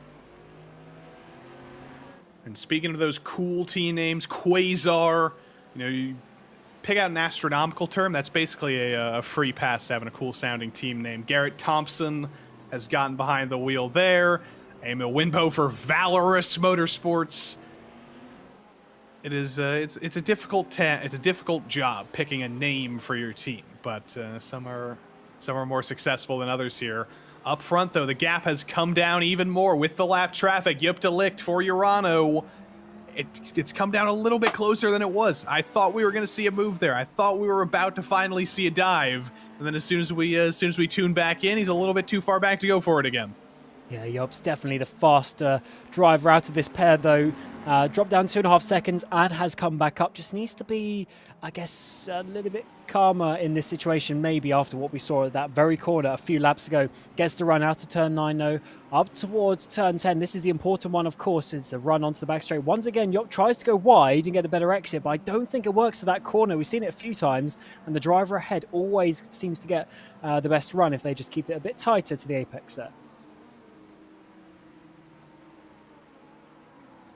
And turn 11 basically dead even under braking, but there it is again, just a little bit...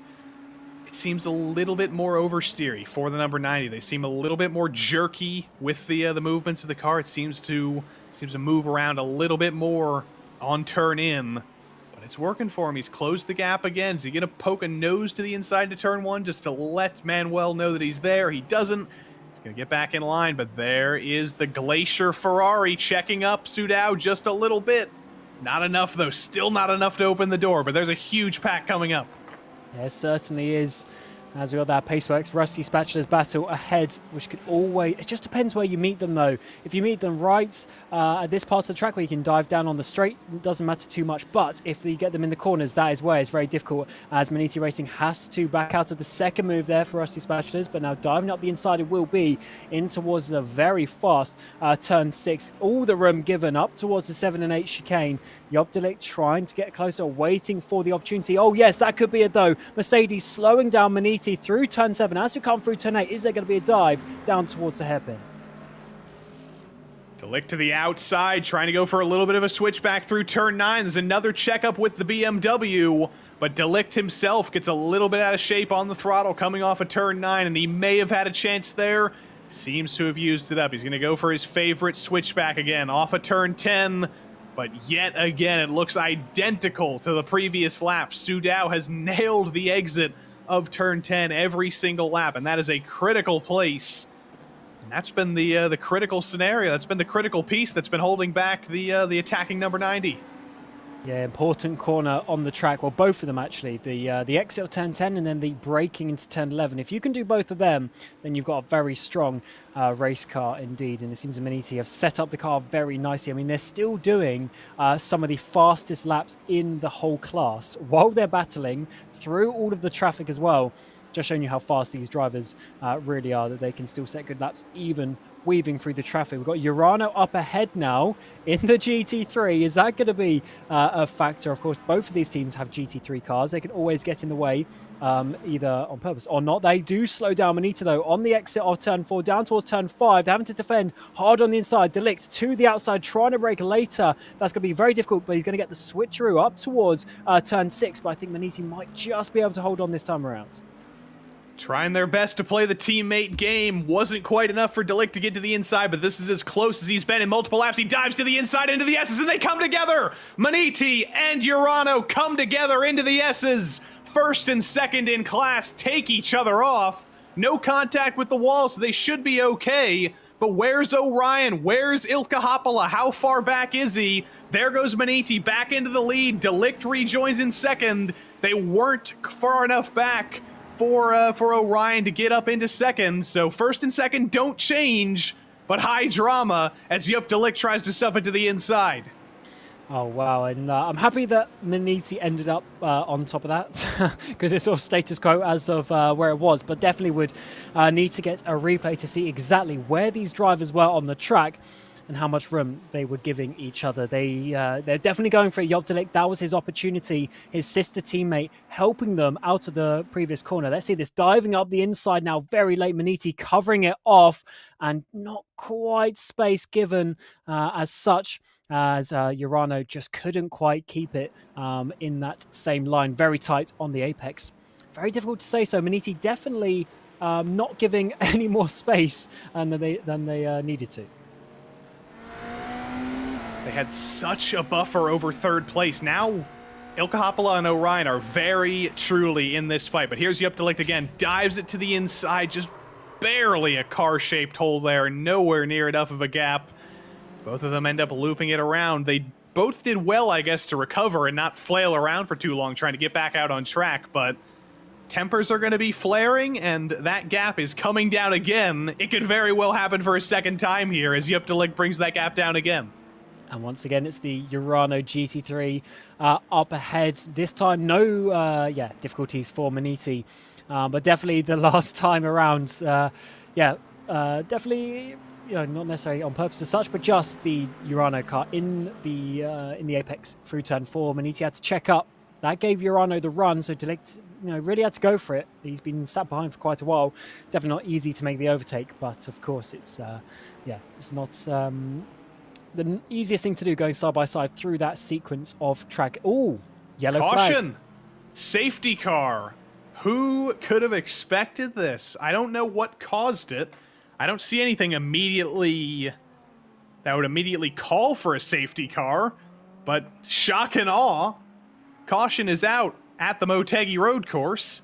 Dalton Zavadil for SimCity Racing, I believe that's off at turn 4, and that looks like that's a very weird place to go off. Is that going to be another equipment failure? Have we synced up everybody's equipment, and have we just broken somebody's wheel again? Or is it run out of fuel? Maybe. Ooh, that could be it too. Here we go. Yeah, no, this is a little bit further up on the track, actually. This is coming up towards turn 9, the hairpin. So it'd be a bit weird to run out of fuel, because this is mostly... Oh, no, that is Motegi behind race leaders making contact. And is there going to be even more? Yes, there is one. The Ferrari's getting involved there. And definitely a very awkward moment there. Oh, dear. That's one of the problems with Motegi. A lot of the corners look exactly the same, but Maniti getting a little bit naughty with the SimCity Racing GT3. If they didn't have damage already with the... well, actually, that was the second Maniti Racing, but I do want to ask about these two leaders. It was slight contact between the two of them. It wasn't heavy contact at all, but could they both have damage? Is that possible? Could they both have longer stops here? And is that exactly what Orion needs to be the underdog? Oh... Yeah, not too nice there up in turn 9. Yeah, and when we get towards pit stops, because especially once pit lane opens, we're going to see, a lot of the top cars in each category are due pit stops in the not too distant future. So surely they're going to be coming into the pit lane. And this is really going to shake things up. We saw, obviously, some teams who... like Private Label Team Hype not pitting too long ago, so they're going to have a lot shorter. Yeah, I think this could be an interesting sequence of events for the pit stops. And we now need to do the maths, actually. How many laps have we to go, and how is that going to work out with the stint count? It's 88 laps left to go, I believe, if my math is correct, and that should be a pretty easy two-stop for every single class. I guess it's just... well, actually, no. At this point of the race, they'll just fill up full tank. I don't see any reason in short fueling that. Also, it's only a couple of laps. But, it's about 29 laps, probably 130 lap and a couple of 29 lap stints. You'll need to the end as it stands. But, of course, as ever, this caution is going to go on for a few laps. And that will just push... their fuel saving and then their fuel targets that little bit further into the race. So yeah, definitely an important time to make sure you go into the pit lane if it's going to work out for you. I think what could be helpful is some teams in GT3 came in 2-3 laps ago. Glacier came in, Deutsche Payment Raven came in, Nomad came in, but at the same time, with everybody else, they're going to cycle to the front. They're still going to have to make the same amount of stops, but if everybody else comes in, they will likely cycle to the front and find that track position. So Glacier is still on the lead lap, and they have a minuscule amount of laps on their tank. That doesn't really matter. You don't need to count that. That's basically 0 at this point. Raven is also on... Deutsche Payment Esports is also on the lead lap, and... who else did I say? I already forgot. Nomad. Nomad is not on the lead lap in class, so they're not going to cycle to the front. But Glacier and the number 187, I think they've just been gifted a very nice gift here. Yeah, I guess it's a little bit more awkward for those that are on sort of 8-9 laps. Do you come in and just top up that 8-9 laps, or do you stay out, but then you're sort of in that awkward half stint range? Very difficult decision. But of course, they will have a little bit of time to think about that whilst this safety car procedure works itself out, as of course it's never the quickest of procedures and quite a slow running speed. But it does give a little bit of a break for some of these drivers to sort of reset their mind, maybe for the likes of Joop de Ligt to try and just calm that down a little bit and just realize that there's still a long way to go and they're looking at their opponent right ahead of them. We did have Mika Takala of Rusty Spatulas who was hoping to talk to us here. That would be a good thing to kill some caution time. So Mika, if you want to come back, I don't know if he had to go leave to do some strategy because of the suddenness of the caution, but we'd love to talk to some rusty spatulas here under caution, because there's a very real possibility, just like we saw a little bit earlier this afternoon, that it could take north of 15 minutes with the palaver that they have to do here, as you and O'Leary would say, the amount of different pitting cycles they have to do. They have to let the classes come in. They have to do wave rounds. It does take quite a while, but that's just to make sure everybody is in their correct and right position. Yeah, and with the amount of laps, like it sounds kind of silly, but the amount of laps that we're doing today, I don't mind spending the extra lap or two here or there to make sure everything's 100% sorted and correct.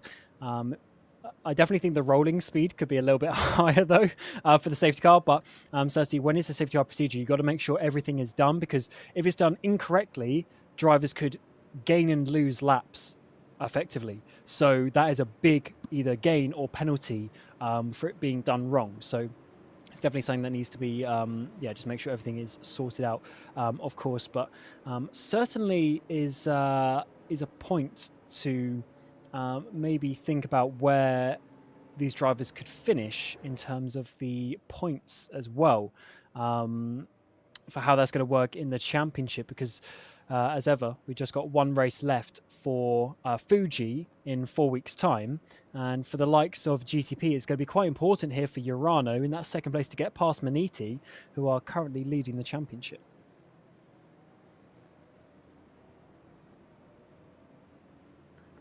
You can tell everybody's getting antsy here.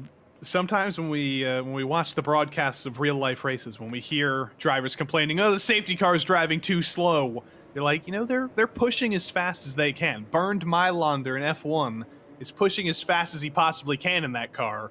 But I think we can say for sure that the iRacing Sedan pace car is not pushing at 100% right now. That thing is crawling, and if there's drivers complaining about it going too slow right now, they're right. They're antsy for a reason. Yeah, race drivers like going as fast as they can, of course, in a racing environment, not just a processional environment. And this is where you got to keep a lid on it, though.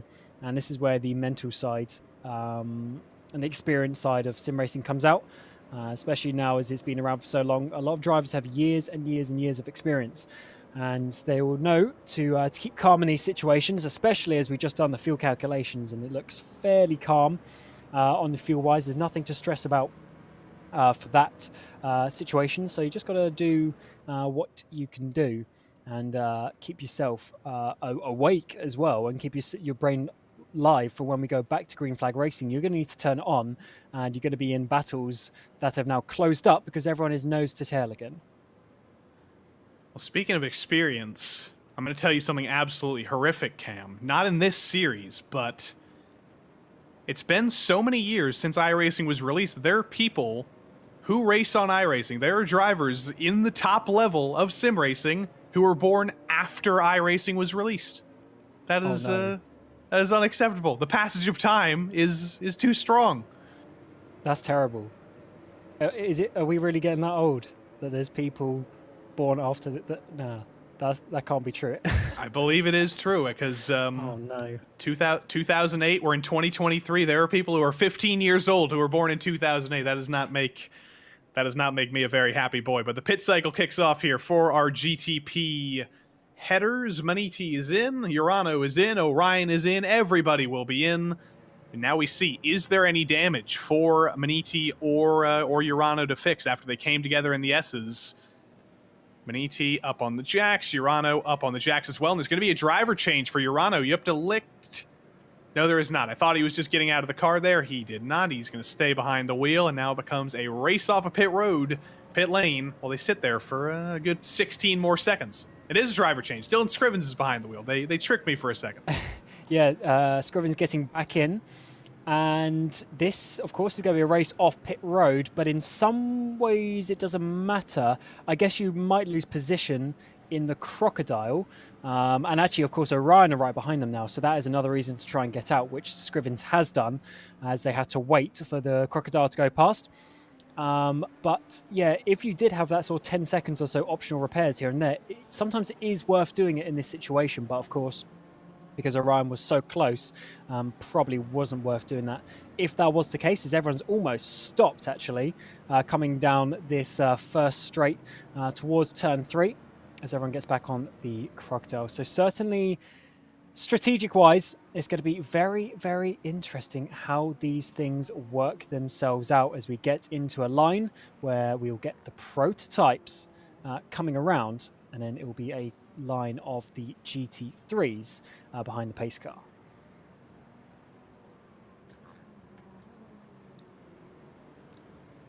Yeah, so I don't think somebody born after iRacing was released is not 15 yet, because iRacing was initially released officially on August 26, 2008. So once that rolls around, there will be 15-year-olds who are younger than iRacing. But still, we know there's 14-year-olds. I'm trying to think of specific names right now, but there are drivers who are 13, 14 years old who are already competing in very high levels of sim racing.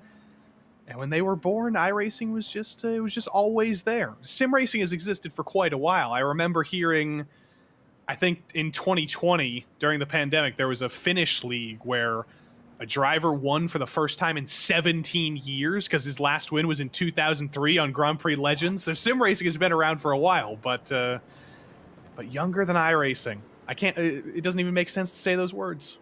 Yeah, I mean, I don't even feel that old, but it makes me feel like when you say that, especially when you say like 15-year-olds are going to be from 2008. I remember being 15. What doesn't feel like too long ago, and certainly wasn't born this century. So yeah, that is very scary indeed. But just showing you how long it's been around now, actually. Yeah, I mean, there's a team that I know that's been around since 1998.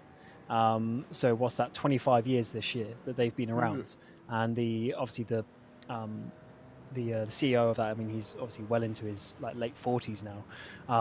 But yeah, it's very interesting how that has worked out for so long, and it's, I mean, the whole scene has changed so much over the course of those years, and it's certainly a lot different. And there's just so many drivers and so many teams, so many competitions now. There's really something for everyone out there. 1998, that's older than me, but I think that's acceptable. 2008, not so much. Yeah. Well, yeah, 1998, that's the year I was born. Yeah, about turned 25. But so are some sim racing teams. Of course, back then it was slightly less different. More different, I should say. I remember a league that team raced in. You didn't physically race online like we did now. You basically did your race offline, and then you basically sent in your time of doing the race as such. So it's effectively like a time trial, but on a 2-hour race. And then they added it all together. It was very interesting. And we're so lucky now that, as we were saying earlier in the broadcast, I mean, we've got drivers from, Australia, Europe, America, all over the world, all racing at the exact same time now. I'm sure a lot of people who participated in that era have fond memories of that, but I think we could all agree that it's I'd rather be doing this than sending my solo 313 lap race in.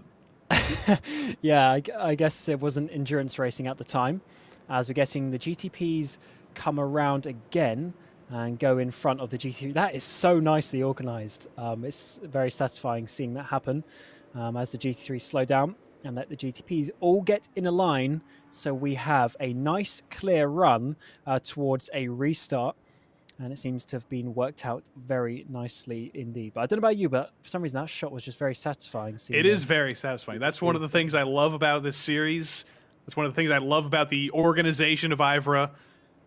We've got live stewards. We've got people who are organizing all this stuff. A very clear rule book.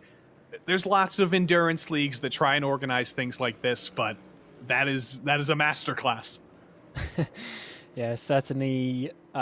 Certainly doing a good job. But of course, it is like the iRacing pace car.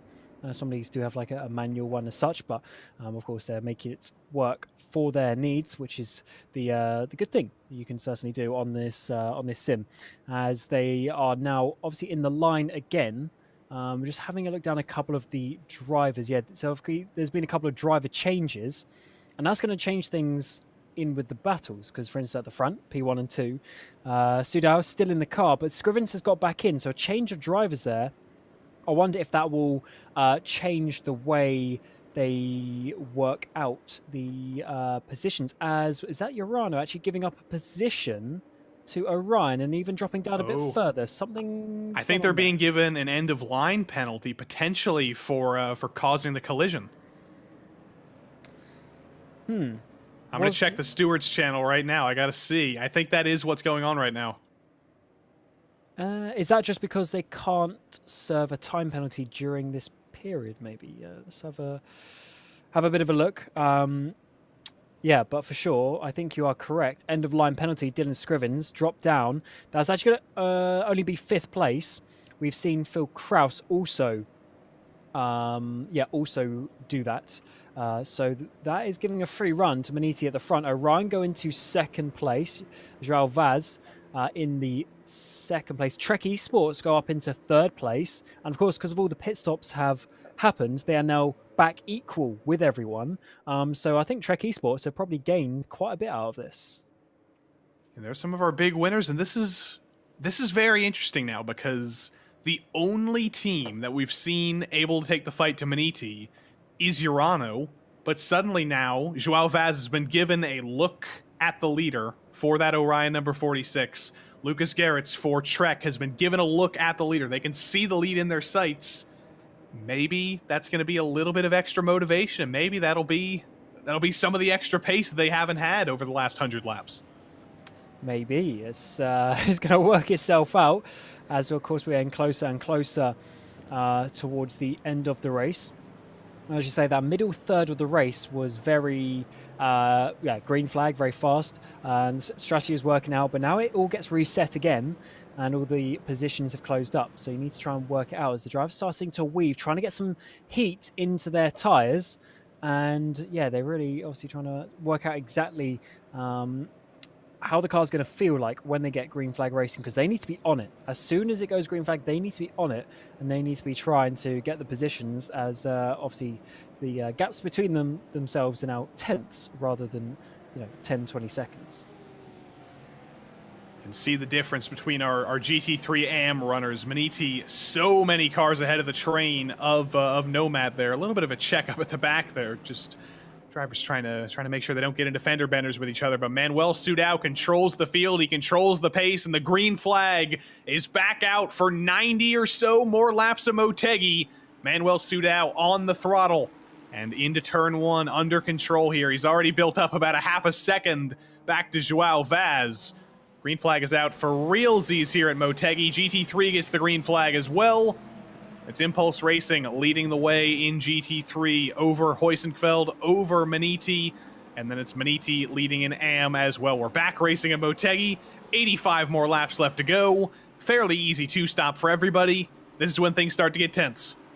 Yeah, certainly does, as everyone's now trying to work out their places. There's the second Maniti car with Maninish trying to work out up the inside there of turn number 5. Manages to work it out up the inside of the tunnel, up into 4th place as it stands. So I don't believe they're actually 4th on the road, because there's definitely some lap cars, I believe, in the way of this battle, as they've got Pure Sims up ahead of them. The number 1 champions to probably bow out of the championship battle after this race, as they are that lap down in the back, a dive up the inside as well for that P5 position.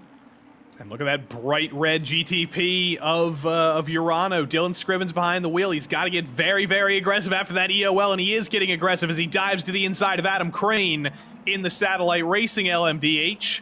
Still 5th, hasn't actually made up any spots for position, but he is going to very, very soon. He's got 2 more cars to pass. He's got World of Sim Racing with Alvaro Martinez next on his list, and then Don Squirick in the Pure Sims car. But after that, it is for position, and Dylan Scrivens knows he's got to get aggressive here. As there's 1 GTP off in the background. Didn't see who that was. I think that may have been ATRS off in the background. But other than that, clean through the first lap after the safety car. And Dylan Scrivens looks forward. And he's got to, because Private Label Team Hype right behind them as well. So that is the battle for 4th and 5th position. As it stands, Trek Esports have dropped down, so they might have been the ones actually. Yeah, they were the who ones. Went off. Let's see this coming down in towards turn 11. Nicely going into the corner, but just not being able to make on the brakes. I don't think it locked the inside wheel. Maybe the brakes weren't quite up to temperature. but not able to rejoin the track quickly enough to keep that position. So Scrivens definitely gifted a place there, and Phil Kraus for Private Label right in behind them as they work their way through this middle sector. Phil Kraus had a lot shorter pit stop, of course, when they came in, but that didn't actually affect anything with that back of the line penalty that he got, as well as Dylan Scrivens. 4th place in GT3, Marco Pereira's taking care of that. 4th place in GT3 Pro. Certainly the bigger of the two battles here. Bousquet for Obsidian trying to pass Gonzalo Vergara to knock Maniti off the podium in GT3 Pro. We were talking, could Maniti have a three-way sweep? Could they win every single class? Well, right now, Gonzalo Vergara is not thinking about the win. He's just trying to hang on to the last spot in the podium. Certainly is, and it's great that we see the battles continue. Of course, it wasn't Maniti just running away with it at the front, which is good to see. Heusingbout have got themselves back up. I think when we first joined, they were down like 8th position or something. They've really worked their way up since we had all that green flag running in the middle part of the race, but Impulse still leading out of the front, as you say. Obsidian and Maniti battling not only in the GT3 Pros but also in the GTPs at the front, which is great to see the teams having multiple entries and really just going for all the wins and all the podiums that they can.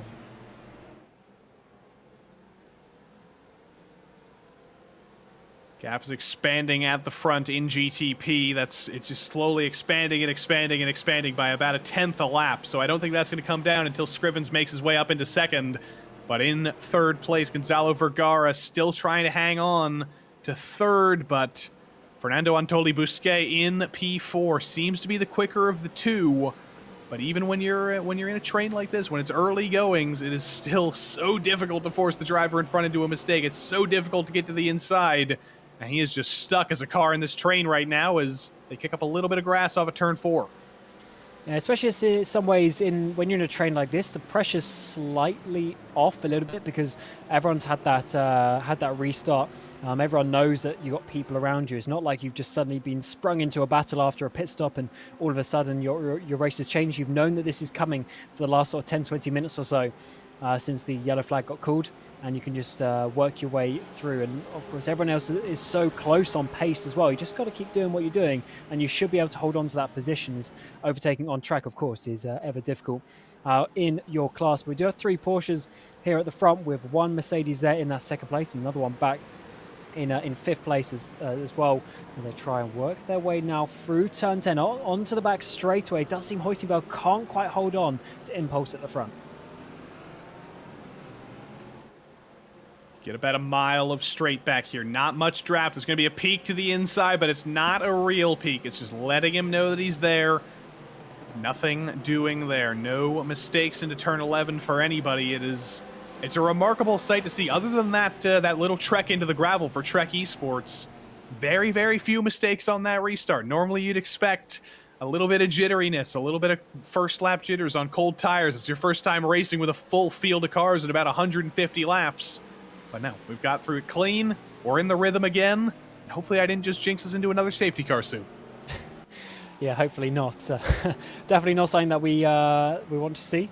As we're seeing this Glacier a little bit lower down. They were one of the ones you were saying probably gained quite a lot, or could gain quite a lot from that pit stop sequence. Though it seems a few of the teams ahead didn't actually stop, and therefore they didn't gain the track position we might have been expecting them to do so. But that does mean that the cars ahead will have to stop way earlier, and therefore there's still a gain for Glacier. Later on in the race they'll have a shorter pit stop at some point, but they're now starting to drop off the slightest bit from that top sort of 4 or 5 cars pulling away, as they can't quite hold on to GSR ahead, as the second GSR car in behind is getting closer.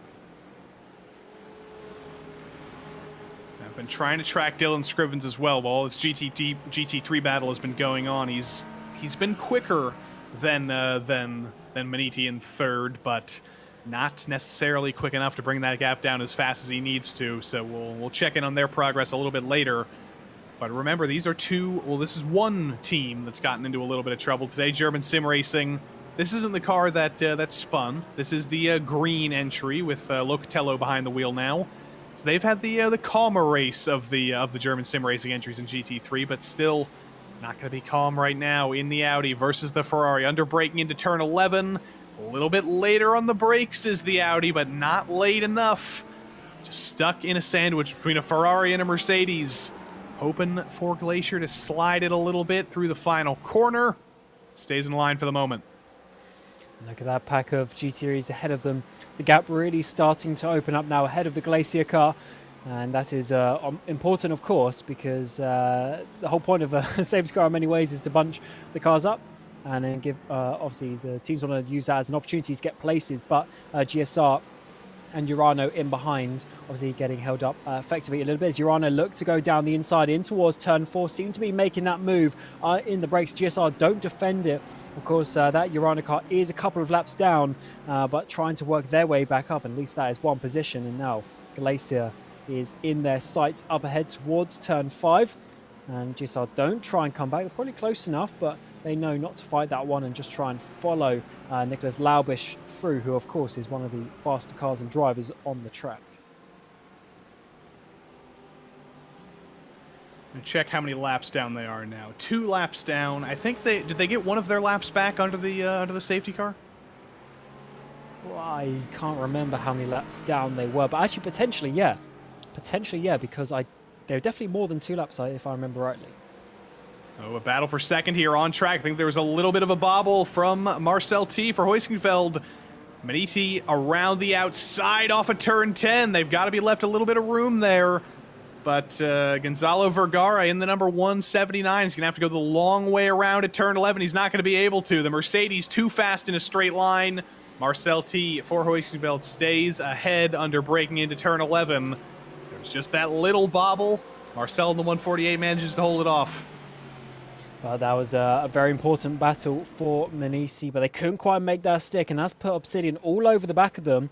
And just once again giving Impulse a little bit nicer time. Side by side through the final couple of corners. World is sim racing there for the GT3 category. They're trying to make something work. They got Valaris in front of them as come down this front straightaway. Vimbo trying to get the run. They definitely had I couldn't tell exactly who was supposed to be on top there as we came down through the tunnel, but either way, it's worked out to be Valaris who were leading the way, and they are obviously showing some good speed at this moment in time.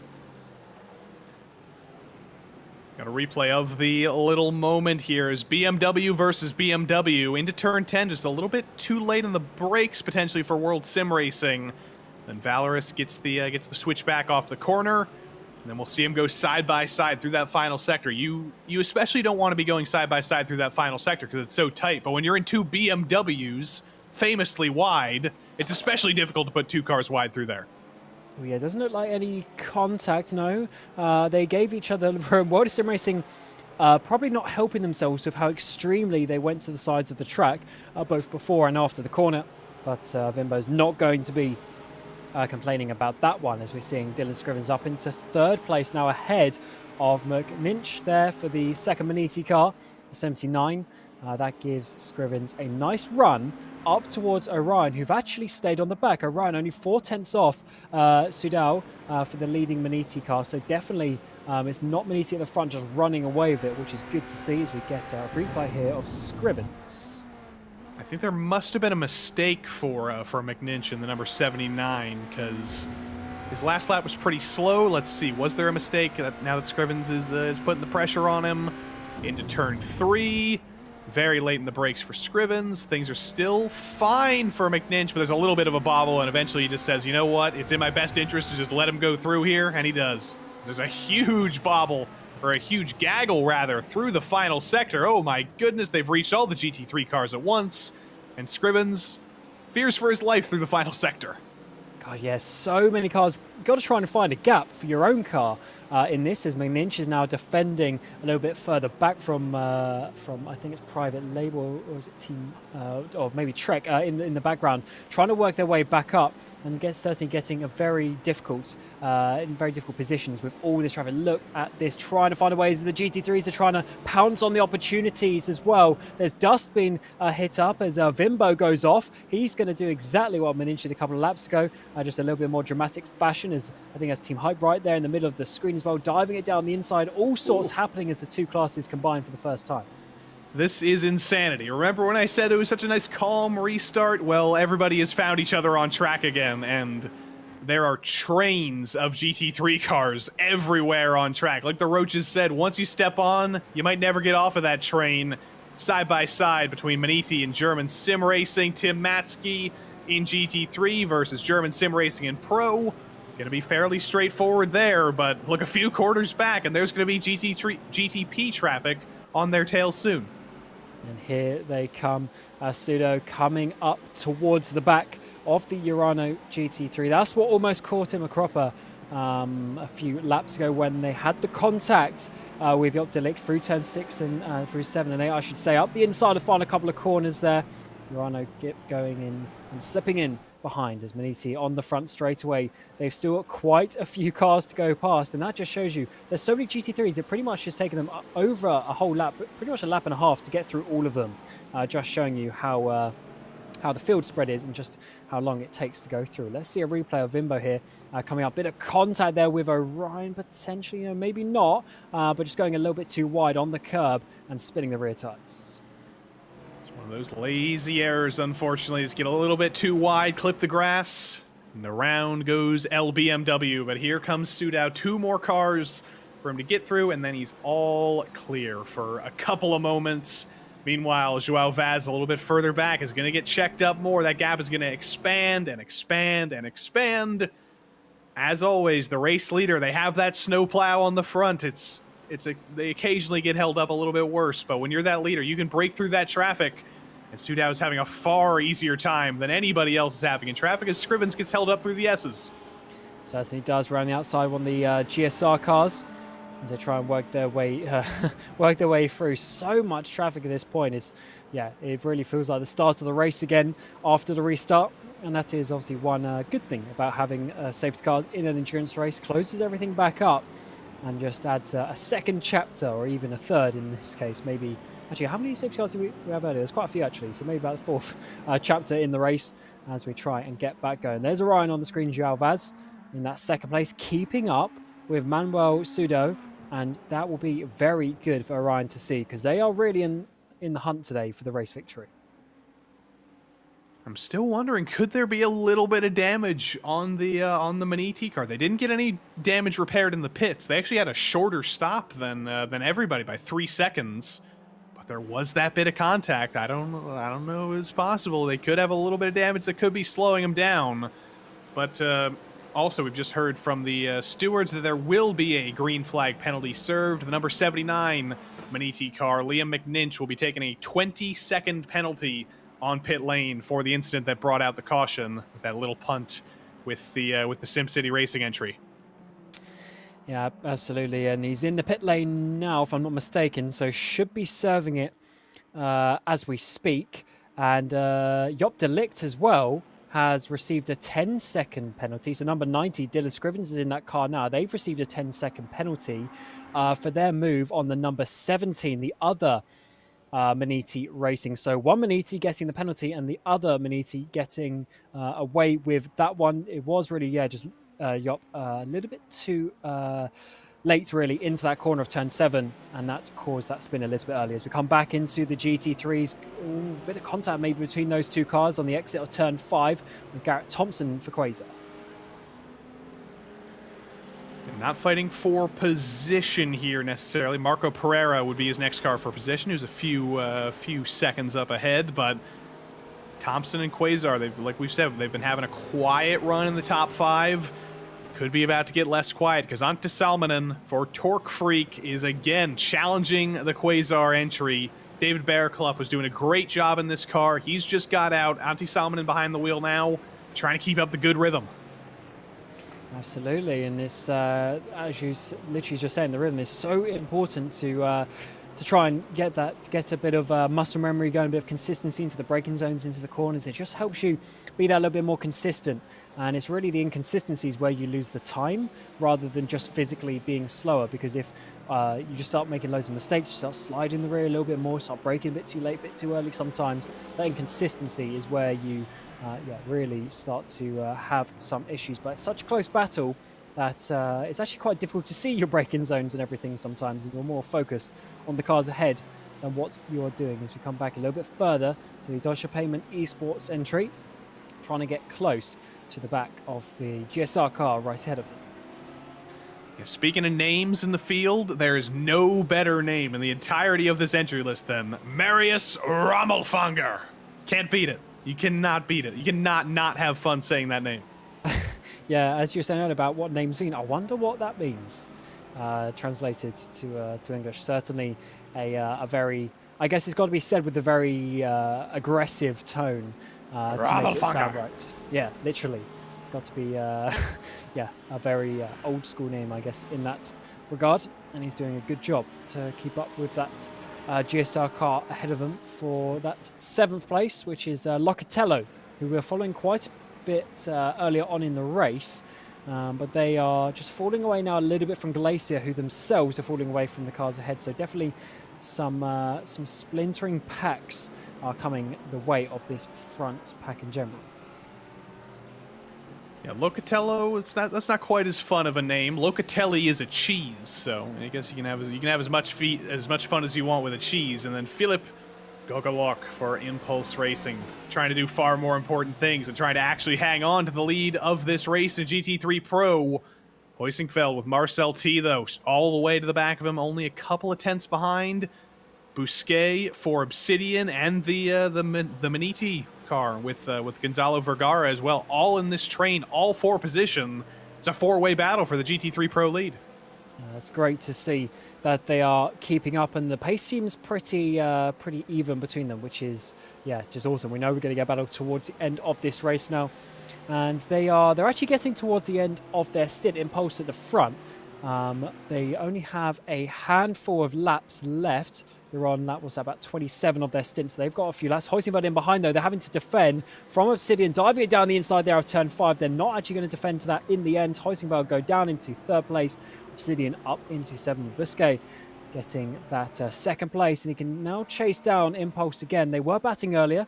That let Impulse get away, but they have caught back in, so definitely the race lead is going to be under threat, especially as we get in towards the next round of pit stops. And as I said, about probably 5 to 10 laps time for these cars. Our old friends, the Rusty Spatulas, by the way, they're doing their own stream apparently. So that's why Mika Takala has left us. That's why we didn't get to talk to him under caution. But hopefully, with 72 laps left to go in the race, we've still got a good 2 hours to go. We will get the chance to talk to our old Rusty Spatulas friends and get the story behind the Rusty Spatulas. Is there a true story? Did somebody leave a spatula out in the rain like MacArthur Park? And can we name and shame that person? Those are all questions we're going to have to ask Mika once he comes around. I don't know if shame's the right word, though, because I do like it. It's definitely something a bit different as ATRS. Well, the name's great, but we got to shame the person who left the spatula out in the rain in the first place. Well, that is true, because you should definitely take it inside and put it in the dishwasher if you if you so have one, certainly after cooking. As we're seeing this battle for the race leaders again. Orion, it's a good to see. Orion are definitely in this battle. Maniti, number 17, championship leaders, have led the class for a long time over the course of the last few hours, but they have not won this just yet. Orion really staying up with them, and Dylan Scrivens, almost 7 seconds back, can't seem to catch them. And remember, he's going to have to serve 10 extra seconds next time he comes down pit lane. So we've seen them bring down big gaps, but it's currently a 7-second gap. Will be a 17-second gap. That's going to be quite the difficult thing to do. But Obsidian Racing running 2nd in class right now. They have the freshest tires of anybody in GT3 Pro right now. Impulse may have the oldest. This may be a newest versus oldest thing right now. Even though it's been a 23-lap stint for Obsidian, they're still on fresher tires than anybody else. Yeah, and a few laps here and there can definitely make a bit of a difference if you if you just save them that little bit. Save that extra, 0.5% of grip here and there does make a huge bit of difference as we get closer and closer now in towards the hairpin sequence. Impulse doing a decent line though, decent exit out of that corner. That's going to be difficult for Bousquet to get a bit of a run down this back straightaway. Downhill, you see them just drops away so much in towards the braking zone, but not enough there for Obsidian to do anything. Hoisingfeld sitting in behind, and then Maniti as well, in that 4th place, and GSR just about holding on to the back of that top train in your top 5 battle for the GT3 Pros as it continues. Another driver there into the pit lane. That's Pure Sims Esports for your GTPs. Fresh tires, fresh peak, nothing going on into turn 1 though. And there is Don Square exiting the pits in the Pure Sims GTP.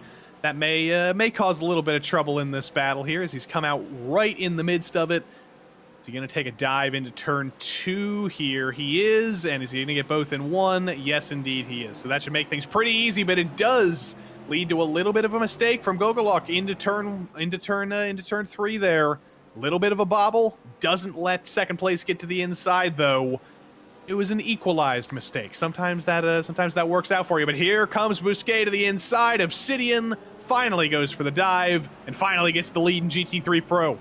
Yeah, and Pole's just leaving a little bit too much room on the inside of turn 3, and that really just ruined their momentum all the way down eventually towards turn 5 as we're getting, is that maybe Trek Esports diving up the inside there. Definitely one of the cars on the outside trying to make a bit of a move now, and that certainly has broken up that battle a little bit.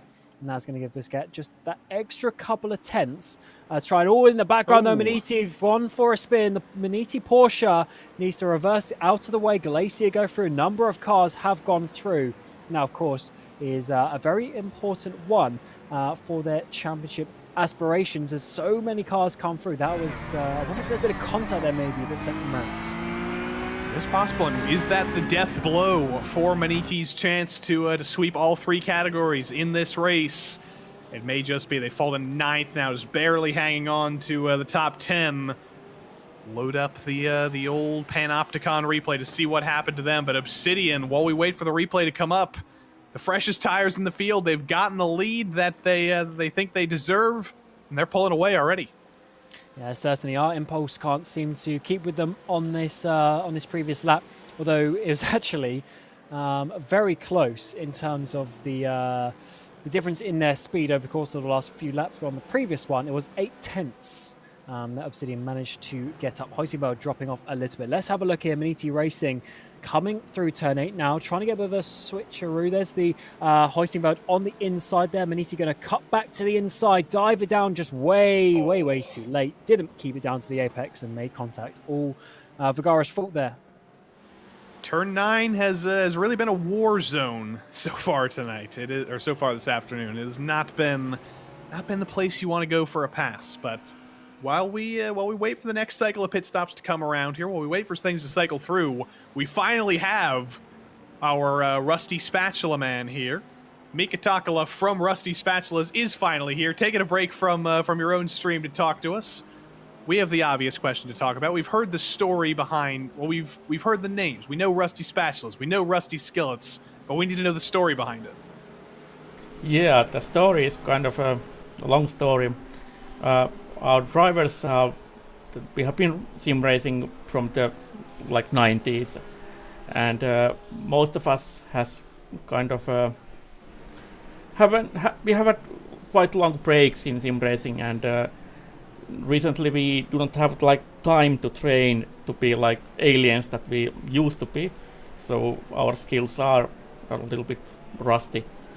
But Rusty Spatula's name comes from that there was a an astronaut on the space station who was on a spacewalk and lost a spatula to somewhere in open space during the spacewalk, and kind of floating around without destination, and that's what we like to identify.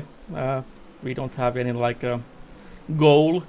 We don't want to be aliens. We just have to want to have fun racing. I mean, that is what we want to do. That's pretty incredible. We were actually talking about that a little bit earlier on the broadcast. We were talking about the early days of sim racing in the 90s. What was that like? Obviously, it was very, very different from what we have right now with iRacing. But what was the story? What were you doing in sim racing in the 90s? Well, actually, our team members' story. Of course, we did some offline racing and such, but it begins from Grand Prix Legends and the release of that simulator in 1998.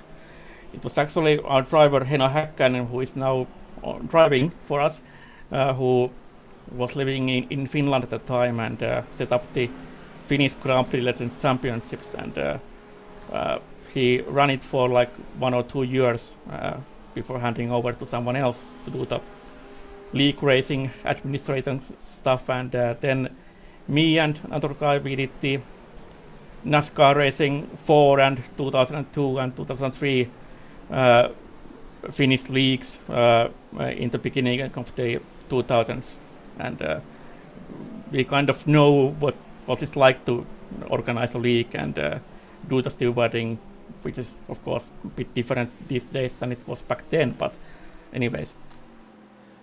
Cam, we have people who have lived sim racing history in our very presence. You have anything you want to ask Mika while he's here? Well, just really how has it changed so much since those beginning days? Because of course the technology has changed so much. I guess the user experience has changed, and now the fact that you can race wheel to wheel with your friends, not just on some dodgy, laggy connection. I guess that must be quite a lot different from when you first started. Yeah, it's very different. I remember the days when Greger Huttu was having difficulties with his internet connection and lost the championship because of that in the Finnish league back then. And of course, it's the overall experience in sim racing. It's the hardware which brings up the credibility of the simulators, and then it's the tracks which are now laser scanned and not just good or bad approximations. Of course, one can have many opinions about that cars and the physics modeling, but it's very good compared to back then.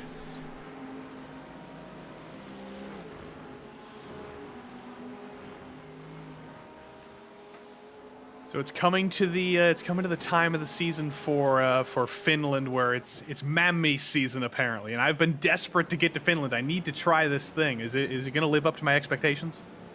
Well, yeah, I think it will if you are ever able to try it, because well, I don't like it, but most people in Finland do, and it's kind of an interesting experience for the first time, and the first time eater of Mammi will taste the sweetness and not the other tastes that might not be so enjoyable.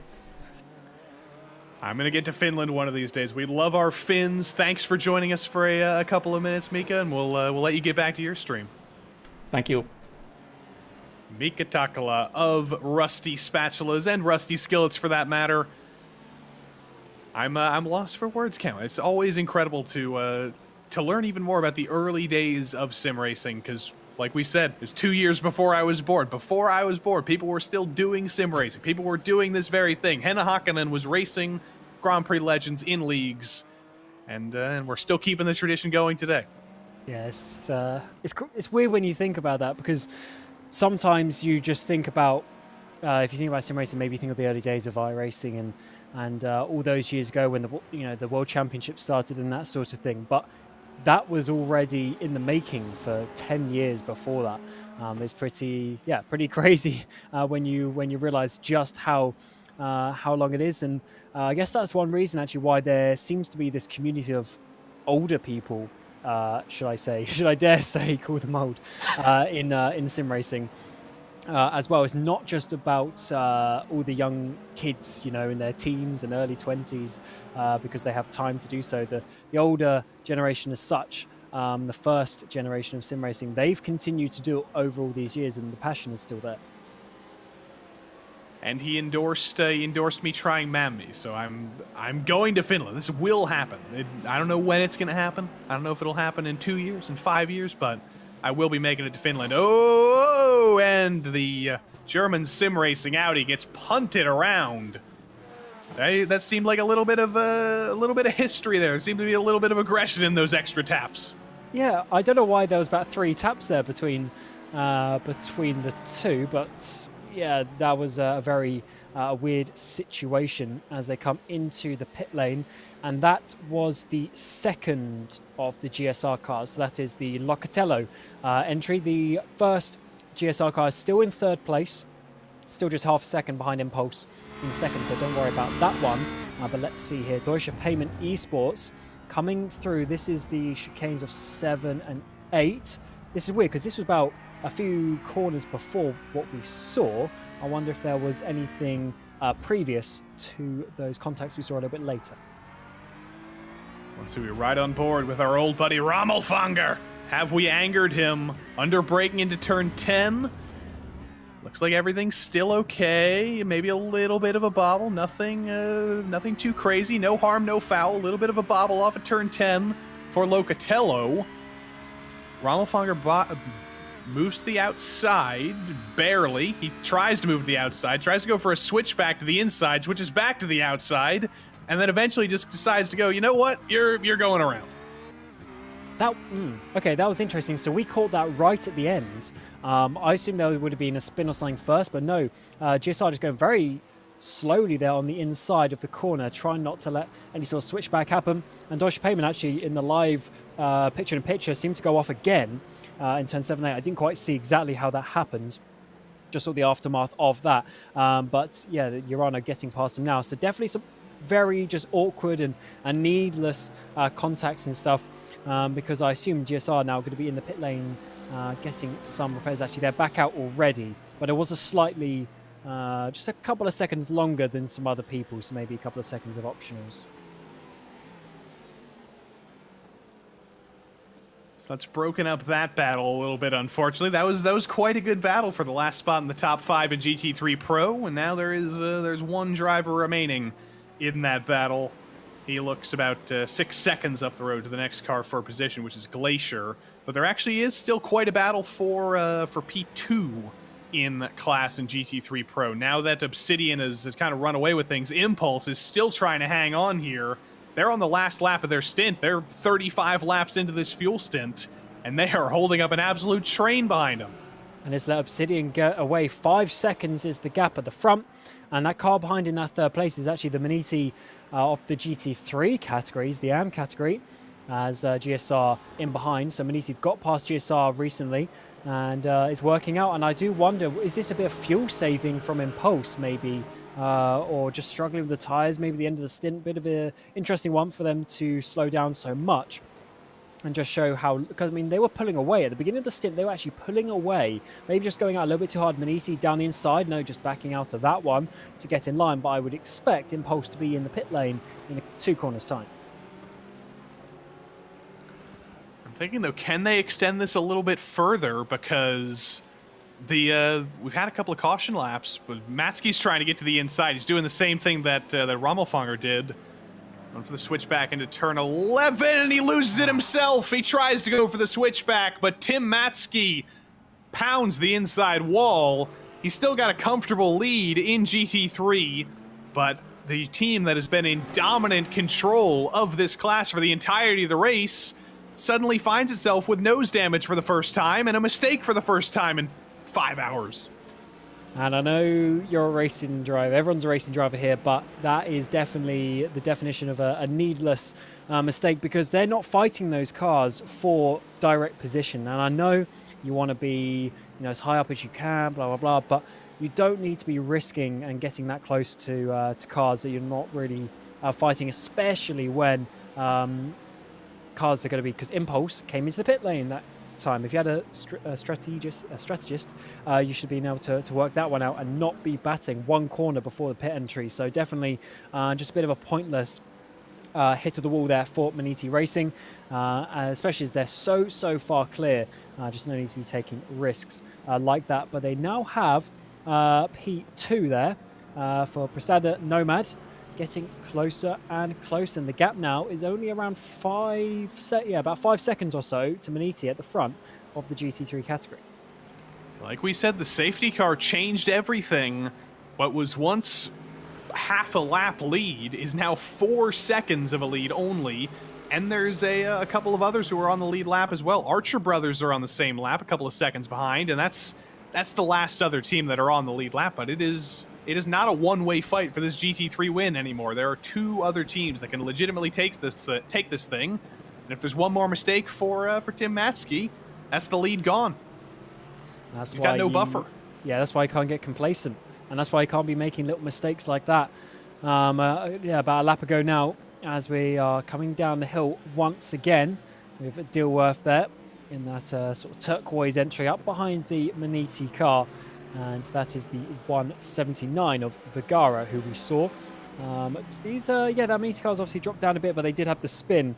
Was it turn 9 a few laps ago? But they are still on the same pit strategy as a lot of cars ahead, so Maniti needs to try and work their way up because they are now about 10-15 seconds or so behind the leader of their class. Start doing a little bit of math again here. 62 laps to go. Where I think we're reaching the point where we'll get our penultimate stops here soon. For literally every single class, nobody has made their final stop. Nobody's made their penultimate stop. That is what's coming up here soon. Brandon Taboni for our friends at Team RSO by VRig KC Racing.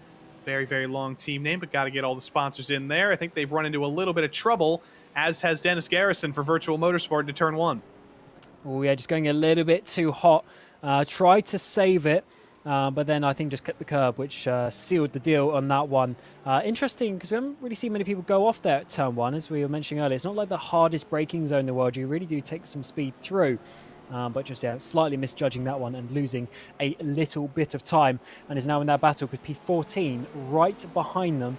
And of course, want to be keeping all the positions that you can.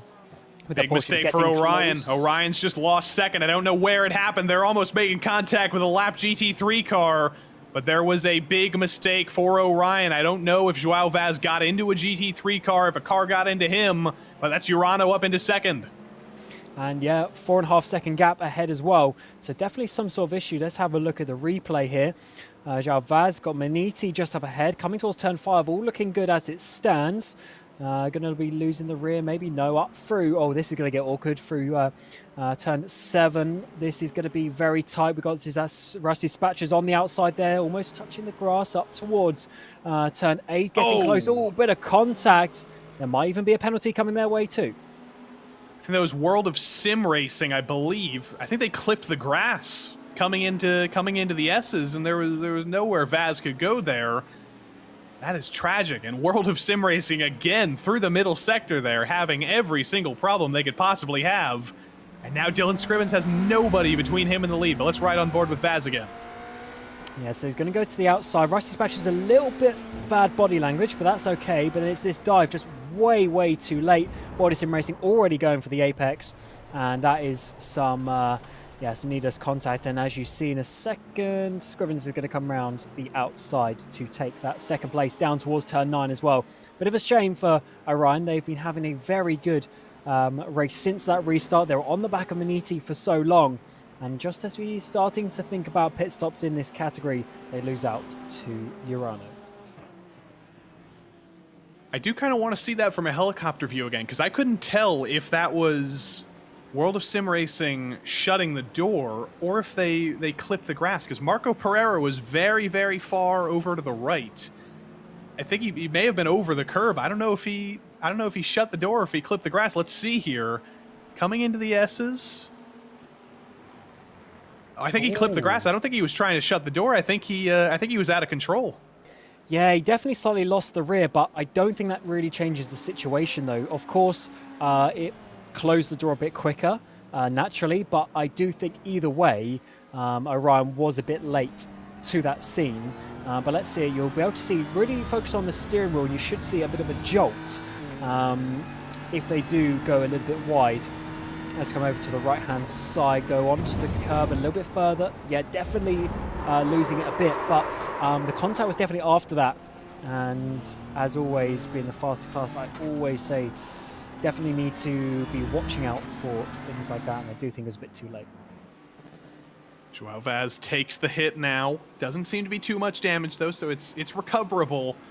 But now Urano takes the head of the charge to try and steal Maniti's lead of this race. So many teams have tried it. So many attempts have been made to get Maniti out of the lead of this race, and every single one of them has failed. It's only 60 laps to go, though. It's a 5-second gap to make up for Scrivens. He's getting held up through the S's again with his favorite German sim racing team. He's got to bring that gap down quick. Here comes Vaz to the inside in turn 9 as well. Fairly straightforward stuff, but it's only expanding the gap. How many times has this Urano Esports Data Group car been behind Maniti by some seconds and caught up? They've done it 2 or 3 Too many times. Just in our commentary stint, they've done that. I'm sure they've done it earlier on in the race as well. They've got the speed to win this race. I believe they're probably the fastest car in this category overall, especially Job de Ligt. He was so fast during his double stint just a short while ago. But they just can't seem to get the lead and hold on to it. It's a weird phenomenon, but let's see how long. 5 seconds is the gap once again. Last lap, the one previous to this, they were separated by thousandths of a second. As they come across the line again, we'll be able to see if they go even faster once again. But actually, Dylan Scrivens was a bit slower by half a second that time. Unfortunately, I think the phenomenon that's been preventing them from taking the lead is just mistakes from their drivers. Remember when Scrivens was in the fight, he punted a GT3 car. When Job de Ligt got up to the lead, he punted the leader and himself as well. I think if they can figure out a way to actually make the pass clean for the lead, they should have about a 17-second lead right now, but they've just had to keep recovering from their mistakes all afternoon long, and they're not done recovering. Remember, they still have a 10-second penalty to serve, so this gap is only going to get bigger. Yeah, you're right. That 10-second penalty is going to make that over 15 seconds, which they have caught down before, so they definitely know how to do that. But I do believe Scrivens is slightly slower than Job, so I guess they're going to put Job back in at some point towards the end of the race. Having said that, we are starting to get the point of only 2 stints left, so I wonder if Job might get back in for a double to the end of the race. We'll have to see how that one works out. But as you say, that is the exact reason why consistency, not just your pace, but your consistency and avoiding penalties is generally what actually wins you endurance races, apart from your raw physical speed. I'm interested to see who's going to finish the race for Maniti as well, because Sudao has been absolutely rock solid. I don't think we've seen really a single mistake out of him. He's been quick. Maxim Naz was quick as well. Do they go for another driver to finish the race? I don't know, but that's an easy problem to have as a team when you can't really decide who to put in as the final driver, because they've all been solid, they've all been fast, but I don't know who's going to be the closer for Maniti. And on the previous lap we've just done, according to live timing, Scrivens and Sudal were 0.002 of a second apart in their lap times. So they are bang on, because as I said a couple of laps ago, when there was no traffic dependent, they were also within a couple of thousandths of a second of each other. So they're doing the exact same pace, working their way through the traffic, they're on the exact same stint length as well. It is a pure fight, but Urano needs to catch up effectively 15 seconds. That's going to be a tall ask if they are doing pretty much the same pace to the thousandth of a second.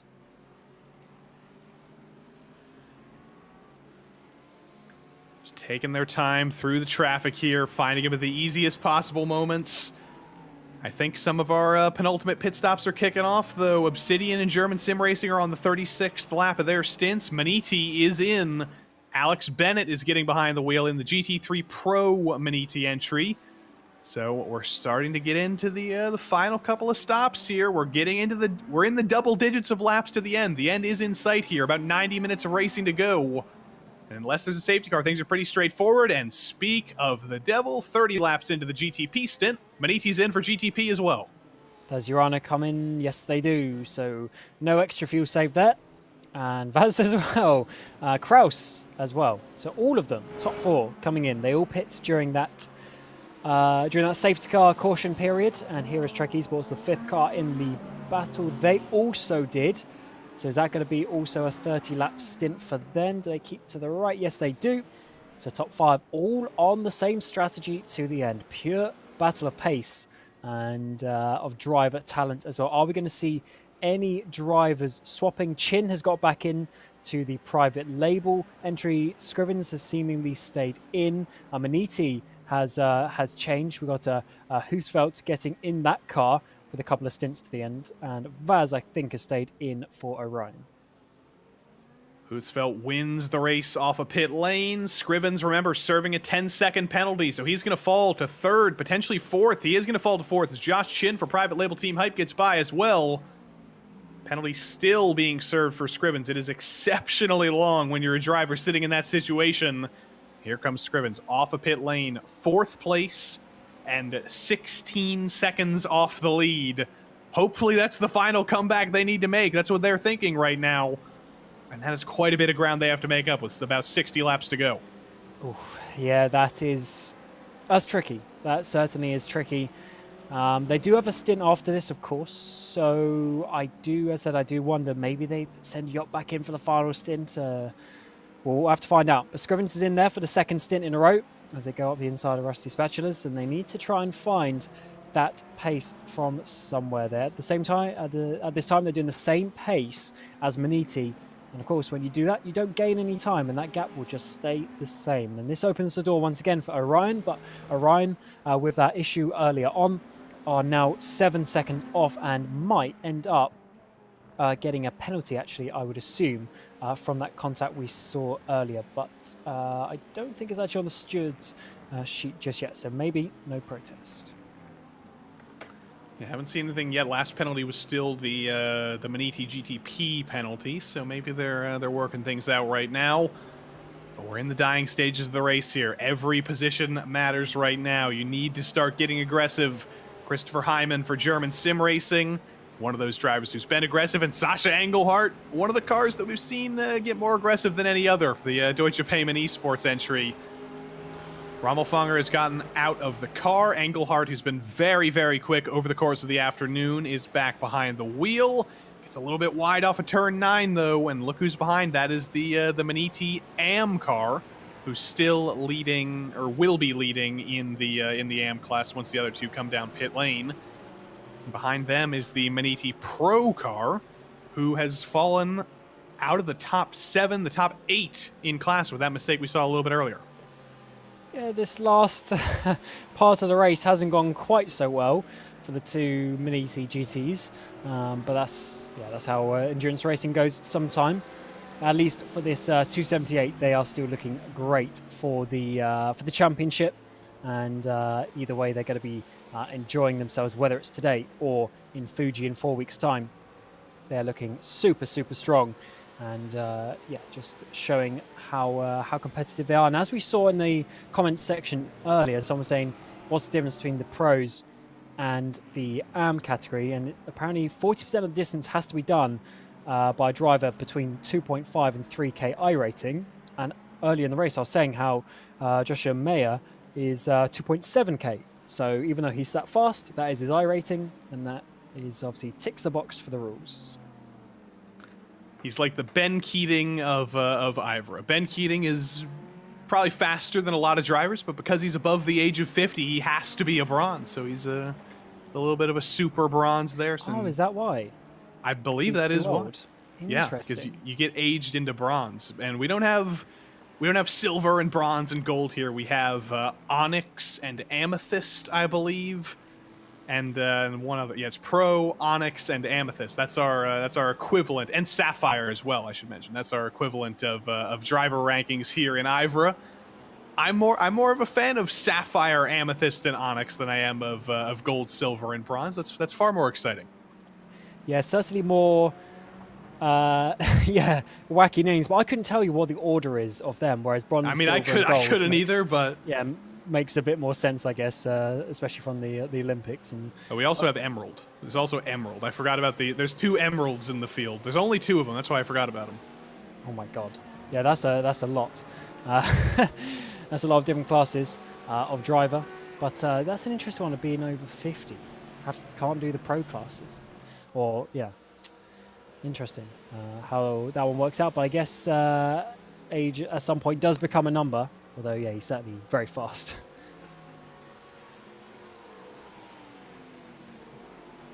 Trying to figure out where the battles still are on track. It's all falling apart again after the restart. German Sim Racing is still trying to recover their way into one of these battles, but Locatello is stuck in the middle of nowhere, and Hyman is in a little bit of a bubble as well, in the middle of Gogolok and Engelhart, about a second in front, a second behind.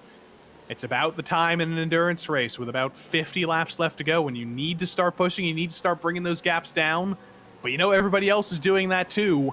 Everybody's fatigued as well. It just becomes more and more difficult to start pushing and making up anything.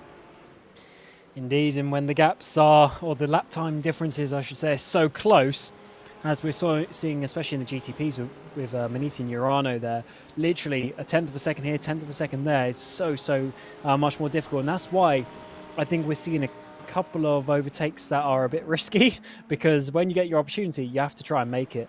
As on screen there is your Urano GTP, 4th place as it stands. And yeah, they are 15 seconds off the leader. So that is pretty much what we thought. They are 5 seconds before the pit stops and then 10-second penalty. So they need to, they need to be getting that gap down. Last lap, 0.6 to Maniti. So they definitely got some pace in there. As you see there are the battles on your screen. Private label Team Hype having the slowest lap, maybe a bit of traffic involved there, but Orion in that 2nd place, still holding on and less than 5 seconds behind. They're still in with a shout. They are still in with a shout here. I think you can't do math here because it always comes down to the lap traffic. You can't really count, but like we've said, they've brought down a 17-second gap down, but they've brought it down before. It's happened before. It could happen again, and it's now down into the 14-second bracket with Scrivens 14.5 seconds behind the race lead with a little bit of an unknown. Husfeldt was in the car earlier on. He did a lot of the first stints, a lot of the first running in this race, but he's been out for a couple of hours. He's finally back in. How does he compare to Scrivens? Well, we haven't seen that until far earlier in the race with very different conditions. Yeah, and this lap around once again, Joshua Chin very slow in the low 39s, high 39s, whereas you're on in the high 37, so 2 seconds a lap. Scrivens put on that previous one, but unfortunately was only about half a second quicker again. And I say unfortunately half a second, but I meant obviously in terms of him wanting to catch up quicker. That's still going to take a whole stint to get that gap if he keeps it out half a second. Back in towards the GT3 Pros though, looking at Lucas Lang for WS Racing Esports down towards turn 11, having a bit of a battle there for P10 with Hell Racers and Jonas Bodin right in behind. That's another team I don't think we've mentioned a single time since we got in the air. Hell Racers, for as much as we love their name, they've just been minding their own business, haven't gotten into any trouble, and now suddenly they're starting to show themselves a little bit, trying to get the last spot in the top 10. Peeks the nose to the inside. Turn 1 it's such a tricky corner because you want it to be a corner that's far, far heavier on the brakes than it is. You want it to be a place where you can go for those late dives, but it's far faster than you expect. So those dives rarely actually work. Yeah, not in turn 1. It's just, as you're saying, just too open, too fast. It's really actually wide as well, the front straightaway. So that itself helps the radius coming into it because you have a really long sort of arch into the braking zone. And it makes it a little bit more difficult. Whereas turns 3, turns 5, a little bit tighter. Then up here through 6 into 7 and 8. Again, a little harder braking zone. So that's really the place where you need to look. But Bodin can't quite get close off this part of the track, of course. It's a bit difficult to do so. But now the heavier braking zones. You've got 3 corners in a row, 3 hairpins. And this is where you can really make up some time.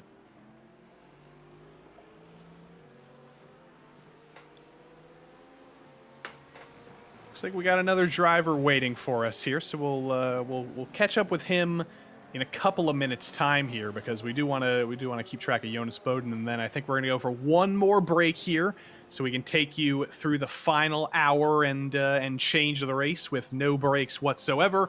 First and foremost, here comes Jonas Bodin. Here comes no longer Jonas Bodin. He got my hopes up for a second. I thought he was going to steal that last spot in the top 10, but now he's going to wait one more lap's time. I believe our race leaders should be taking lap number 263 here soon. So with about 50 laps to go, I think we're going to ride on board with our old buddy Dylan Scrivens as he tries to carve his way through the field We're going to go for a little bit of race spot fan immersion in a few moments' time as he navigates through some GT3 traffic. Still sits 4th in class, but he has been bringing that gap down. Like we've said, Josh Chin for Private Label Team Hype is only 3 seconds ahead as he squeezes it through the final sector. Things are getting very exciting for him, and things are about to get very exciting for you as we ride on board with Dylan Scrivens for a couple of minutes. We'll be right back for the last hour and change of the race.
Welcome back to the GSI Endurance Series, powered by IVRA, the 1,500 kilometers of Motegi, the penultimate round of the season, and the final stage of the race. We're within 50 laps to go of the finish now.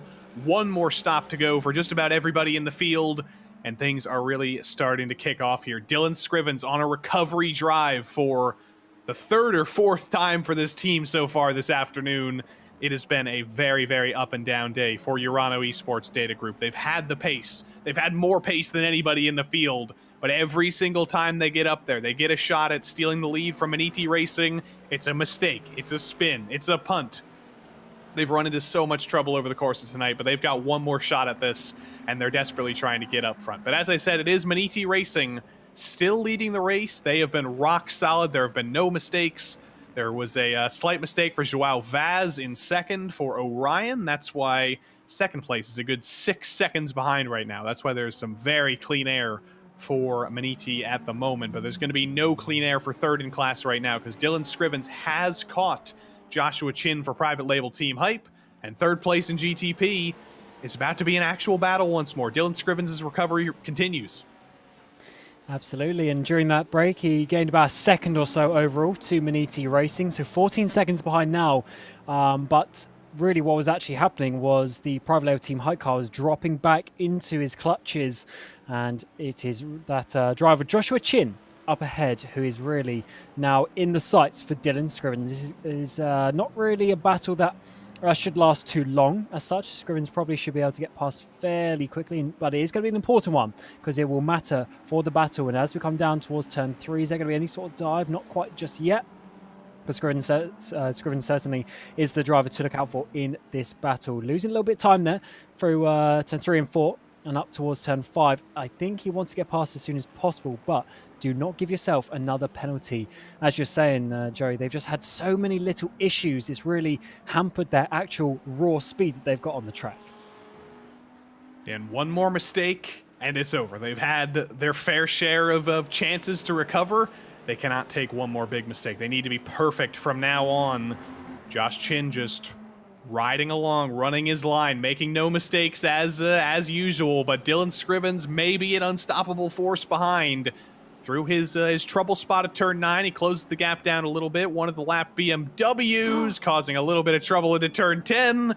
Scrivens still not leaving much room. There wasn't much room left for him by the BMW, to be fair, though. Yeah, taking some risks. As we saw just before we went to the break as well, up the inside of the final corner, or the penultimate corner, I should say, getting very close to definitely taking the risk, definitely trying to make it work. And to be fair, they kind of need to because there's no point finishing 13 seconds off the lead like they are now, as they gained quite a bit of time actually on that previous lap. So Motegi must have had a little bit of a heavy traffic lap as you come across the line once again. Yet 13 seconds, another second gained for Urano. So even though they're slightly arguably being held up here a few tenths a lap, they're still gaining on the cars ahead. There's our old buddy Mika Takala behind the wheel of the Rusty Spatula's Porsche. Holds up Dylan Scrivens just a teensy bit there. Did open the door, did give him as much room as he deserves, but still, every single car is a different story. Every single team, every single driver, you almost never know how they're gonna react. And both of these drivers have had their fair share of trouble with the lap traffic here. To the inside into the S's, Scrivens gets through on one, doesn't get through on the Archer Brothers BMW though. Then SimCity's going to hold up private label Team Hype. It is a chess match. It's a trading game, and Dylan Scrivens again goes for the dive into turn 9. It works for him this time, though. Certainly does get, but certainly a difficult part of the race as well. Diving down the inside there of one of the BMWs, getting closer and closer to private label Team Hype as you come out onto the back straight away. We'll lose a tiny bit of time with the exit, but look, every bit of slipstream private label Team Hype and Joshua Chin is trying to do down this back straightaway. Getting closer and closer though is Dylan Scrivens up towards the final couple of corners. This is a great battle to see as they're pushing their way through, taking all the risks through traffic, but we've got a clear lap now as Scrivens needs to do it all on his own. And they are just losing time. They brought the gap down. Both of them did. They were about 12 seconds behind our leader, and now it is north of 14 seconds. This is basically exactly where Urano Esports and Dylan Scriven started this stint. They've just lost all the progress they've made up, but there's no lap traffic for a little while. They should have about half a lap of respite here. Well, Scrivens tries to bring down the gap, tries to force Chin into a mistake, tries to use the extra pace he knows he has. It is crunch time. 43 laps left to go at the line. We're getting within that hour left to go mark. Tensions keep rising, and they're definitely rising in the cockpit as Chin finally makes a mistake. And there is Scrivens' ticket up into third. A rare mistake for Josh Chin finally comes, and Urano is back onto the podium. And that is just a nice, I should say, free ticket to that place, because now they got a clear track ahead of them and they need to just try and keep on pushing. As Private Label Team Hype there try to keep up, but I do think Scrivens will have a couple of tenths lap advantage naturally with the pace of that car that Urano car has shown. And they are now, they've gone back down to 15 seconds off, so a little bit of traffic on the last couple of laps compared to the cars ahead. But it is specifically less than 9 seconds now to Orion up ahead. They're close enough, they can do it, but we're at what, about 44 laps to go. It is starting to get really close if they can actually do this with the lap count that we've got. Here is a nice slow-mo replay of Joshua Chin. Just not really making contact with the apex. Change for the lead in GT3 Pro as well, as there was a change on the podium. Ace Tech Sim Sports Visceral, Santeri Martikainen back behind the wheel, made the pass on track easily on Obsidian, on Sergio Gurdiel. New leader in GT3 Pro. Santeri Martikainen has been potentially the fastest driver in the whole GT3 Pro field over the course of this race. They finally got him in the car again for the final couple of stints here, and he has done some great work to pass the team that had a slight tire advantage. The advantage has now been equalized. Absolutely, and doing a good job is that team so far. And it's really weird how this race has ebbed and flowed, and some teams do well for a little bit of the race, and then some teams come back. But that just shows you how strategy and how maybe the safety cars have worked out. And that Visceral car was always up the top as well due to sort of pit stops, but that's been a little bit more equalized, it seems, looking at some of the lap counts with Obsidian, and then Glacier just in the background, that Ferrari up the top of the screen as well, also in with a shout, as they are on the exact same pit strategy as Visceral, and they will, I believe, have shorter pit stops when we get to the final one of the day as well. So yeah, certainly, it's going to be a good race to the end and a nice battle, and it's good to see them all on the same screen. The driver who just got out of a pretty titanic stint. He was in there for quite a while. Manuel Sudau. What else can we do but talk to the guy who was behind the wheel of this Motegi racing car when it got into a little bit of trouble with Jupp de Ligt and also extended quite a big lead over the rest of the field. Manuel, how comfortable are things right now in the Motegi racing camp? Starting with the most difficult questions, I would say nothing's confident in this race. It's very intense, obviously. So I don't know. Like, I mean, we're doing what we can. So not much mistakes from our side. But at the same time, it's like, I mean, so much can happen. All the overtakes and then the battling. Also, strategy is quite interesting behind the scenes. I don't know how much time you guys have to have a look at it, but also when the situation happened with me and Job, it was quite like a clash of strategies, because I was kind of fuel saving, trying to maintain my lead and defend it, because it's super difficult to overtake here. So I can completely understand Job kind of, getting annoyed by me, slowing down, saving fuel all the time. So he was searching for the gap. That's what a racer does, and it's all fine. I mean, we did touch. That's not the nicest thing to do, but I don't blame Job. It's all good. The car's fine, so we can continue. We're still in the lead. For us, it's still going on, and also the spectators want to see some battles, right? Of course, and it's good to hear there's no damage. We want to see both of you guys still in fighting shape here. But as we cross the line here, it's going to be 42 laps to go to the end of the race. I assume strategy is pretty straightforward here. One more stop somewhere in the middle there. One more stop, yes, but as the last safety car also cleared most of the teams, because I mean, I'm not entirely sure, but I feel like most of the teams have been stopping during the last safety car in LMDH. So I feel like all the teams at least need 129 lap stint still. So this is a little bit what's going on. So saving fuel while pushing, and that's actually quite interesting with this car because in terms of the driving style, you can really like get a lot out of it, because if you lift and coast and save some fuel, you can also regain a little bit more battery, so that it doesn't even make you so much slower compared to, for example, the LMP2. So it's quite interesting to drive, and then also you need a obviously work with the traffic with the GT3 car, so save whenever you can. It's quite intense, also mentally quite demanding. But yeah, pretty stoked how the car feels. We got a super good setup, great preparation, and Maxime, Madsen, and me so far, flawless job. So let's hope for the best. And I assume it'll be Husfeldt in the car for the final stint.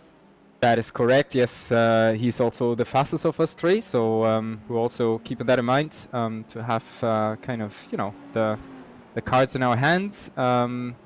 But yeah, as I said, so it's still some time to do. Right now it looks good. But Joao is super fast, and also Urano, I mean, by pace, I feel like they are a little bit better than we are. But they obviously also had some troubles. And, well, we're fighting for the championship, so you have to be there if the others struggle. And that's what we did so far today. All right, well, we're looking forward to this battle to the end of the race. Get some rest after that monster stint, and maybe we'll see you in about 40 laps' time. I very much hope so. Thanks a lot, and also thanks a lot for the great broadcast as always. It's a pleasure to watch it aside. Unfortunately, I couldn't watch it for 3 stints, but that's what I do tomorrow morning. Got to make up all of those. Manuel Sudau, Maniti number 17. It's always a pleasure from the broadcast booth as well. But Cam, we are in the final stages of this race. One more stop to go.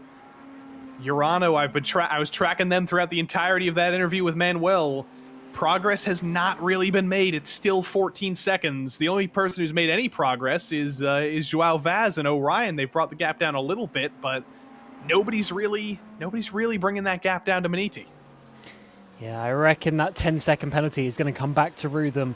Let's see how that one works out. Of course, Scrivens needs to try and do his best, and then maybe with that final stint as well, just try and put something in their favour. But unfortunately, it doesn't seem to be like it's going that way as it stands. As we see a little bit further down there in the GT3s, these battles as well are also up for grabs, and this is quite an important point. This is for P4 overall, sorry, P6 overall. Well, I can't even speak. P5 Impulse at the front, GSR there in 5th, and then P6 is the Deutsche Payment Raven entry as well. So definitely loads of cars fighting towards the front here. They're still looking to get their battles won, and there's quite a big pit stop sequence disparity between some of these GT3 cars as well. So I think there's still quite a lot that can be changed in this GT3 category. Ooh, a little bit of a dive into turn 11. We know this has not been the best place for the Deutsche Payment entry, but they've actually successfully made the move that time. P6 for Sasha Engelhardt around the outside of Christopher Hyman in German sim racing. The aggression paid off for him that time. Yeah, absolutely, and that's why you've got to pick your moments. That was a very good one, and didn't really lose anything. In fact, probably gained overall to Impulse ahead, so that is perfect timing of the overtake.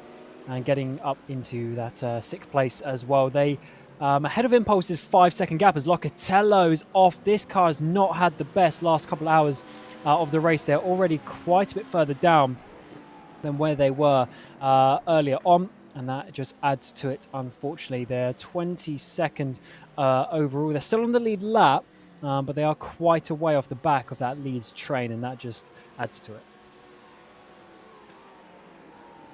Get a replay here in a moment of that, but I'm thinking in my mind, I'm starting to see Josh Chin in my mind in the GTP. I have to imagine it was a pretty similar error, or was it to the inside of turn 9? Dives it to the inside of the Nomad entry. Pretty easy stuff there. I think it was down in turn 11 where the real mistake happened. But was there some contact with Nomad later on the brakes into turn 10? Still holding it around the outside.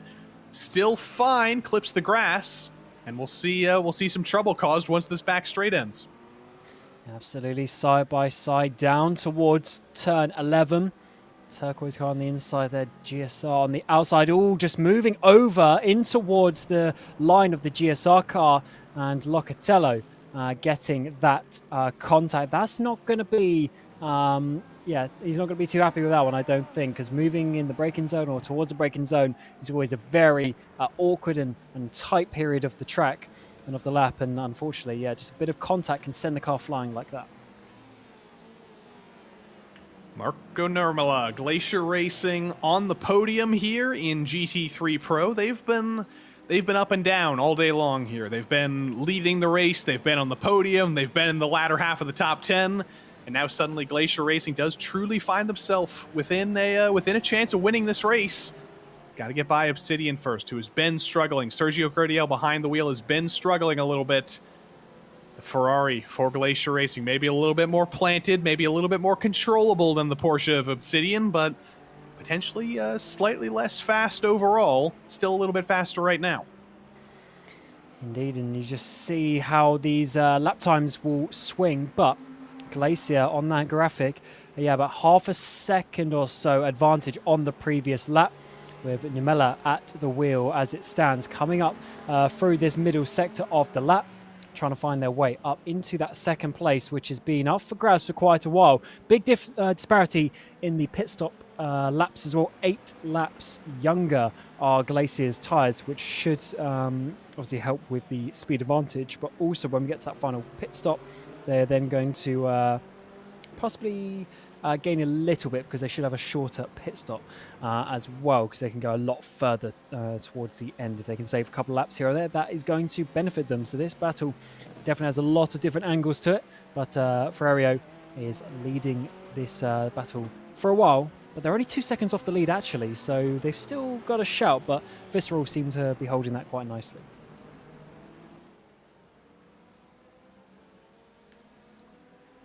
Under 40 laps to go now. I keep trying to do the math in my head to make sure I'm exactly right. 37 laps to go now, which is not within the limit. Give it 2 more laps, that'll be within the limit of what you can do to the end of the race, but I don't think any of these teams are really inclined to come in that early, because you have to save fuel to make it to the end on 35 laps.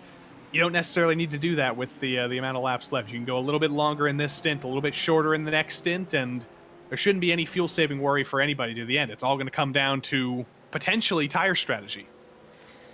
It might just do, actually, and that disparity might be where the advantage comes from, actually, not just from shorter pit stop times here or there, but also difference in tire quality. And as you see on the top left of your screen, the ticker has changed. 37 to go. We are now counting down. 310 laps is the total. We have almost the final 10% left to do here today at Motegi, which is great to see. The race, of course, has had quite a few cautions to lengthen it just a little bit here and there, but the race is still carried on going, and the battles have continued throughout, and it's great that the cautions actually bring everything back together, and we still have these close battles, even with the final pit stops just around the corner for quite a few cars. If anybody in the chat has any predictions coming to the end of the race, can Maniti hang on? Can Urano catch him back up? Can Orion be the underdog who steals it all? Who knows? We don't know, and with 37 laps time, we will finally get an answer, and it may just be somebody who we didn't mention. Maybe Private Label Team Hype comes out and steals everything, but we take a look a little bit further back at this green train that has not ceased. Impulse Racing, remember, they were leading this race coming to the safety car restart, and they have just fallen and fallen and fallen, and it looks like they may just fall out of the top 5 as Sasha Engelhardt is to the back of Philippe Gogolok. Can't make the move out of the final sector, but Sasha's been moving forward, Philip has been falling. That's 2 things that don't usually add up very well. Yeah, it's been a good long time since the safety car restart, probably about an hour and a half or something like that since the restart, and look how close the cars still are. Awesome to see these battles continuing as ever, as that Impulse car obviously tries to hold on to all these cars behind. They've actually sat there for quite a while. The Impulse car seems to have had a bit of a train behind for quite a while, pretty much all of that restart actually, including their sort of sister teammate, although that sister teammate I believe is quite a way down, about 4 laps down on everyone else ahead, but they've still been there in that battle behind as you get one of the GTPs try to go up the inside, changes to the outside. That is the Motegi car actually coming up the inside there of the turn 7 is actually potentially one of the other Motegi cars in the background. Is that the 2 teammates getting close together once again? Yeah, that is the second one, the 79, which caused that restart. But here comes your race leader. But that's a huge gaggle of cars coming through turn 9, all trying to find a bit of space for their 2x5 meter cars. Easier said than done, of course, as they have a little bit of lap traffic just ahead of them. And I believe that was Pure Sims in the other GTP there. That's going to make things it's ATRS rather. Sam Coleman behind the wheel of the number 13. Is that going to be an easy move for Husfeldt? It's not. Coleman's not going to get out of the way, and he doesn't need to. He may be a couple of laps down, but I don't think he's just going to let Motegi by there easily. So we'll see if that holds Husfeldt up even more. Just that little bit of a gaggle, though, held him up plenty. And Dylan Scrivens is within 10 seconds of the lead now, and Joao Vaz is within 2.5 seconds of the lead now. If there's another one of those gaggles, Motegi is not as in control as we thought they were. Yeah, the laps are starting to come down quickly, but if Scrivens can do that, gain those extra 5 seconds, and that is going to be very good indeed. A 37.8 on the previous lap as well, which is quite a bit faster. 2.5 seconds actually. But now Urano has to go through this gaggle of cars that is on your screen. Gogolok still leading the way of this train, and is still holding on to all of those cars behind, which is now, what's that, about 5-car train. As a Urano try and work their way past, don't make any more contact as Deutsche Payments there manage to not be dived, but GSR do. That's going to let the second Impulse car have a bit of a run as Scrivens now swaps to the outside through turn number 6 and has actually worked out pretty well. So I think he actually lost a lot less time there, which is effectively a net gain as ever as you come back to the battle for third place in GT3 Pro. 4 wide is not necessarily what you want to see, but there it is, between 4 different classes, between 3 different classes, 4 different sequences of drivers on the lead lap, and that is crazy stuff. 4 wide. There goes Joao Vaz, getting by these guys as well, within 2 seconds of our leader now. And behind him, that is 4 position. That is Marco Nurmela getting by Sergio Gurdiel for second in class. And now Glacier Racing, one more spot for them. It's a battle of the Finns again between Glacier and Visceral. Which one's going to be faster? Well, first and foremost, let's see how Glacier got by in the first place. Yeah, let's see this working its way through turn 7-8 chicane. Up towards turn 9, all just way too wide there for Obsidian. Diving it down the inside now as Glacier. That is an aggressive but assertive move and in control. And that is what eventually led to this 4 wide moment, as you say. But that was a nice, clean overtake. Saw the opportunity and took it. And that is what you have to do. It's not the easiest track to overtake on. So if you get the opportunity, you just got to send it. I think we need to start a turn 9 dive counter. I think that's what we need, because I've lost count. There's been so many of them. I think it's really probably the hardest braking zone on the track, which often helps that. As car off there on the inside. Didn't quite see who it was, but definitely a car facing, I think, the wrong way. One of the BMWs, Vimbo, there, getting back up to speed. He's been off the track before, just probably about 30 minutes ago now, not having the best time of it since that restart. And Tim Matsky for Motegi has brought it down pit lane. That is going to be the final stop for that team. For Motegi number 278, Vinbo still struggling to get the car back under control. But Motegi in GT3 AM, they've made their final stop. That's critical. That is the first final stop of the day for them. And now Tim Penny for Nomad tries to take control of that. But let's see what happened to Emil Vinbo here for Valorous. Coming down into turn 5, turns it in, and the BMW lazily loops it around right ahead of Joao Vaz.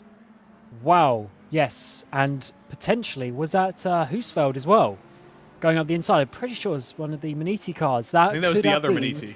Oh, that's good to hear in some ways. We're getting actually Gogolok to the inside, having to defend. Deutsche Payments to the outside, not able to get past that time around, but definitely Gogolok really under pressure now. 3 cars behind, 4-car train. We've lost one of them, potentially from a pit stop as we come little bit further up. And certainly a lot of pressure for Gogolok. Let's have a look here for Husfeld. Actually, it might have been, you know, that could have had big championship and race implications, sliding, fortunately, just about getting past. Yeah, I think both Motegi cars got held up there. They both ended up on the scene, but very lucky escape there for Husfeld and Motegi. This battle not ceasing, though. Pure Sims many laps down, just trying to navigate their way through. And there goes Sasha Engelhardt, a huge dive into turn 3. Gets away with it. Gogolok not fighting it too hard, but Sasha Engelhardt has been holding these just been throwing everything at the wind. It's been incredible to watch. And it's the final stint of the race, or will be the final stint of the race. These dives are only going to get more prevalent. I will Gogolok start to go backwards, though. Let's see about that one, because it was holding on for so long, and sometimes when the floodgates open, it pours, and we'll have to see that Engelhardt now needs to try and pull away for the Deutsche Payments car, and that, of course, is going to be easier said than done with how close the racing has been behind. And there's going to be a decent-sized gap ahead, actually, as well, that they need to try and chase down. Yeah, 7.7 seconds to the team Hoisingveld ahead, as we've seen Visceral come into the pit lane. So they've dropped down, but, of course, all these drivers that you see on the screen still need to make pit stops too. Yes, those are the only two teams that have made their final stops, I believe. Valorous and SimCity have as well. They're multiple laps down, though. They're out of the picture here. But Motegi in GT3 AM and GT3 Pro as well, and in GT3 Pro, Visceral has made their final stop. Does Sasha Engelhardt bring it in for Deutsche Payment Esports? No, and nobody in this train does as well. I would think that, well, actually, one driver all the way to the back, Jan Senkowski for Hoisingveld, comes in for his final stop, misses the box, though. That's a critical error, just a couple of tenths of a second. That's going to be a big loss, though. Tenth of a second. Yeah, that's what matters in these battles. We're seeing drivers nose to tail, and every last bit will count, and especially around the pit stop time. It's so easy with all the variables that come into it. It's so easy to lose time. And the teams are, of course, more efficient on pit road. In all areas, they generally come out on top. As we're seeing Glacier, of course, take the lead for now. They still have quite a while, actually. They have about half, no, even more than that. They've got 20 laps left, so they're going to have only a 12. Actually, obviously, the lap counter at the top is by the GTPs as well, so they might even have about 10 laps left at the end, and therefore their stop is going to be very short compared to Visceral, who've just made their stop. And if they change tyres, then they'll have newer tyres as well at the end. So I think that Glacier car could be very competitive in those closing stages. Gogolok in the middle of an absolute cloud of cars still. This battle never ends. Engelhardt has cleared it, but Hyman is still on the scene. Tim Penny's a little bit further back, though, and there's one lapped car as well. But German Sim Racing versus Impulse Racing, two Germans again. Christopher Hyman recovering this German Sim Racing number 167 after it's been in a few incidents today. Up into the top 4 for the moment. Should be a top 6 once everything cycles out, but if he can chase down Engelhardt, could be a top 5, which is a solid recovery for German Sim Racing. Absolutely, and they've been just doing very solid in the time that we've been in the commentary booth.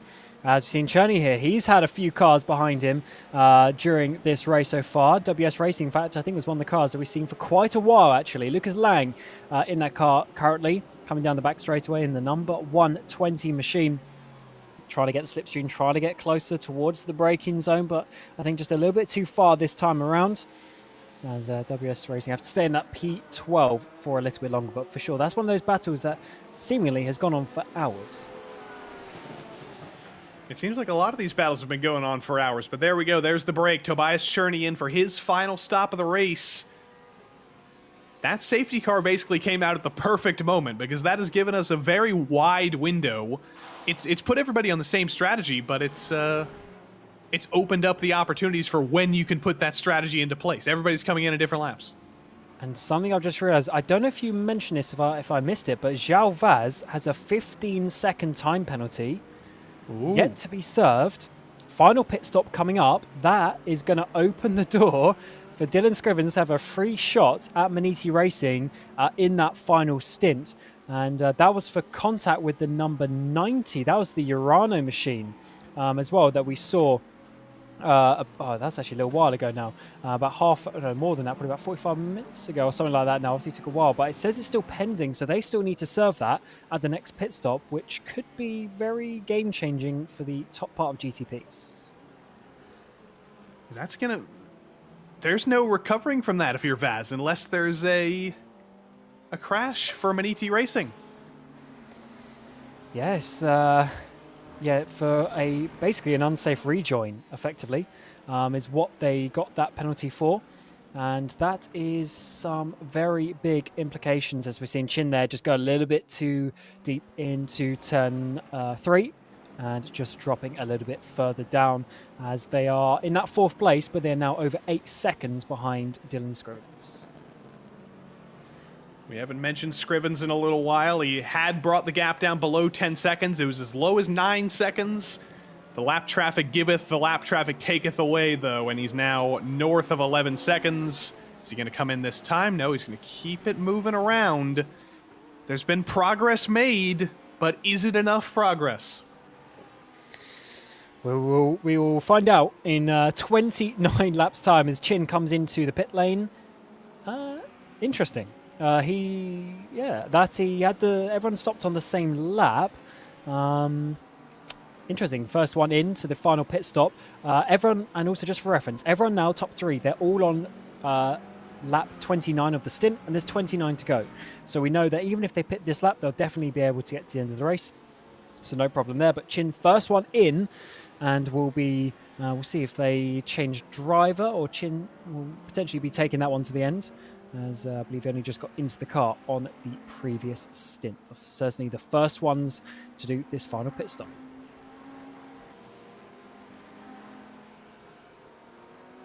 I believe there was another penalty given out. Got to check who it was there. Okay, no, that was just a warning for the number 157 for a pit lane infringement. But that's the other Impulse Racing car. They're not in contention for anything, so no harm, no foul there. But Dylan Scrivens navigating his way through one of the Porsches now. Getting a little bit drifty off of turn 10. Is that a little bit of a sign of impatience? Is that a sign that the tires have worn a little bit more than he wants? I don't know, but he's still got one more stop to make. Will he take tires in that final stop? I have to imagine everybody will, but there is Motegi. There's the number 17. Husfeldt is in. Vaz is in. Scrivens is in. The top 3 are all in. And Vaz should be serving time penalty, although he was... I thought there was a penalty box, so you had to serve it in, but it didn't look like he was 10 seconds behind Husfeldt. So we'll have to see. Maybe it's just served at the actual pit stop. Maybe I'm mistaken, as the top 3 there come in. All changing tyres, so yeah, it's going to be a fast and frantic stint to the end of the race. They're going to have exactly a stint worth of fuel as well. So the only good thing for them this time around is it's not a timed race, so we're not worrying if there's going to be an extra lap. We know how many laps they're going to be, but they just need to make sure that they are, of course, going nicely to the end of the race. 29 to go, or 28 to go, I should say. So just on the limit of what that car can do, as Ilkka Haapala gets into that car, and they haven't... Yeah, they did not serve a penalty. But according to the sheet, it says they have a 15-second penalty still pending. So I don't know if that's a mistake. We'll have to find out.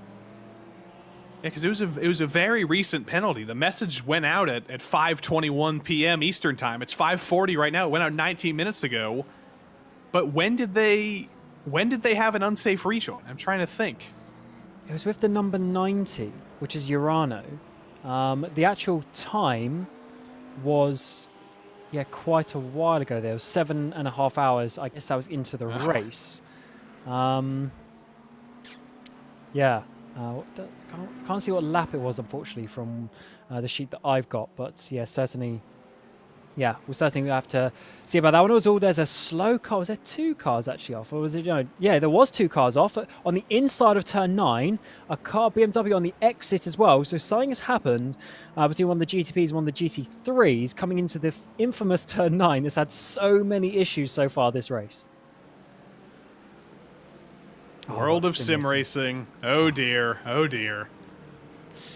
How many incidents have they had this race? They have had such a difficult race, and yeah, let's hopefully we'll see a fairly standard accident, but judging by the sigh that Iku just gave in our ear, let's see how this goes. It's World of Sim Racing and World of Sim Racing? Oh dear. Has this to the outside of their teammate? Can't do that. Tries to switch. Oh no. Oh no. Oh no. It's a beautiful synchronized dance for us. They're still trying to do it. They're still trying to do an animal mating ritual there, but it's a wild world of sim racing out there. Oh, that was so embarrassing and awkward to watch. Just the 2 little pirouettes, just grabbing the brakes to try and not hit each other, and there comes in World of Sim Racing. They come in to the pit lane as we go to Motegi Racing, leading the way 1.5 seconds to Orion, just in behind, in the back of the shop. Urano Racing 9 seconds behind now. They're just going to be out of the shot, actually coming through turn 9. So it is definitely closing up once again as we enter this final stint of the race. We heard in the chat that Orion can elect to serve the 15 seconds as a post-race penalty. So could they be electing to do that? I don't know how they're going to pull a 15-second gap, but that may be what they're electing to do. I guess the advantage to doing this way is you can put pressure on the car ahead. You can try and make them make a mistake. If you serve it during your pit stop and you go 15 seconds behind, there's no pressure on the car ahead, and they can just cruise through. So yeah, I guess this way at least they have a little bit more control, but either way they're not going to overtake and get 15 seconds by the end of the race unless anything crazy happens.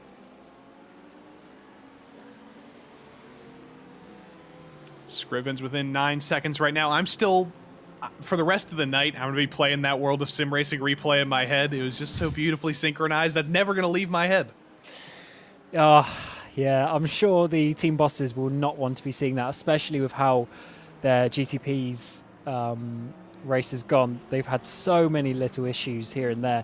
And that wasn't even like a crazy thing, but it's just kind of ironic and summed up the race, unfortunately.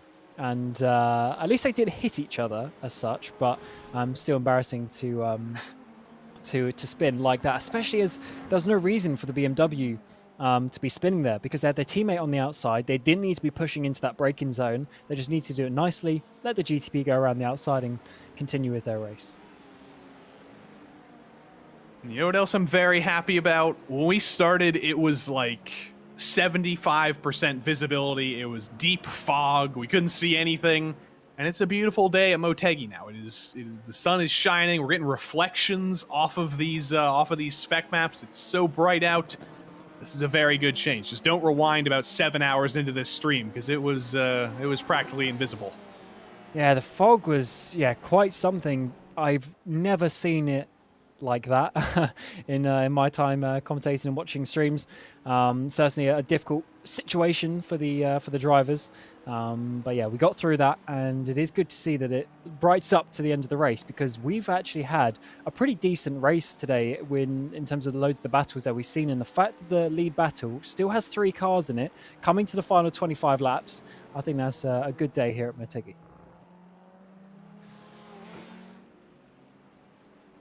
Still waiting for, I believe, a few of our GT3 entrants to come in. The GTP pit cycle is over for all of our leaders, but we're still waiting for Marco Nurmela for Glacier to make his final stop, and we're still waiting for Christopher Hyman for German Sim Racing to make his final stop in GT3 Pro. So the top 2 in GT3 Pro still need to come down to make their final stop. Everybody in GT3 AM has now made their stop as Archer Brothers and Nomad have come down. That result is correct as it stands. So we're just waiting on 2 stragglers. we're trying to extend it as long as possible in GT3 Pro. And I do think going longer should help them a little bit. They'll definitely gain a few seconds here and there, which could always make the difference, of course. So that, so that should hopefully benefit them when we get towards the final couple laps. So as you say, we're still waiting on it. It's literally just a handful of cars at the top of the GT3 Pros. It's one of the GTPs and a few cars sprinkled a bit further down the grid as well. So we'll see how that one works out for them. As we're seeing this Glacier car leading the way now by 15 seconds to German Sim Racing in that Audi. And these are the two cars that will need to come in. But Glacier, they're going to have such a short stop at the end. And they're already 15 seconds ahead of that German Sim Racing car behind. I think they're going to be in a very strong position. And, of course, they're really batting against that Visceral car. But they pit 8 laps ago already.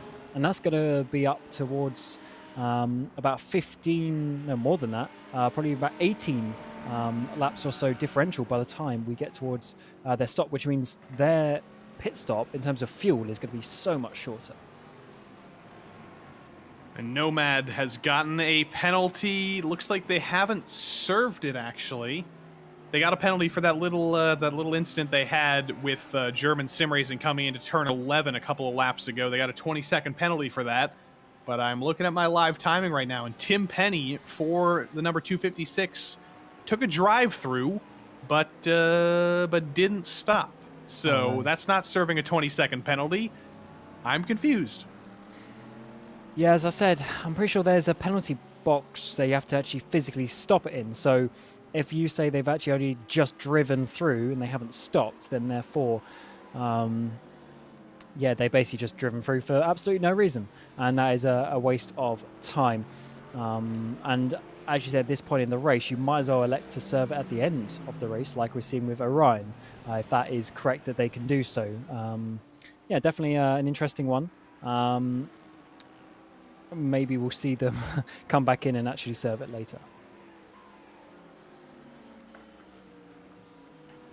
All of the anomalies, breaking them all out at the end of the race. Mr. Tim Penny, maybe doing things that that make no sense. So we'll see. We'll see what happens with them. Ilka Haapala has brought this gap down up into first place. It's below 2 seconds again. Do have to remind ourselves that they do have to serve a 15-second penalty at the end of the race, most likely. But if they can get the position on track, maybe force Husfeldt into a mistake, maybe that's the way they can expand that gap. They still want to win the race to the line.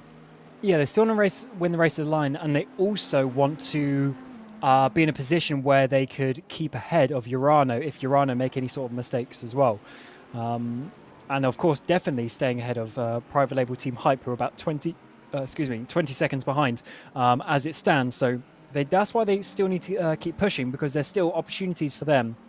And you never know. We've seen Maniti and Urano and even possibly private label all get penalties during the race at some point, or all had issues during the race. So you never know what can happen in the final 23 laps. So just keep putting the pressure on and see what happens when we get towards the end. It's going to be 22 laps left when we get to the line.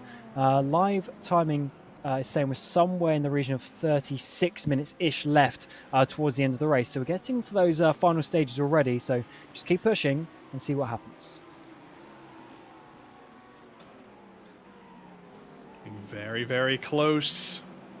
Almost a clip of the grass. So apparently they have served a penalty. Supposedly he was stopped in the box. So the number 256 team, I think they have served their penalty. Have they taken their final stop? That's the mystery there. But even if they haven't stopped, they have 49 seconds back to fourth place in class. So Nomad should still be comfortably on the podium, even if they do have to stop again. Yeah, the 256 is actually changed to served on the penalty sheet that I can see. So I believe that is good. Although we are, we've seen as there's that turquoise car having that was them actually serving it. That's what it was. I was wondering, they're stopped at a weird place, but that's because that is the penalty box of that sort of entry part of the pit lane. in the sort of tarmac section before you get to the concrete. They have served that, but we are waiting. Zhao Vaz still says pending next to his name, and also Antti Salmonen also has a 10-second pending penalty as well for the 281 machine. So they will need to be obviously serving them at some point, either after the race or yeah, that's the next pit stop if they've got that. And that is, for that car you see on the screen, the Torque Freak Racing. David Barraclough back behind the wheel. It's going to be David Barrett tough for him if he has to serve his own teammates' penalty. Bad luck for the number 281 team. He's very lonely right now, unfortunately. 6th place in the AM class right now. About 17 seconds ahead of him, 34 seconds behind him. Somehow, on a track that has been clogged at the best of times, it has been immovable at the worst of times, David Barraclough has found somewhat clean air somehow with very little traffic. Yeah, it's weird how this, this track works its way. You always think it's got, it's quite tight, all the cars got to be close together, but sometimes you can get yourself a gap. As GSR there from 2nd place in the GT3 Pros, coming into the pit lane there is Obsidian, who will go past them. I would assume coming down the front straight away, and they'll be taking up in that 2nd place. Obsidian, yes, they're going to be able to go to the end. So they're actually leading out of the cars that can go to the end, which is looking pretty good for them. GSR will be coming in behind, and Visceral as well.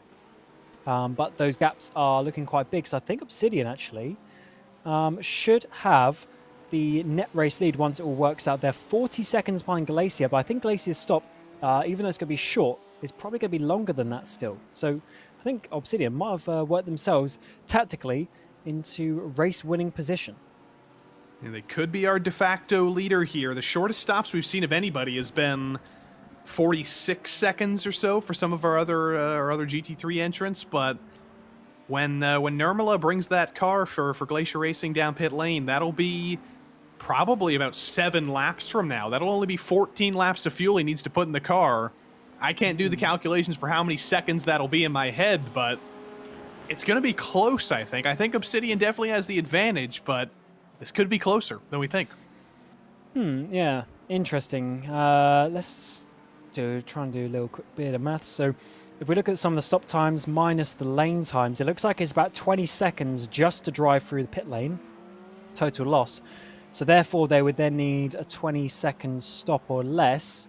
Full stops seem to be around 41, 42 seconds, so half a tank. I tell you what, I think there's going to be a couple of seconds in it either way, actually. Thinking of that, if it's about 40 seconds, 20 plus 20, yeah, it's going to be pretty close between Obsidian Racing. So they actually need to get a boogie on. Last lap, they 0.2 was the difference in the favour of Obsidian. So they definitely have a chance here. But actually, in hindsight, I think Glacier could be pretty damn close with just a few laps to go. This is why you're here, Cam. I could not have done that math for the life of me live in my own head. I could not have done that. Yeah, because, well, just thinking, if it's, let's say, 42 seconds for a full tank of fuel, half a tank would be 21, and 14 laps is a bit under half. So maybe 17 seconds plus the 20 to drive through is 37. What's the gap at the moment? 38. It's going to be pretty close, actually, just for the fact that Glacier have been able to go that long. But I don't know how the tyre change time works in with that. I'm not too up to speed with the tyre change times for the GT3s. There's been a mistake from Orion in second. What has happened to our second place runners coming into turn 10 all in their lonesome? Gets a little bit too wide off of turn 10. That is very awkward. Very weird corner to run wide as well. And that has just hindered their potential race victory, at least on the track. They're almost 6 seconds behind now, and they do have Dylan Scrivens now just 3 seconds behind. You can see Dylan there just in the background of the shot for Urana Esports Data Group coming through this middle sector now. He definitely needs to try and work it out as, oh my word, World of Sim Racing, they've gone off again. What a nightmare they are having, and what part of the track is that? I don't know. Is that even in Japan? Are they in Korea over there? That's how far they are off the track. Actually. Yeah, I think it's turn 1 or 2, because it had the banking So I think that's 3 and 4 of the banking, which would be where turn 1, 2 runoff is. But I'm sure we'll find out. But wow, that's about the 5th time that car's been off since we've been in the com box. Oh, baby, baby, it's a wild world of sim racing. Here it is, coming into turn 3 here. No, everything's fine there. Oh, dear. Another BMW spins in front of him and collects him. So, for once, it wasn't their fault, but Emil Venbo, who has had troubles of his own, collects another victim. What can that World of Sim Racing car do? Twice they've really had a car spin in front of them, which is not really their fault. And also Vimbo, yeah, also making a few mistakes over the course of this stint as well. As you come back to Dylan Scrivens, coming down towards that very same corner and is getting closer and closer. 2 and a bit seconds. Yeah, it's big. Ahead. 2 and a seconds faster, I should say, on that previous lap. So definitely the time coming down. 2 seconds faster on that last lap. There was some horrific traffic, I think, for Maniti and Husfeldt there. So you can't get that on every lap. You're not going to make up 2 seconds per lap to the end of the race, I don't think. But if Scrivens can just take advantage of those instances, this is not over. Here comes Marco Nurmela for Glacier. Final stop for our GT3 Pro leader. And this is when we test Cam's math. How long are they going to be in the box? It's normally been about a 26-second stop for everybody else, but remember, they've got less fuel to put in the car. Obsidian coming down the back straight now. Nurmela still in the box. 19.3 seconds. That's a 7-second advantage over Obsidian. And that is going to work out quite nicely. They're going to be back onto the front straight before Obsidian really come out the final corner. It is going to be pretty close, though, by the time Glacier get up to speed. And, of course, they will not be in the best tyre conditions, but that is a couple of seconds to the advantage of Glacier. But what is the tyre differential? That is one bit that we are not 100% sure on coming to the final 18 laps of the race. But you'll just see coming just through now. There in the background is Obsidian. That is not too far at all. It's telling us, actually just need to do a little refresh, telling us, yeah, under 4 seconds is the gap, but that could easily come down because I wonder if maybe Glacier didn't change tyres or something there towards the end to help that strategy. We will soon find out. 4-second gap with 17 laps to go. Can Glacier hang on under breaking into turn 5? You can see the gap ebbing and flowing just a little bit, so Nurmela still trying to get the rhythm back, get his feet under him again, back on track for 17 more laps to go in this race. It is a tale of the chase in both GT3 Pro and GTP. GT3 is likely figured out unless Tim Matzke runs into a little bit of trouble. But there's a chase in GT3 Pro, there's a chase in GTP. Last lap was a little bit slower for Scrivens, unfortunately, in GTP. That gap has expanded a little bit more for the overall lead. But Nurmela's got more pressure than anybody. Yeah, it certainly does. Needs to nurse that car as such towards the end of the race. Yeah, I did think they were going to be going a little bit longer than that, though, with how the stints worked out. But that's, yeah, pretty much half a stint they did in the end there. And working out quite nicely, at least. So half a tank of fuel they had to do was all Maniti there dived to the inside for the final couple of corners in the end. And I think they're just trying to, just trying to work it out, try to sort of manage the gap as such behind. You can see them sitting there just in the background. They're going to have to get past some traffic, of course, and that could always change the way that these battles go. There is Obsidian coming down that front straight away. And I'm sure Ferrero probably was hoping to come out in the lead, but those couple of seconds could be so important. Oh, a car spun in front of them. That is not our second place runner. That is one of the ATRS car. That is Sam Coleman looping it around at turn 2, right in front of some of our leaders in both classes, but manages to stay out of trouble. Luckily for him, Nurmela, your leader in GT3 Pro, and then your second place runner a little bit further ahead in GTP. The number 46 gets by him. Now Dylan Scrivens is next on the scene. And Dylan Scrivens is about to reach some lap traffic through the S's and into turn 9 again, which is always a spectacle, and I have to imagine it's going to be that again. Yeah, now around the outside of turn 8. Also, is that one of the satellite cars up ahead? We'll be getting down the inside of that into turn 9 quite nicely. And yeah, time is starting to run out from Dylan Scrivens. 8 seconds, 9 seconds, let's call it. 16 laps to go, so that's pretty much half a second a lap.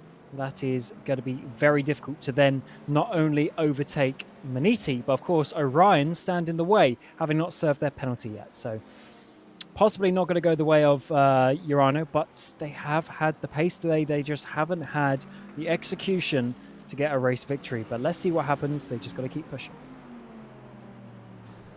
And they've made their way through the worst of the traffic. Scrivens gets extraordinarily held up through the final sector by the number 256 there. That's going to hurt him quite a bit, but Maniti has made it through, I think, the worst cloud of GT3 traffic. There's no more spots on track where it's that bad. With 15 laps to go, they will catch the same traffic multiple times, if I'm doing the math in my head right, but it's going to be smooth sailing for Maniti for a couple of seconds' time. Gurdiel has been bringing the gap down for the lead in GT3 Pro, though, every single lap. Obsidian is faster than Glacier. If it's a tire difference, if it's whatever, Obsidian is much quicker. They certainly are, and they are going to be trying to chase that one down. And I do reckon, because I didn't see the Ferrari up on the jacks, don't think they would have changed tires, and therefore they might just be struggling that little bit extra coming towards the end of this race. And that is one issue with underfueling the car, is that the tire change then goes longer than the fuel time, which then negates the point of fueling less. So maybe if they are on older tires, this might come down a little bit quicker than you might expect.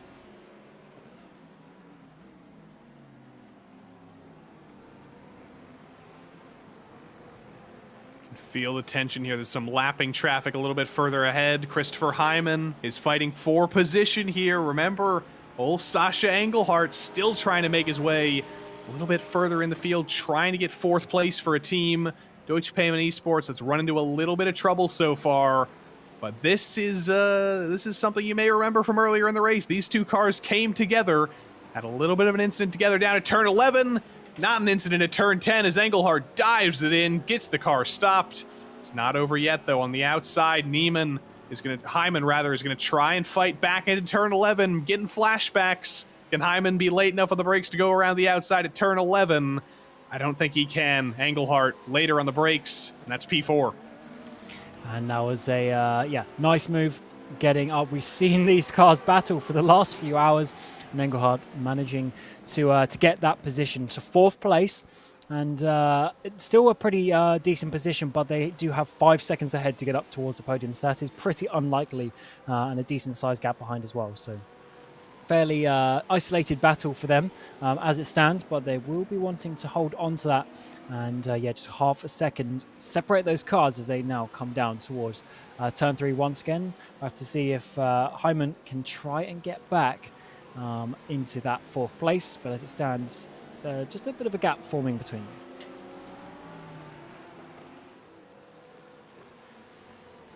Maniti is going to come to the line here in a matter of moments and take lap number 300. We are in truly the dying stages of this race. A baker's dozen of laps left to go. Marco Nurmela still trying to hang on, but the gap is getting absolutely destroyed right now. It's down below 2 seconds. It was below 2 seconds for a moment. Remember, it was a 4-second gap when Nurmela came out of the pits, and Obsidian has just been bringing it down and down and down and down. But it's one thing to close the gap. It's another thing to actually make the move for the lead, and Obsidian hasn't quite gotten there yet. Yeah, not just yet, but there is quite a bit of traffic getting involved there, which of course makes things, that little bit harder. Let's see how that one works out. Nurmela is doing a half-decent job. And remember, it says 13 to go, but that is for the leaders, so it may only be sort of 11 laps, 12 laps maybe, depending on how many times they get lapped in that time. So therefore, even less laps for Nurmela to hold on, but it is doing a decent job. It is down to 2 seconds though, so it's already halved in about a third of the stint that he has towards the end. So by that maths, he's going to have to really be defending in the final sort of 8-9 laps. It doesn't look difficult to drive for Nurmala, I can say that much. If those tires are worn, he's doing a good job of not making it very visible, but the numbers don't lie. They are struggling one way or another, as there's a spin coming through the S's for Garrett Thompson. That definitely looks like he got a little bit of help there. He manages to recover, nobody else involved. But tensions are rising. 12 laps left to go. Garrett Thompson may have gotten a little bit of help. Yeah, might do. Interesting corner of the track to go around. Let's see, got Quasar on the screen coming up towards this left-hander. We've seen a few incidents here, but he's actually going to be on that second part. Bit of contact maybe, just about. BMW giving a bit of a bonk and going for a spin. Did Quasar. Oh, Vinbo. No! Fourth contact or spin in the last couple of hours. That car's really gone downhill in this second part of the race. I think we may have to give him the golden bowling ball at the end of the night. Is that a common title? That's the first time I've heard of it, but I actually quite like it.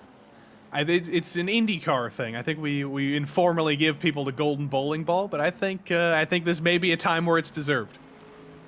Yeah, definitely. Skittles is not what you want to, not what you want to be doing out on the track. I know it was close there, but there was no reason to be pushing the car ahead at that point because you just got 3 hairpins after that you can dive down the inside. So in a long corner where the cars are really like on the edge, on the balance, just can't really be making contact. Bit of a mistake. Scrivens has closed the gap to the number 46. We've got a battle for second here. It may be quite a bit further ahead to be a battle for the lead, but Orion has fallen off quite a bit. And here comes Dylan Scrivens. Within a second now, he can see second place literally directly ahead of him on track. It's going to be tough to drive up to first, but remember, Urano still in championship contention at Fuji next week. If they finish second, I believe, they're still in contention if they finish third as well, but they want to make up as many points as they can get. Points are points, and it just helps because a position now negates a position that you have to get next race. So, any extra points you can get will always be beneficial. Same with saving laps of fuel. It just puts you in a better place later on. You sort of do the work now for the work later as such. And it's certainly getting closer. Seems like Hubler is going to be losing this place whatever happens now. I do think Scrivens will be able to at least hold on to that gap, even if he has a little half spin for the penalty that Orion needs to do to after the finish of the race. They'll be obviously dropping back. So it should be that second place either way for Urano, but they'll want to be getting it on the track after all the issues that they've had over the course of the race, and of course still put a little bit of pressure on to Husfeld to see if a mistake is made.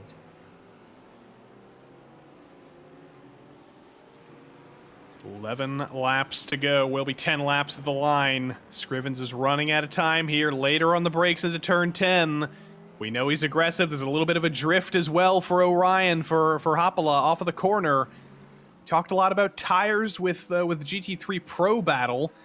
Seems like it may be possible that Orion car is struggling a little bit on the tires as well. They're on the same aged tires as everybody else in the top 3, but Ilkka Hoppala is going drift mode out of turn 10 every single lap. Yeah, and that's one of those snowball effects as well. If you start doing it earlier on in the stint, then the tires start to basically lose their grip, and then it just gets worse because you lose more grip, and then you start sliding more, so then you overheat them more, and then you lose more grip, and then so on, and it just gets worse and worse and worse. So hopefully, he hasn't sort of over pushed that. And then also it's the balance from front to rear. If you start wearing the rears more compared to the fronts, then you get even more understeer in the entry, even more oversteer on the exit and stuff like that. So that's how the snowball effect just gets worse. So that's why driving correct in the first 10 laps of the stint is very important to get the car in the shape for the final part of the stint when the fuel load is lighter, and you can just go that little bit faster because of the weight reduction. Because of that as well. We still got a couple of pit stops actually coming in. Virtual Motorsport in, German Sim Racing in the pit lane as well, and World of Sim Racing GTP, who I actually believe that's probably for different reasons, also in the pit lane as we speak. That was the closest that Orion and Urano have been. I thought Scrivens was about to pull a masterclass there around the outside, but he got blocked up slightly. Gap hasn't actually come back down that much in the meantime, but Scrivens is showing his usual prowess in lap traffic, just showing no fear whatsoever. Did not give him any advantage there, but there's more lap traffic coming up, and critically, Ilkka Haapala is going to have to deal with some of these guys through those final couple of corners where it's almost impossible to go too wide. He's got by one of them. Looks like he may have found a little bit of a gap, and Dylan Scrivens is in trouble, a little bit wide, and he's got to get back in line. Yeah, he thought about it going on the outside of the penultimate corner, but just a little bit too tight. You can't really see it from that camera angle, but from when you come under the bridge, it's effectively a hard 90-degree corner before you turn into the final corner. It's not just a little kink, it's a proper corner.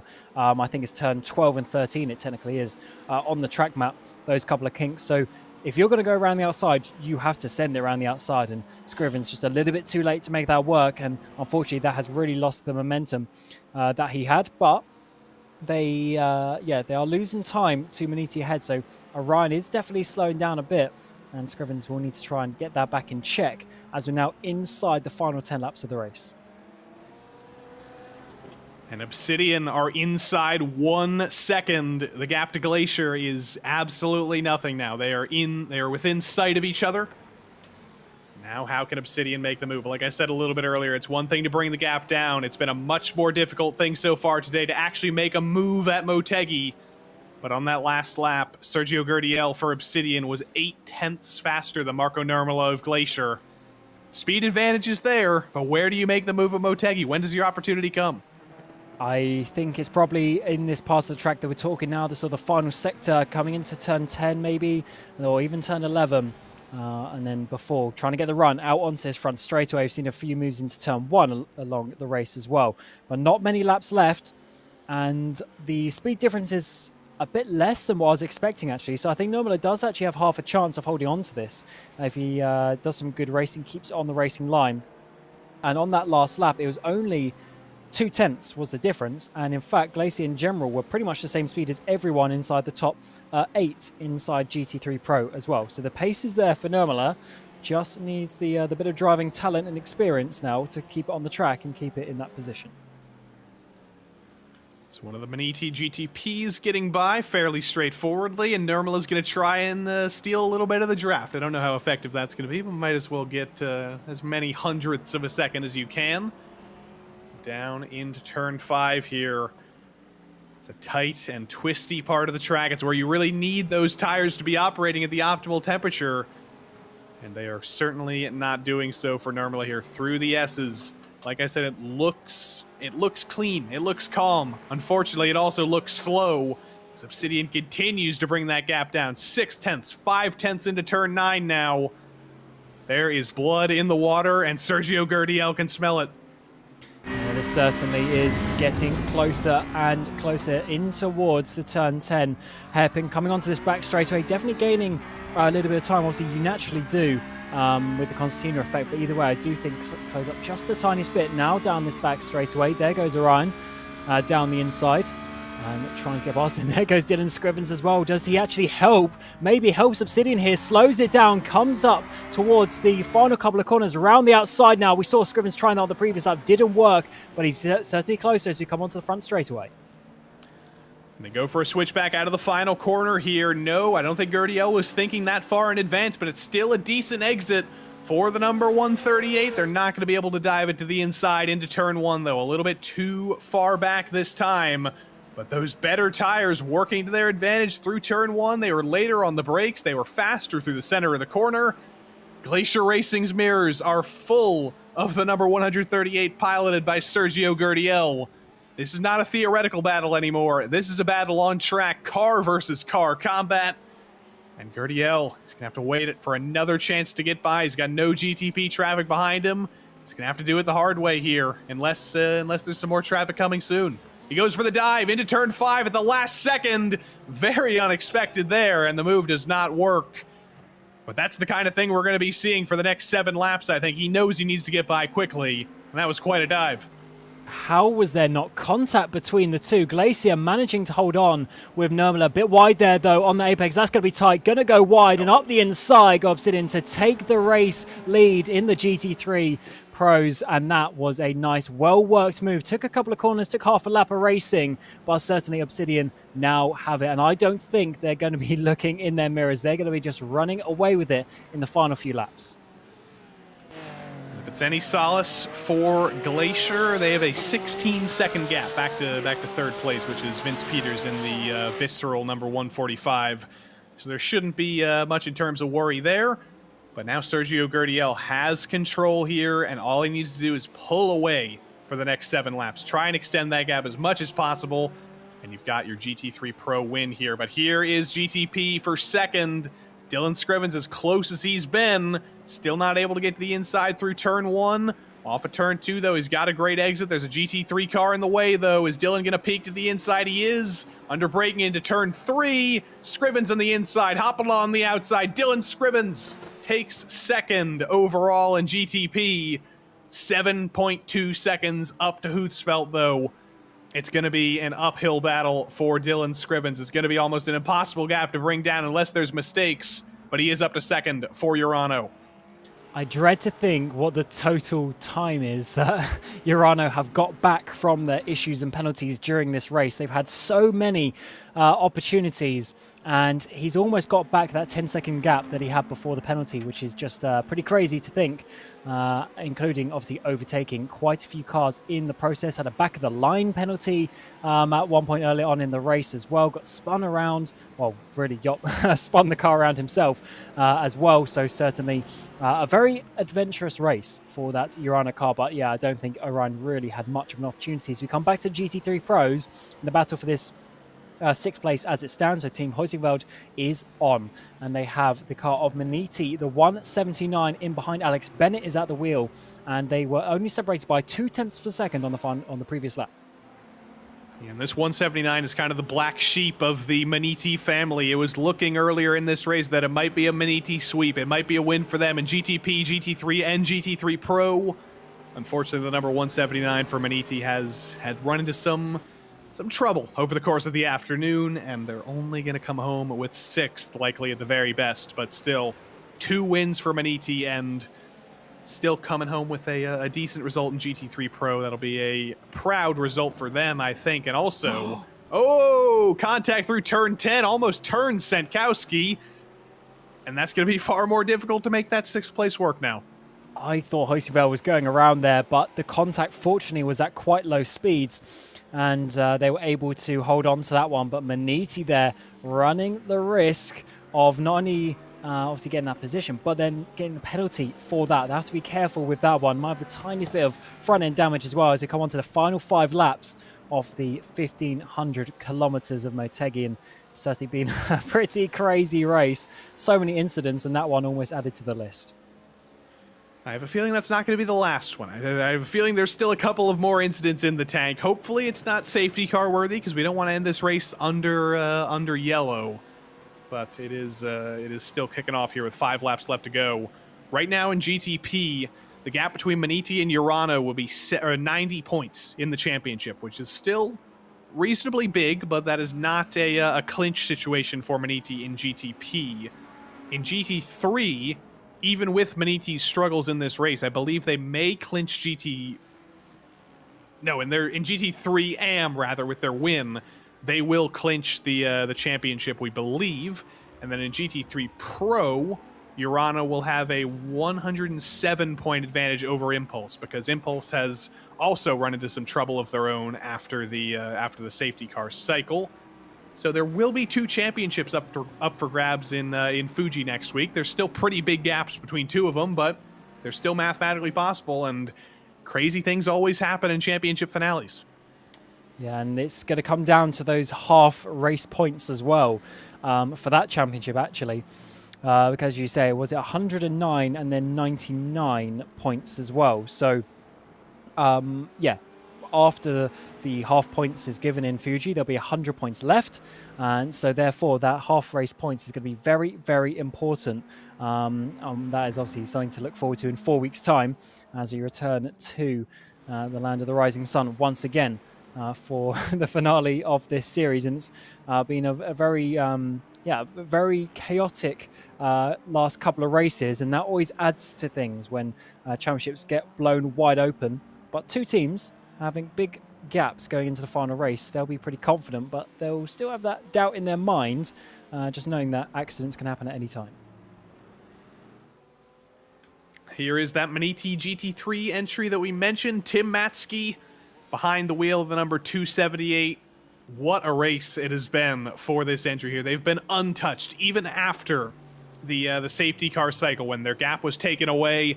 Look at the gap they've broken up. They've broken a 40-second gap back to second with Archer Brothers, who have done their best trying to hold station in second, but it has been absolutely impossible to match Motegi in GT3 so far tonight. They've had as big of a minute gap, and they're approaching that with only about 100 laps that they've done since the safety car.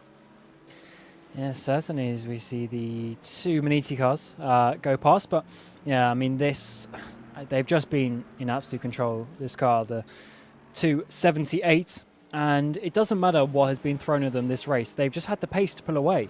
And, you know, some say they probably should be in GT3 Pro next season, which I'm sure they will. But certainly just, yeah, in control. They have had the pace. They have dropped down. They were leading overall GT3. That has gone to being a lap down. But still, they've got the pace to be up there and challenging. And you always want to see competitive fields where possible. Archer Brothers have done a really good job to come onto that and to give them a challenge. And they've done so well compared to the teams behind, but they just haven't had enough to challenge the 278 Motegi, and especially Matzke, who's been in the car for quite a while. He's had some great pace. And our old friends at Nomad here, they did serve a penalty. They made their final stop. It was a little bit of a mystery for them, but Tim Penny, who's been behind the wheel for an absolute monster stint in this car as well, this has been a quiet day for the Nomad team for the most part, even though they did get a penalty. That beautiful turquoise paint scheme, that beautiful turquoise that always stands out. It's been easy to find them on track, and they're going to come home with a podium for their efforts. Yeah, 2 to go as the laps quickly count down as Motegi Racing leading the way, of course, as we've been saying. And yeah, so basically a lap and a half really actually from where they were, as Husfeld is going to be taking them to the end of the race. They've been able to hold on from the challenges behind, as Urano, of course, they tried everything they could, but little mistakes here and there, and even contact between the two at this very corner that they are at now, turn 7 and 8. That didn't stop Motegi still being in the lead of the race, and even with Urano pushing as hard as they can, they just haven't been able to come back, and they haven't had the pace to overcome those penalties, which just shows you how Motegi still have a very, very strong entry, and that is why they're going to be leading the championship by a healthy margin going into Fuji in a few weeks' time.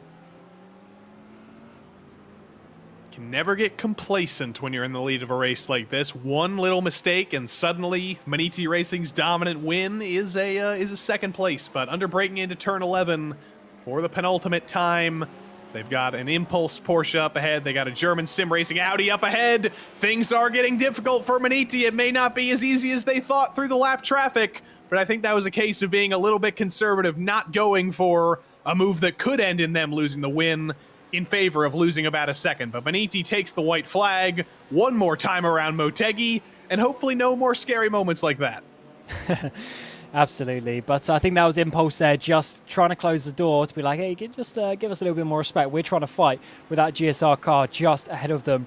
Yeah, a little bit further down in the GT3 pack. But yeah, this number 17 just has a nice, easy lap. They've got 5.5 seconds. We can't even see Dylan Scrivens in the background. Just make sure you got enough fuel to the end. Make sure you're staying nice with these GT3s, not getting any incidents in this final half a lap, and then you'll be taking home a victory. And this is another victory for them. Well, is this their first? Actually, no. Even though they're leading the championship, this is going to be their first victory at the end of the race. I believe third place. Yeah, third place so far has actually been their best, but they've just been very consistent up towards the front. Consistency has been the name of the game in the race so far tonight.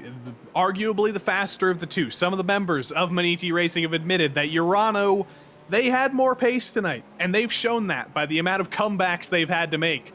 But the one thing that Urano has not done is make zero mistakes. They've attempted to take the lead from Motegi multiple times. There were dives, there were attempted passes, and they all came to blows. There were multiple mistakes, while Motegi made absolutely none of them. Through the final sector, Motegi Racing are gonna get it done.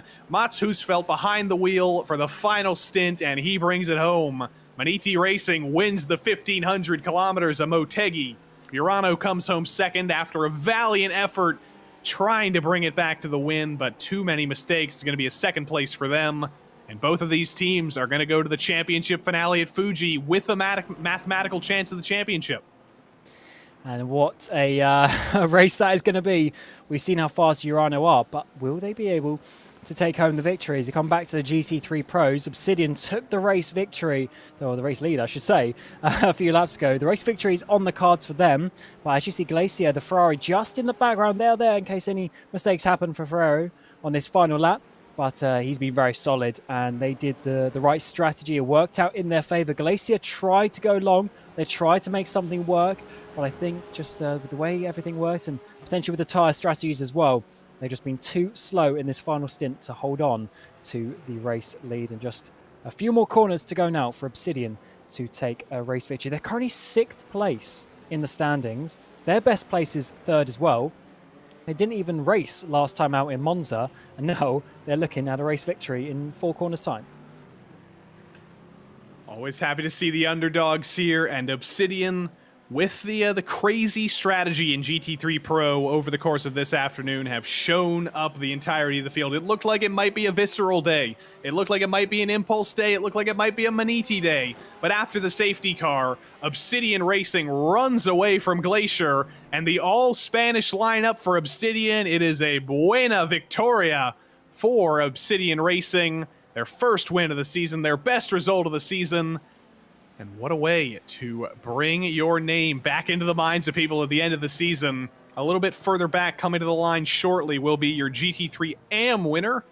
Motegi Racing are going to get their second win there. Tim Matsky, I believe, coming out of turn 11 now, was in contention for winning the GT3 race overall, or the GT3, beating all the GT3 Pro cars, couldn't quite do it.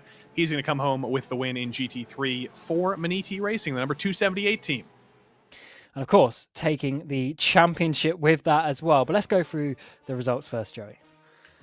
Mats Husfeldt brings Motegi Racing home to the end.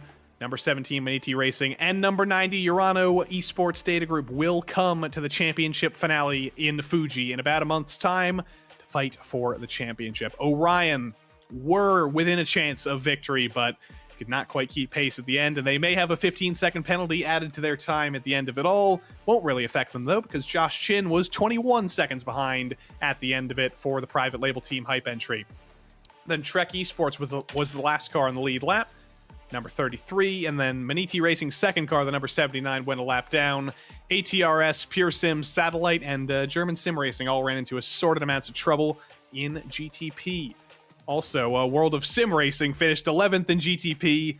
We know the trouble they ran into. We don't need to mention that anymore. Also, Hydra Race Geodesic, SRC Movano, and U-Race BR. They all ran into trouble very, very early on in the race, making it only not too halfway at all. But in GT3 Pro Cam, it was Sergio Gurdiel bringing that Obsidian Racing number 138 home at the end of it all. Glacier Racing pulled an epic strategy, couldn't quite hold on at the end, couldn't quite hold the pace. They finished second at the end of tonight. Vince Peters for Visceral finishes off the podium. They look like they may be able to fight for the win, but Visceral comes home with a podium only. Deutsche Payment Esports 4th, German Sim Racing 5th, and then Heusenfeld, Motegi, Impulse, Hell Racers, and Hydra Race Geodesic brings us down to the end of the top 10 in GT3 Pro. Then there were a few others who ran into assorted amounts of trouble. Team RSO by VRig KC Racing, WS Racing, Virtual, Urano, SimCity, Impulse, German Sim Racing, and Paceworks all brought it to the finish, but had assorted amounts of damage. And then Tempest and a few others did not make it to the finish. They were all out very, very early. All the bottom of it all, Hydra Race Geodesic with our biggest fan, Miguel Vigo. And then lastly, GT3. The championship has been clinched. Motegi Racing number 278 is your GT3 champion in the GSI Endurance Series presented by IVRA this season. Archer Brothers come home in second, and Prestanda Nomad finish off the podium in GT3. Torque Freak fourth. World of Sim Racing still comes home with the top 5 even after their little synchronized spin. Then Valorous, Quasar, SRN, Satellite, and Rusty Spatulas finish off the top 10 in GT3 AM. And a few others in the used car lot down at the bottom of the table. WS and Karuma all out very, very early before Cam and I even came into the commentary box. But as I said, there's one championship decided, and it is the GT3 championship for Motegi Racing number 278 in IVRA here. They've got that championship clinched. GTP and GT3 Pro, though, they're going to go to the championship finale in a month's time. Certainly are. And anything can happen, as we've seen. Still 150 points up for offer. And yeah, everything's still to play for. Fuji as well can be a pretty hectic track as well, especially in the final sector. It can get very tight and twisty. So really just looking forward to see that. And that is, 4 weeks time. Mark your calendars, and that will be the final race of the season. And certainly been, a nice one to be on these last couple of races. Hopefully I'll be on Fuji as well, because as much as the races can be obviously, quite long, they're also pretty entertaining. They're pretty chaotic throughout.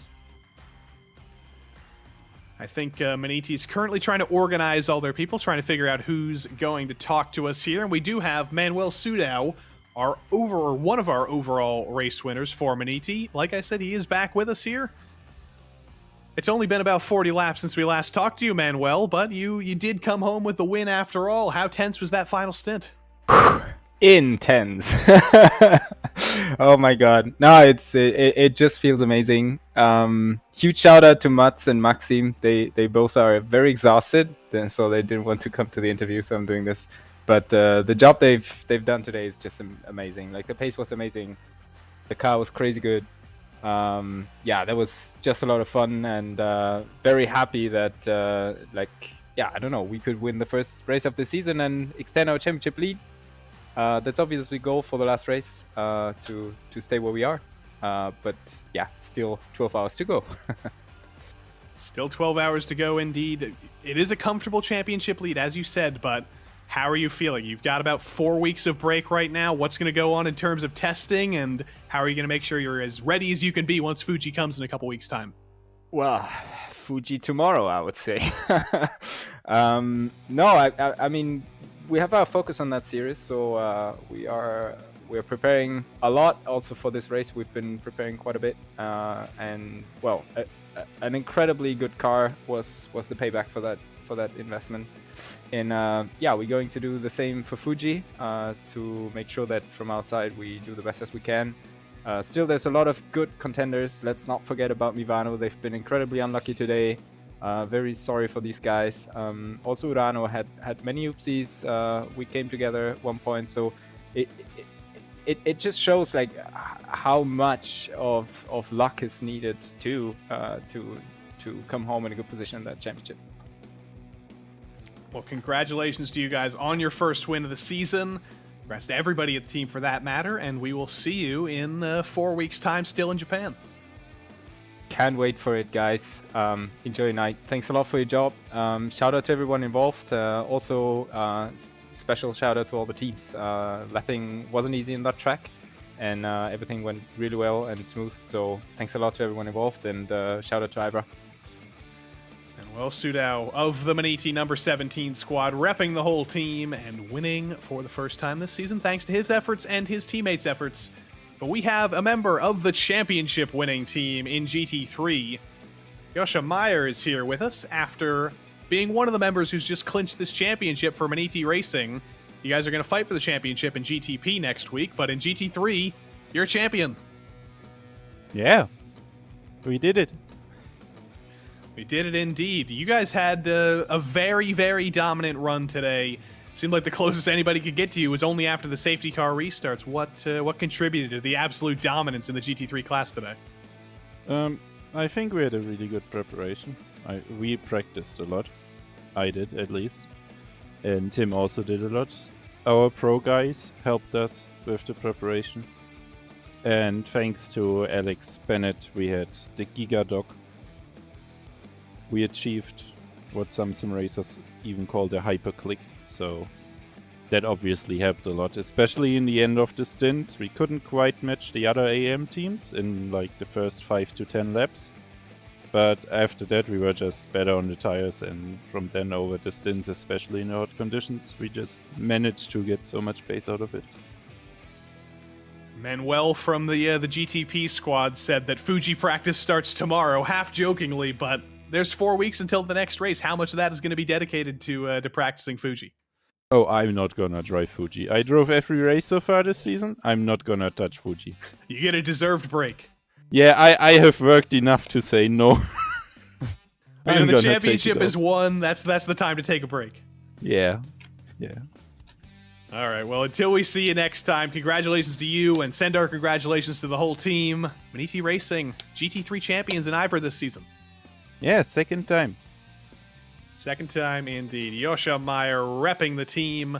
It's all Motegi all the time, isn't it, Cam? No Obsidian here to talk to us, unfortunately, but we got a champion in Motegi, and I have a feeling that with the championship gap as big as it is, I would not be surprised to be talking to them as champions in 4 weeks' time in Fuji. But as I say, no Obsidian. Sergio Gurdiel has just shown up here, so let's get a chance to talk to him. Sergio Gurdiel of Obsidian Racing are winners in GT3 Pro. That was quite the battle to the end, Sergio, with Glacier and the tires at the end. What was the strategy once that safety car came out?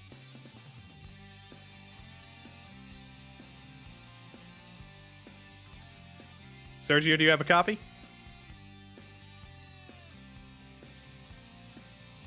Having some technical difficulties with Sergio. Just give him 1 second while he figures things out here.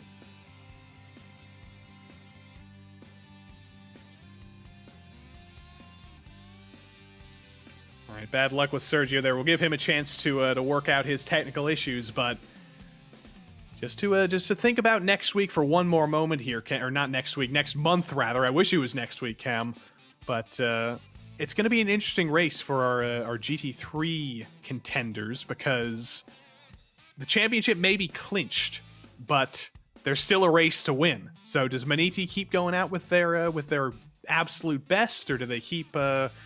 Or do they just hang back a little bit, knowing the championship is clinched? I don't know. But as I ask that, I think Sergio may have figured out his microphone. Sergio Gurdiel, do you have a copy? Yeah. Hi. There we go. We got him finally. We got our winners in GT3 Pro, Obsidian Racing. Talk us through basically the last third of the race after that safety car came out. It came down to you and Glacier. You guys definitely seem to have the advantage, though. Yeah, I wasn't expecting to do the last stints, so we didn't know that there was only 6 hours of maximum driving time for my teammate Fernando. So I wasn't expecting to do the last 2 stints of the race, and it was a so high pressure for me, as I wasn't confident with myself to finish the job that Fer did with the car, leaving it in P1 for me. But we did the short pit stop sooner than we thought, and I was only taking care of the tires for the last 2 stints.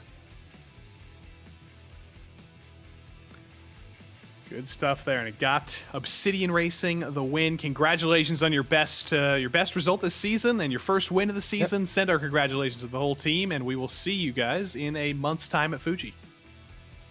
Thank you. Sergio Gurdiel repping the team there. And that's going to bring us to the end of this absolute marathon, Cam. 1,500 kilometers at Motegi, and only one more time around to do it in 1 month's time at Fuji. That's another GSI Endurance Series presented by IVRA season donezoed. We got a month to wait until we can do that.